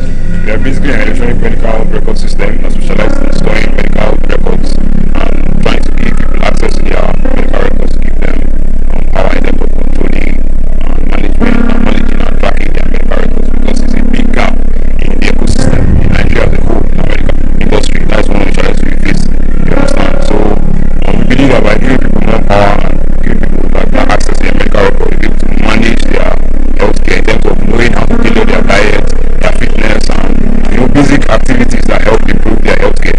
Today we're here at the Hackathon. We spent the last 3 days trying to build our MVP, and trying to create our product and show what they're all about. Very fun, stressful, very engaging event. Every day just about showing the whole world and the outlet that the of talent, and really want to impact the nation and create a solution. Thank you. All right, good evening, everyone. Sorry my voice was low. The sun was very hot that morning. So I hope that right now I can be in spirits. So let me just start by saying, welcome to the future. Why I say the statement so bold as that is because me and my team at MediCloud, we are building the solution of the future, which is easy, accessible healthcare. Now, let me just say this. Okay, let me just give you a brief intro to what MediCloud is. We are an electronic medical record system. That basically means we create a software where patients and healthcare providers can store medical record and medical data of patients, just to kind of, speed track the process of healthcare management, to kind of make it easy. Because those of us that are medical personnel here know the difficulty in, know the importance in having cooperation from your patients. You understand? Because it's a two-way thing. Treatment is a two-way thing. You get. So we're kind of like trying to bridge the gap in that process. Now, what that basically means is, let me just start by this. How many of us has access to our medical records here? I'm just seeing one hand. I'm very senior man. Okay, you. Okay, all right. Majority of us don't have access to medical records. Now, from our market survey, we found out that about 4 in every 5 people has had friends or family members that has died from insufficient management of medical records. As of last year, I had a friend that he died of kidney failure. Earlier in the year, he did a test and he just dropped the document one side. Once he died, they were able to bring out the records to kind of like do an autopsy. And they discovered that from that his medical history, those problems were already underlined. You get. Well, because there's no awareness towards healthcare, or there's no diligence towards healthcare, it was, abandoned. And I don't really blame it on individuals, because I was telling people that if there's a dustbin here, someone will not eat food and throw it on the floor. He put it in the trash can because it's accessible to him. So likewise, same thing with healthcare. Most people cannot take care of their healthcare because they don't have that access to it. They don't have one platform anymore. Okay, this is when I'm studying my medical record and all of that. So that's what we're trying to do. So forgetting the fact that we don't have a Figma, due to the urgency of the hackathon and the serious dedication from my team, we try to build the prototype of our version 1. You can actually sign up and start to store your medical records on this version 1 right now. You get. So it was a very stressful process, but we had to pull through, because personally I believe that this is a solution that Nigerians need. Nigerians will benefit from, both from the patients and both from the healthcare aspect. So our financial model that we're going to operate is more or less B2B, B2C. That is business to business, because EMRs are mostly for hospitals. Hospitals are supposed to manage and access their patients' data in an organized manner. You understand? So that when you get to a hospital, they can easily just bring out your history and then present it to you, and you go. You don't need to start to fill forms, carry papers up and down, that kind of thing. You get, because obviously EMR is basically trying to digitalize storing of healthcare records to remove the tangible method of papers and all of that, because we're moving to a tech age. And it's kind of embarrassing as Nigerians that we don't really have a functioning EMR system that hospitals can utilize to store digital healthcare data. It's kind of very embarrassing. You go to any big hospital here today, you go there, you find out that it's paper. I'm a human physiologist by trade, so I've kind of like done my research and kind of understood it firsthand as experience how the healthcare system works. So that's why I want to kind of like, innovate it. So our business model is subscription plans for those hospitals. They will sign up on our platform. They will have access to manage their patients' data, ranging from the doctor, pharmacist, med lab, and diagnosis center, all of that. They will all those different departments will all have access towards a patient's data. So they can all collectively come together to work on the treatment process of that patient. So the next form of our business model is the B2C. Now I believe that healthcare should be free for everyone. It's a fundamental right. If you go overseas, you see it. Healthcare, like, it's kind of very shameful, let me be honest, that in Nigeria here, we are losing people for flimsy reasons, flimsy things. You understand? So we want to make healthcare free for those people in terms of harnessing their medical records, that you yourself, you can access it. Imagine a situation whereby somebody goes to an airport, she wants to travel, and they're telling her that she can't travel unless they show a medical report that she's pregnant. How does she access it at the moment?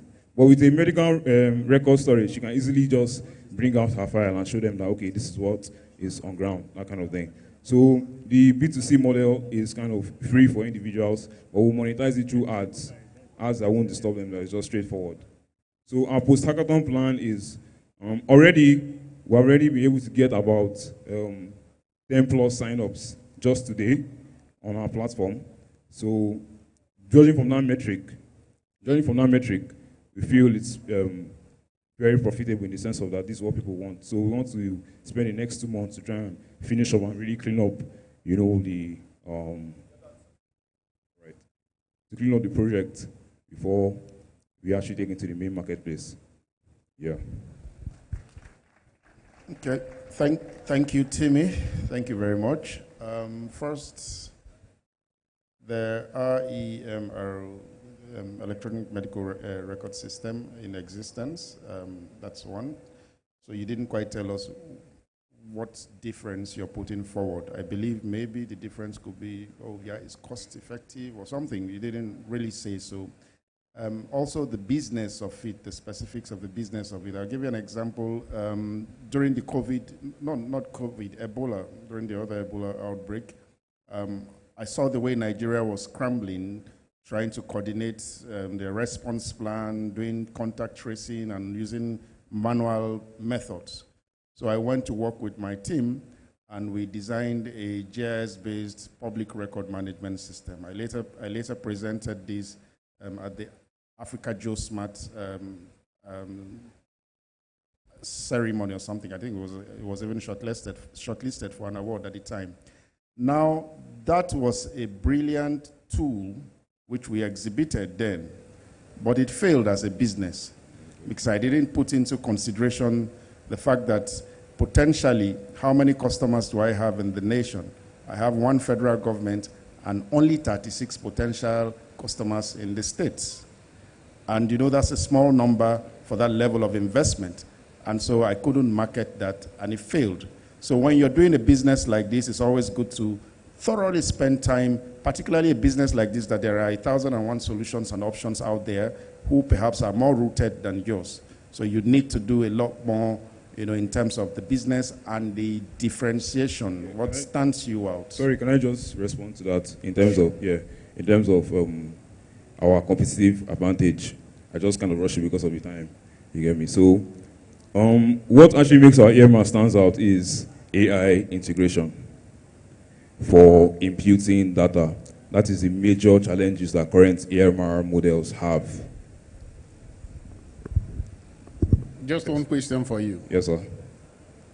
What are the security measures in place? Medical data is a private data. Yeah. What are the security measures you have in place so data do not get stray and get into the hands of people that do not need it?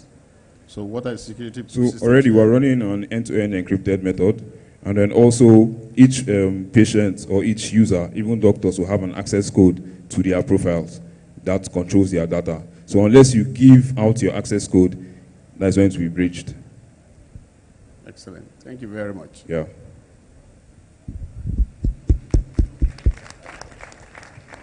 All right, thank you.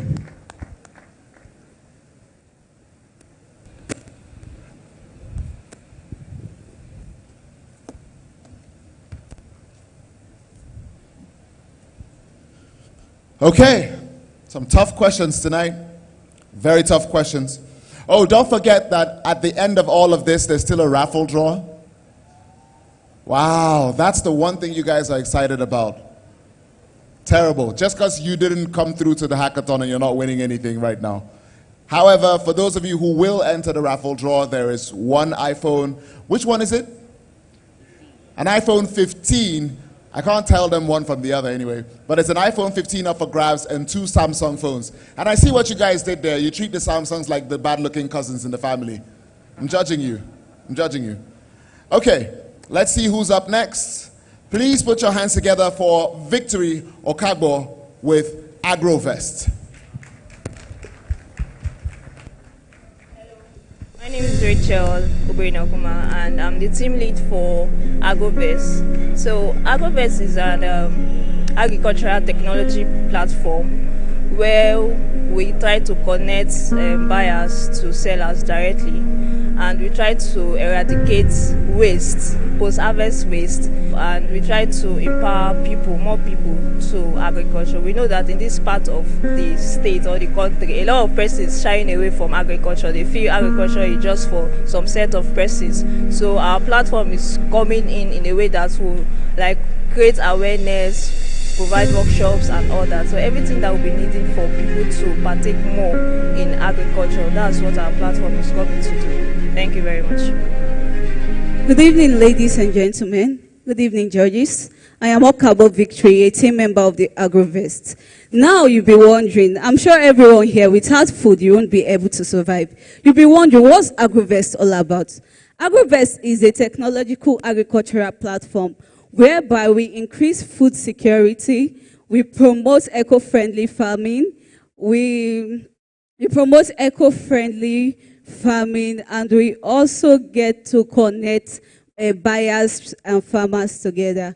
Now, growing up as a child in a local farming community, each time we go back home to our grandma, one of the challenges I noticed was food loss. In this part of our world, whereby we don't have good storage system, poor storage system, you have one that once farmers get their products, they will have to wait till market day. And most times from where I'm coming from, it takes 8 days before the market days comes. So they will have to wait. And in waiting, this food gets spoiled. And at the same time, it also causes economic losses to the farmers. Secondly, as a graduate from the Plant Science and Biotechnological Department, I noticed that each time you take other youths that, oh, you're a plant science student, they'll first of all tag you, oh, you are a farmer, you're an agric person. I think most times I see it as a stigma. But we're also trying to digitalize agriculture in this time and day. And we're also trying to prove to young people out there that agriculture is not as bad as it seems. In fact, agriculture is one of the most lucrative business in everywhere in the world. Secondly, for the to promote eco-friendly farming, in recent agriculture, we got to notice that people are more interested in using chemicals, over-reliance in chemicals in order to promote their goods. We know that when you get to use things like fertilizer, you get bigger yield and then you sell easier to buyers. So that's one of the problems we also got to find out. So to also digitalize agriculture. Now, this is why I and my team members, we came together and we were like, okay, fine. How are we going to digitalize this product? First of all, to get to re-engage youth into agriculture. I mean, it's so bad that in this part of our world, if we're in this honor, the least person out of us here, you can see that it's just 5 persons that will be so interested in agriculture. And it's very, very painful. So one of the proposed solutions that we have is, first of all, we'll have to educate people on agriculture and its importance in food role. Secondly, too, in digitalizing agriculture, we are also creating employment in one way or the other, because as a youth, you don't have a particular thing doing. Now, we don't want you to stress yourself. We are not saying go to farm. You serve as an agent in order to connect buyer, because most of these farmers, like we are taking Rivers State as a case study. We have HA, we have MOA local government. Now, if these farmers, because most of them are aged, they cannot use phones. Even when they have those phones, they cannot really get to putting those products on our platform in order for us to use it well. So you now, as a youth who doesn't want to farm or stress yourself, this is where you get to come in, and it's a form of employment. How you have to do is, you have an aunt or an uncle in the village that has a farm. What you have to do is snap this product, and then first of all, in our post-hackathon plan, during our post-hackathon, we also have to create a prototype of our product. And in this product, if you click on join us, you have to see that. If you click on join us, you have to see that you register first with us. When you get to register with us as a farmer, and we also get to engage, please click. Can I get you to click on join us? Farmers or sellers, we also have buyers. So this is a prototype. Though we have your details. And from this, how we get to make our money is that we have a percentage. You'll be taking 3%, while the farmer get the rest. And this, why you need to use our product is because instead of going to the market to buy from intermediate people, you get to buy from the best price ever. Thank you.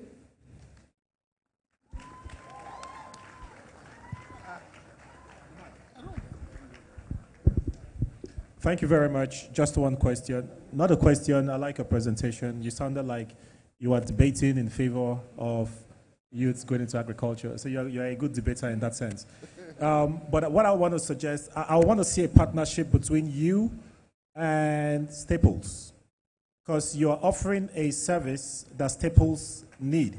So I want to work a partnership between what you offer and what Staples is doing. Staples is already in the market. So what I will do is to see how I can support you to work with staples, right? That's a good business sense in that, right? I have a question. Okay, sir. And I am very happy that you want organic products. Organic products are more expensive. How do you drive selling those products cheaper than the ones that have been mutilated using fertilizers and every other thing? Can I answer now? It's in addition to what he said, in terms of the organic, who is certifying it organic? So first of all, I forgot to mention, we'll have to partner with Rivers State Agriculture, Minister of Agriculture, Agricultural Development Center. And the first thing we'll have to do is reassure these farmers. It's not like organically, farmers don't plant before and sell.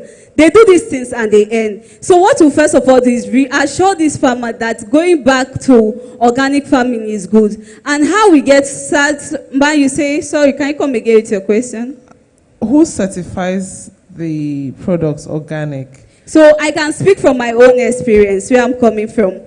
At MOA local government, most farmers there, they farm organically. And then what they do, because they are, we will certify the product organically. For now, that we haven't put into consideration. But I can tell you that from this local government, I can tell you of HA, MOA local government, Ikwere local government, these farmers, most times 100%, their products are organic. How? I think they also use they use manure, and most times they keep a bush for like 7 years before cultivating. Sometimes they use cover crops. Most times they don't just plant a particular crop; they interplant in a particular farmland, and this is one of the ways. Okay. So it would be good if you can partner with or consult the services of a certification company. I know one. I can give you her contact. Or you can meet the organizers to get her contacts. She would help you organize even the framework for organic certification. And depending on the products, there's also a big export market for organic products. So, yeah, just, Thank you very much, Ma. Thank you. Yvonne, you want to say something? Excellent, excellent presentation. Thank you, sir. And keep doing some work. So you can get the contact and then work that out. Organic products are the best. Thank you, sir. Thank you.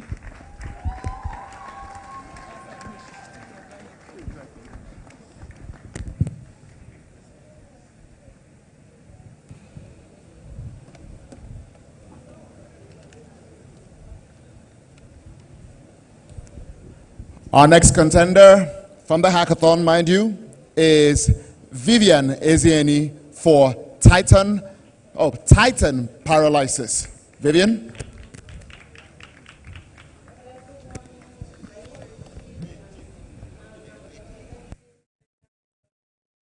And our group, what it's all about, Titan Paralysis is all about treating on waste tires, converting waste tires to wealth, and that's what our work is all about.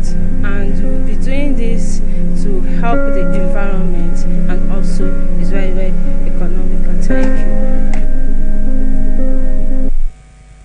Good evening, all. My name is Vivian Ezani, and I'm working on Titan Paralysis. I know, as we are working, as we all left our different homes coming here, I hope you love the environment of Port Harcourt. We can see and look around, we can see different waste scattered and littered everywhere. So this is where we come in, pyrolysis. And I may ask, what is pyrolysis? Pyrolysis is the thermal decomposition of waste in the absence of oxygen.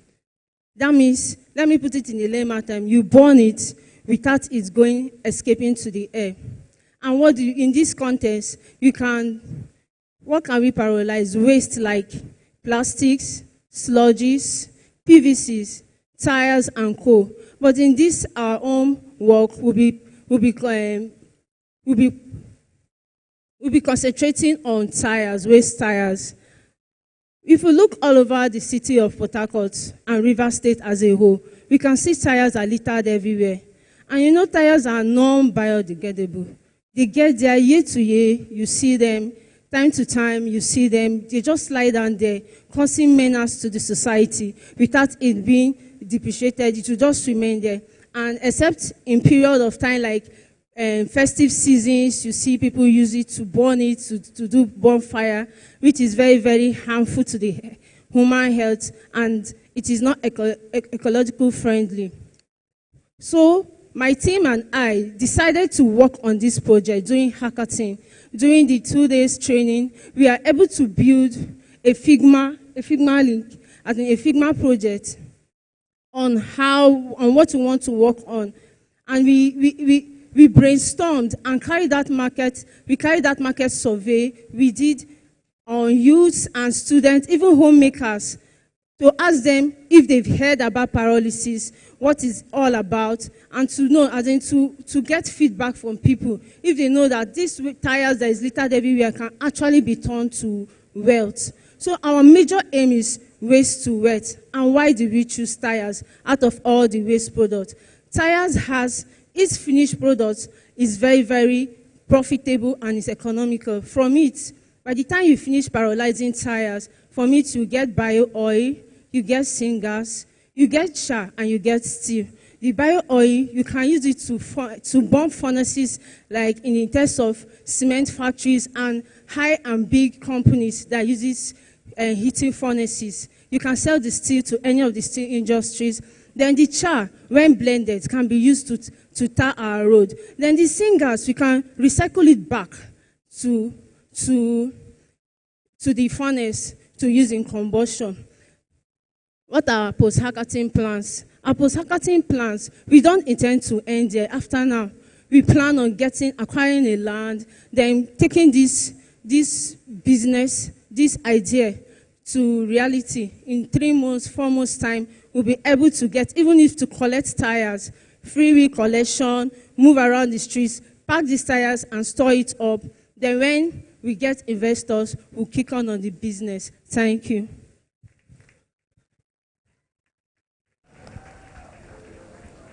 Have you considered the cost of the machinery you will need to carry out this? Yes, sir. Yes, sir. Okay. For a 20 liter, let me use the list.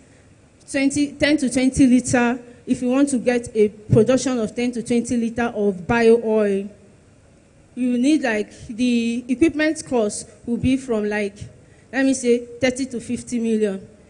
Using Nigerian standard, because I got these figures from a Nigerian fabrication company. That's excellent. So how much does it cost, the 20 liter? How much do you think it will cost in the market now?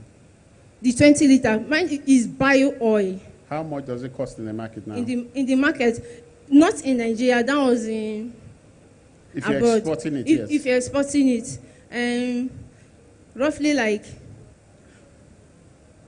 $100 to $120. Okay, so another thing you need to consider, there is an environmental concern with this. So you people must take safety seriously. Yes, that's why we said is pyrolysis. Okay. Pyrolysis, you're burning it in the absence of oxygen. Yeah. So if the environmental hazard will just be from 0 to 5%, which is good, which is on a good scale, than when you flare it off. Even the syngas that is coming out from the production is not harmful. It's being treated. It's being treated before it comes back. That's why I said we are recycling it back. We are not letting it out to the air. Very good, very good. Well done. Great job done there. Kudos. And we hope you guys could continue with this and then build something great out of it. Congratulations. Thank you, sir. Thank you.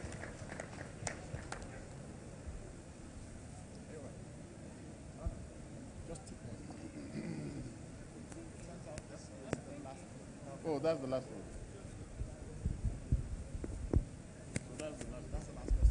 Considerations and then results. Yeah. For both sides. All right. The judges will now deliberate for a few minutes and then we'll announce the results. Tension in the room. Tension in the room.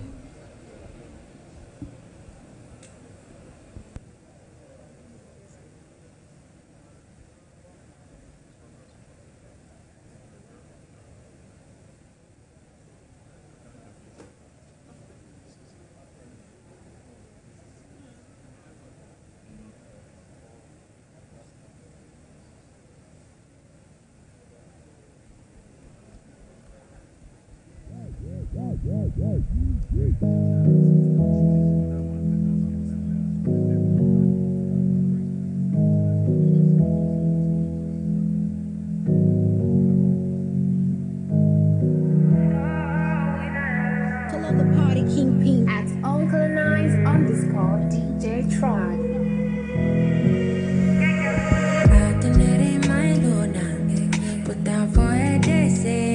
He is the Walk Party Remedy, Uncle Nice DJ Try.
The time is so very well and fast spent. So I think in the order of activity, we will first of all look at those that have pitched and how the team of judges and those who are interested in investing in them have looked at this. Judge Vaughn, the CEO of Arila, is very interested in Trashcoin, and so the people on Trashcoin will have to see him and get to him later. He's also expressed interest in Staples, so Staples also, so Staple will have to see him as well. For me, Ross, my interest is in Staple, so we'll be discussing and talking to Staples on how we will invest, support, and then of course, Robinson wants to be in your advisory team as well. Tekena, CEO Microsmart, Staples. He'll be talking to Staples. So Staples, you have to see Tekena as well. Nauna, Discover. So George Nauna has gone for Discover, and Dr. Robinson Sibe, CEO Digital Footprints, has gone for Discover as well. So in that sense, everyone is a winner. I also have expressed interest in Render, but there is a condition on Render that they have to get to a certain number of subscribers, and then we will start talking to them. The Judge Vaughn, CEO Arila, has offered to provide, of course, office support to Financial, because he believes in what they are doing. So that said, we now move to the winner of the hackathon. And just to show how transparent the process is, we will be showing how the people have voted, the judges have voted. CEO Arila Vaughn voted for rent assist.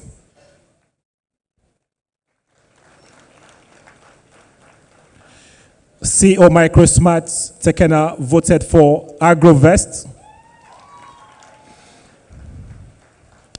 Heads, Monitoring and Evaluation, National Agricultural Development Fund, Ms. Nauna voted for AgroVest. Ross, that's me, I voted for Rent Assist. So there's a tie. Remaining one, right? And so this will determine the winner.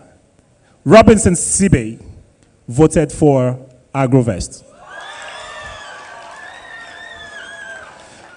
So with that, we have AgroVest earning 3 points and Rent Assist 2 points.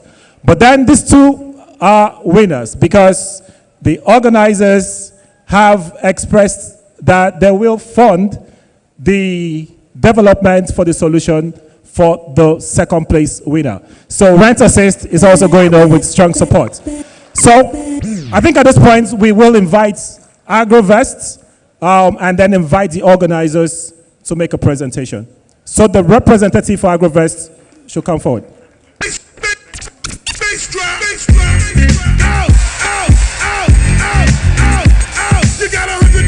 So the managing director for TechNexus, or the representative for TechNexus, will come up with the award, and Mrs. Okara of NNDC will come forward and present the award. So with this, I can hand over to Andrea Blaze.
part of the pitch battle and you're still here, please join the winner on the stage. It's only right that you be included in these photographs as well. All the folks who are part of the pitch battle, please come on the stage. And when I fall down, I have to pick myself back up. And when I fall down, I have to pick myself back up. And when I fall down, I have to pick myself back up. And when I fall down, I have to pick myself up. I can't stand up, I can't wait for the train. I will wait for the train.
Ladies and gentlemen.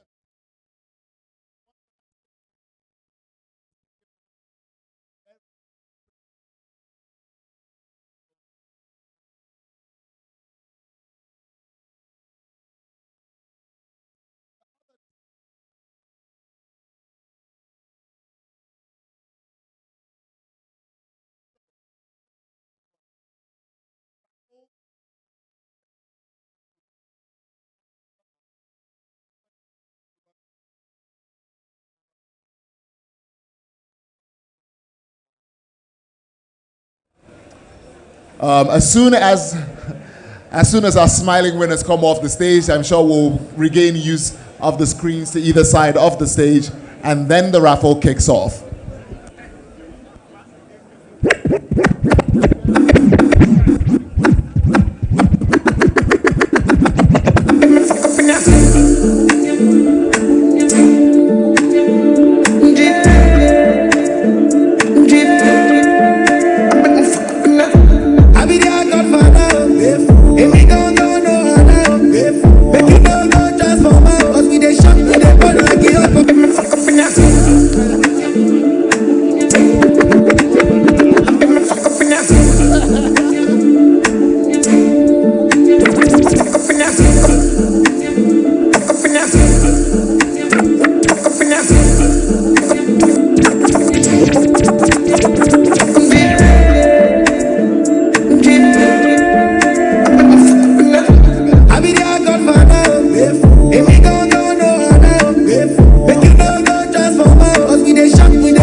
Okay, for those of you who were part of the pitch battle, it looks as though it's time for you to move on to the next level. you're advised to head out to the VIP lounge to the other side of the facility and meet with the team over there. If you are a part of the pitch battle, go to the VIP lounge beside the tent and meet with the team and meet with the judges.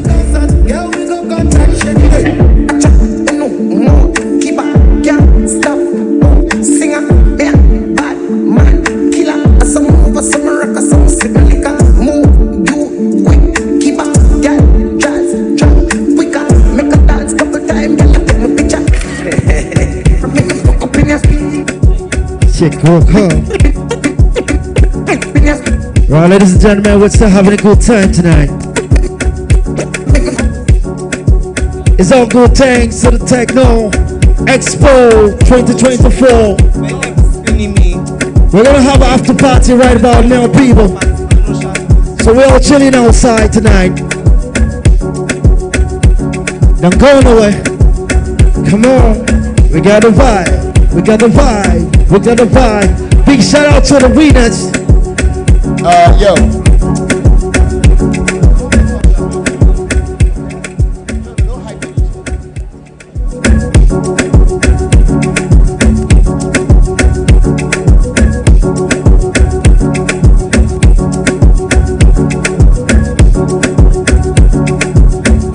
All right.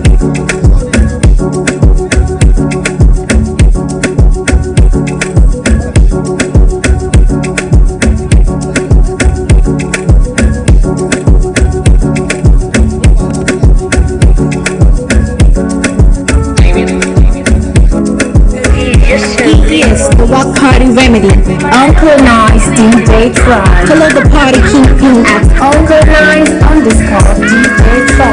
Give me you up my waist, I like I see they go. Can't dance to save myself. Alright, raffle time. Beauty pleasures I take part in those. Please connect the internet first time. Feeling intellectual. I can't stay up feeling the pressure. I can't stay up feeling the tension.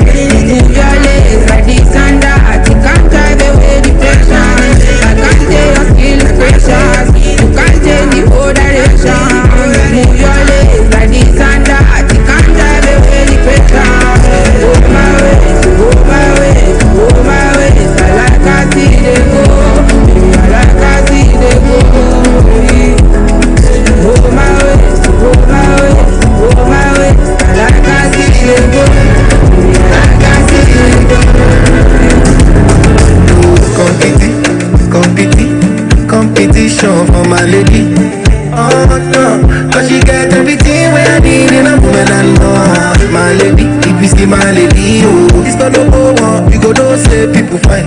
You go know say God design in a LLA. Oh, na LLA. Oh, she na show, he like my dress. She na peso, he like actress.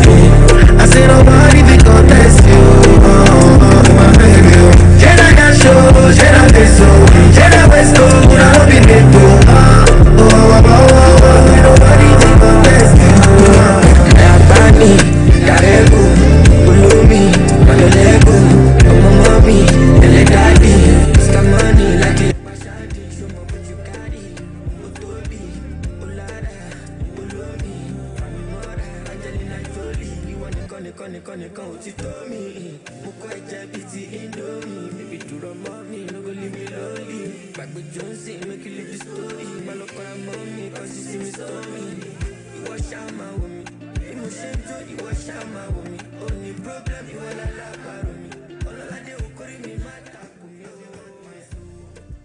Ladies and gentlemen, from wherever you are, I want you to pay attention to the screens. All three of the screens. It's time for us to find out who is going to be going home with that lovely iPhone or one of those two Samsung devices. So here's how it works. When you registered, we generated numbers randomly based on your registration, and that is going to be part of this software-defined roulette wheel on the screen. All right, technical team, let's run it.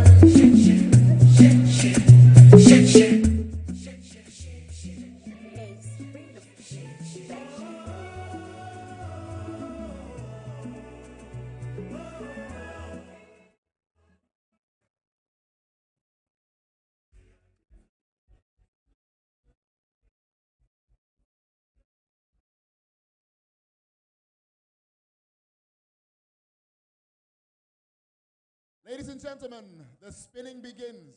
Are we ready? And who is the lucky person going to be? So the first person wins the iPhone, and that person's name is, well, it's not Enhanced Resume Builder. Okeke Andrew Chukwuemeka.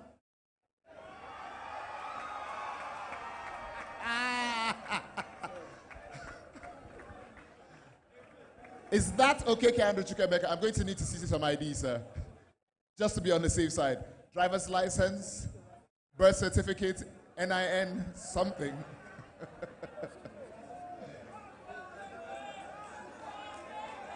Let's see it. Well, we know for a fact he couldn't afford this quickly enough. Ladies and gentlemen, this is indeed Okeke Andrew Chukwuemeka. Up this way. Okeke Andrew Chukwuemeka, would you like to open this and see what you've won? Just so you know we're not trying to give you a brick of cement or something. Man, your hands are shaking. You can put your old phone down. You might not be needing it much after tonight.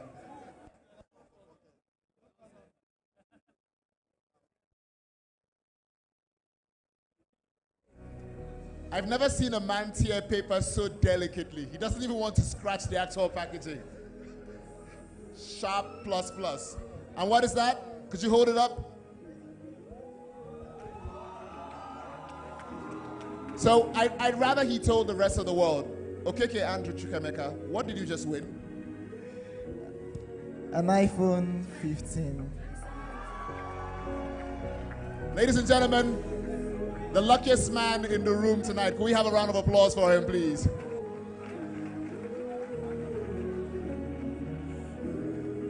All right, Andrew, go forth and Android no more. Okay, there's still 2 Samsung devices up for grabs. So what do you say we spin the wheel again, yes?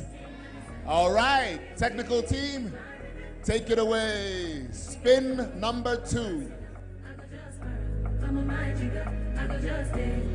And who is this going to be? And the winner is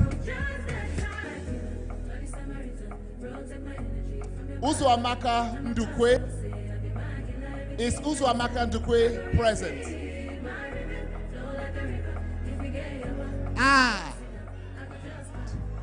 This is the meaning of too early for your own blessing. Shall we spin again? All right, let's do it.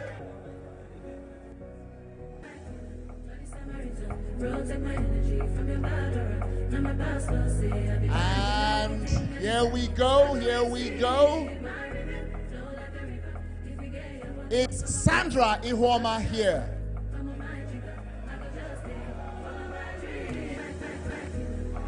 Is Sandra Ihuoma here?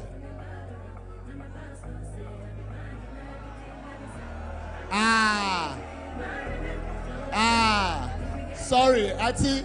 It's okay, you can't call her. We're spinning again. One more time. Spin it, please.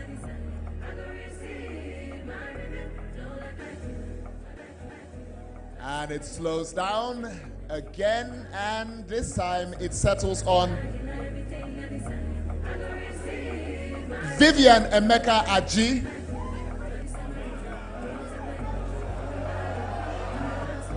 Vivian Emeka Aji. I don't trust you guys. You're hoping it settles on you next. All right, spin it one more time, please.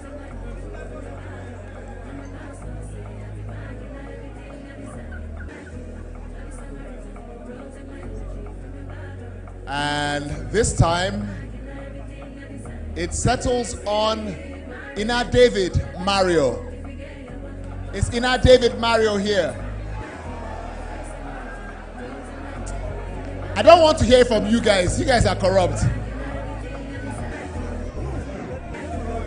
You see, when we say stick around to the end of the event, this is why. Spin it again, please.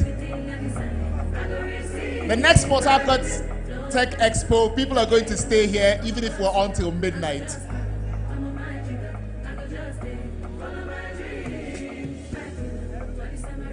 And who is it? Kate Hans Chidera. I go receive my ribbon, flow like a river. If you get your one, come on, go and sit down. I go just burn, come on, my jigger. I go just stay, follow my dream.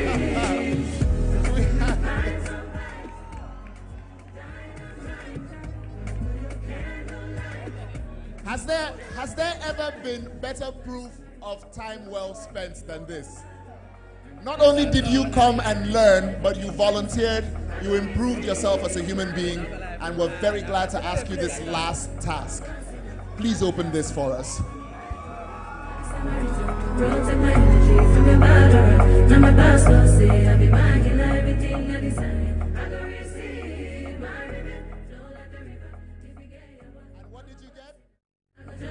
A Samsung phone. Follow my dream. Congratulations. Congratulations.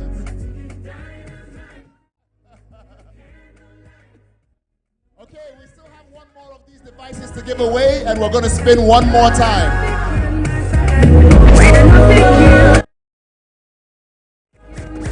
You ready?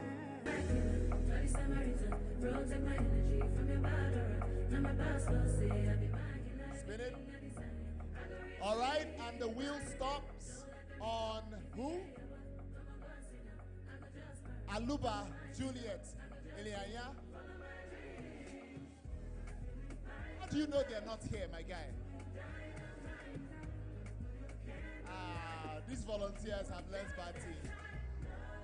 All right, let's spin it again.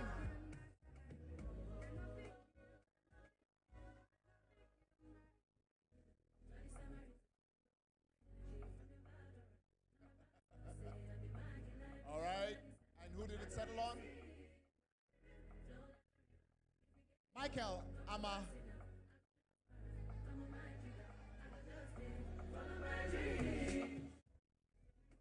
Michael Ama, are they holding you quietly in the back? Nod your head twice so we know you're here on your own volition. All right, spin it one more time, please.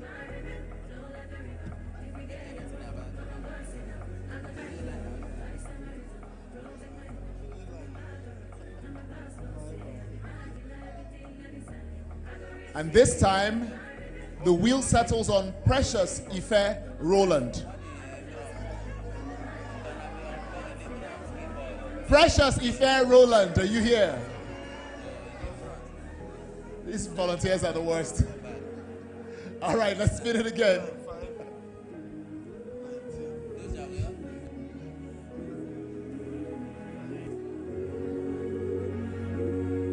And who is it this time?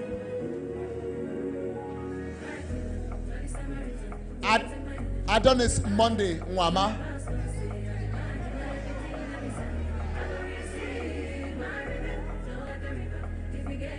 No Adonis? Hit it again, please.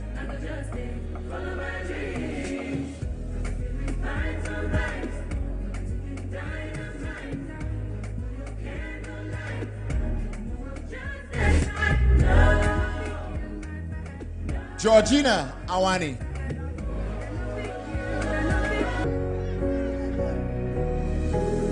One more time, please.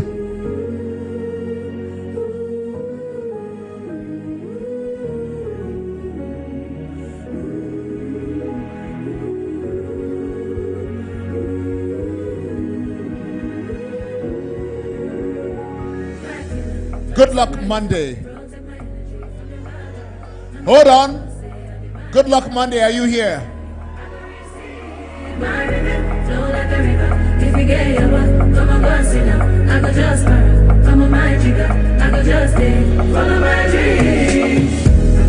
Find some vibes, dynamite. Good luck, show me some ID.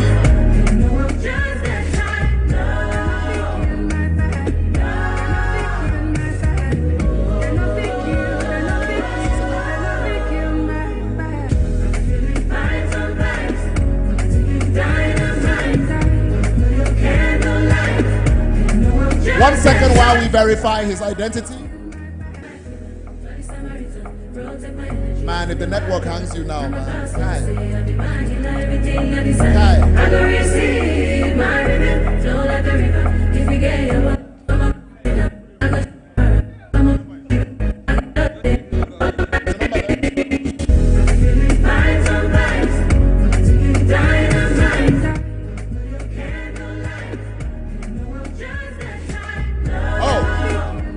Probably unnecessary because your number is on your tag and the number echoed over there. So, shall we have that good thing for this good man?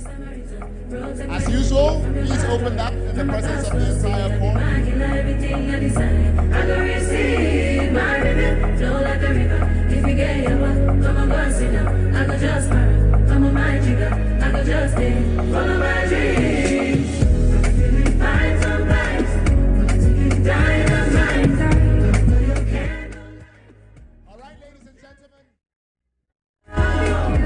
I'd say that was the most interesting conclusion to a tech expo I've been to in a very long time.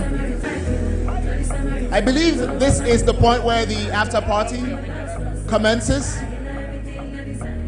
Monsieur DJ, you have the floor.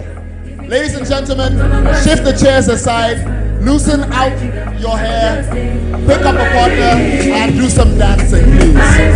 Let's go.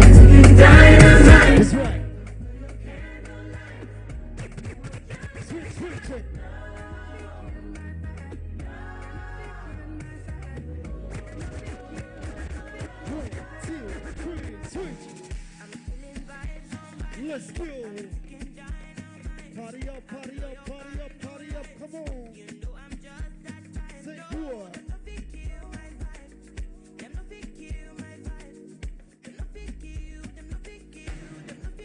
Let's go.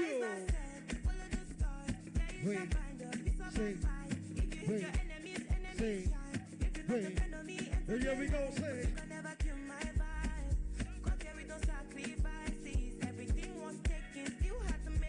Ladies and gentlemen, tonight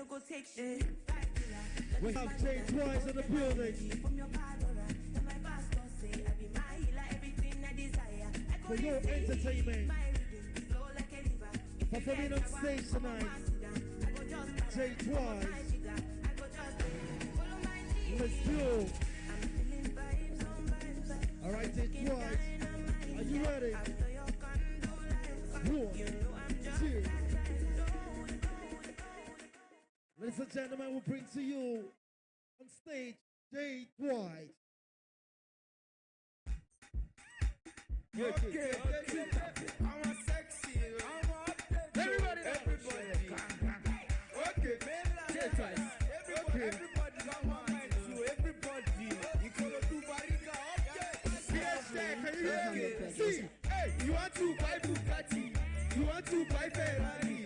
You want to buy Cambodia? What? With your 14 naira. Say, I want Boise. Hey, Kawakazi. Hey, make I give you asa. So I go flex you. Everybody say, update, update, update, update, update, update, update, update, update, update, update, update, update, update. Let's go. Hey, you want go? Let's go. Let's go. You want go? Okay. Hey, Chevy, you want go? Congratulations to the winners today. 1, 2, 3, let's go. See, I want let's type focus. Make them nobody let's go. Make I give you the update so you go. Come on. I want base on nothing. Hey, I want fronting. Before you shut down the club, go find your mama. Mama, give me that body wallet. It's because of you I did the money. I don't feel like Baba Bode. If the worry is let's go. You want to buy Bugatti? Let's go. You want to buy Ferrari? That's right. You want to buy Cambodia? With your 14 naira. Say what? I want Boise. Let's go. Let's go. Make I give you a 2, 3, say. Update. Let's go. Update. Here we go. Let's go. 1, 2, 3, 4. see. One more. Fine girl, what's your okay. One more. Okay. One more. Please, be one more.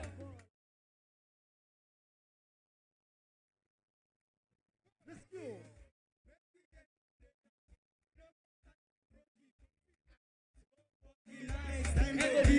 Just right. Chevy truth is bitter. You don't pop for your pepe, Lord Conde, I my sister.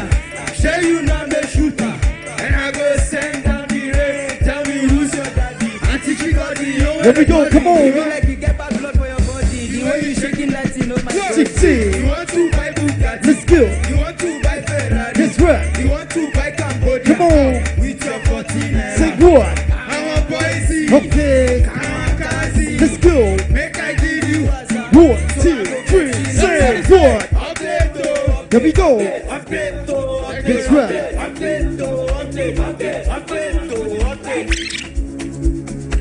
We're still chilling outside, ladies and gentlemen. Exclusive time right now. Come on. Party up. Let's go. Get it, turn off the vibe.